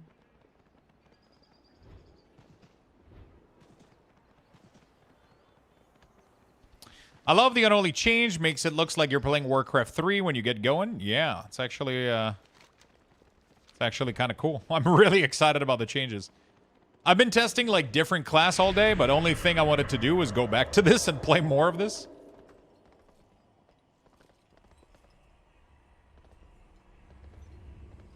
The eternal sun still guides us.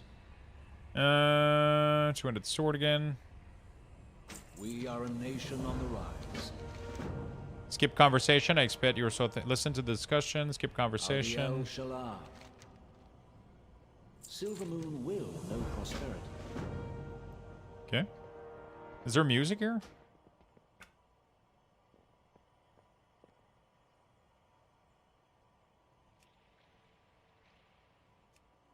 I don't hear any music. Am I crazy?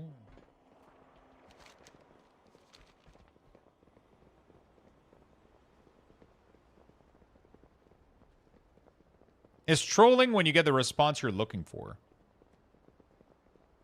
Yeah, but I had music in the first area, but I guess I'm gonna have to substitute my own. There we go. Yeah, I know, but some of the areas early on had some music that was playing. Like, I mean, Silver Moon and Ever Song always had their own music, so maybe they would have had that, I guess, right? Since the same zone, technically. But maybe they're gonna... Did they put the ray transmog in the T panel yet? So we get... This is gonna be... This is the Prey set, which looks really fucking cool, that top part. This is the Arati, or whatever. That's a necklace, and I'm butt naked. Seems like a lot of this stuff is like here, but no, that's just my... Okay, nothing is working. Yeah, nothing is working. Seems like they're there, but, you know.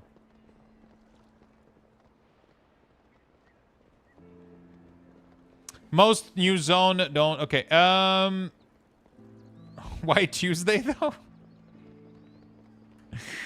though? Naked transmog Alex back? Yeah. They listen. They ask Jen to take care of the transmog. Show us health number. We got about 64,000 right now with my current gear. I'm assuming we're gonna have over 1 to 200k, maybe health. Yes. Farewell. The last I saw shadows descend on Quel'Danas, Arthas marched on our kingdom with his army of Scourge. Now another army marches in our streets. Dude, the Say city they're looks here for amazing, man. protection. This part of the city looks great.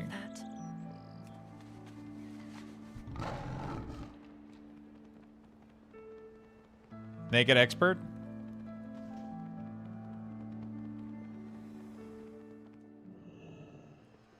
Glory to the Sindorai. That burst of energy from the Sunwell, it was more I can't wait to hit for powerful than any one. magic I I'm hitting ever for used. like hundreds, some thousands here and there.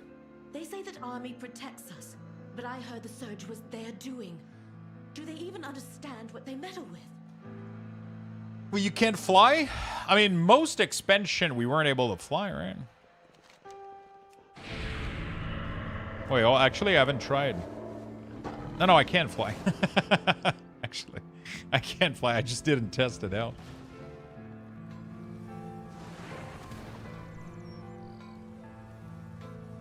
I don't think this is doing anything.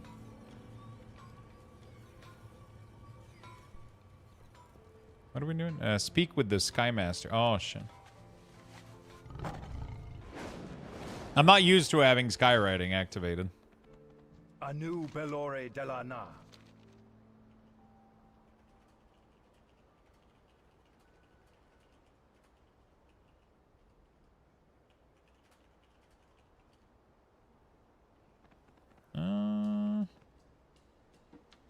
We will persevere. Oh, there we go.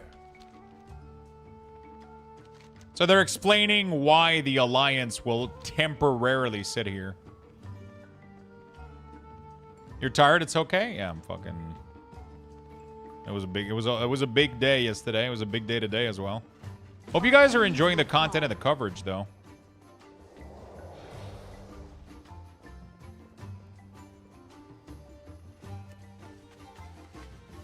How's the alpha going? Pretty cool.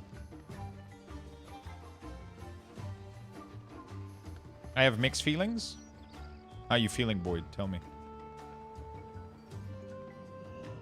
I'm really excited about the class changes they're bringing, man. There's a big part of me that's like sad and scared about the weak aura change.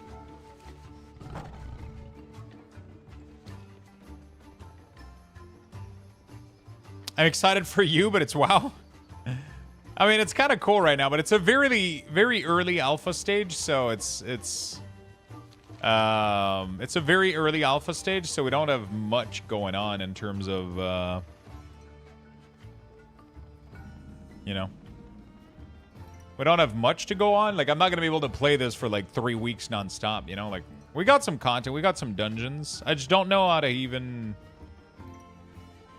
You need a higher average item level, which is...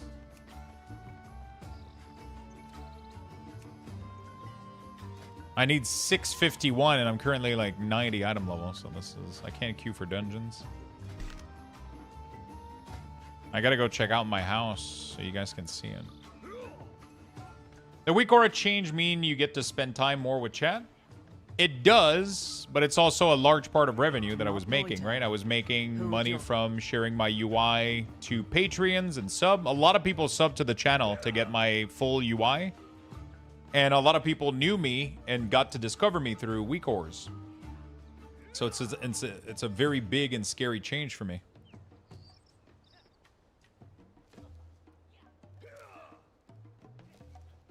No, I'm intoxicated. Jeez. So it's something that our grandfather would have beckoned it to us. Someone needs a nap. I don't drink things though. Couldn't tell. Suki's going crazy today. No, but like, yeah, it's a big change.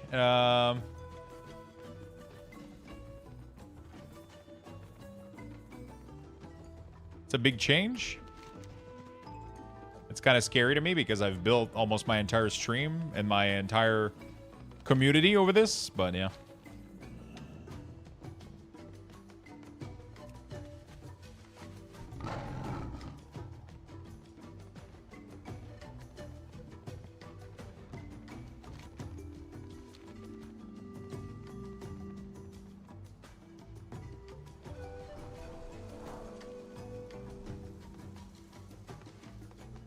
Time to make weak ores for Final Fantasy 14. Oh my god, this looks amazing. The rebuilding continues. I was here earlier, but I didn't see it from like flying up, I guess. The light of... Oh shit, we got bracers. Big item level.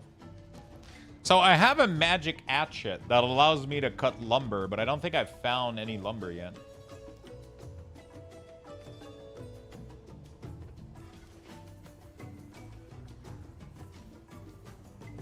Oh shit, I have to take his tea or whatever? I am.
I kind of want to make a little message on Twitter for the new video and all this shit. I need a sleep coma for 24 hours. Whole fucking chat needs a nap. This chat makes me want to drink. I'm not gonna lie, I kind of want to get pizza and fucking... Man, I'm so fucking hungry right now. Fuck.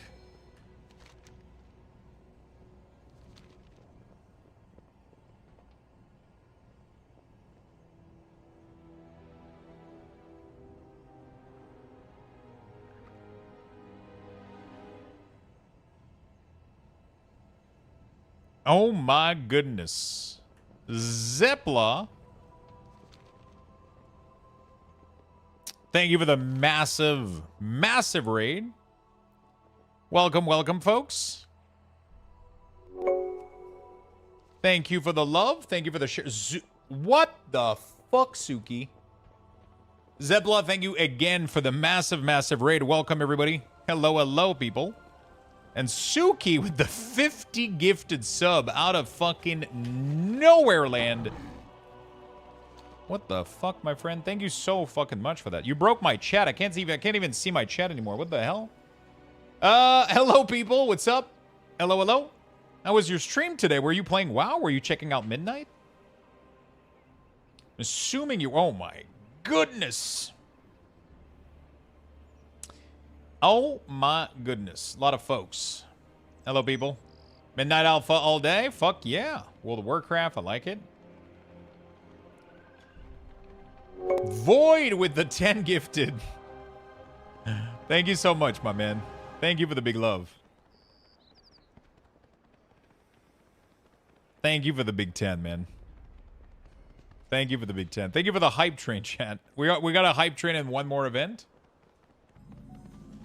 Zebla likely dipped because she hadn't sleep all day. This content release schedule is relentless this time around. I know, I know. I was making video all day yesterday. I've been recording stuff, and then I barely slept because I've been editing all night. And then I woke up early to get this stuff started, answer questions all day. It's been crazy. But I love World of Warcraft hype season, though.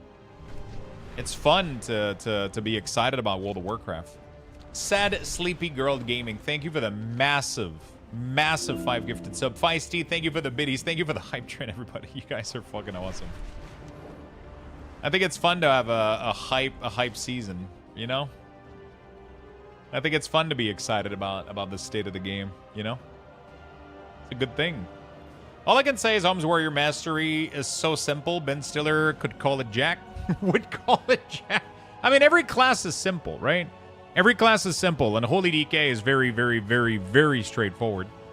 I didn't even realize that we lost Wraithwalk, and I didn't even realize that we lost Soul Reaper. It's crazy. All classes have been very, very, very simplified. Yeah, I mean, pretty much every class was made super straightforward. But I think that's a good thing for the game, and I've been asking for this for so long. The dark you know? times will pass. I've been asking for this for so long that it's just been one of those things that it just needed to happen. It just needed to happen, I think.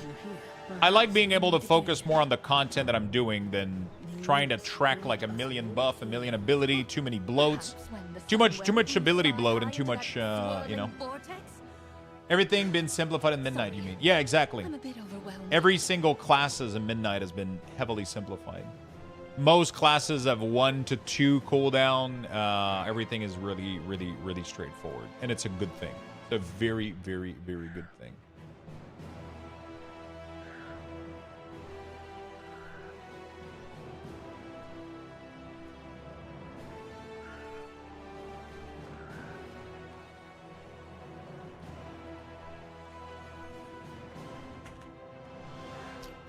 Is Druid have been simplified? Yep. Yep, Druid is really, really straightforward. I remember Shadowland on pruning. It feels like a cycle, bloat, debloat, bloat. The problem, yeah. I mean, it's the problem is there's two different like idea here, right? Like the main idea in general is that people want to have abilities that feel like their class ability that they had back in the day. But there's a lot of them that it got muddied. I think it got complicated. Fire Mage is so simple it went back to classic. I think there's a couple of classes that Blizzard is gonna have to kind of look into. I think like Survival Hunter seems very, very, very, very straightforward. So yeah, I think that they're gonna have to do a couple look here and there. I think it's gonna need to happen for sure. I think it's gonna need to happen for sure. All right, there we go. Let me do a reload so I can save these. I wasn't aware Ret could have been even more simplified, and here we are. Yeah, but again, I don't think it's a bad thing. You know, like it's Ret has been simplified, but yeah, I don't think it's a bad thing. You know, like they kind of took away what wasn't fun about it, right? They kind of took away what was like kind of lackluster. Also, they brought back having to use Crusader Strike, so you no longer get holy power from just auto-attacking now. So you have to add an ability back. So you got 3 generator, you got 2 spender, single target AoE, you got 2 like 1 minute CD, like 30 to 1 minute CD. I think that's all you need, and then you can focus on interrupting, stunning, using your defensive, and playing your class correctly, right? The problem is when they bloat too much, you're so focused on doing DPS for like 90% of the player base.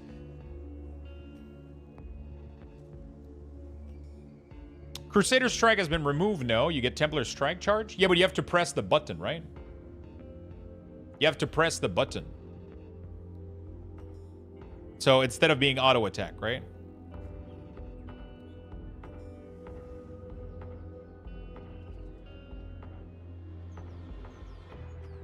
So 18 years spamming Crusader Strike, spent 4 now without having to do that, and they're bringing it back. Yeah, pretty much. What did they do to Survival Hunter? Survival Hunter lost pretty much all of their ability. They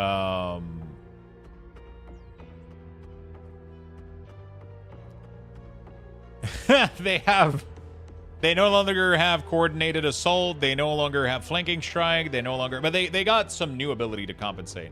I think they got some really, really cool new cooldown that I'm excited about. But I've also heard a couple of people being less excited about some stuff. But yeah. Man, I love this doing like a full minion build here. This is so fucking cool.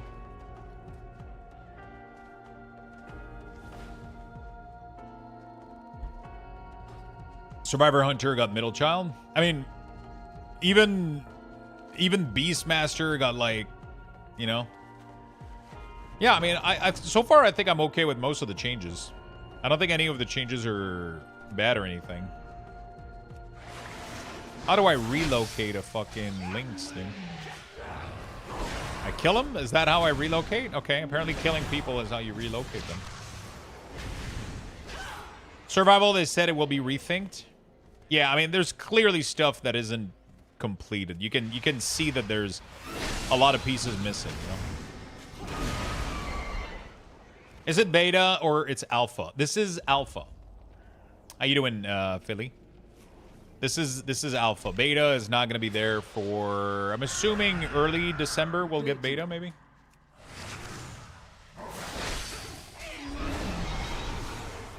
By the way, thank you for the massive hype train, chat. I think it is it over? Did you guys get Lux boxes? You did. Thank you for the massive level 10. You guys are absolutely awesome. Thank you for all the new people. Welcome. Thank you for all the new follows, the sub, the gifts. You guys are crazy. So Hunter are testing class for new spell. So Hunter are the testing class for new. I mean, every class right now is getting iterated on. But you know what's good is that they're doing it early. You know what I'm saying? They're doing it early. They're introducing massive class changes really early into the alpha. And that's good. That means we can give a lot of feedback. We get to play with it. We get to see how it goes, and then they can iterate on that feedback, right? In previous expansion, we would usually get very little class changes, and then we got a little bit of it, of course, over the course of the beta and everything. And it felt like usually they would get a lot of feedback and they didn't really have time to iterate on it, right? This cooldown tracker is such a massive step down from class weak cores. It is, but I think they will... Okay, so you have to take 2 things in consideration. It is not final right now. They have a lot of features that are coming. They told me they would add debuff tracker into it, so you will be able to put your disease, for example, in there. They have a way to put alerts, so you can create alerts on an ability. So, for example, Scorch Strike, or let's say, for example, Putrefy. I could create an alert on Putrefy to say that when it is available, do a sound alert. I'm assuming, because the type as a drop-down, my assumption is that they'll allow us to put a glow as well. I think that's one of the things that's coming. I think that is one of the things that is coming. So I believe that because of the type drop down, we're going to be able to add glow. We're going to be able to add sound triggers based on pandemic, glow, charge. They're adding like a bunch of conditional stuff and alert. This is looking good, honestly. Obviously, you have to also think that there's probably somebody that's going to make an add-on that is going to allow us to style these to look a little bit better, to look like previously what weak ores would look like. Because with these assumption,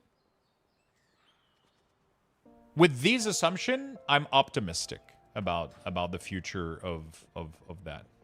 I was actually in the process of writing a little tweet about this. I kind of want to finish. I kind of want to make that.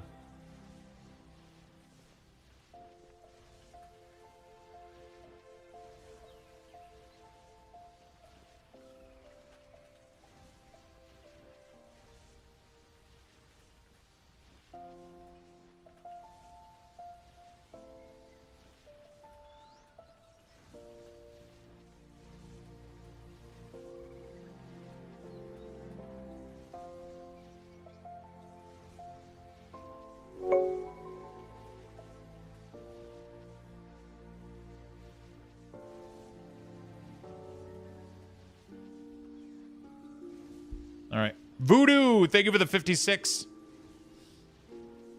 All right. There we go. I just want to finish.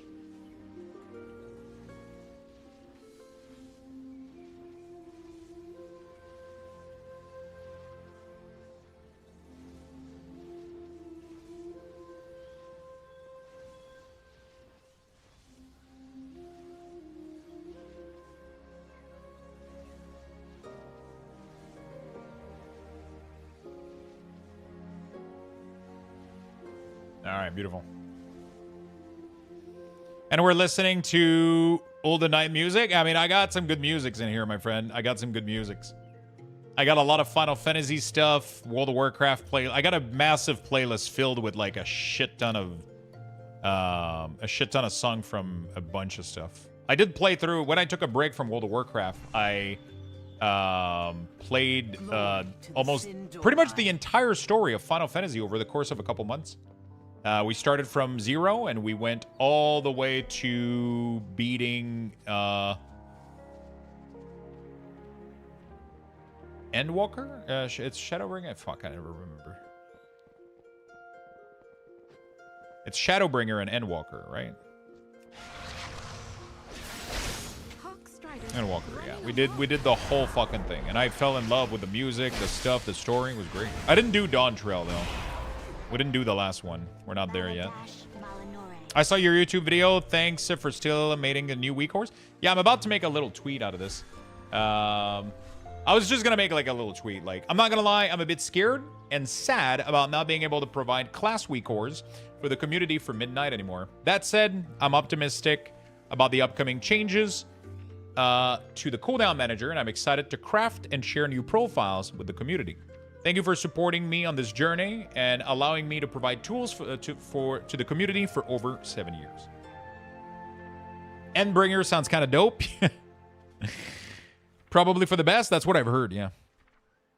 That's what I have heard. I miss 14, the story. Do we already any class change? We have all of the class changes, Hero. All of them. But most of the classes are massively right now. Yeah. All right, I think we tweet this.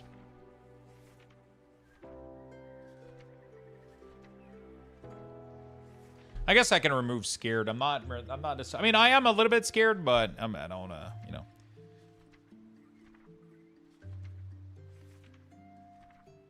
That being said, I prefer that being said. I'm optimistic about the upcoming changes to the cooldown manager.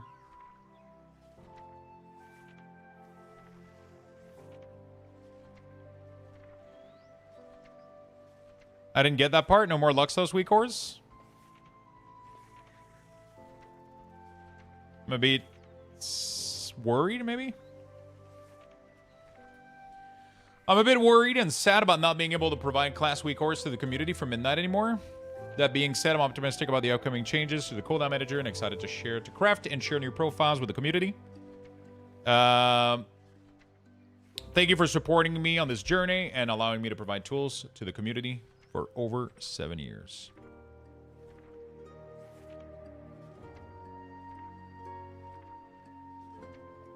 You're scared? How long does it take you to update your weak ores? How long have they been working on the CD manager and they have a team of people? Yeah, but I'm not going to be able to provide weak ores. That was a... So, you have to understand that my entire streaming... my entire streaming thing, like, the whole reason I made it streaming for a lot... At least for... Is because I've been sharing weak ores to people. It's been like a huge part of how I was able to build this community, right? And now I'm no longer able to do that. I'm no longer going to be able to provide weak ores for the community. And sure, we are where we are now, but a lot of the sub from people, a lot of the support that I get is because of those weak ores. I get a ton of people that show up every day or every week, and they say, thank you for the weak ores. Thank you for what you've done. Here's my sub. I'm supporting you. But now that's going away, and I can't provide that anymore. Right? That's fucking scary. You know? I should not have done this. I don't know why I used this. I used this, and now I'm fucked. How do I go? How do I get back out of there? I feel like I just went back into a... Can I even get out of here? You know, yeah, so I just wanted to make a little post about it.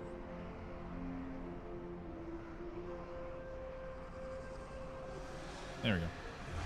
I guess.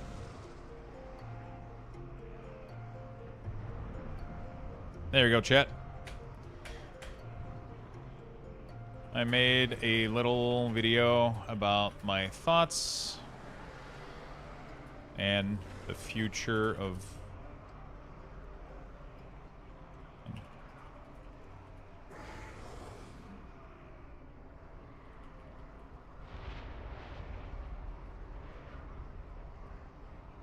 I guess I can...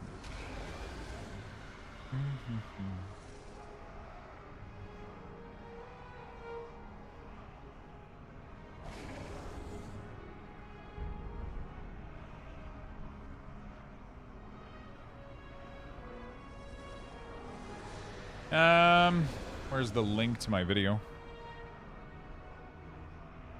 There it is.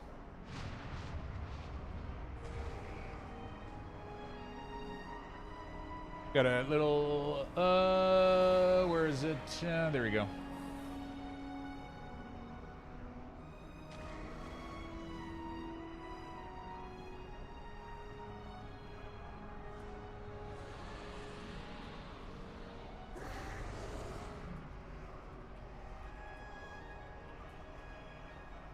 There we go.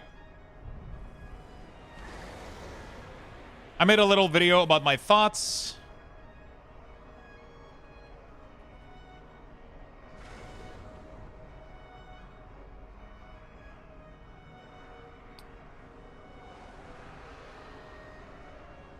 I made a little video about my thoughts and an overview. An overview exploring the new tools available. Does that make sense, chat?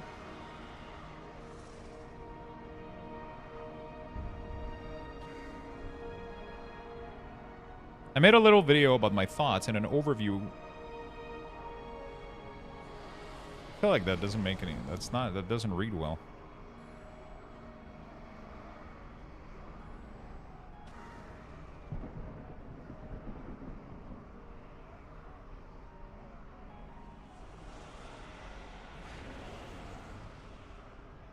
Oh, yeah, I guess. There we go.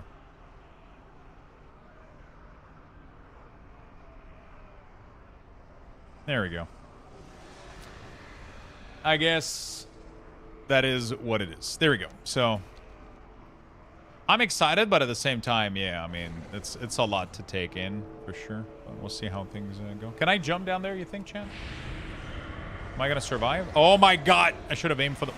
Okay, never mind. We're chilling. I'm a Death Knight. Okay. Did Blizzard expose new API to talk to their cooldown manager yet in alpha? I don't think so. They're going to have a blog post about all of this shit, though. Okay, I can't even go back there. Yeah, it's a little bit, yeah.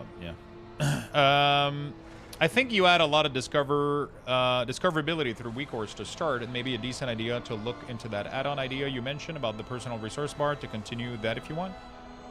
Yeah, for sure. It's just, I feel like no matter at which speed I move, somebody's going to end up doing a better, faster version than me, right? Because I don't have any programming knowledge. I don't have that much programming knowledge. I don't have any. I don't have not any, but I don't have enough to take care of such a big add-on / responsibility, right? Yeah, so apparently there was an issue with Twitch and the Twitch drop. We just got a message, and apparently there was an issue with the Twitch drop, and like the watch time got fucked or whatever, or some people weren't getting credit for it.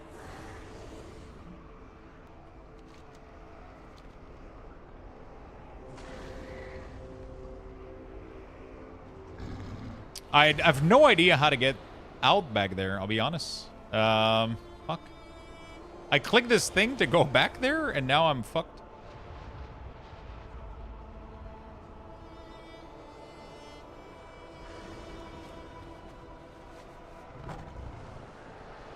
Because I took a bird out of here. There was a bird in the forest over there, wasn't there? That's what I took to get the fuck out, and now I came back here on accident.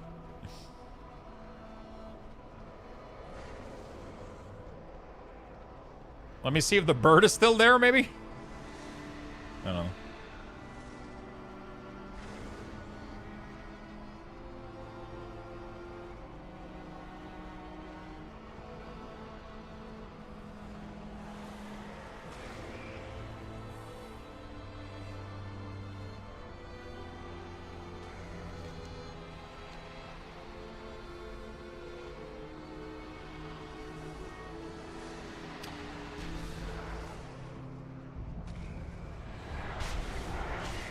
Oh, there it is. Oh, it's not clickable anymore, though. Fuck. How may I help you?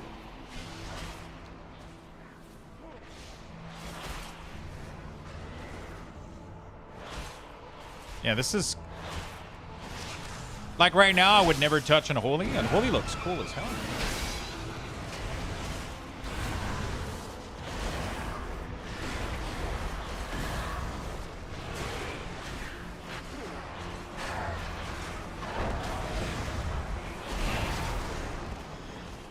I was trying to see if maybe out of combat was like an issue or whatever.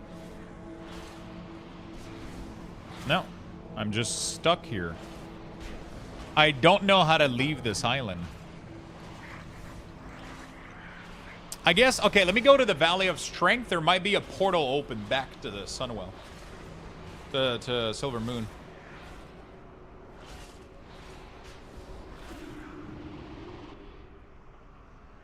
Thank you for all the brand new follows, by the way. Thank you, people. Let me go down here, see. Is it already confirmed that cooldown tracking of own spell is not doable anymore? I thought they're only limiting combat mechanic. Yeah, I mean, anything that is related to combat information, which includes your cooldown. Razorwind Shore. Where does that go? Oh, is that the player housing? That might be, right? Okay, Silver Moon City. There we go. Pizza is here. Time to eat.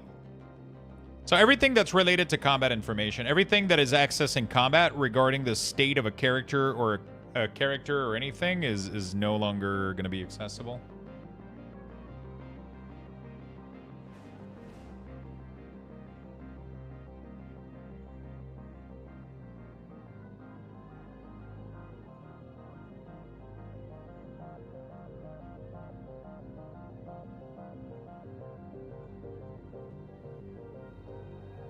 It's the housing zone? Yeah. Okay, phew. We're back here. All right, let's get back to where we were. I was like, what the fuck, dude? I'm so lost. We can fully fly here. Look how beautiful this city is, by the way, chat. Look how insane this fucking city is.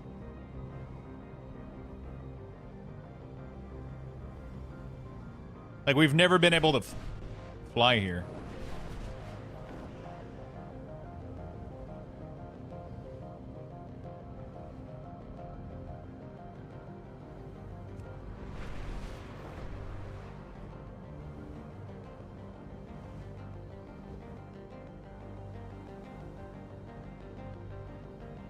You can see the skybox from Strangletorn. Look at this skybox, bro. It's insane. So they're attacking Quel'Danas. There's a whole bridge now. I don't think there ever was a bridge there. Was there?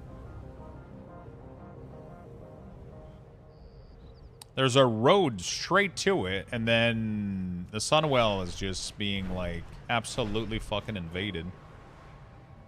Let me go back to dynamic flying. I kind of want to be able to chill a little bit.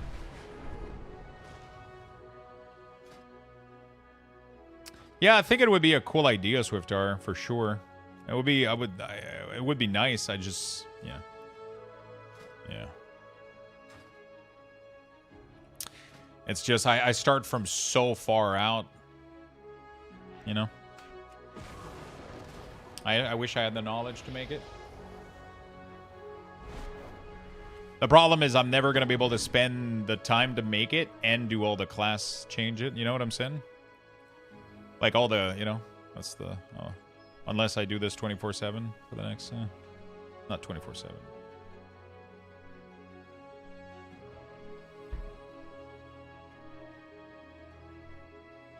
Dude, this is insane.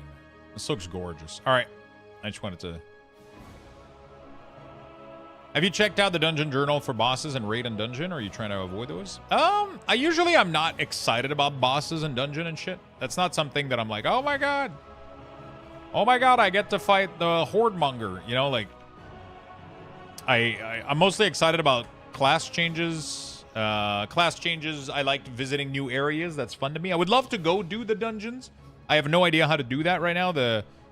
I can't queue for the...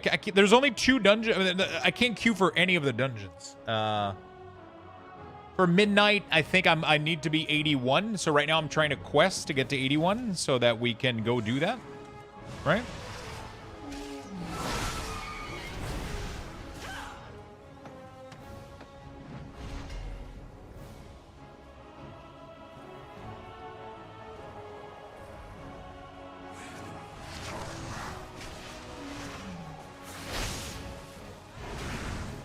If all these weak cores and add-on are getting replaced by built-in solution, will there be less resources intensive? 100%, dude. 1000%. World of Warcraft is going to run a lot smoother for people, for sure. For sure.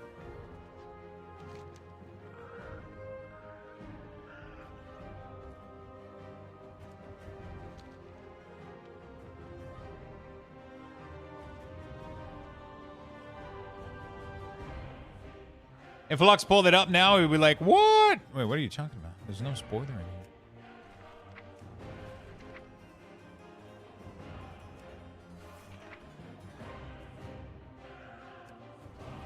Looks pretty straightforward.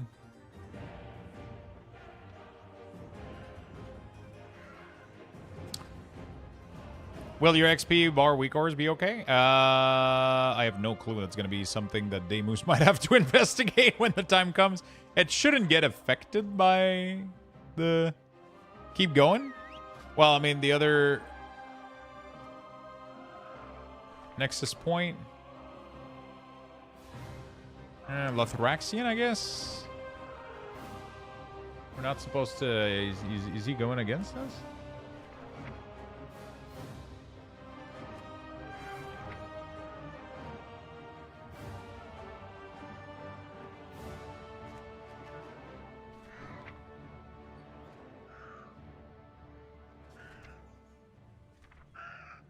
This one is quite interesting. This whole dungeon is going to be interesting as fuck. I mean, they're not very... They were all in the... Ties. What's up, my man? What is up, my man? Thank you for the big love. Unless they stop updating the weak ores? Yeah, pretty much.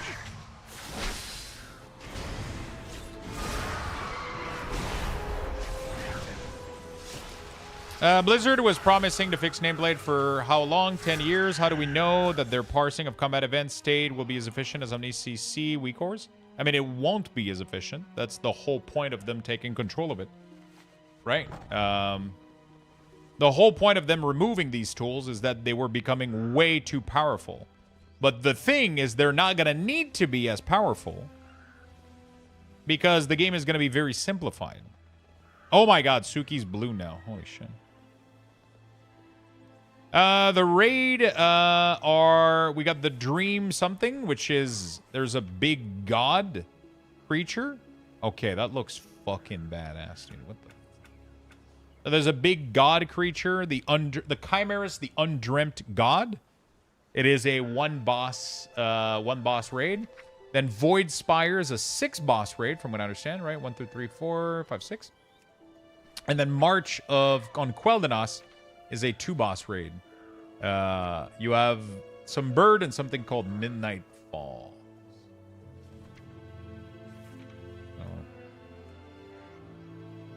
Salad bar is back. Wait, salad bar?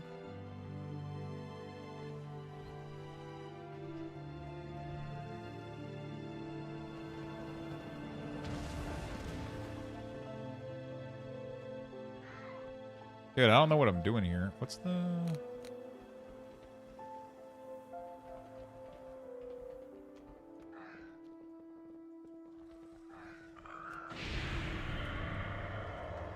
It gives more info on who's in the Void Sphere? Oh.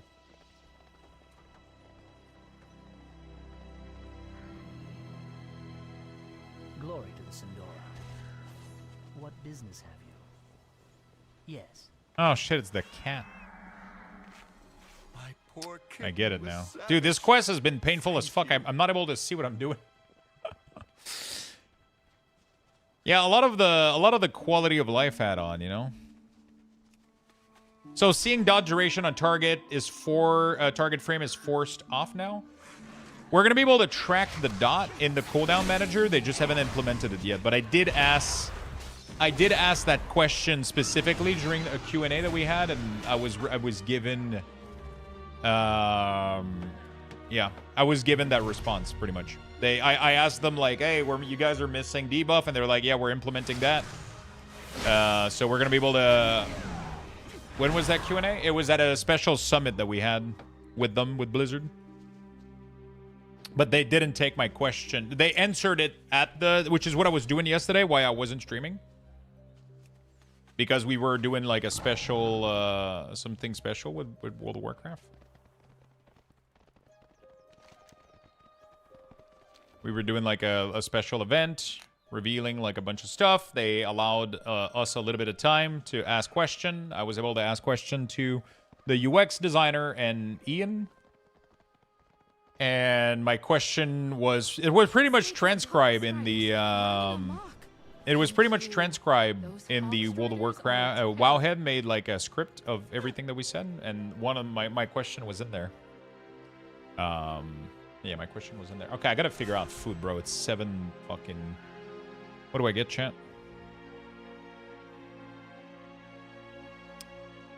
I keep saying I gotta get food, but I don't.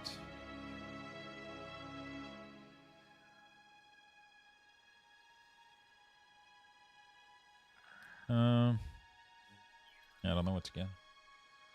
Are we going to be able to keep using your well-made UI weakors, or are we going to be stuck with the Blizzard CD Manager? You're going to be stuck with the CD Blizzard Manager, but I'm going to do everything I can to make UIs that don't suck.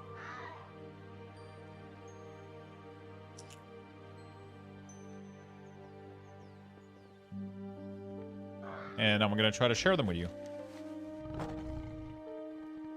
Yeah, I said I was going to get food an hour ago, but I've been chatting and getting distracted.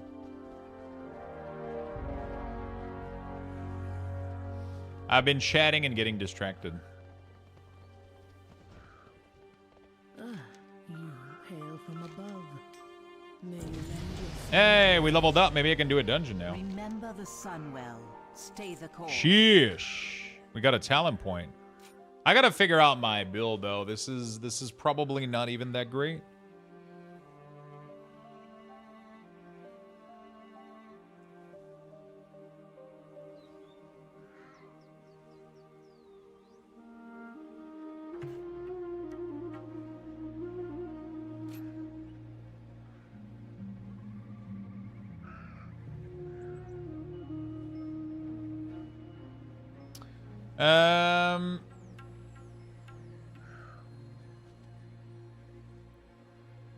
Did they talk about add-ons that skinned? Yeah, everything that skins is not gonna get touched. That's why they're doing it the way they're doing it. Everything that is skin related is not gonna get touched.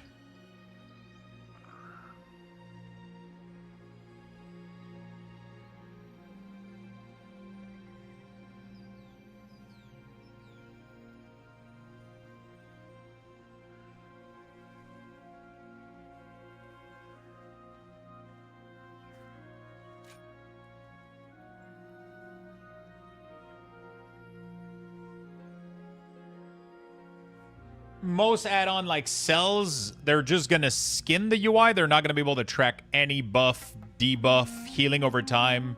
Yeah, all that stuff is not gonna be there anymore. But apparently they're doing something regarding that on their own UI. So yeah, I think they're putting in a lot of work still on their own stuff. So it should be all fine, I guess. You know, like we'll see.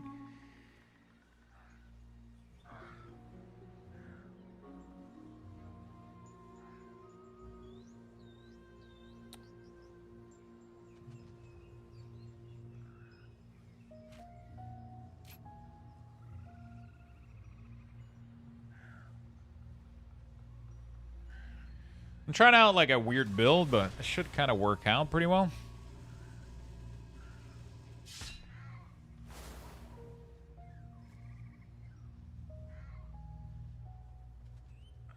I kind of want Dead Advance 2 charges. Like this. That'd be better. Can I queue up for dungeon? That's the key. Okay, I gotta get food. Holy shit. How confident in Blizzard are you in totally not fucking something up? I mean, they've been doing really good class changes, so I'm pretty confident they're going to be doing well. Chat, do you guys have a suggestion?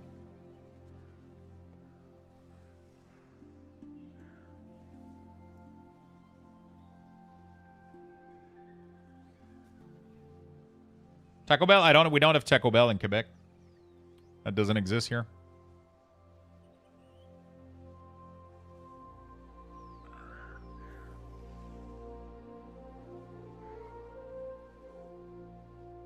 Swiftstar Special, Chinese, Poutine, Burger King. Your work has always been greatly appreciated. We look forward to whatever you decide to bring to the masses.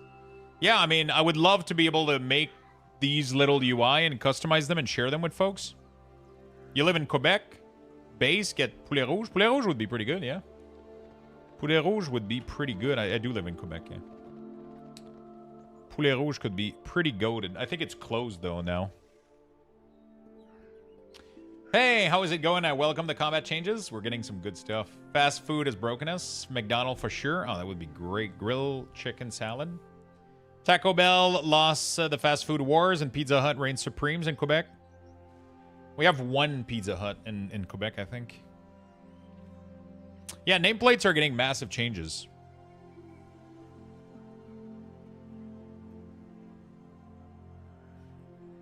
Do you welcome the class changes? Yeah, I think Julia is going to be on that side for sure. I think the classes were getting too complicated. Some of them did get a little bit too simple now, but that can still be like kind of change a little bit. So. This is not like we're not like stuck with what we got right now, you know. I love the new Unholy DK. I really love the playstyle. Super excited about it. I do believe we're going to get a little bit less skill expression, though. A little bit less, but...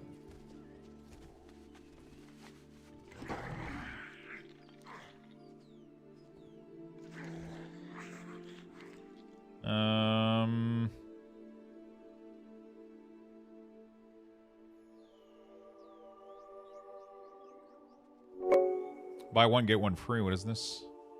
Gifted sub to Pizza Hut? God damn it. I don't think we'll lose skill expression as people won't have the recourse to tell what to do on boss fight every step of the way. I mean, to pump big damage is what I was trying to say, right? Like, there's not much. Like right now on Holy DK doesn't really. Like I'm wondering how you can fuck up the rotation. I guess that's what I'm wondering. In the current state of Unholy right now, I'm wondering how you can fuck up your rotation. And I think that's going to be the case for a lot of classes. People will figure out a way. But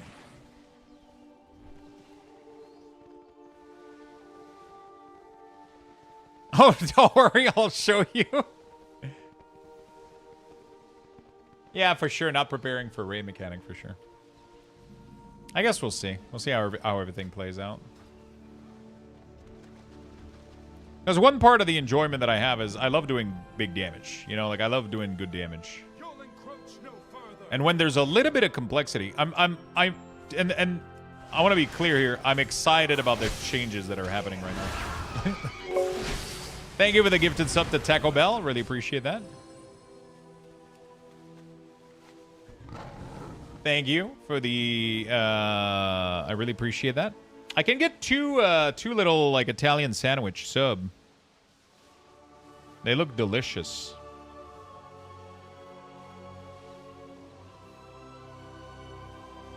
I can get a 2-for-1 on them too.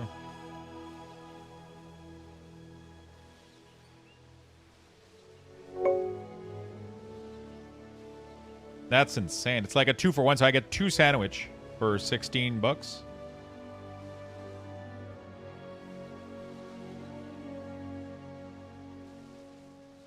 Dominic, thank you for the gifted sub, my friend.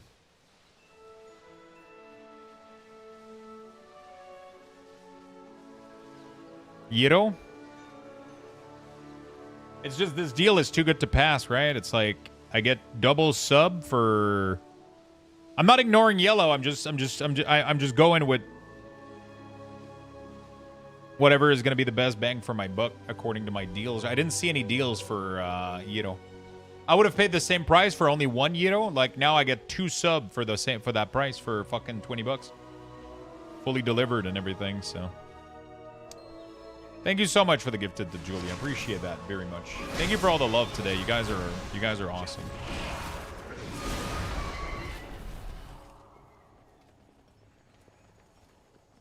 You have come far, stranger. Okay, there it is.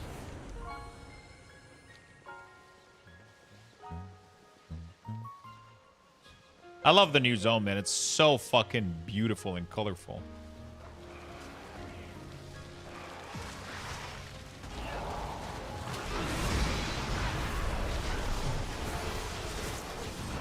Blow up 2 ghouls. Julius Rich, what are you doing?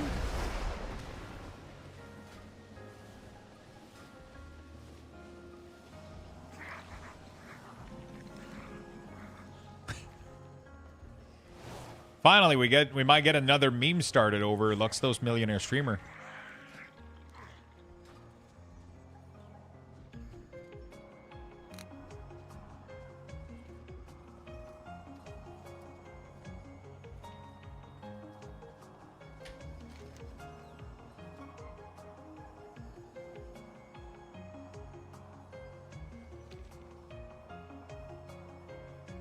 You have found me.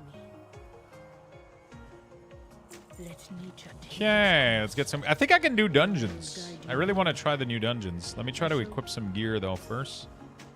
There we go. I have Fallen Sword. Okay, can I queue for... Oh, I can. So I can do random dungeon midnight. Find a group. Roll unavailable. Oh, there we go. What happens if I do this? How long is the queue? Okay. Let's just do that.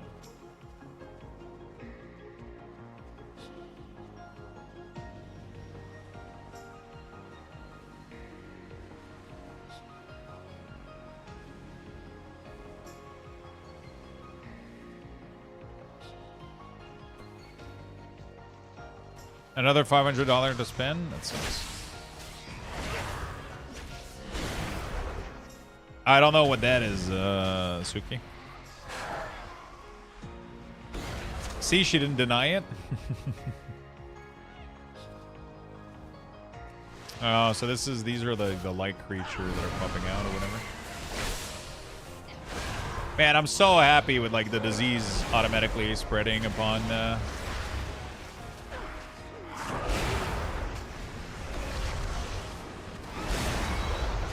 attacking them, dude. Unholy just plays so well now. I love this is probably my favorite new talent of all time. Yeah, I saw that. I'm not sure. It's a place by you in Quebec City that sell gyros 4 out of 7. Yeah, but that doesn't mean that they're on DoorDash, and that doesn't mean that they have like a 2-for-1 deal, right?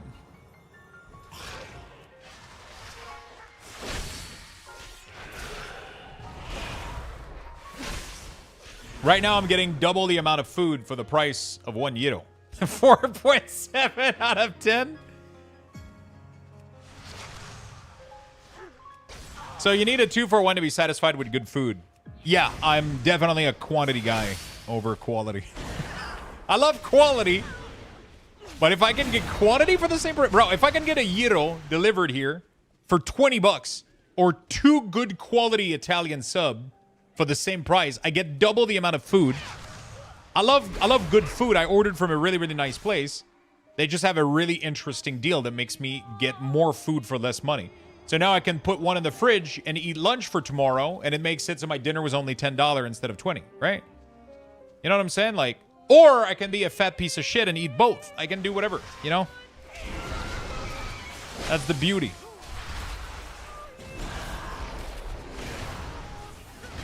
Luna Standard feels like a subscription to get monthly scented candles. Listen, if I get a scented candle with my Turbo Prime, I'll take it. I'm a fat piece of shit and I would eat both. Hey, listen, the odds are against me. Okay.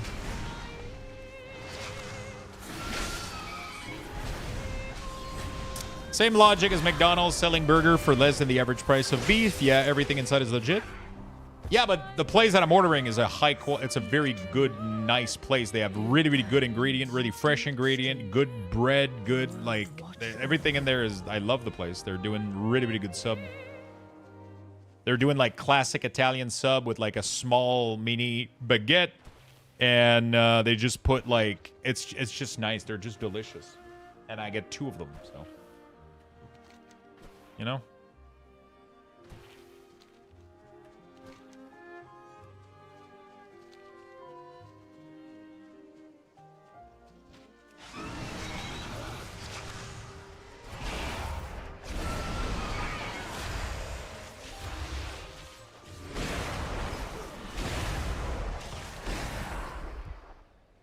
Scented candles are a scam. Every time I hear about that COVID thing, all my scented candles stop working.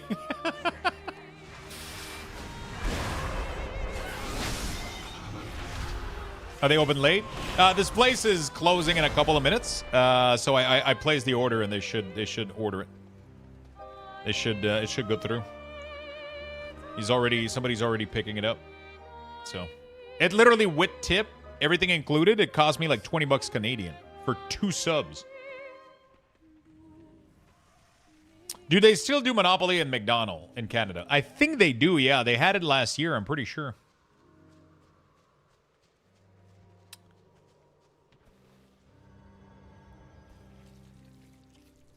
No, I didn't order a 99 cheeseburger. No, I wish, though. I would have eaten like half of them. It start next week, I think? Yeah. I never use the thing that are from there.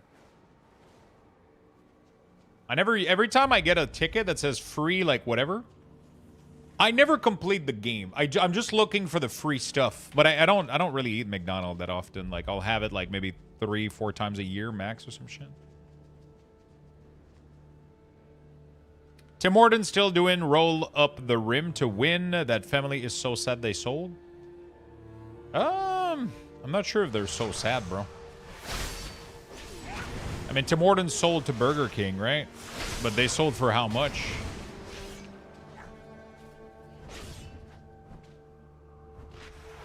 The business was valued at approximately 12.5 billion. Bro, they're not sad.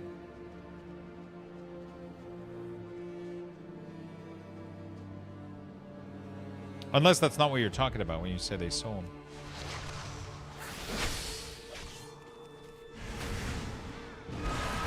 Oh, you mean they don't do the roll up on the side of the cup?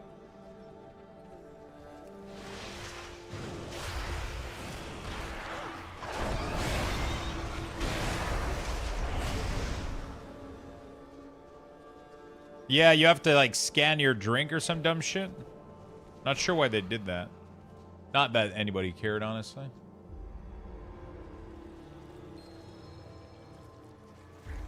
Not since COVID, yeah.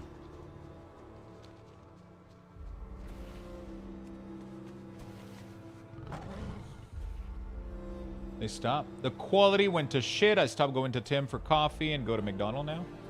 They did like a revamp of their menu not long ago, and like stuff is decently fucking good nowadays. They used to do like their breakfast sandwich was just severely inferior to it was severely inferior to McDonald's, and now they redid their breakfast sandwich and they're like really, really good. Because now they're using like a fresh cracked egg like McDonald's instead of like a stupid little patty or whatever.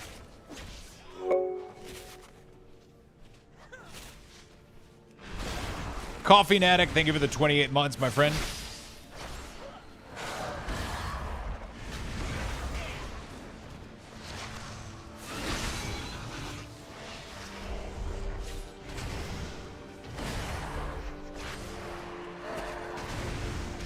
I'm gonna miss my resource bar in weak ores, man. I'm gonna miss that. Tim Orden, so Orden, as you know, was a Canadian player. The family sold the company, and then the new CEO turned it into a multi-billion-dollar industry. Yeah, but how much did they sold it back then?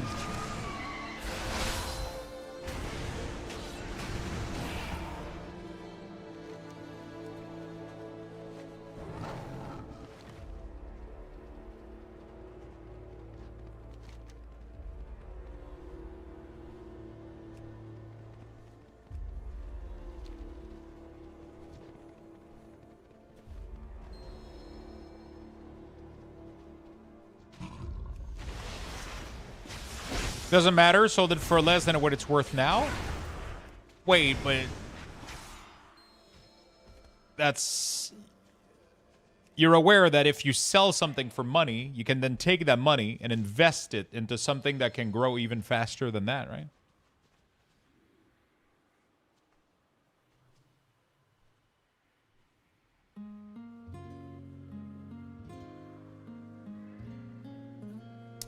Right? Let's say that he sold it for like $1 million, that invested $1 million into whatever the fuck you want, and then, you know, like it's...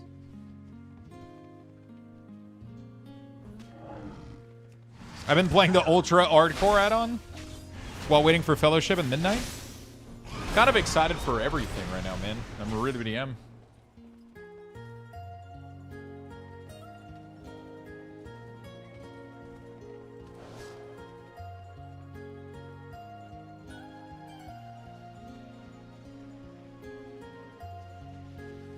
You're aware that Timorton family owns 0% of their original claim. No, but that's okay. Okay, I'm gonna try to phrase that differently. Okay, let's say that they sold Timorton for $5 million.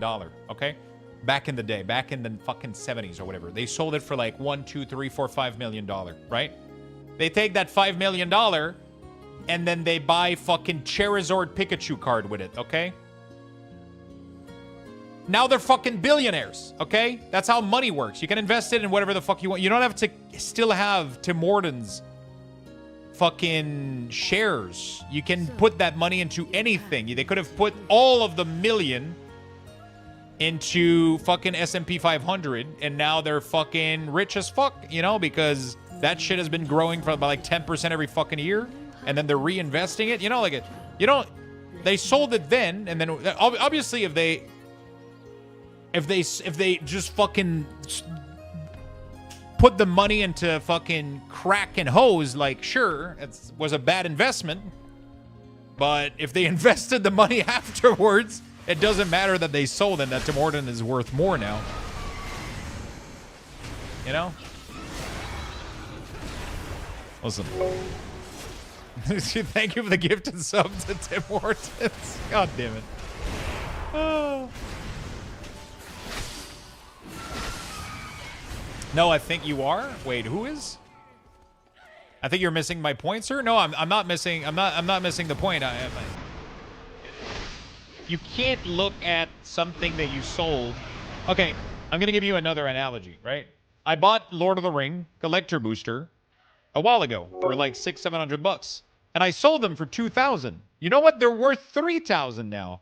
But it doesn't matter because I took that money and I bought something else with it that has now grown in value also, right?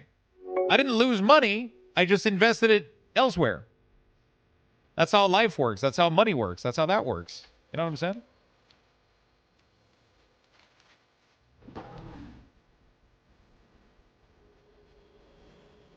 Like, at the end of the day, is if they don't want to take care of that business... Light bless you. I shall watch for you.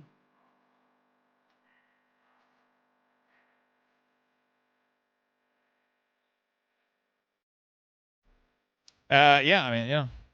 Anyway, how's that only feeling? I like it a lot.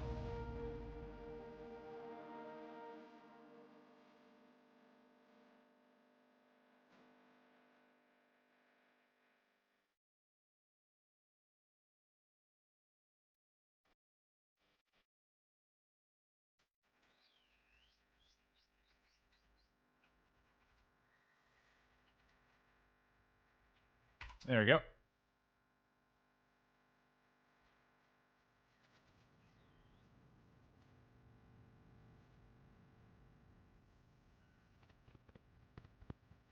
Yeah, there we go. And it's only worth what it is due to what people that bought it did with it. The original owners could have ran it into the ground. Exactly. It's worth more now because somebody took care of it. It's worth more because somebody took care of it and grew it, right? If you don't have the time or the will to transform it into a bigger business, then you're way better off selling and then investing in stock or whatever, right? Yeah. I did play Warlock. Affliction is fucking amazing. I will say this like a million times. Affliction Warlock rework is exactly what I was hoping for. So, Unholy DK and Affliction Warlock, and even I could say Demonology, literally got all the changes that I was asking for. Everything that was on my wish list slash checklist slash whatever the hell you want to call it, every single item that I wanted was implemented, which is crazy. Unfortunately, people get so stuck on the now that they forget about the original point. Coffee, Jesus. All I'm saying is that Ordens could have made billions had they not sold anything. Okay, Suki, I can't keep this up, Suki, because you're money illiterate a little bit. I can't.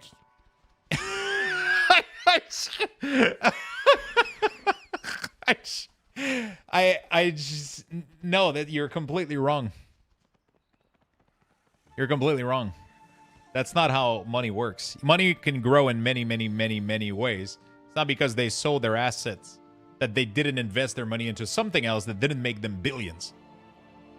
Because you don't know what they did with their money. If they sold Tim Hortons back then and they fucking bought Starbucks, right? Like, they made billions, right? But they you know, like, we don't know. Like, so you're assuming they lost, but you know, like, I don't know how else to explain it to you, though. You're taking into consideration that they invested, they sold Tim Hortons and didn't do anything with it, right? You know. Anyway, let's focus on alpha stuff. Who is Mortons? He's friends with Tim. Hi, are you enjoying the alpha so far? I'm seeing the deep dive now and pausing at every new model that appears. Which one do you like? I really, really, really, really like the alpha so far. I think the best thing about it is class changes. The class changes are amazing. I'm really excited about the class changes to Unholy, to Warlock, to like Affliction and Demonology. Yeah. I am extremely excited.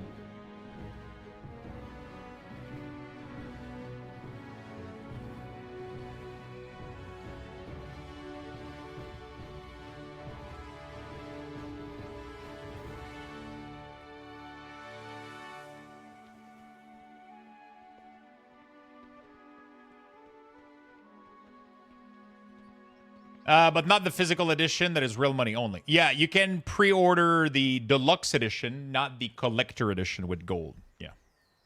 You cannot buy physical goods with the...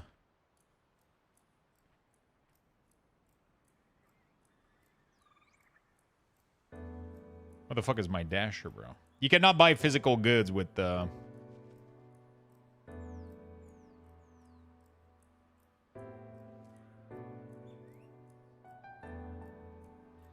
with gold in World of Warcraft. Do you still have to stand in D&D to cleave? No, you don't. There's this talent right here, Clawing Shadow, that does that for you. Every time you strike, it chains up to another target, and then every time you attack, it increases that stack by 1, 2, 3, 4. So after 3 strike, you get to the 4 stack, and then you're cleaving on 5 target. Every time you also Scorch Strike a target afflicted by Virulent Plague, it also spreads that Virulent Plague automatically. Honestly, D&D just do damage, but I don't think it's going to be doing enough damage to be worth using.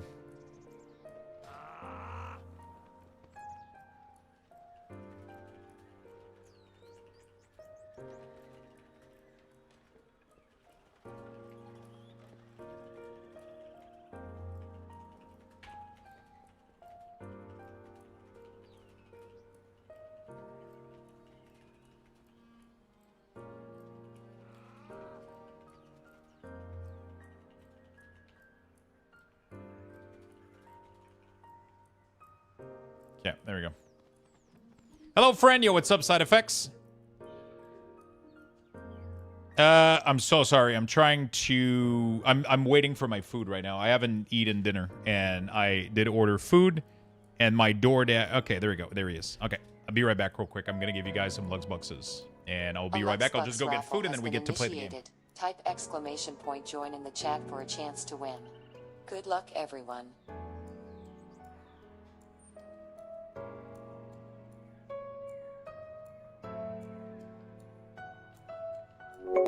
Exclamation mark join.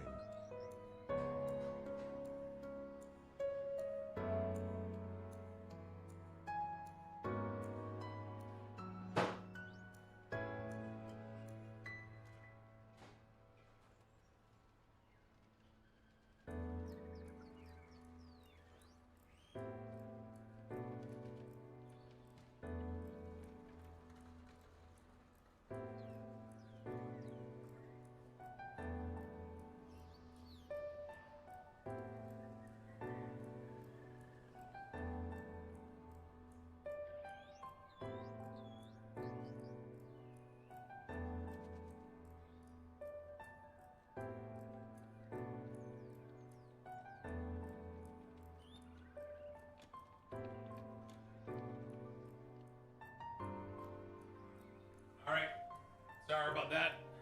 I got some food. Now we can talk. Serene, thank you so much for the 12 months. I appreciate that very, very, very much. By the way, I'm saying this with like the most amount of love, Suki. Hopefully you understand. I just didn't know where to go from there with the conversation. Because we don't fundamentally agree on the same things. There was just no way out of this. You can fly in the Blood Elf Zone. Yeah, you can fully fly in here. And the skybox is massive and can be seen from very, very, very far. 90 seconds left, chat. Get your bucks. With those Luxbox, you're going to be able to enter the giveaway for the Midnight copy. I'm giving away a copy of Midnight. I'll also be doing a giveaway on Twitter. So if you guys want to have a chance, you know. My undead DH named Lich, so I'm ready to summon and explode undead. Fuck yeah, my dude. Oh my god, the sub is looking good. All right. Sorry, I need food. What's up, Side Effects? How you doing, brother?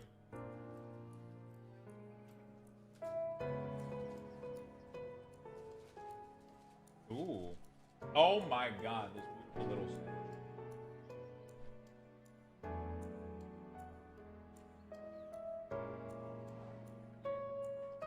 Delicious.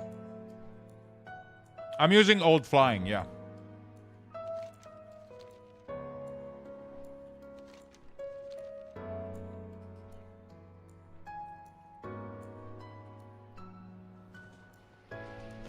The shadows serve us. We serve the Alliance. I'm using old flying. Oh, you know, hanging in there. What is it like having a functioning government? I don't know.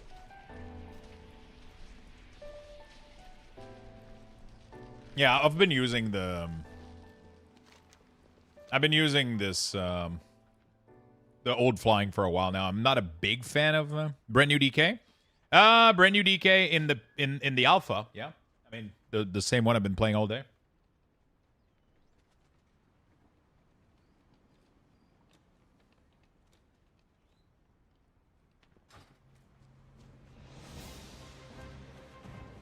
What did I win? 11,000 Lux bucks. It allows you to buy 11 ticket into the giveaway. Down south since the void storm appeared. 5. Something odd is going on down south, but we haven't the numbers to patrol. There's no zone music in the alpha, so I'm playing my own music right now.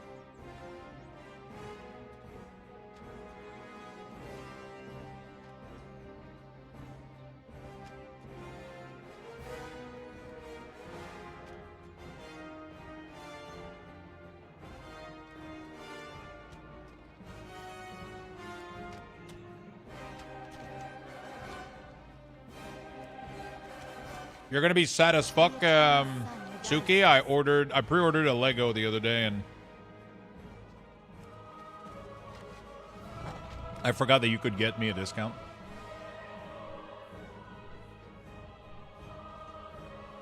I don't think you can do discount on pre-order though.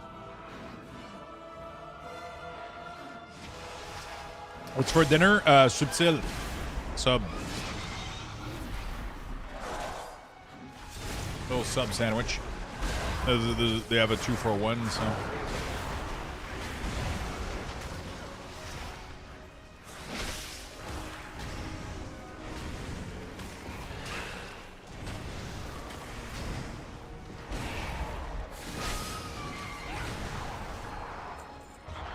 I was only looking in the alpha. I like it. I'm a big fan of it. Oh wait, can we? I wonder if we can chop trees somewhere. I wish I could check it out.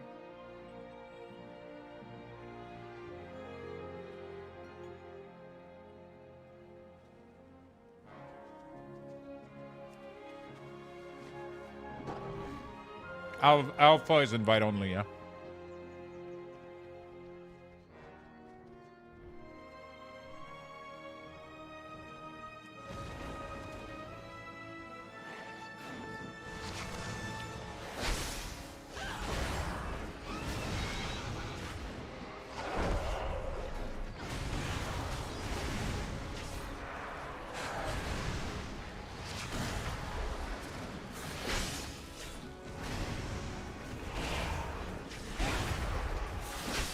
Yeah, alpha is invite only.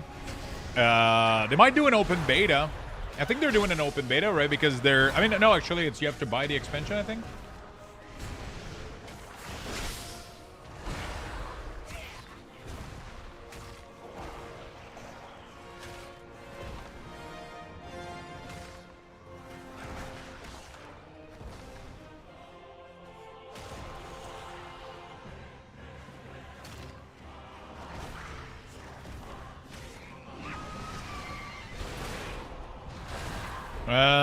When will the winner be announced? It depends when I close the giveaway. I haven't decided when I close it yet. You don't need to be in the stream for when I close the giveaway. I might close it in 1 week. I might close it in 2. It depends.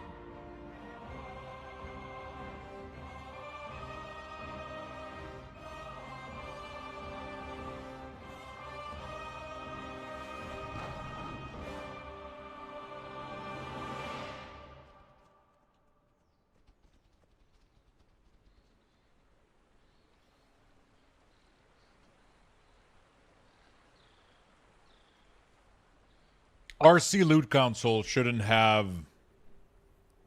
be affected by the changes. And how you contact the one who won? I contact people via Twitch Whisper. That's all in the instruction, isn't it, for the how-to command? Oh, yeah. No, it doesn't have the whisper part. The whisper part is on the giveaway page. I just whisper people on Twitch. So I just literally, like, when I roll the winner, I just click your name, I hit whisper, I send you a whisper, and I'm like, hey, congrats, you won this, and then I throw you your key, or I ask your email if I need your email, or whatever it is you need. Are details and meter going to be killed? Yes. Completely, but they're going to be replaced by baseline tools. So Blizzard is going to have its own damage meter.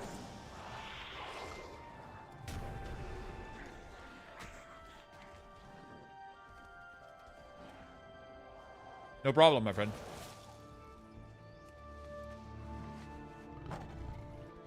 Weirdly enough, we're still going to be able to log damage for Warcraft log and shit like that. So that's not being blocked, which is very interesting.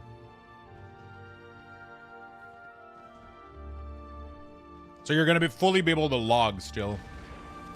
You're just not going to be able to get real-time information in-game.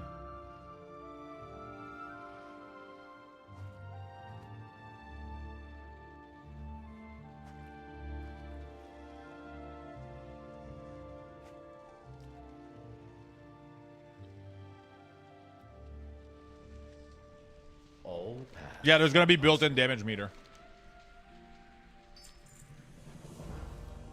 All the add-ons that interact with combat events are pretty much going to break. Because they're putting all the API data in a black box. So, as you can see here, there's a damage meter window. It's just empty because they haven't added it to the build.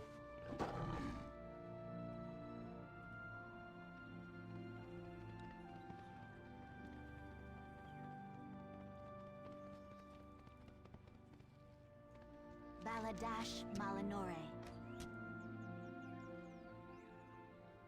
Salama. You didn't read the PDF which Blizzard shared with the WoW UI dev Discord? No, I did not. The reckoning is at hand. Why am I not able to question? How does login work? I don't know. Right now I got an axe that I found in the player housing place, but I'm not able to. I haven't seen a single tree.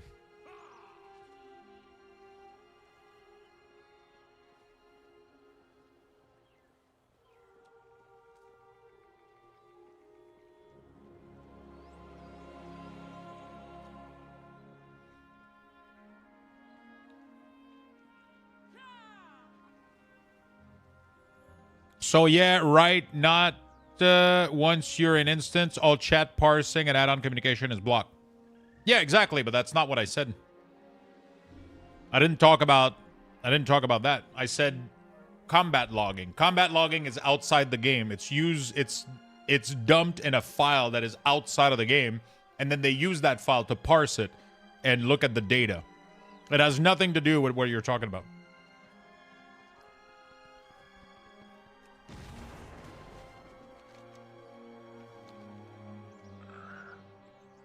You do need to use the axe to see tree. You're absolutely right. But when I click on it, it doesn't do anything, so I don't know how that works. I wasn't replying to the combat logging? Oh, I don't know what you were referring to then. Because you asked if I read it, but I wasn't sure what you were replying to at that time. Because I've been saying a lot of stuff, so...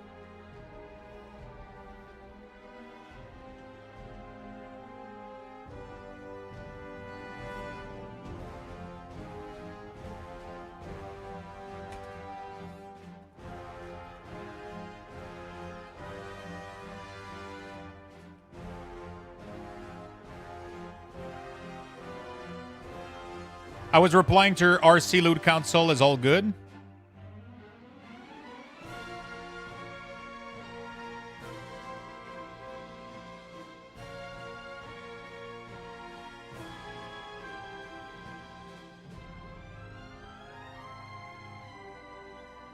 I mean, functionality might be altered, but the add-on might still work though. If they give API access to the loot window or some shit like that, like we don't really know, I guess. This is the third time I've been robbed.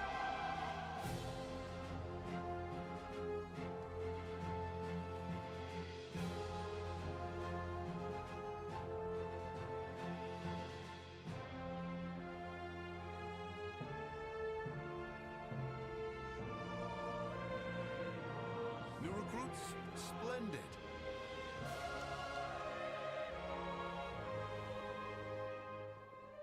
Anaria Shola.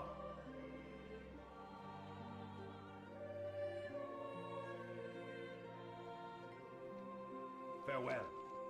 Suspicious. Such as a giant storm of void looming over us all, you mean? Can't say I have. I mean, it's not really whether people care or not. I think people are just chatting, Goose, right? Doesn't. It's not because less people care that people aren't allowed to have the conversation, right?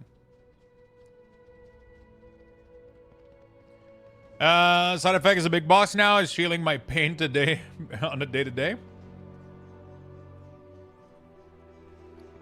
Yeah, so when you click do not DNT, I don't know what do not trigger, do not I don't know what DNT is.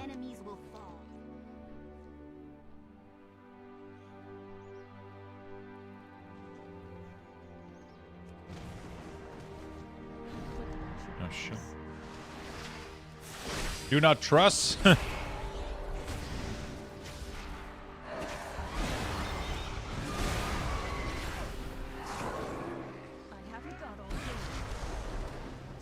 Oh shit, so I did something that triggered something and now I can't help him? Oh.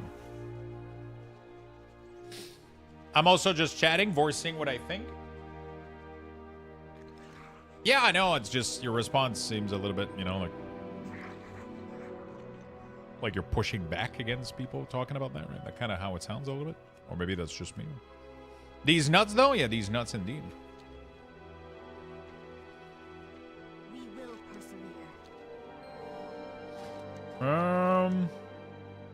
Okay. Cool. These nuts, dog? Whoa, whoa, whoa, chat. Don't get excited. These nuts. Got him. Got him. I hope you're in better straits than my last guest traveler. I think we lost Suki, chat.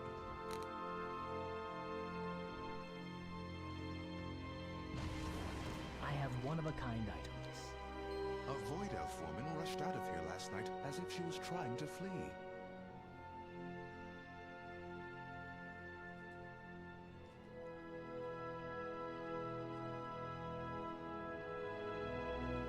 Your gold is welcome. Baby, come back.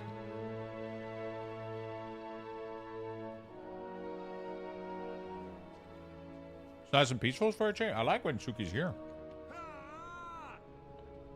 These are nice.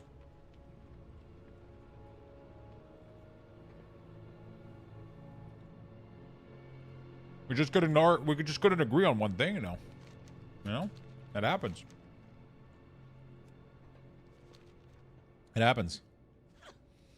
Not my intention? Hey, no problem, man. No problem. Alright. Go ask a lumberjack. PDF. Sorry, I'm confused. Okay. Are we good? I don't know how I'm going to be doing things, Beastie. I don't know yet.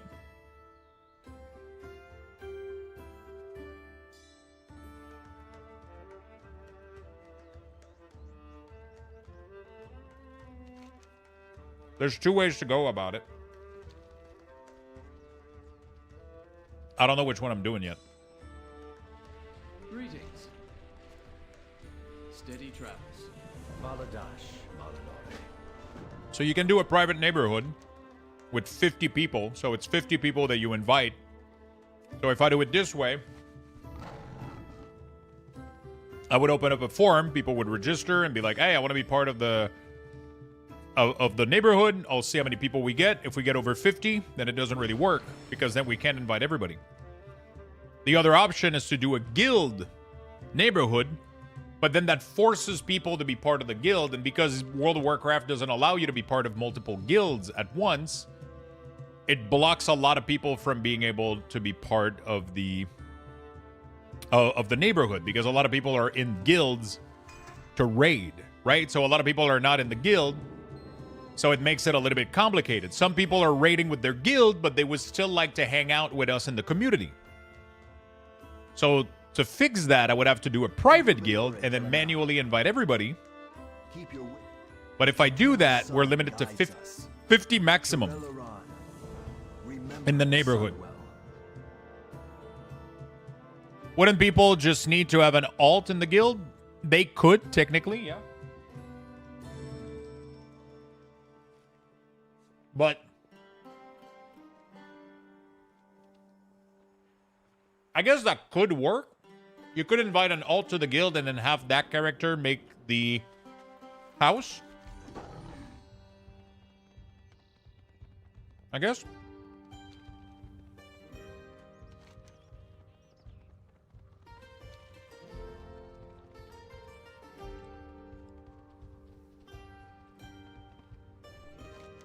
The thing that I don't understand is that guilds can go all the way up to 500 people. I don't know how the fuck they plan on making that work.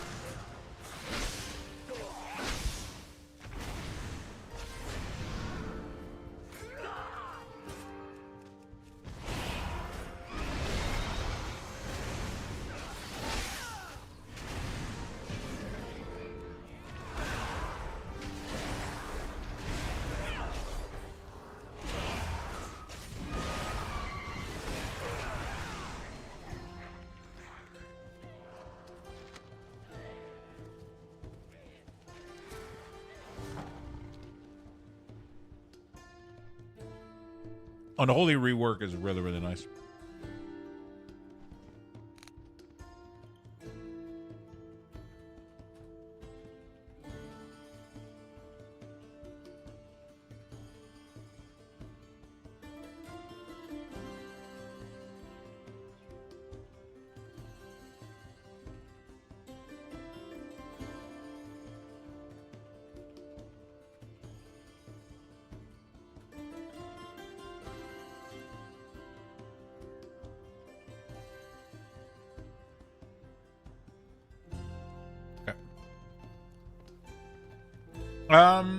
I prefer private so we can be with people from chat but that are in another guild. Yeah, but if the solution of alts work, like Eldfox suggested, then that kind of fixes it, right? Because there's technically, we could technically do that. We could technically do that. So if somebody makes an alt, joins our guild on their alt, and then they use that character to make the house, then we're technically fine. It would work. At least I believe it would. I have no idea.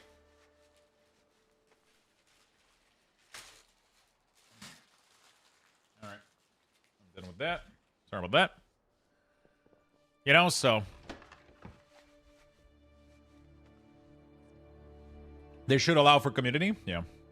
It is only one house per warband. Yeah, so only one house per faction, I believe.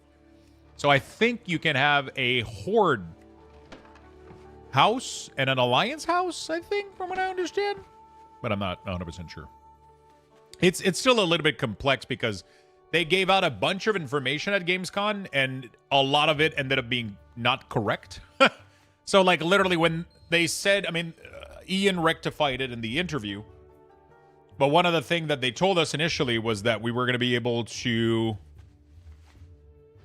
They told us that we were going to be able to have Alliance exterior, even if you were in a Horde neighborhood, but that's no longer true. So either they changed their mind on this, or the communication was just poorly handled. So each character can have a house, I think. I think all your tune can be in any house. No. It is one character per faction. So you can have your Alliance character can be in a neighborhood and your Horde character can be in another neighborhood. Or all of your character can be in the same neighborhood. So let's say that you want... Let's say that you have one Horde character and one Alliance character. Both... And then let's say your Horde character is in a guild. I believe you could technically go into that neighborhood with your Alliance character, but you still have to have a Horde exterior house.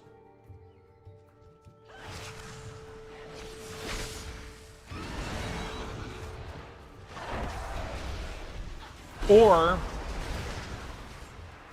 you could also have join a second neighborhood on your alliance character. So you can just have one neighborhood if you want, or you can have two if you have Horde and alliance.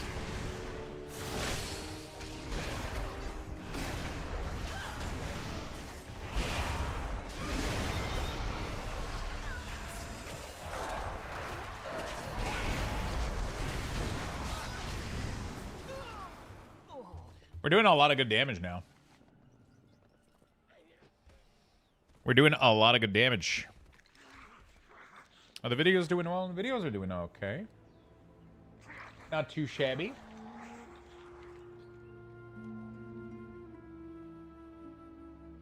Not too shabby. Nameplate looks fine. Yeah, I think they're pretty good. They have a lot of custom option already, which is nice. They do have a lot of custom option. Are you getting used to not doing millions of damage? I'll be very honest with you. I don't ever need to get used to that. It's something that I really don't look at or bother or care about. As long as the HP of people that I'm attacking is going down when I'm hitting them, then I'm chilling. The amount of damage I'm doing is completely irrelevant to me. Whether I'm hitting for 200 or 2 million, it's completely irrelevant to me. What's relevant to me is, are the things dying, and am I having fun pressing my buttons? Both neighborhood looks nice, but I think Alliance House look better exterior-wise. From what I've seen, the basic, like, orc hut doesn't feel that cool. I think compared to, like, an Alliance, like, kind of more, I guess, centric house. Achilles going away next expansion. My weak ores are going away next expansion. Detail is going away. Plater is going away. Unless they fully rework the add-ons to do something else. But Achilles said that he's retiring pretty much. There's nothing for him to do with his add-on. He could decide to do another add-on, but the Achilles add-on that he made that does rotation is completely dead. They're completely killing that stuff.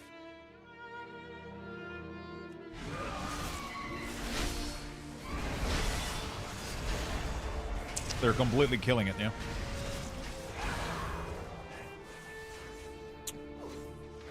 Let me tell you, I've killed so many lair bosses in D4 this season, and I've had 2 mythic drop.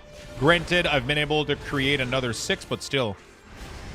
The drop rate is insane. You can literally get, like, this season I didn't kill that many. A couple of seasons ago, I killed a metric shit ton, and I only got 1, I think, or 2. Over, like... It's a little bit insane. And then they kind of expect us to be able to craft them, but the runes are impossible to get. Are all weak ores gone? Every weak ores... Okay, do you have any weak ores that only affect visit... I will say 99% of weak ores are gone. Yeah. 99% of weak ores are going to be gone. What's going to remain is, like, utility weak ores, maybe, outside of instance combat. So, things that will, like, you know, like, I don't know. I'm trying to find examples, but, like, profession stuff, looking for group region, all that stuff shouldn't be blocked. But anything that is related to combat and how you play your class is going to be gone.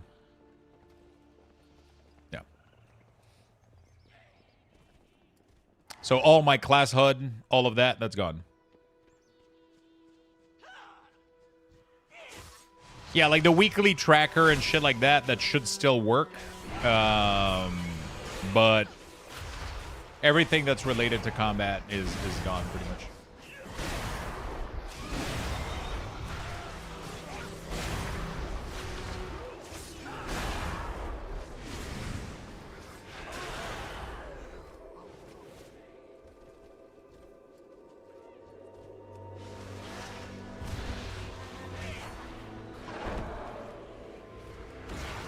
Tracking your own CD as part of the combat API, yes.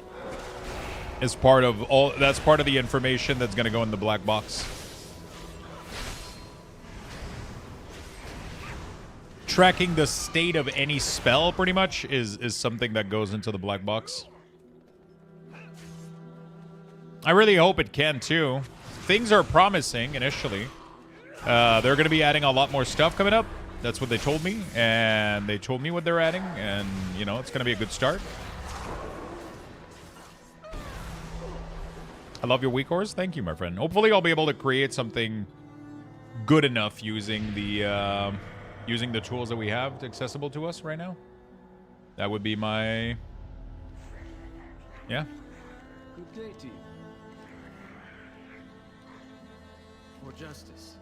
That would be my goal. I'm still going to try to make UI elements for you guys, so I'll be trying to put as much time as I can into trying to make UI interface using the default World of Warcraft stuff.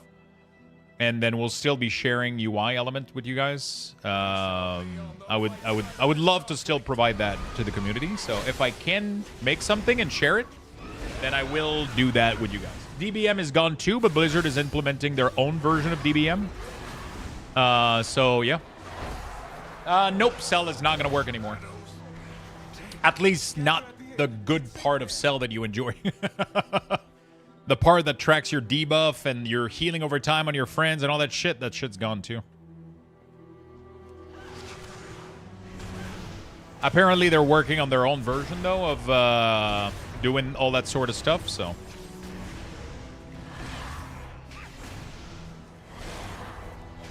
21 and Dariel run. Good thing she doesn't go immune anymore. I mean, she kind of forces you to go immune on, like, the last... It's weird, like, I don't know if she was doing that to you, but she was, like, forcing me to do her mechanic, like, once at the end, no matter how fast I was killing her. TSM should be staying, yeah.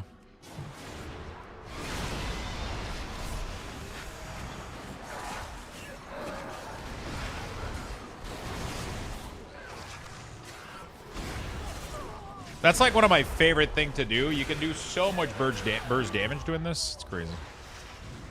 You put your dots on everything, and then you blow up like 2 ghouls back to back, and then it consumes almost all the damage of your disease, and it just kills the fuck out of them. Salut, je viens de voir ta vidéo sur le DK, et j'ai lu un commentaire que tu parles français. I do speak French, yes. I'm from Quebec. Hello, my friend. I do stream in English, though. I try to keep the channel and the stream in English. But sometimes I'll read and answer the occasional French, and I can, yeah, no problem. We have a lot of people that speak French in the community. We have a lot of people that speak French in the community. Are you from Quebec? Are you from France? Are you from... Where are you from? Quality of life add-on will still work? Yeah. Do Quebec. Dude, I love summoning Endless Army of Ghoul, man. It's like... It's so fucking fun.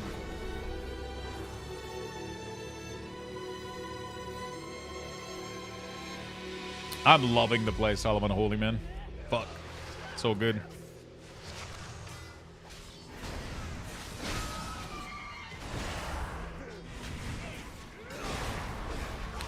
Yeah, we have a lot of people from Quebec here, man. We have a lot of people that speak French in here.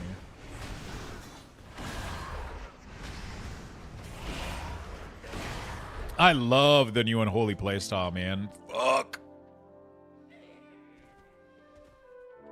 I'm interested to see what they end up doing, if they're gonna do more. Dude, I've been in queue for 50 minutes. I don't think we're gonna get into a random dungeon.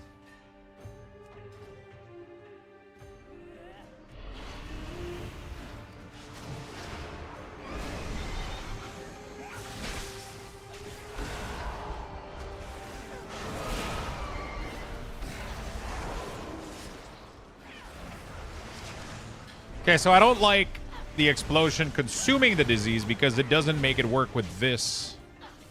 So I have to do something else. I have to do something else. Yo, Morpians with the gifted sub from Either Thank you so much again, Either and thank you for being part of the community, Morpians. Appreciate it. Exactly, Lolzy. Exactly. Yeah, there's like barely 100 people playing. Those nameplate are dank? Yeah, they're pretty good, honestly. They're pretty good. Bro, I just finished that one sub. I already want to eat the other one. What's wrong with me?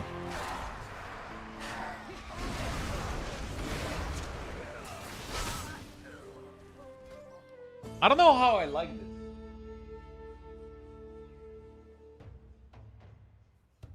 So the problem is I have this here, which every time an enemy with Dread Plague dies, it erupts, deals damage, and spread to another enemy.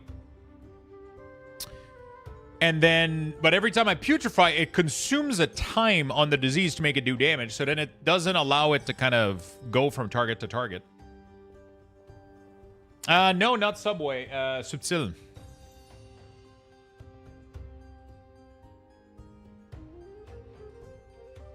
So in Midnight, we won't be able to use weak ores at all. Not class weak ores, or not any combat-related weak ores, no.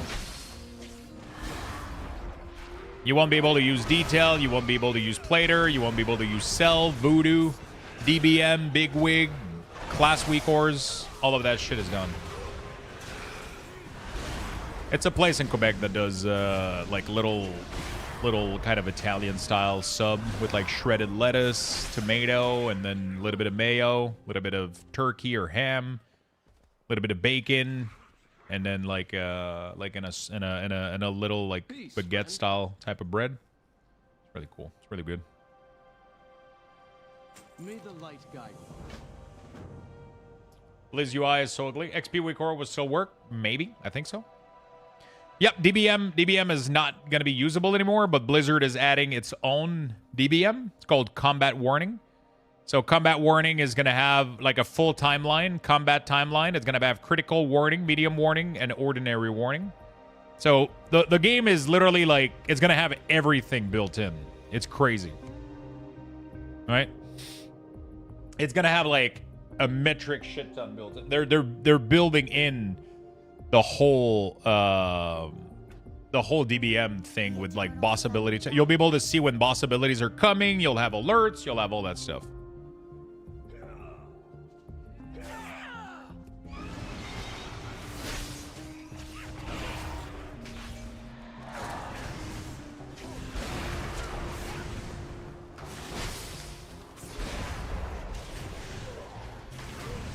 There's not a single healer or tank, bro. Am I gonna have to... Might have to play blood or some shit.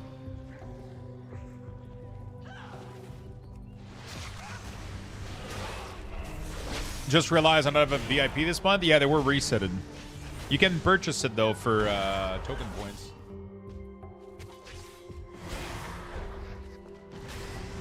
You can purchase it for token points, though.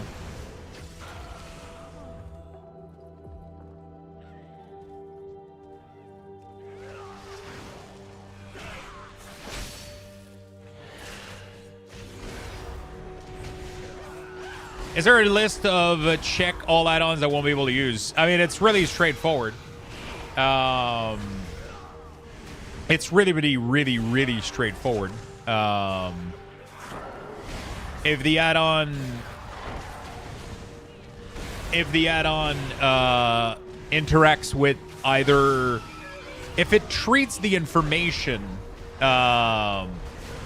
that is anything related to combat, anything that is related to your cooldown, your resources, your health, a target's health, debuff, buff, anything like that, then it's not going to work.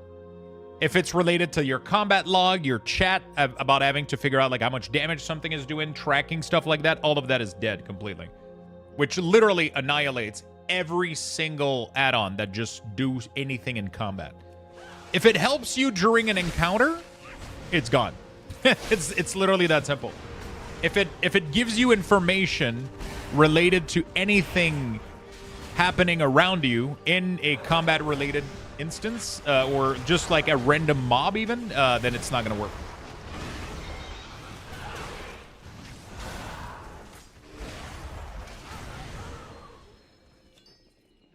It's gone. Do we know anything about new RAS class combo? I don't think they're doing that much on that, except Void DH, right?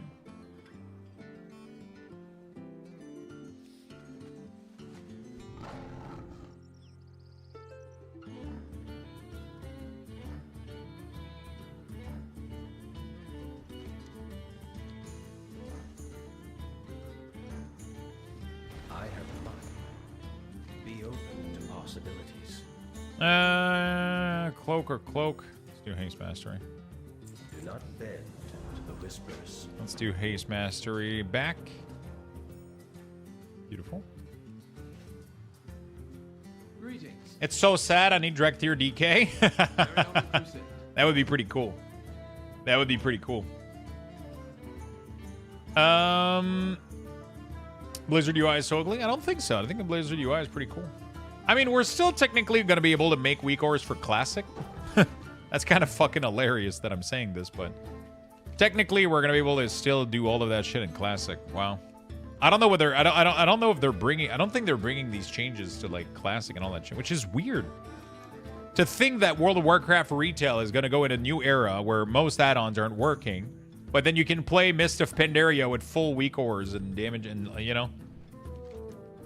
I don't know how that's going to work. And is it going to be carried over in their next iteration of Classic stuff? Like,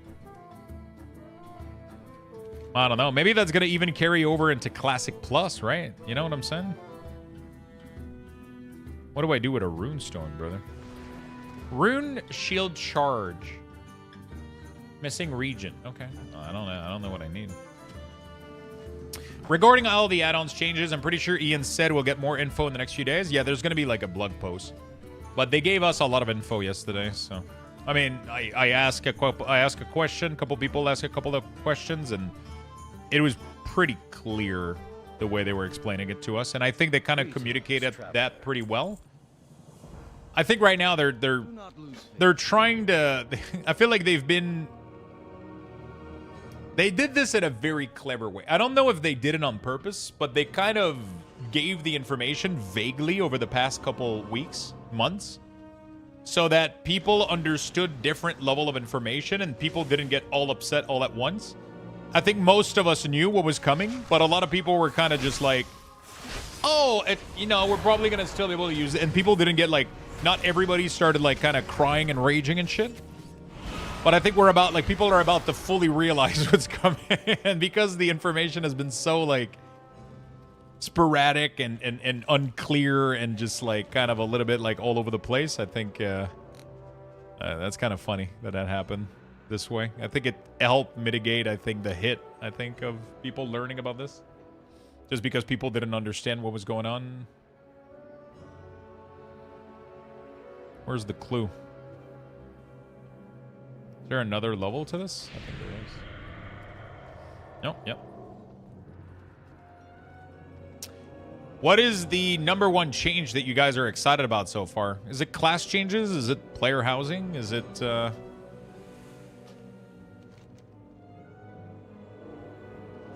what are you guys excited about?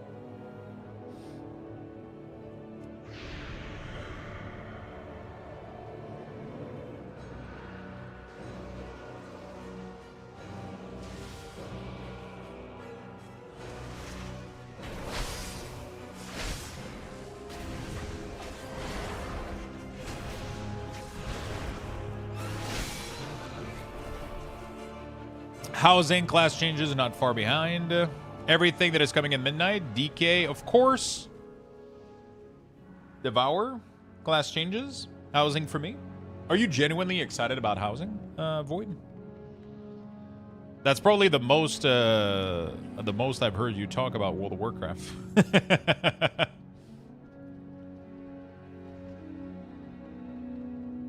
We could go do a little tour in the house area. I don't know if the house area is working right now.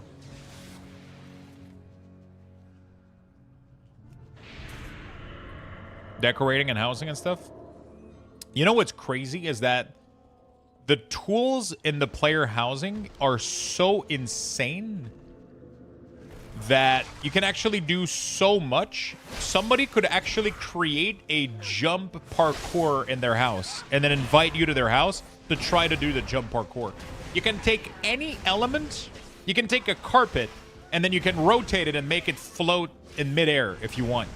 Like, it doesn't have to be, like, they give you, if you go into the advanced settings, they let you place anything, anywhere, in any fashion. It doesn't matter if it clips, it doesn't matter if it floats in the middle of fucking nowhere, they don't give a shit.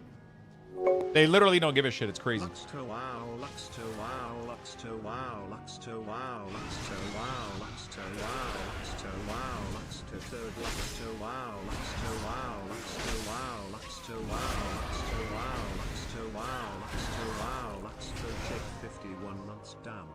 No dad joke this time around, because apparently I should stop doing it. Should you? I don't know, man. I kind of like them every once in a while. You know? How you doing, Oswolf? Thank you for the big prime, my friend. Thank you for the 51 months. I very, very, very much appreciate it. I'm interested in the new bounty system. It looks nice. They said at midnight is going to be WoW 2 with the internal changes they've made. Yeah, I mean, they're changing so much that we're definitely going into a different era of World of Warcraft for sure. For house, I want a dark academia style mention, Hogwarts style. You can do so fucking much right now. And they're just going to keep adding more and more and more, you know? Oh shit, I got a random dungeon. Oh my god.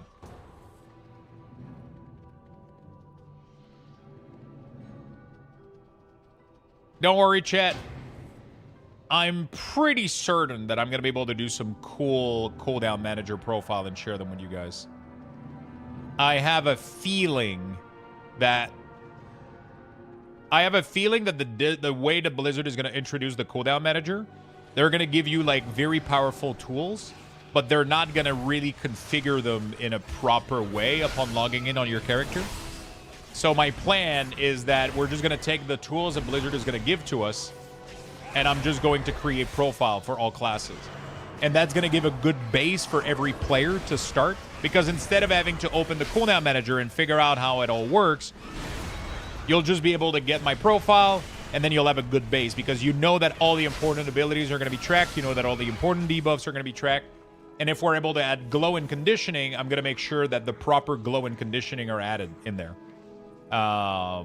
Depending on the conditions that we got, we're not going to have as much tools, but that's my plan. That's my goal. And then I want to make some guides to, you know, like tell people how to customize stuff, how to add alerts, how to add sounds, how to do all that stuff. And then I'm assuming there's probably going to be a customization skin add-on too that's going to happen. You know that shit is coming up. You know, I would love dude, I would love to have the knowledge to make one of these. Maybe we will. Maybe we'll try. I'll ask ChatGPT, see what happens. If you remember, I talked a lot about my ESO house. I spent money on New World, even Path of Exile 2 hideouts. Yeah, for sure. You do like to decorate a lot. It's just that whenever you talk about WoW, it seems to bring you like so many bad memories in general that you stay even away of like Fellowship, which looks like WoW, right? So I don't know how, but if that gets you excited, that makes me happy, man. Like it genuinely does, you know? If it gets you tingling a little bit, man, that's fucking awesome. Coffee Brat, thank you for the follow. Did you see the change to Demo Lock? Yeah, I made video for Demo Lock, Affliction Warlock, on Holy DK. I covered these 3 spec because they were my favorites, so yeah. Come with an open mind. They were my favorite specs, so I covered all 3. Yeah, well, we'll see. I'm tingling a bit with Midnight Housing. If you want, I'll go in the housing area a little bit later. Try to show you like the advanced stuff. It's fucking insane, dude.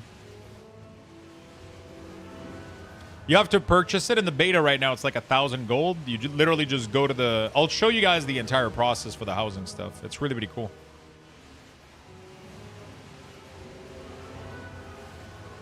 Oh, actually, I already made one, so I'm gonna be able to teleport to this house.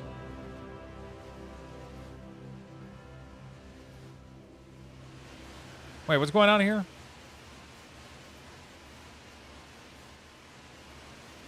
Why am I not able to get the void shard?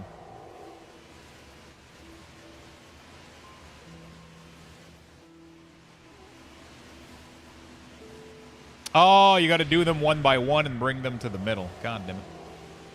I become so dumb without Zygor, bro. I need my Zygor.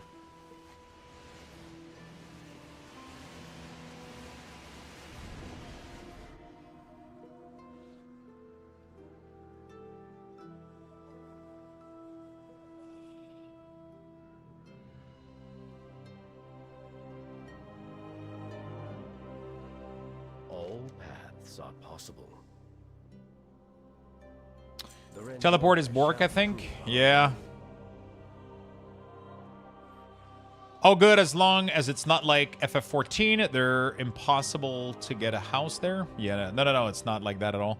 So there's public neighborhood, and there's infinite amount of space in public neighborhood. It's not going to be limited. You're not going to be in a situation... You're not going to be in a situation where you don't get to buy a house. Everybody can get a house. You either are going to be in a public neighborhood. You're either going to be in a public neighborhood with other people, or you're going to join a guild neighborhood or a private neighborhood. I don't know yet which neighborhood I'm going to be making, but I want to make a neighborhood. It's obviously I'm going to make a community neighborhood. Either it's going to be private or guild base. I don't know yet. I think the best idea would be to do a guild-based neighborhood, and then everybody's just going to have an alt in the guild in order to have access to build a house in the neighborhood. So let's say that your main is raiding into your main guild. You could technically create an alt. I can invite you to the guild, and then with that character, you create the house, and then that house is going to be all your character on your account are going to have access to the house, and then that's going to fix that issue, right? So that is going to allow everybody technically from the community to be able to be in that neighborhood. So we'll see how that goes. Yeah, seriously, the decoration system in their Void is pretty insane. Like, full color customization of everything. Yeah.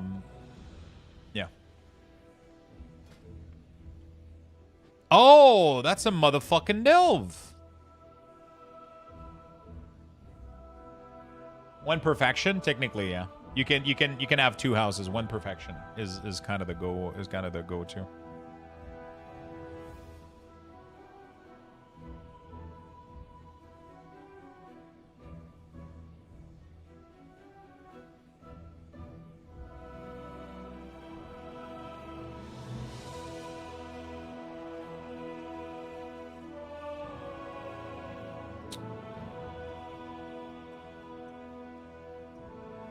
Alright. Shadow Enclave, companion experience. We'll have the same tool for outside decoration too? Yeah. Right now it doesn't work in the alpha, but technically we will, yeah. It's gonna be kind of insane. I'm very, very, very excited for what we're gonna have.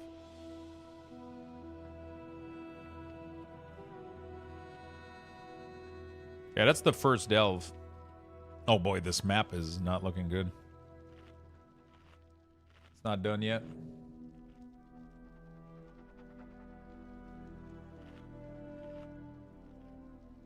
Do we get a food buff? Yeah, 5% strength. Do we have you companion? Roll. Let's give her healer, right? And then we don't have any ability. Oh, she's gonna Fan of Knife, Rupture, Stealth. Okay, that's pretty cool. Do I just jump down here? That sounds like I'll get it. Oh no, I go there. I want a troll theme house vendor for Horde. I wonder if they'll release that kind of aesthetic. So, at launch, we'll have Blood Elf and Orc. Those are the two aesthetic that we're getting. Those are the two aesthetic that we're getting, but they did say that they're planning to pretty much have every aesthetic in like every race, obviously. Oh fuck. They're obvious, like they're gonna do, yeah, there's two of each faction, exactly. So we're getting orcs and blood elf, and we're getting human and night elf, and then obviously they're gonna be adding Tauren, troll, you know, like they're gonna do dwarves. This is the kind of system that's like infinite, right? Because like midway through the next expansion, they're gonna be releasing a patch which is like, okay, we now have dwarfs interior and exterior, right? And then we have Tauren, and then we have, you know, like, and then people are gonna fucking redo their entire house, right? This is like an evergreen feature that they can just keep adding stuff over and over and over again, right? Yeah. It's just infinite. It's just fucking infinite, man. Imagine when they do undead, right? And then you're gonna go in a horde neighborhood and you're gonna see like fucking horde like TP and shit. And you're gonna see like undead crypts. You're gonna see like troll like wood shack. I don't know what the fuck troll lives in. But yeah, I mean it's pretty fucking awesome.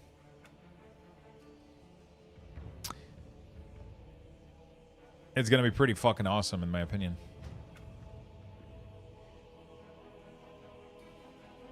Totally getting that second sub, fuck it. Alright. Can we move into other areas of it? And we can move into other areas eventually. Yeah, I mean we'll see anyone for dungeon, Lithy. I can DPS.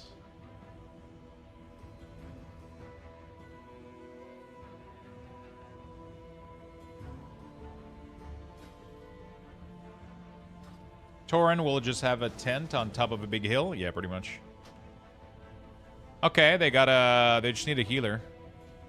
Hey, we're doing a group with Kalani.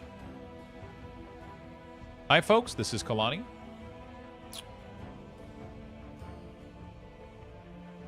Hey.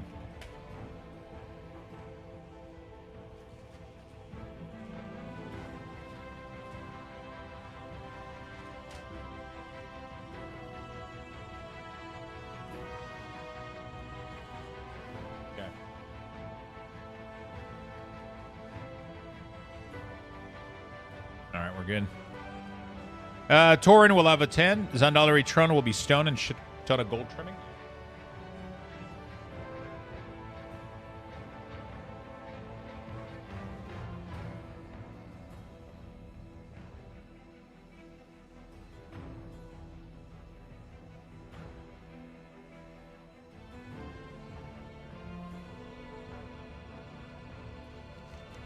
You got 0? That sucks, man.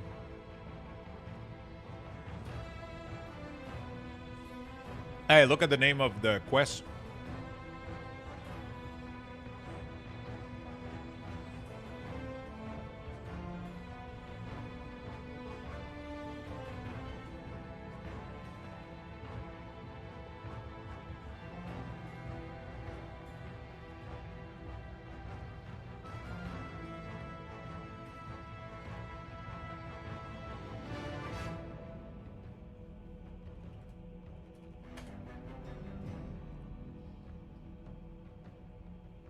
That's actually a fantastic joke, actually. Do you guys want to see a preview of the Night Elf house exterior?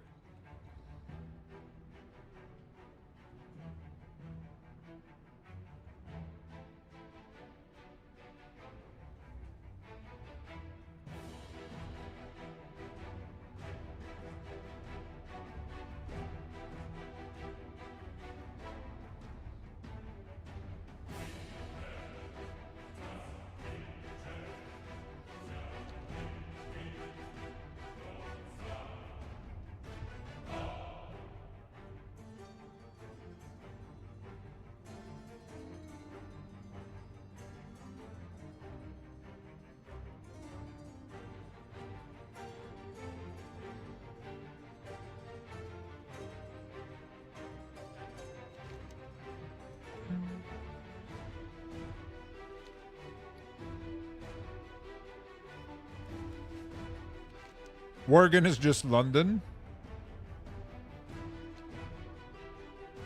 I hope it's animated.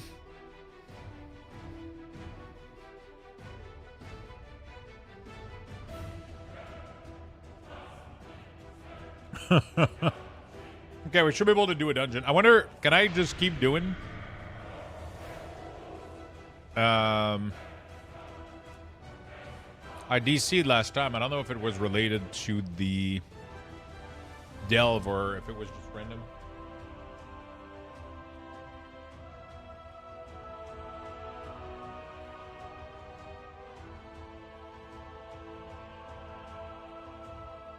I don't see my party anymore.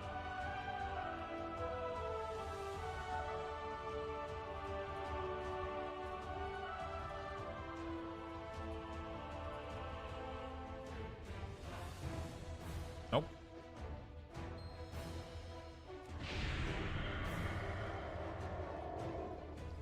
Goblin is Brooklyn.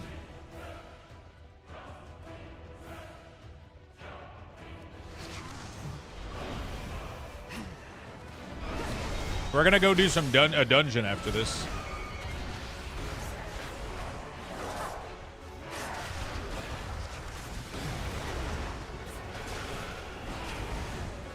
Very nice. Oh, somebody joined. Are they gonna be able to... Okay. Or New Jersey? Wouldn't Goblin be... Yeah, it would be Brooklyn, right?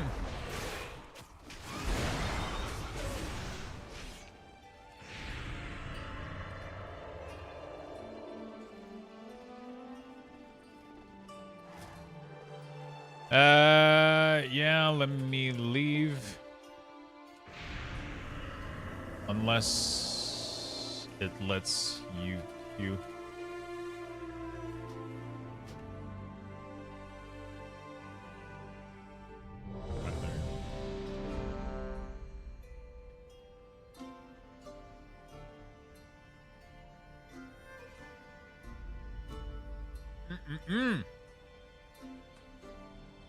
Sewers of New York.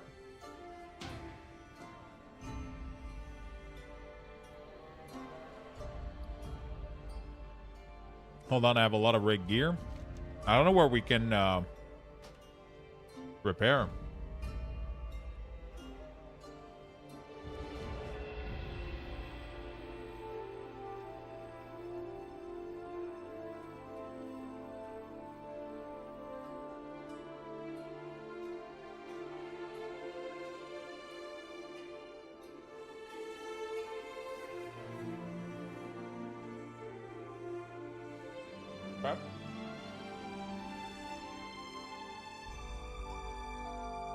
Awesome.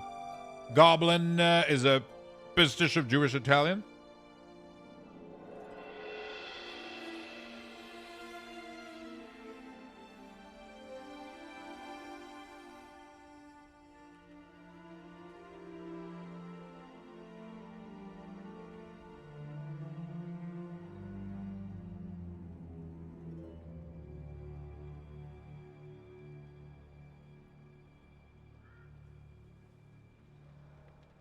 Okay. We can't really do anything until I wonder what the runes do. Alright, let me see. We're waiting to queue, but Portal to Orgrimmar could fly to Silver Moon and Portal to Org and repair. Just reporting back, Lux. Chair feels very comfy so far. How easy was this to put together? Tell me. Wasn't that the easiest fucking chair you've ever put together in your life? I don't know how many chairs you've put together, but...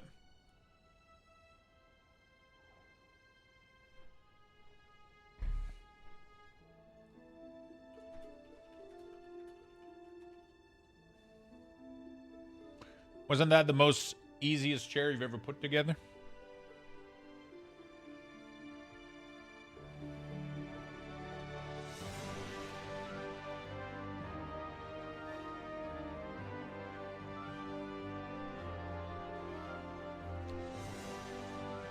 Okay. Which chair? My chair. I'm sponsored by a company called Enthros. This company right there. And that's the chair that I'm using right now. The best office chair I've ever had. They're a little bit pricey, but they're amazing. Took me longer to drag it upstairs, my home office, and put it together. Probably took me under 5 minutes. Yeah, it's amazing.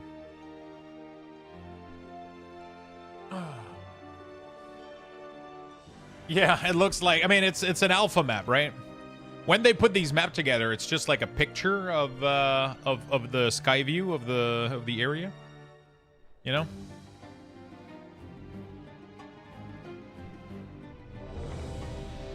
All right, let's go.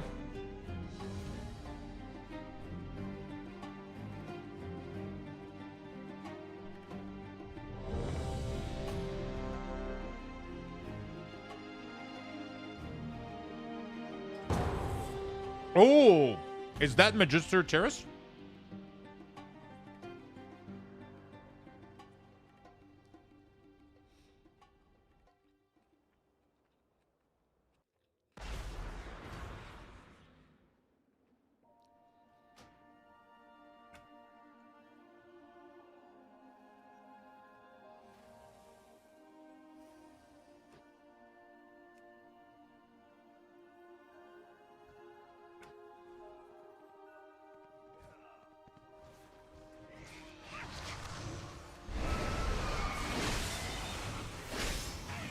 Okay.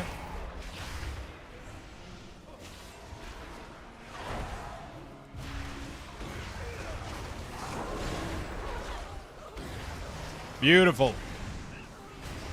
Dude, we're pumping. Holy shit.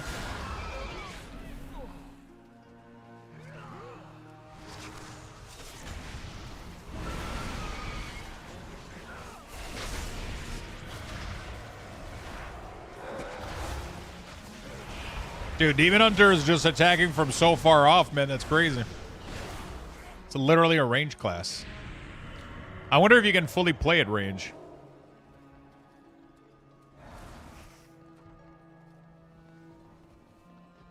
I'm assuming you can.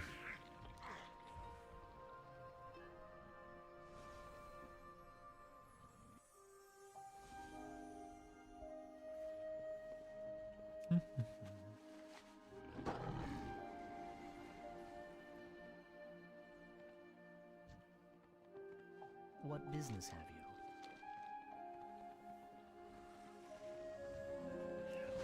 you? I don't know if they're both dev, actually.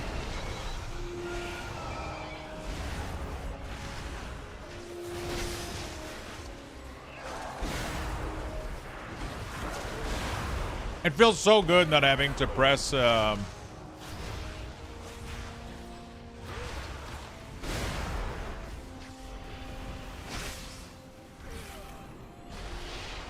feels so good not having to press Death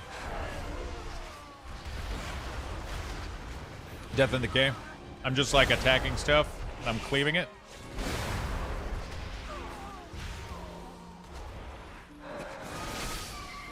Oh, it feels so good.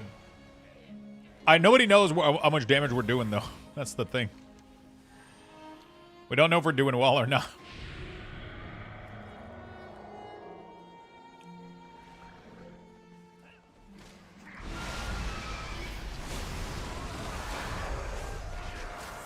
I have no idea if I'm doing well or not.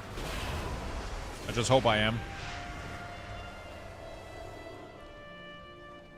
There's something cool about playing WoW without damage meter.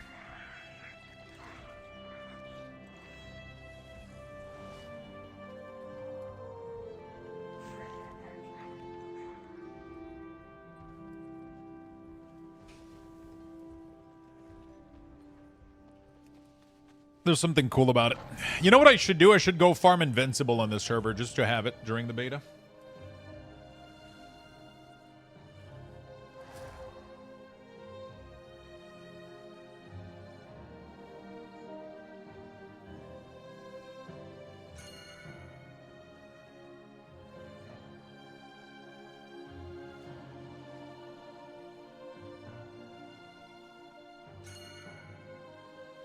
How well are you doing? Did the boss die? Yeah, but that doesn't tell me if I'm doing like...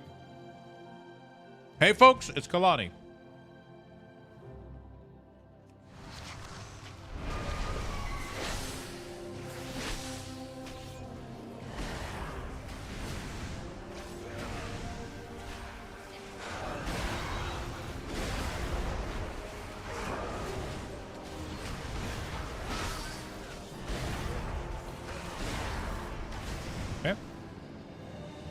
Hey, Kalani, it's folks.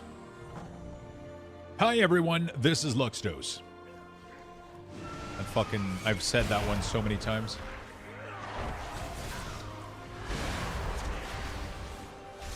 Dude, I love just spamming ghouls everywhere, man.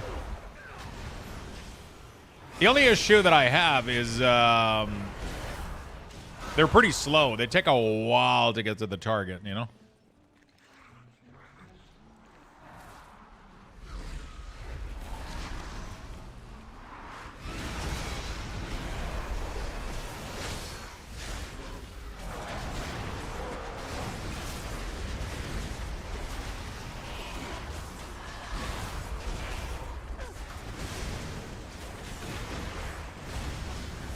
Okay.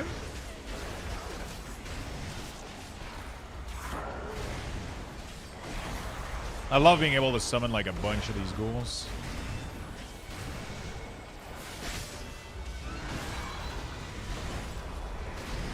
Nibble spawn again? You piece of shit. Oh, never mind, he's dead.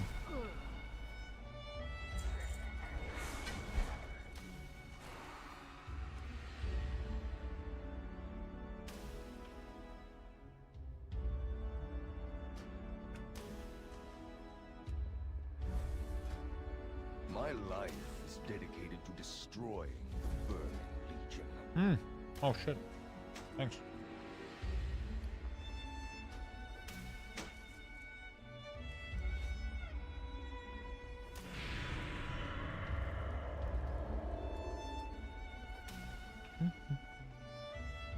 Fat loot? Yeah, we got some loot.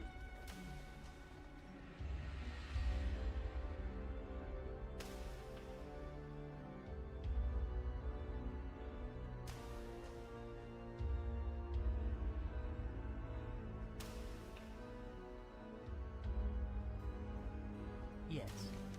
Keep your wits about you.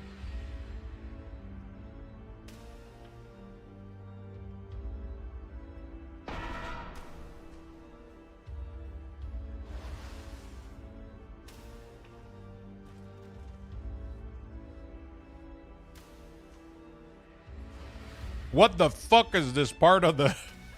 So everybody has like a different job or some shit? I'm cleaning with the... I'm just doing spin to win, bro. What the fuck is going on? Okay. I have to clean the vomit. And I'm getting vibe. Dude, I'm mopping that floor, dude. I'm doing better than my little vacuum Roomba, dude. Look at me go. Spin to win till you die. Till the light that's in your eye. Oh my god. I'm just spinning, bro. Jesus. Shift over. How did we do? 5-star review? Recipient of an excellent performance review, increasing damage and healing done by 10%. Perfection. Oh my god.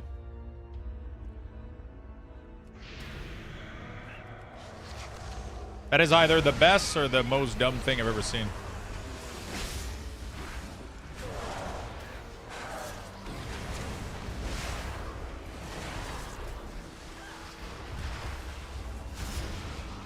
I'm sure you've been asked this a million times, but how are you addressing the loss of weak ores with regard to the work you've put in for us to utilize? By the way, big thanks. Your recall helped me learn a lot. You can do, oh, there we go. Thank you. I made a video about the future of weak ores and everything. I'm not going to be able to make class HUD anymore, but I would like to make cooldown manager profile for people to share. Yeah. Yeah, that's how that's going to go.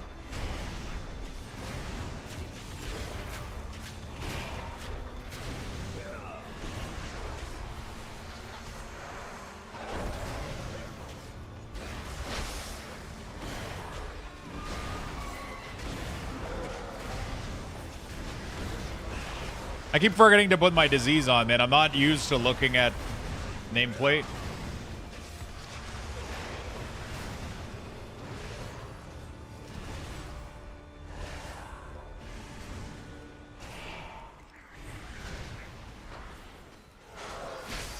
Okay. That's pretty cool. Everybody needs to get a barrel. That's a cool fight.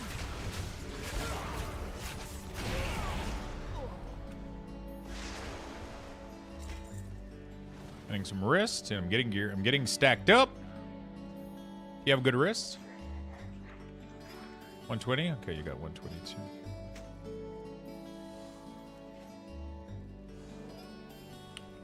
Makes sense. I'll give it a watch. XP bar will live on. Pretty much.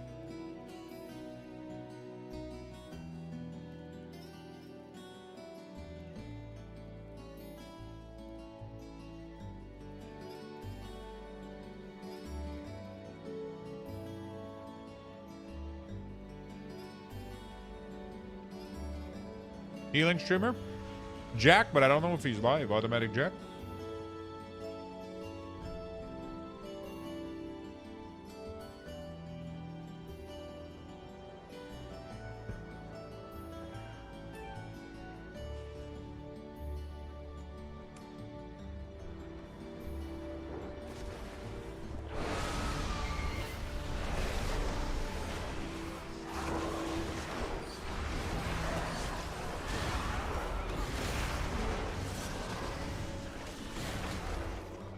Wow.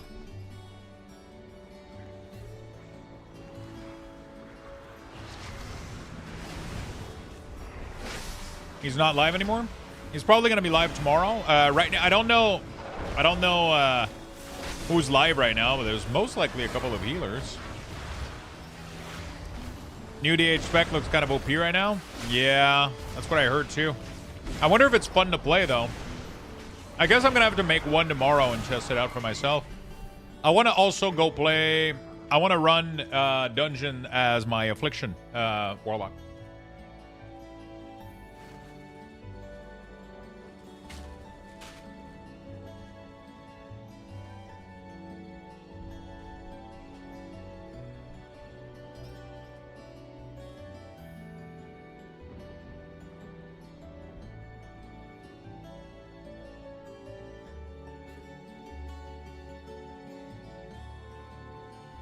I'm gonna have to try it. It looks really, really fun.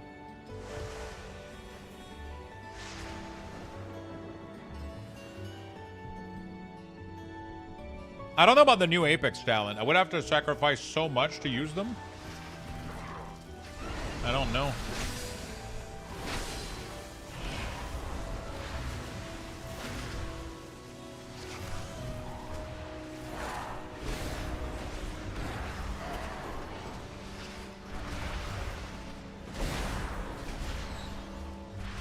Okay.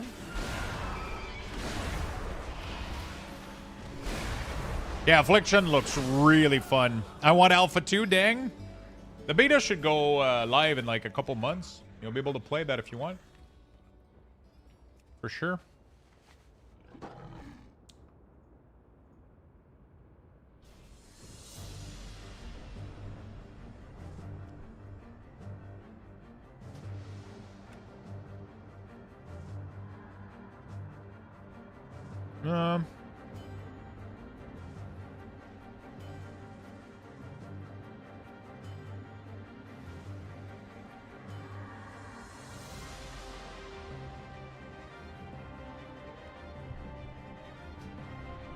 We should be good with only 2 DPS.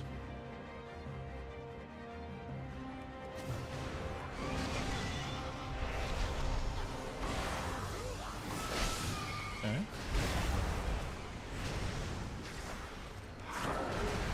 This dungeon looks gorgeous so far, man. I like it. I like how big and open it is. That's what she said. Okay.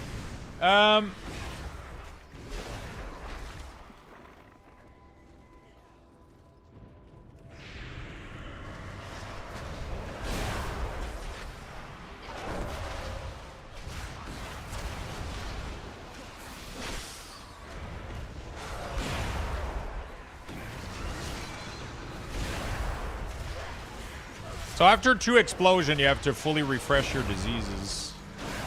That's kind of interesting. Blizzard Plater looks good. Yeah, it does. It does really look good. And that's not the only style that you can give it. You can make them be completely different too.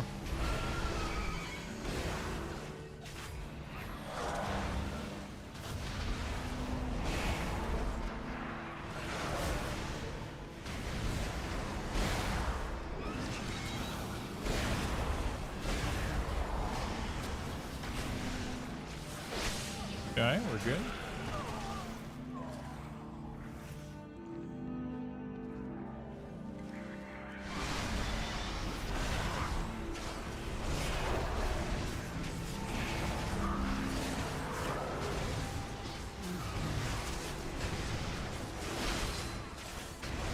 You pretty much get infinite disease on your target as long as your ghoul doesn't consume them, I think. Yeah.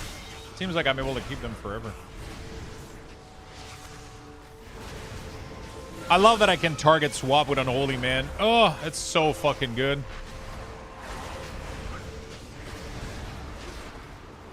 You can target swap because you don't have wounds anymore. Yeah, the cooldown manager is really not that bad.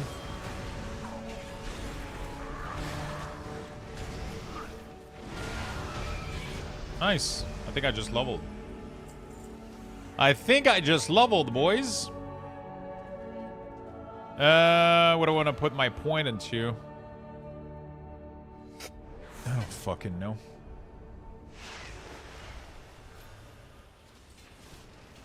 Yeah. Do I get a new hero telepoint? No, you don't.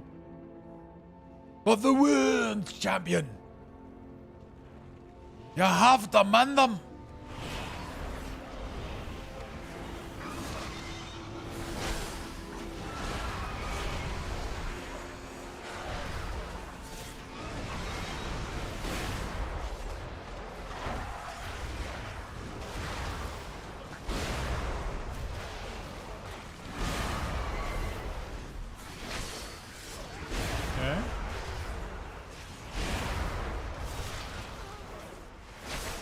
So the playstyle is kind of cool. You want to kill the target that has the disease on it because when they do die, they blow up and they infect another target.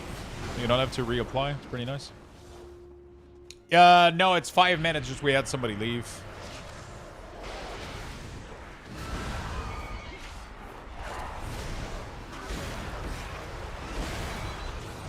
I like that my disease are getting extended by Epidemic and Ditcoil. Kind of fun.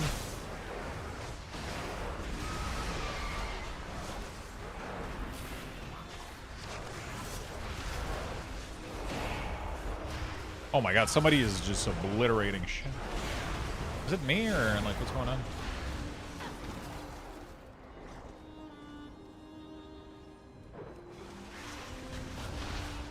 I don't know who's causing that much damage.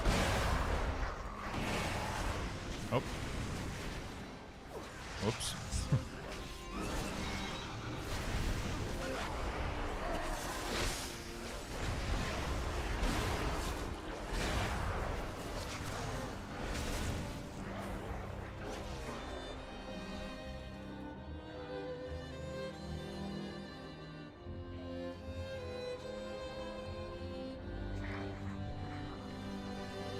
Is the Blizz damage meter in this build? No, the feature is there, but yeah.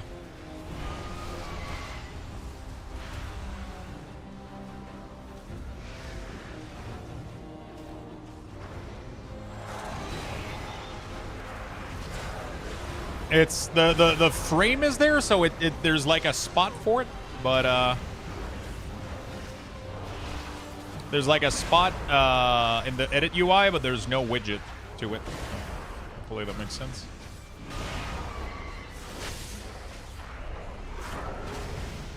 Alright. I'm liking the playstyle so far, man.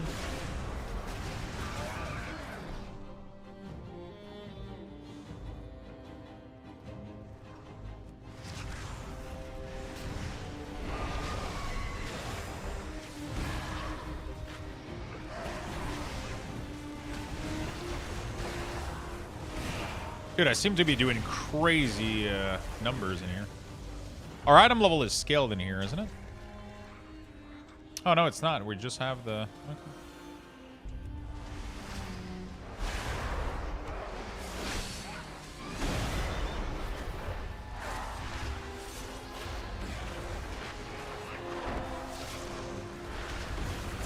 Yeah, we're chilling. So as soon as I kill this guy, his disease is gonna explode and jump on a new target. And then as soon as we kill this guy, it explodes, jumps on a new target. I fucking love that mechanic, dude. It's just gonna, like, if there's a bunch of small target, it's just gonna jump from target to target and keep exploding.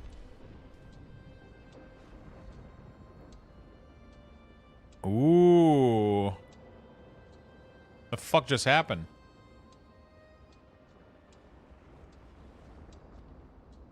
What the hell is going on? Oh my god.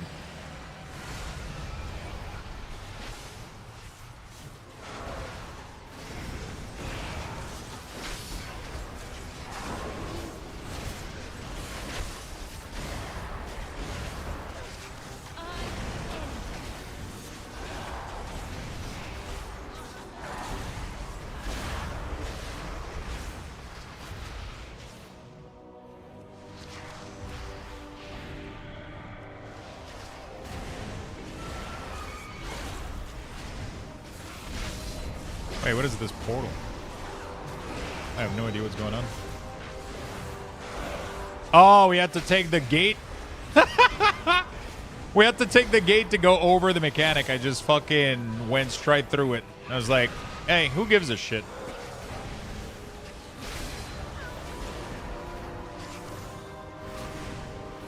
Are you finding it hard to see ground effects? So far, not really. But, you know, we haven't seen a lot of big mechanics. The dungeons seem very simple so far in terms of there's not like there's not like crazy amount of interrupts. There's not like, yeah, it's pretty straightforward, right? The dungeon seems to be pretty straightforward. I don't think Blizzard is gonna put like an insane amount of, I don't know. We'll see. We'll see. I don't think they're gonna be like that many like floor stuff and shit, you know?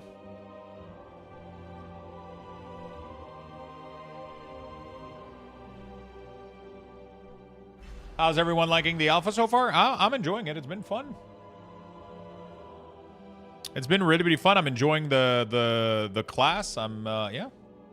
Have you played only DK? No, I tested a bunch of classes today. I've done a lot of Warlock. I tested pretty much, like, what, 8 classes on target dummies, but I've been doing leveling experience on my Death Knight the most, yeah. I was about to go do a Delves here on my Death Knight. Yeah, I mean, the direction they're taking a lot of the classes is really, really good. Are you concerned at all that they might have gone too far with simplification of the game? Honestly, I'm a big fan of the simplification of the game. Some classes, I've heard people say they took it a little bit too far. But, again, I'm a big fan of simplification. I think it's good. I think it's really, really good. We shouldn't have, like, a million things to watch for. You should have a builder, a spender, you know, like 1 or 2 cooldown, and that's it. You know, the rest should be, how do you handle the fight mechanics? Are you interrupting? Are you stunning? Are you using your defensive? You know, like, so. It's literally the first week of alpha. People need to not jump to conclusion. No, but we need to give feedback, so. You kind of need to jump to conclusion to give feedback, right?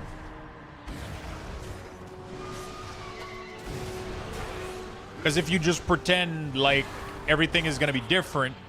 no, AMZ is not gone. I just haven't put it on my bar. I don't know where I'm going to put AMZ, honestly. I guess I could put it here now. Because we don't have Wraith Walk anymore. We don't have Soul Reaper anymore. We don't have Wraith Walk.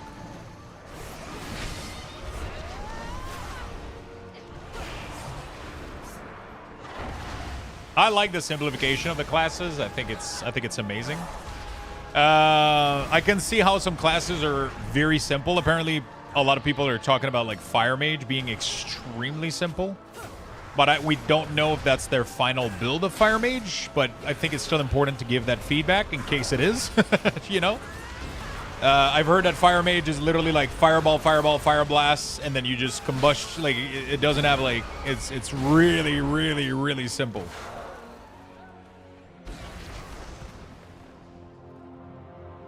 I don't know why they took Wraithwalk away. They're removing a lot of excess utility for a lot of classes.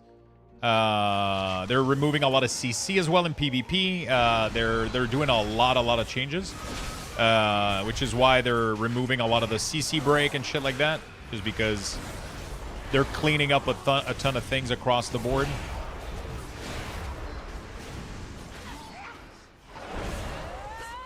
BM Hunter went from easy mode to super easy mode. I don't even think BM Hunter got anything different, didn't they? Like, technically, they're playing almost exactly the same, right?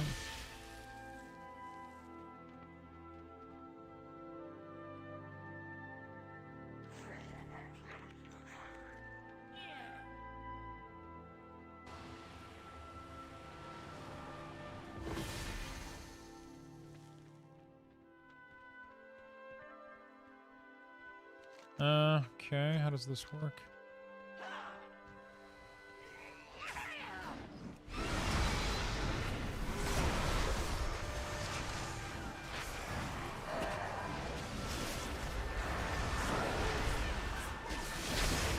We're doing good damage.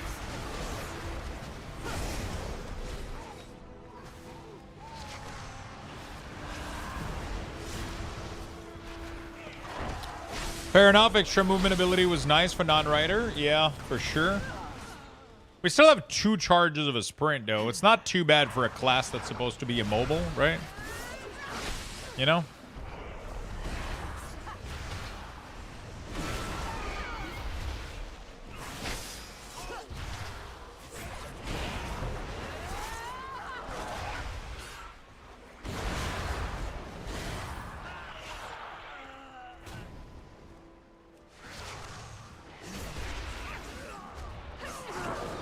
Okay. Let me know if you do more. Do you have access to the Apex? Yeah, but I don't have enough talent points to get them, right?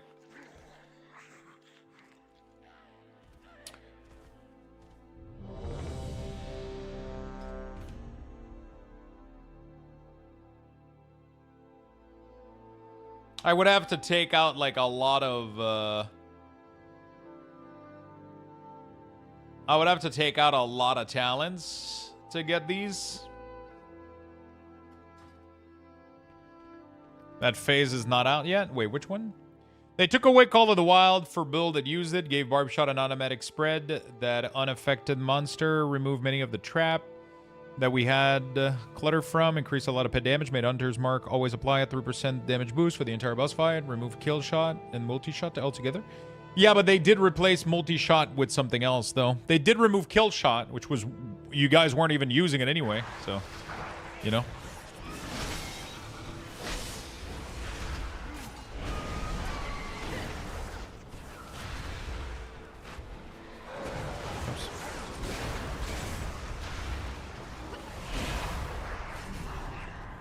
Do you like the nameplate? Yeah, I like them so far.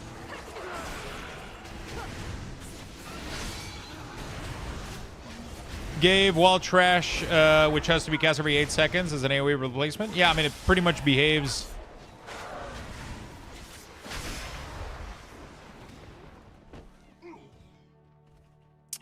Hopefully, I'll be able...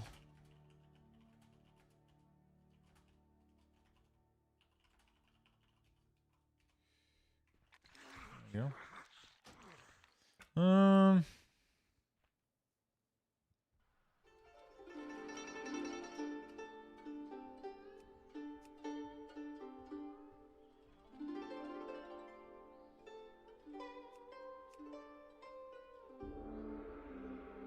Where's the bubble chat? I don't remember. Chat bubble? None.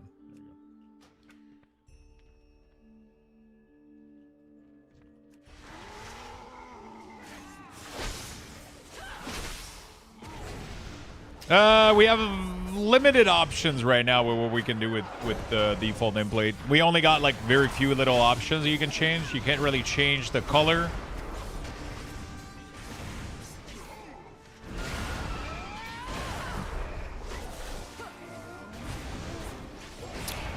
So like right now, the only change you can make, you can do like, you know, you can do like size, you can do buff size, you can do style, legacy, thin, block, cast focus. You can do this rarity. You can choose like you can choose health value, health percentage.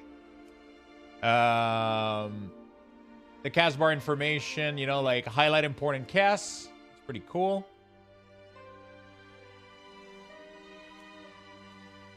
You can do a lot of info. You can do aggro. You can do flash, so that it flash when you get aggro.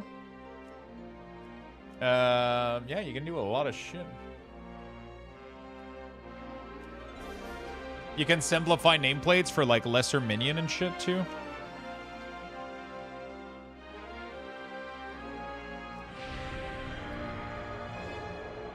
Lux, what's up, Goth?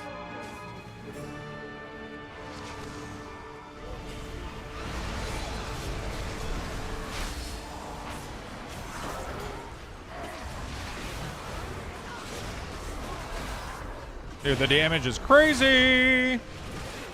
I'm obliterating everything. Please tell me your weak aura will still work. No, they will not, my friend.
Let's just pop CDs here.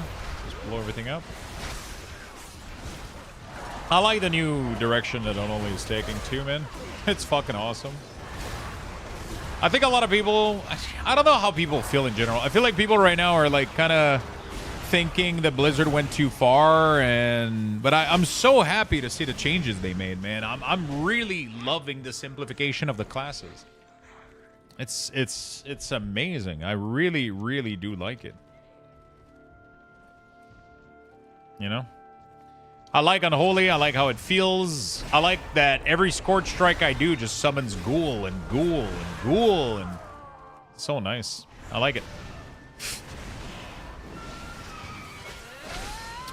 Putri feels a little bit awkward right now because I think it's mostly because of like the tracking isn't the greatest on the UI, so it's kind of tough sometimes to like sometimes I kind of want to press it, but I don't have a pet. And why is there a red cylinder there? But other than that, it doesn't really feel that bad. Like I just press it on CD whenever I can, right? Because my Ghoul enrages, and then it makes me summon a Magus of the Dead. Because every time you sacrifice a Ghoul with this talent, you get Magus automatically. So that's super strong because Magus is really broken. They're super OP. At least they were in the previous game. So it's super nice. I have a talent that whenever I putrefy a Ghoul, it goes into a frenzy for 4 seconds. And it makes it do like giga damage for 4 seconds before exploding.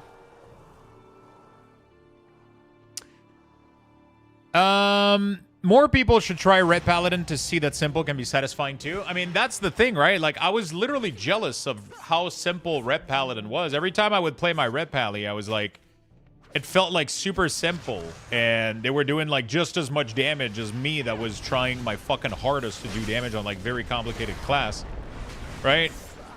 And it just felt so satisfying to play, man. Simple is fun. I don't know what this red cylinder is doing. It's just like... Is it interactable? Oh, it is. Oh, shit, I can step on it. What the fuck is she doing?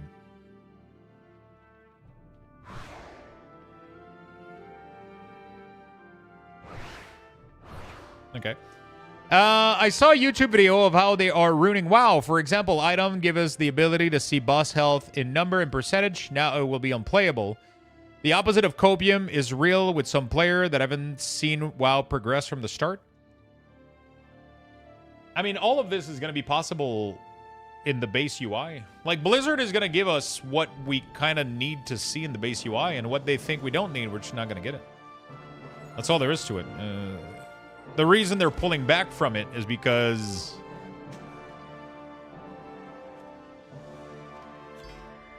Wait, Ian lied. He said that Valorstone was going away. Okay. All right.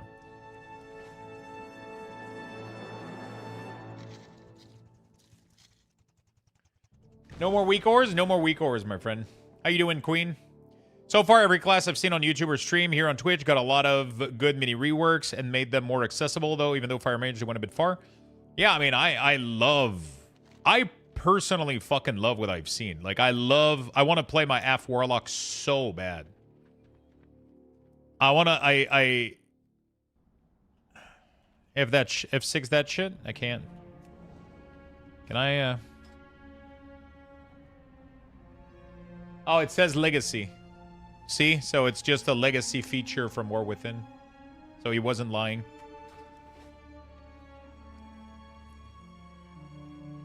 Yeah, it is an option. You can see target cast, yeah. You can see target cast. Good day to you. What you're seeing right now is default World of Warcraft UI.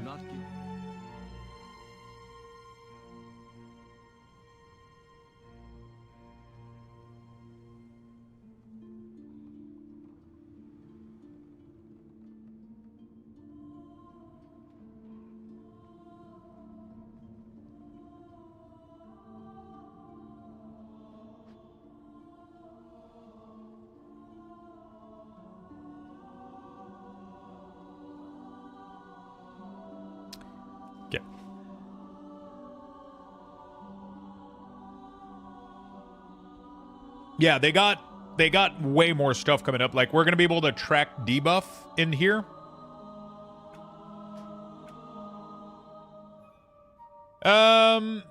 Those changes sound good on paper, but people will be bored of simple classes after one patch. I don't think so. I love Red Paladin and Beastmaster Hunter are literally the two most popular classes in the entire game. And you know what was one of the other most popular classes in the entire game? Demon Hunter, when they were super simple to play back in Legion and BFA. They were the most ever played classes. They just are. They in most content, like these classes, by average player, by normal average player. Obviously, if you count everybody in the game, that's not going to be true. But for most average player, Red Pally, BM Hunter, they were some very, very, very popular classes. Fury Warrior, all classes that were straightforward to play, man. They were super popular. Not everybody is going to agree on this, but that's just the way they're designing the game. You know, like they're going to make other challenge. You're going to have to pay attention to other things, to other mechanic. You're just going to have to focus your attention on something else than necessarily figuring out like a million fucking... Some classes were so complex, it was, you know... Yeah, I'm a 0.1% player and I don't find simple class fun, and they're making all of them easy. Yeah. But that's the game they're making, man. You could argue that making them complicated was a mistake in the first place. You know, like that's... You have to... Like... Simple gameplay allows for so much more fun stuff. Like, actually, like... But it's too far gone, IMO? Yeah, I mean... I think the classes got way too complex. I think classes got way too complex, and now they have to dial it back. But you have to understand that this is their first pass. This is their first pass on balancing. And I think it's better to rip a giant-ass fucking Band-Aid right now, take out a bunch of shit, and then hear the feedback where people are crying the most. Like, hey, Fire Mage is way too simple. If everybody's saying that, then Blizzard might add a little ability or something, right? They might do a little something to... But it's easier to do a massive pullback right as you release alpha and then tune things upward than slowly remove every patch and then have people complain the entire fucking time, right? People are going to get used to it. You have to realize that we're not going to have the same add-ons that we used to have, which is why those like people, I love that people say that, you know, like classes were, you know, that classes now are too easy, but they're using the standards that previously you had to have an entire fucking class week or a HUD to play your class normally, right? Just to play Feral Druid, you had to like have an entire week or suit that told you which fucking bleed was going to pandemic or which bleed was snapshotting, and it was fucking crazy, dude. Like now, yeah, they're simplifying a lot of the classes, but you're no longer going to have add-ons that are going to be playing for you. You're going to have to, sure, you're going to have like default World of Warcraft stuff that's going to help you out play some classes and like shit, but they are not scaling upward. They are 100% working towards Xbox. No, it's been confirmed that they're not. Somebody literally asked that question directly at Ian today, and he said we absolutely aren't even considering that at all. And there's no reason he would just be straight lying to us, right? He said we absolutely have no plans for this whatsoever. He's like, the only reason we're doing this is because the game got too complex and we need to dial it back.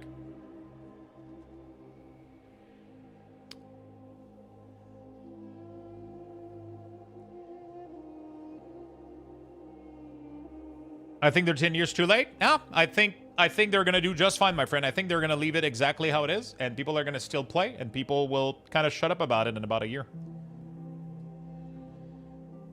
Like, I think people right now, are, like, the Band-Aid is still hurting a little bit. You know, like, the Band-Aid is still, like, kind of, you know?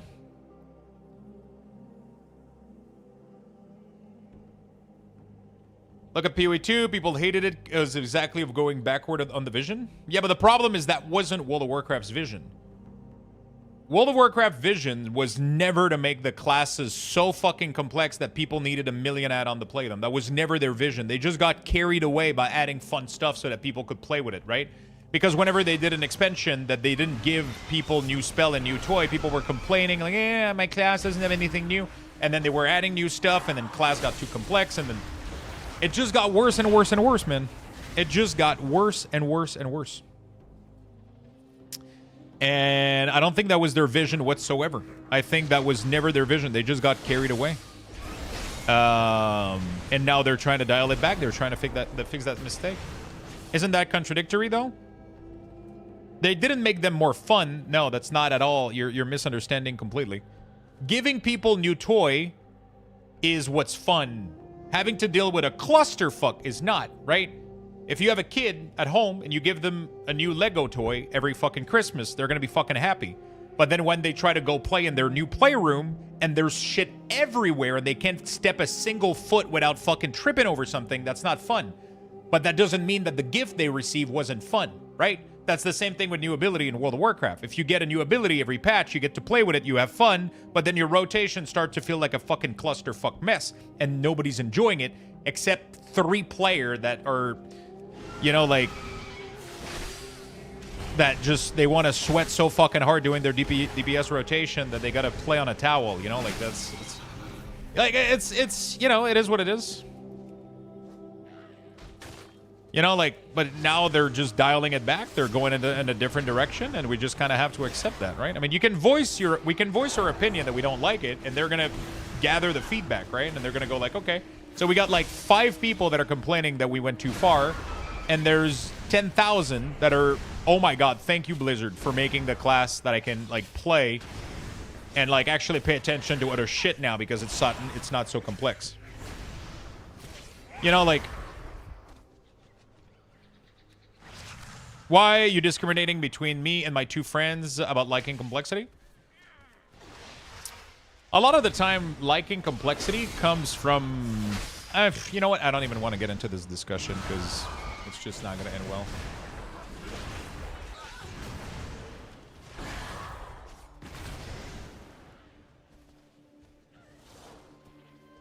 No, but it's like, because I understand what it is because I feel this way as well. There's like something fun about feeling special. There's something fun about feeling like you're better than others, and sometimes that comes through, like, if you're a very good gamer and you're able to handle massive amount of micromanagement, you're really, really good at something, and then that gate that there is between the ceiling and the floor of a class makes you feel better. I'm not saying that's the case for everybody, but that's just the case for a lot of people. And, you know, like, it's like StarCraft, right? For the longest time, StarCraft was one of the greatest RTS of all time, and now nobody fucking talks about it or plays it because nobody's fucking able to keep up with it. It's the micromanagement needed to play StarCraft is out of this world. Like, it's just, you know, it's because people it got so complex. There's so much fucking unit to manage and micro groups and shit. People just went like, you can't even start playing StarCraft today. It's so intimidating because of how insane you have to be to get good at this. Right? And that's not good for the health of a game because it just kills game. That's a bad example, though. I don't think it is, because you can make an RTS that's way easier to manage if you want to, right? You can build an RTS that's a lot easier on the micromanagement, right? You could. People don't necessarily want easier shit. You got to realize that people just want to play video games too, right? A lot of the people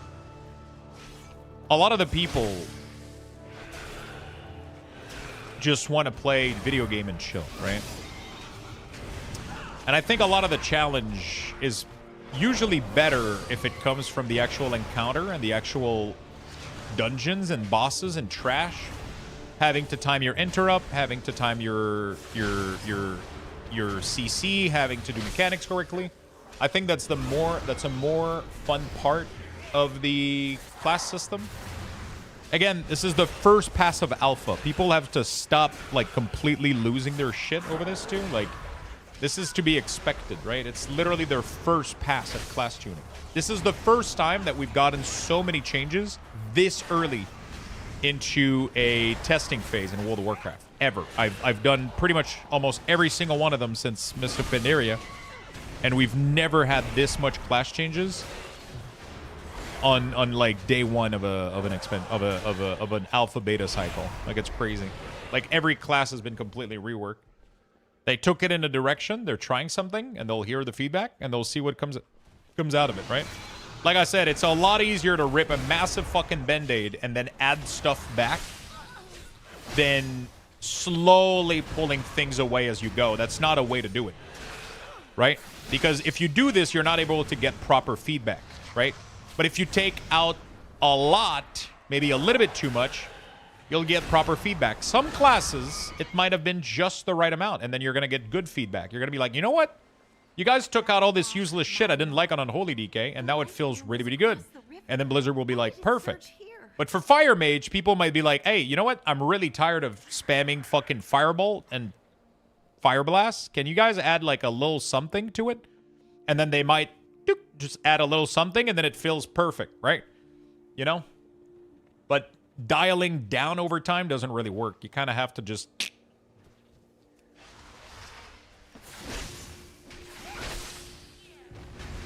I doubt they are scaling back.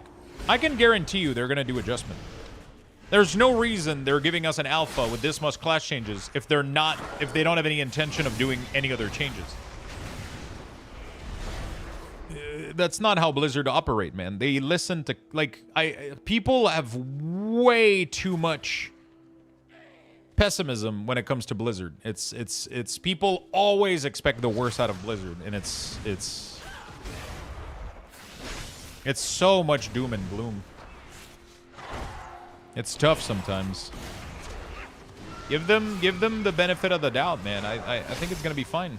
And if it's not, you know, if it's not, then the majority still won, right? If they go with this design, it's because the majority enjoyed it over the minority, and that's just, you know, like that's what it's come down to. It sucks, but like that's what it is. It sounded as if someone felt If everybody, you know, it's the first time I feel pessimistic. Really? Bro, I feel like I've been pessimistic my entire life for World of Warcraft, and now I'm finally optimistic. I mean, to be fair, I've always tried to see the bright side of things a little bit more, because otherwise life is rough. You always see the negative.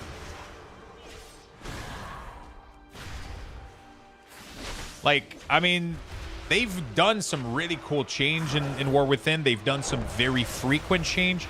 Not all of the change were good, though. Some of the change were horrible. But they've been trying, and they've been iterating, and we weren't stuck with, like, you know, some classes have been stuck without getting anything, you know? When they did the pruning? Yeah, but they just have to go with it, man. Like, it's just, you know, honestly, I think the pruning was good. I think the pruning was good, and then I think Blizzard caved, and then it made it worse by trying to reintroduce everything, and I think they should have just kept the pruning. They should have just kept a lot of the stuff they removed. The problem is they didn't do the pruning correctly. They removed abilities that were fun and class-defining. That was the issue with the pruning, is that they removed Army of the Dead for Death Knight. That was like the dumbest fucking shit they could have ever done. That's like removing combustion from Fire Mage, right? That's like the Death Knight ability for Unholy has always been Army of the Dead. So like the pruning was good, the idea was good, but the execution was poor. But right now, I think their execution is actually good, because from what I've seen, after looking at almost every single... I looked at like over 8 or 9 classes. They've removed everything that I would have also removed. They remove a bunch of abilities that didn't fucking make any sense. They were just there for the sake of adding an ability a lot of the time. You know? Abomination Limb. Honestly, Abomination Limb always felt fucking awkward. It was cool back then, and I get it. I love the ability too. It was overpower as fuck. It was nice. It was cool. I get it. I loved it. But bro, State your business. We will it was weird, man. Arcane lost its niche. What was Arcane's niche?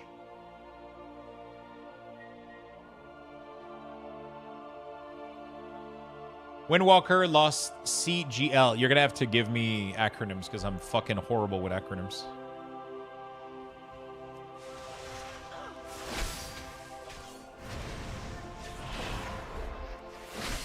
Burst funnel? Yeah, but it's impossible to fucking tune correctly now. That's the problem. Like, Arcane Mages were doing no damage forever, and then it was like, oh, let me just one shot, whatever the fuck. Like, it was the dumbest fucking shit. It was the dumbest fucking... It was impossible to fucking buff, to tune correctly, you know? Why not make all specs classes have fun niches? Because not everybody wants to be pigeonholed into a role. They just want to play a class fantasy, right? Let's say that Blizzard was like, hey, let's make it so that Unholy Death Knight, their niche is that whenever you do a undead dungeon, they're nice because they can mind control. No, nobody gives a shit. People just want to play Unholy in every content and be relevant in every content, right?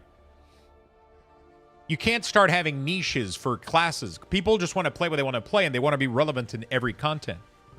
They want to be able to be. They want to be able to do raid, to do PvP, to do dungeon, to do. They want to be able to do everything with their class, right? So you can have one hero talent being general, one being niche. Hey, or you can have different playstyle, and all of them are relevant, and none of them are niche. I don't know why the one of them would have to be niche. Honestly, I'll be honest with you. I hate when things are too niche. Because every time something has been niche, I wanted to play it, but I couldn't play it because it was just niche for that one thing, and it pissed me the fuck off.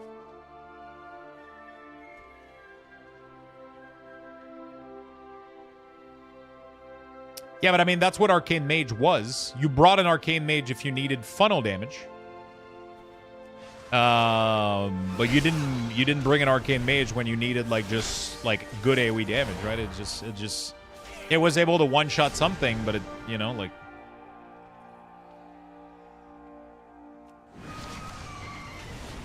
just talking about homogenization. Yeah, I guess I just don't agree, man. I think all classes play very differently from each other, and they all have their own play style. They all have their own flavor. They achieve all the same goals because a DPS should be a DPS.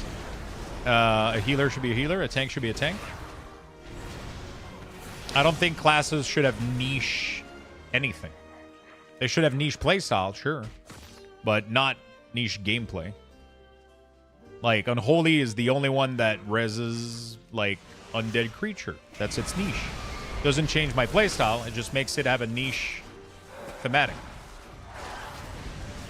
But right now, I feel like we're doing a bunch of jumping to conclusion, and we're spiraling and doom and glooming, and,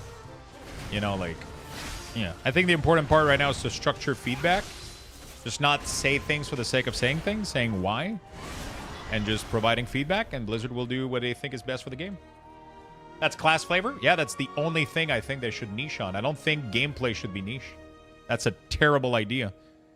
Because every time you niche gameplay, what ends up happening is somebody wants to play that class, but then they realize that it's niche for another thing that they don't want to do. Our enemies will fall. I honestly, every single class should have a fucking 1 to 1.5 minute CD. Why would a class have a 2-minute CD is beyond me still. It's horrible playing with a 2-minute CD. It's the worst. It's not fun whatsoever. Everybody's fucking pumping damage every fucking pack in Mythic Plus, and you're the only fucking idiot that's like, hey, can you pull half the dungeon for me? Because mine is 2 minutes. No, fuck that shit. Let everybody have fun, bro. It's like, hey, I have a 2-minute CD. Could we pull the whole fucking room? And your tank's like, wait, what the fuck? It just sucks. There's literally that niche isn't fun for anybody because everybody that has a 1-minute CD is having a shit ton of fun. Nobody likes long cooldown. It's not a fun niche. Again, it's just the only niche that matter is being fun and having good class identity. That's the only thing that matters.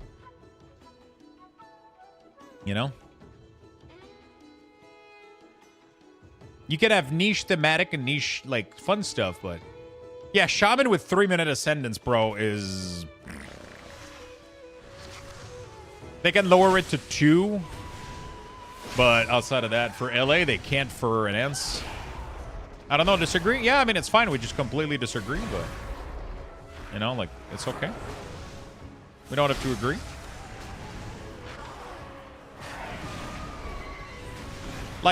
I don't think complexity is that much more fun, I'll be honest with you. I look at Fellowship. I've been having so much fun playing Fellowship, and most classes are super simple to play. They have very little button, and they're really, really fun to play. When I play Path of Exile, bro, some of the most fun I've had in video game were when I'm playing spin to win build and I'm only right clicking while I kill everything, right? Like fun isn't necessarily niche or fucking like complex, or it doesn't have to be. Like good fun gameplay is, it just comes from like look at Red Paladin. Some of the most fun I've had playing World of Warcraft is going with my Red Paladin and Mythic Plus and just slamming giant hammer, fucking slamming my head on my keyboard doing top damage, bro. Like literally some of the most fun I've ever had playing WoW. It's just fucking fun because every pack, I don't even ask myself any fucking question. I just take my forehead and I slam it on the keyboard. I'm top damage. It's the greatest fucking feeling. The greatest thing in the world. And now every class gets to do that. It's fucking awesome.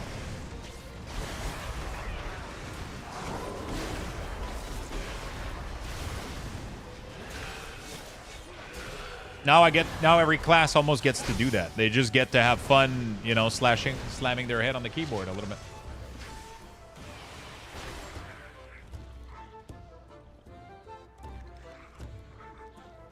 Like, there was a reason so many people play Red and BM. It's just because they're kind of just dumb fun. Honestly, Frost has 0 changes. I think, there we go. Are we still in queue? I think so.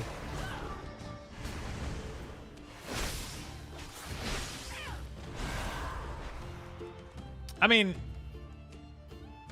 like, don't get me wrong. There is cases where they might have taken it too far, but, you know, like, we'll see what they do. People will give that as feedback, and... Yeah, exactly. Frost had a massive rework in Midnight, so I don't think it's going to receive any... I don't think they're planning on changing much. I don't know if they are happy with the state of Frost. I'm assuming if it's staying the same, it means they're happy, or they might have just not looked at it yet. I think there's a couple clunky thing with Frost. I'm not a big fan of the new Empower Rune weapon being on a 2-stack, and then you breath, it gives you back stack, and then you end up overcapping, and like it was weird for me when I was playing Frost. I just maybe I just have a tiny pea brain or some shit. I don't fucking. It was weird, man. It wasn't like the most fun that I've had. I prefer. I mean, I'm just a unholy player. I just love unholy so much that. I just love Unholy so much that, you know. I've always played Unholy no matter what. Like, I've tried Frost a couple times, but... can we talk about the overall talent tree change? I don't know what you're allowed to say about talent trees. What do you mean? What do you mean by allowed to say? May your heart be you can say anything you want. All opinions are valid. I don't necessarily agree with everything, but all the opinions are valid. The priest change makes me sad. What makes you sad about priests exactly? I liked what I saw personally, but I'm not a priest player, so my opinion is kind of irrelevant. I think you're probably on this opinion because your spec wasn't as gutted to an extent. Bro, Unholy DK was probably the most gutted spec in the entire game. I lost Wraithwalk, I lost Soul Reaper, I lost Unholy Frenzy, I lost Apocalypse, I lost Legion of Soul.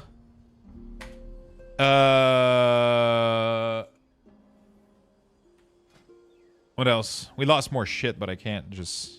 We lost... I mean, Wounds is a win, it's not a... But yeah, we lost Wounds. We lost... I mean, Wounds is a good loss. We lost Defile. But it's not down to 2-button. I mean, there's no class that's down to 2-button, though. And if they are, those are clearly the class that they're going to bring back up, like I was talking. But you keep saying that they're not going to do it. And then, you know, like, so that's the problem, right? It's like, I'm telling you, some of them, they took it too far and they're going to dial it back. But then you keep saying they're not going to do it. So then the conversation just doesn't go anywhere.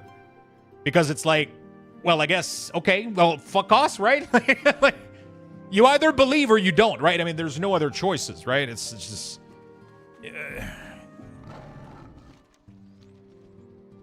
You know? You either believe or you don't. There's nothing else you can do because you're not in charge of World of Warcraft. They are. So. And no, but that's true, right? You can give your feedback and then hope they do the best that they can do, right? Hopefully they do. You know? So I know they're trying to go away from big healing CDs, so they're locking it a lot behind talents rather than innate scaling. Does that make you sad? Does that make you... I feel like that actually makes me want to try to heal now. I'm not even going to joke. Like, this morning we checked out Resto Shaman and just the removal of all the cooldown bloat, like how to fucking figure out how to use Cloud Burst and then like having 20 million big CD. Like, oh my god, okay, I got Spirit Link, I got Ascendance, I got Healing Tide, I got Mana Tide, I got like... It's overwhelming. People don't want to heal because it's too overwhelming. And then, in order to become a good healer, it's not even about using your day-to-day button. It's just knowing when to use your 18 million cooldown, right? So, like, I think the changes are good. Having 1 to 2 major cooldown, and then having your healing spell actually do good throughput. And then the only thing you got to do is not fall behind. And when you do, you use an occasional CD, right? That sounds like a way better playstyle to me than rotating like 5 healing cooldown. If anything, I think they didn't take away enough cooldown from Holy. Holy is too much button still. Holy is like 3 1 CD button. I mean, they have like 4 or 5 1 CD and then 3 minute.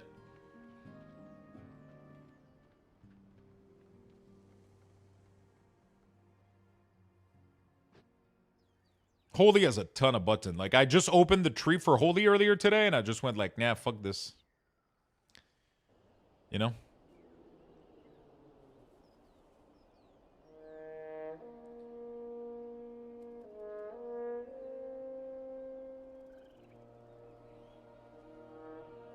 I don't believe because they're very stubborn on their vision decision. Yeah, but you're still stuck in the Shadowland mentality, man. Like, they clearly prove that they don't do that anymore with War Within. The War Within changes were non-stop. Every patch, they were trying to change things. Every single patch. They were redoing classes. They did the most class rework I have ever seen in a single fucking expansion.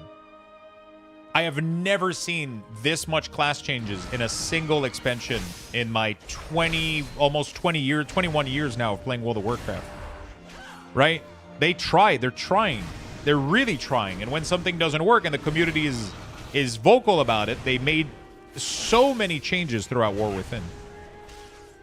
So I think it's a little bit sad that nobody fucking trusts that they're gonna do, you know? Can I not be stunned for 2 hours? They were stubborn with Dynar. Yeah, but Dynar and class design are 2 different things. They can't always give player everything that they want in terms of character progression because people will always complain in terms of. So you can't mix their stubbornness with progression mechanic and stubbornness with class design. Those are completely separate things, discussion and department, and they handle them completely differently. Because class design is unlimited. They can do whatever they want. It doesn't really affect anything. But Dynars and gearing and gear assessment, like that's a completely different thing. Because that directly affects like a lot of people and a lot of, like it's so much more complex. That's why I'm saying it won't happen in alpha when you get stud back. Hey, you know what, Blackjack? When they do, I want you to come back in here and sub to the channel, okay? And say, sorry, Lux, you were right. They ended up doing something. Here's my sub.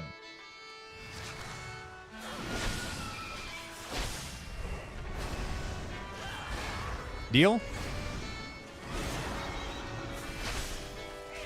And then if I'm wrong, I'll shave my head on stream, okay? Perfect. I'm glad we could agree.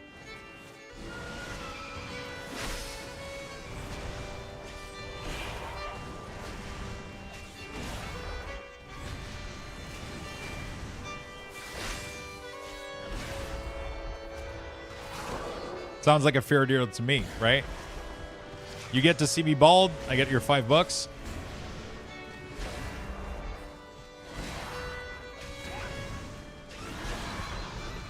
This is the alpha, yeah. If Lux loses, he stop making weak ores? Exactly.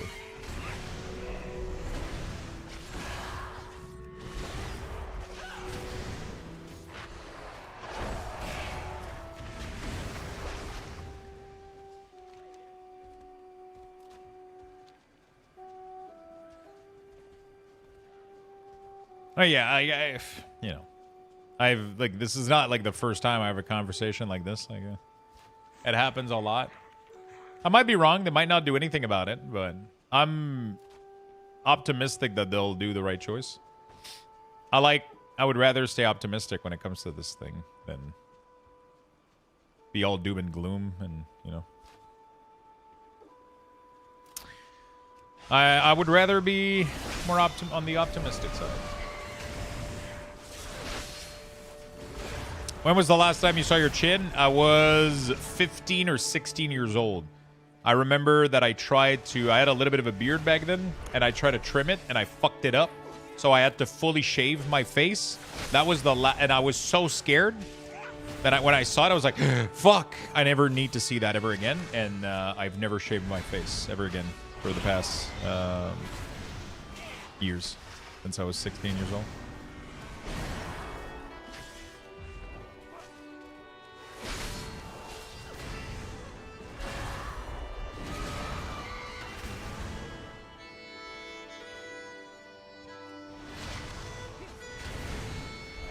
Any prediction how long we will be in alpha? I think we'll probably be in alpha for a month or two, a month and a half, 2 months. I think early December, roughly at the same time as we get housing. We will be getting beta, and then the beta is gonna last 2 to 3 months, and then we'll get the release in February, March.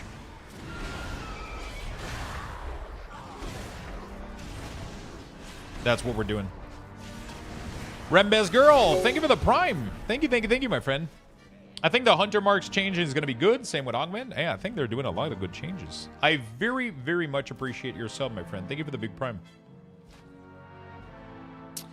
Would be kind of depressing to be in the space as a creator, any kind, and be doom and gloom about the prospect of the game.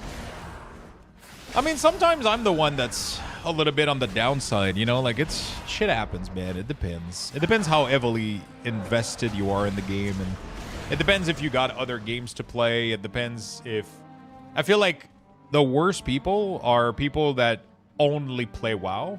And, I mean, I'm not saying everybody that only play WoWs react like this, but most people that only have World of Warcraft, if anything happens, they get so emotionally attached to, like, any decision, and they overreact a lot because that's the only game they can turn around to play. They don't play anything else. And then every little change becomes, like, the absolute fucking end of the world, you know?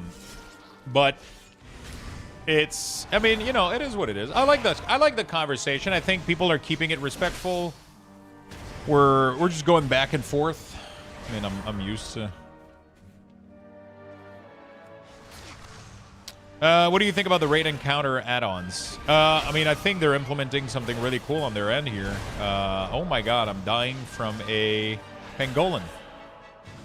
Why is there an elite pangolin here kicking my ass butt?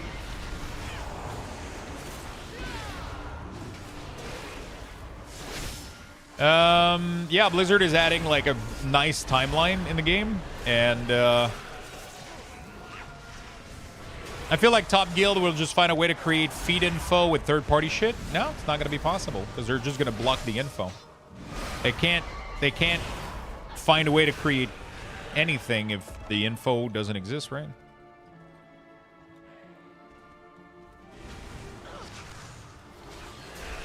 Also, if Blizzard just puts in their TOS that it's not in their TOS, they are not going to go through the API. Wait, where do you expect that they're going to go through? Yeah, but you know that's bannable, right? You're not a big deal. They're gonna be doing that if it's gonna get them fucking banned, right?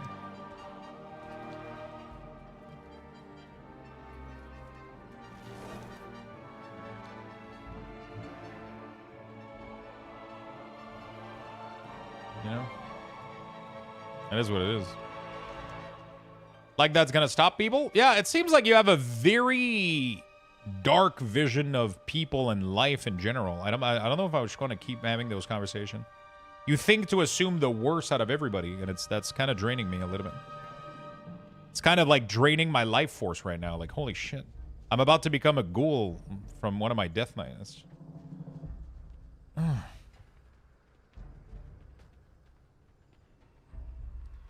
You seem to assume the worst out of everybody, and it's not my style, I'll be honest with you.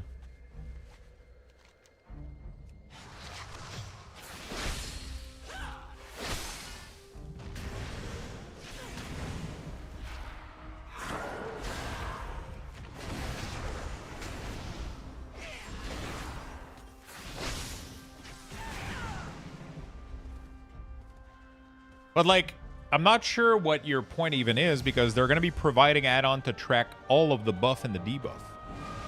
Like, everything that's visible in-game through Pixel is going to be trackable default by the game through all of the tools they're going to give you. They're literally going to give you a timeline of every ability happening for the boss. They're going to give you full warning, critical warning, medium warning. We have the full thing here. You have combat timeline, critical warning, medium warning, ordinary warning.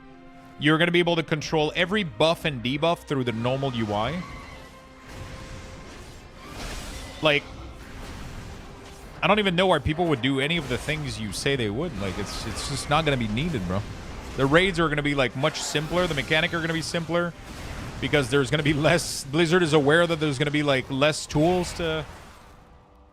But, like, again, if your idea is that you don't trust Blizzard to do it correctly, then I just can't win versus you, bro. You're just, like, invincible. You know? So, yeah, we're going to change topic. What change did they make to wounds in Unholy Death Knight? So, the changes that they did to wounds in Unholy DK... Let me show you real quick.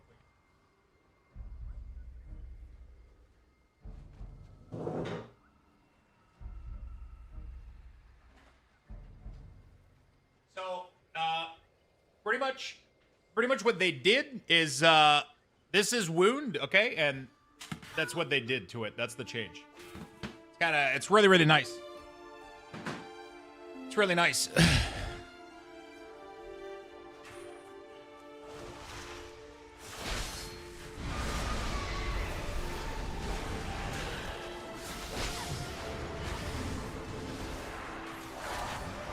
Didn't even recycle. Who told you that was in my recycling bin, okay?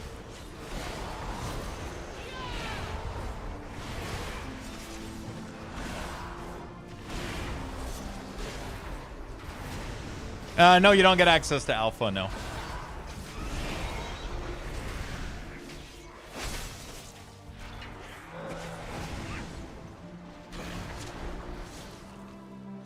Oh, fuck, I think I'm lagging.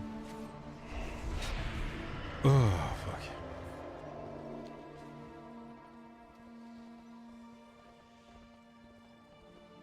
Is it your recycling bin?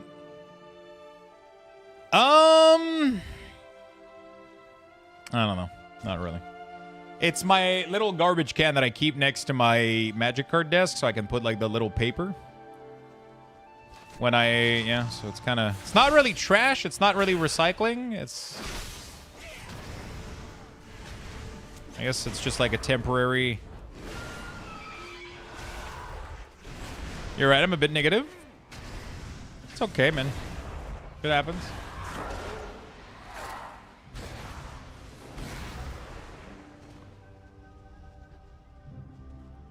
Yeah, I mean, I get it. If what you enjoy is like an overly complex game, you know, like you're definitely not winning right now. You know?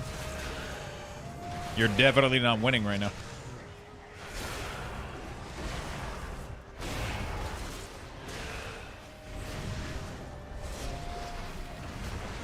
Hi, OTP Unholy here. I've just watched your YouTube video and I love what I saw. What are your feeling about it playing on Alpha? I'm struggling in high keys right now in retail and Unholy. At the moment, I'm just useless. Good AoE, but not better than other, and trash single target damage. I mean, the damage-wise, we don't know. I mean, we don't have any like damage meter or whatever, so I have no idea how well I'm doing. But the rotation feels great, and the tools that I have feel fun to use. It's not really gimmicky, right? Like your tank doesn't need to pull like massive for you to do well. It's no longer gimmicky based, right? So it's like it's no longer struggling with like a lot of system where, because we no longer have Festermite, so we're no longer like quadratic scaling with strength and with wounds explosion and with, you know, and then if the tank moves to Narnia, then we're fucked because our Death and Decay doesn't work anymore. And then like we're not limited by any of those things. Now you just do damage. You just attack the people. You just put diseases on them. You explode ghouls. You summon more ghouls. You just function like a normal DPS, like every other class, you know? And it's great. I mean, it's probably going to mean that we're no longer going to be able to achieve crazy high damage number like Unholy is known for. That's not going to happen anymore because we lost that quadratic scaling. But we still got some really, really cool stuff. And we're still like an uncapped AoE class. I'm pretty sure Petrify doesn't have... Yeah, Petrify just does damage to every nearby enemy, so it's not capped, so that's pretty cool. Your disease are uncapped as well, which is kind of nice. Yeah, I mean it's fun. There's no new profession. There's no new profession. Do you play Hunter at all, or plan on streaming it at some point, or a streamer recommendation? I went through Hunter earlier in my VOD today. I checked every single spec for Hunter, if you want to check that out. I might end up playing it a little bit, you know. Yeah, if you're referring to woodcutting is going to be an activity that everybody can do. So you're going to have like an item that's going to show you like lumber nodes on the map, and you're going to be able to go there and just cut trees. It's pretty cool.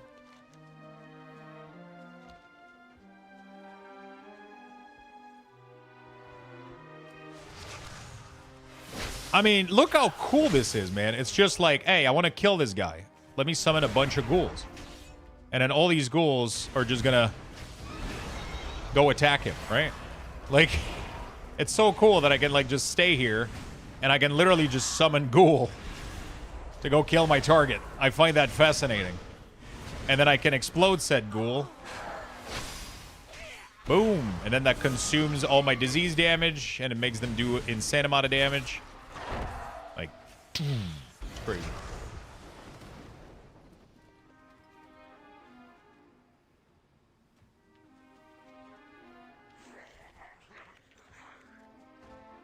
Super fun. I like it. Thank God they squished the number. Oh, yeah. Yeah, it's still not like a full Necromancer, but this is the closest we're ever going to get to Necromancer. Honestly, Demonology right now and Unholy are like the two closest thing we're ever going to get to that. The beauty of Eversong endures. You know? The light of the somewhere will be with you. Carry on the crusade.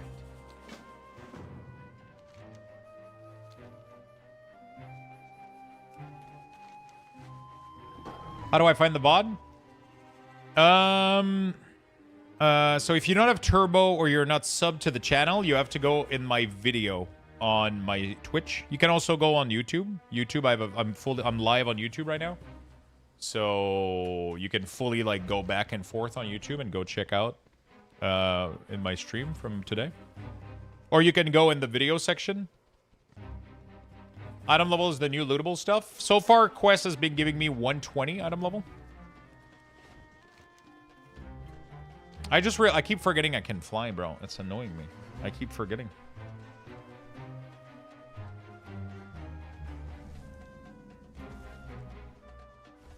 Can't wait to try Unholy Midnight. The melee demo lock. Dude, there's a talent for demonology that makes Tyrant a cleaving melee demon. So you know how Tyrant for demonology is like a ranged demon that throws like fireball or cannonball or whatever, and he only does single target? There is a talent that you can pick that gives him a full armor, and he goes in melee and he just slash in AoE people, and he just becomes like a big fucking melee demon, and it's so fucking cool. Like one of the most fun shit ever. He's super nice. They really simplified Demo too, which is really good. Demo was already simple, but you know, like a Felguard, yeah, but with his claw, it's really nice.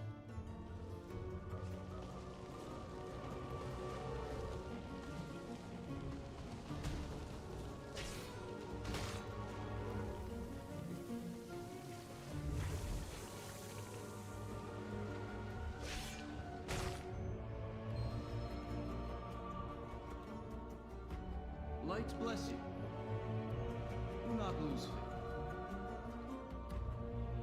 Real time cutscene.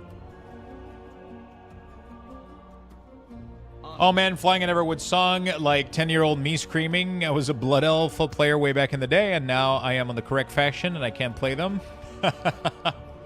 Destro gets Laser Beam, and Laser Beam are neat. I didn't check out Destro. I only checked out Affliction and Demonology. Those are my favorite too.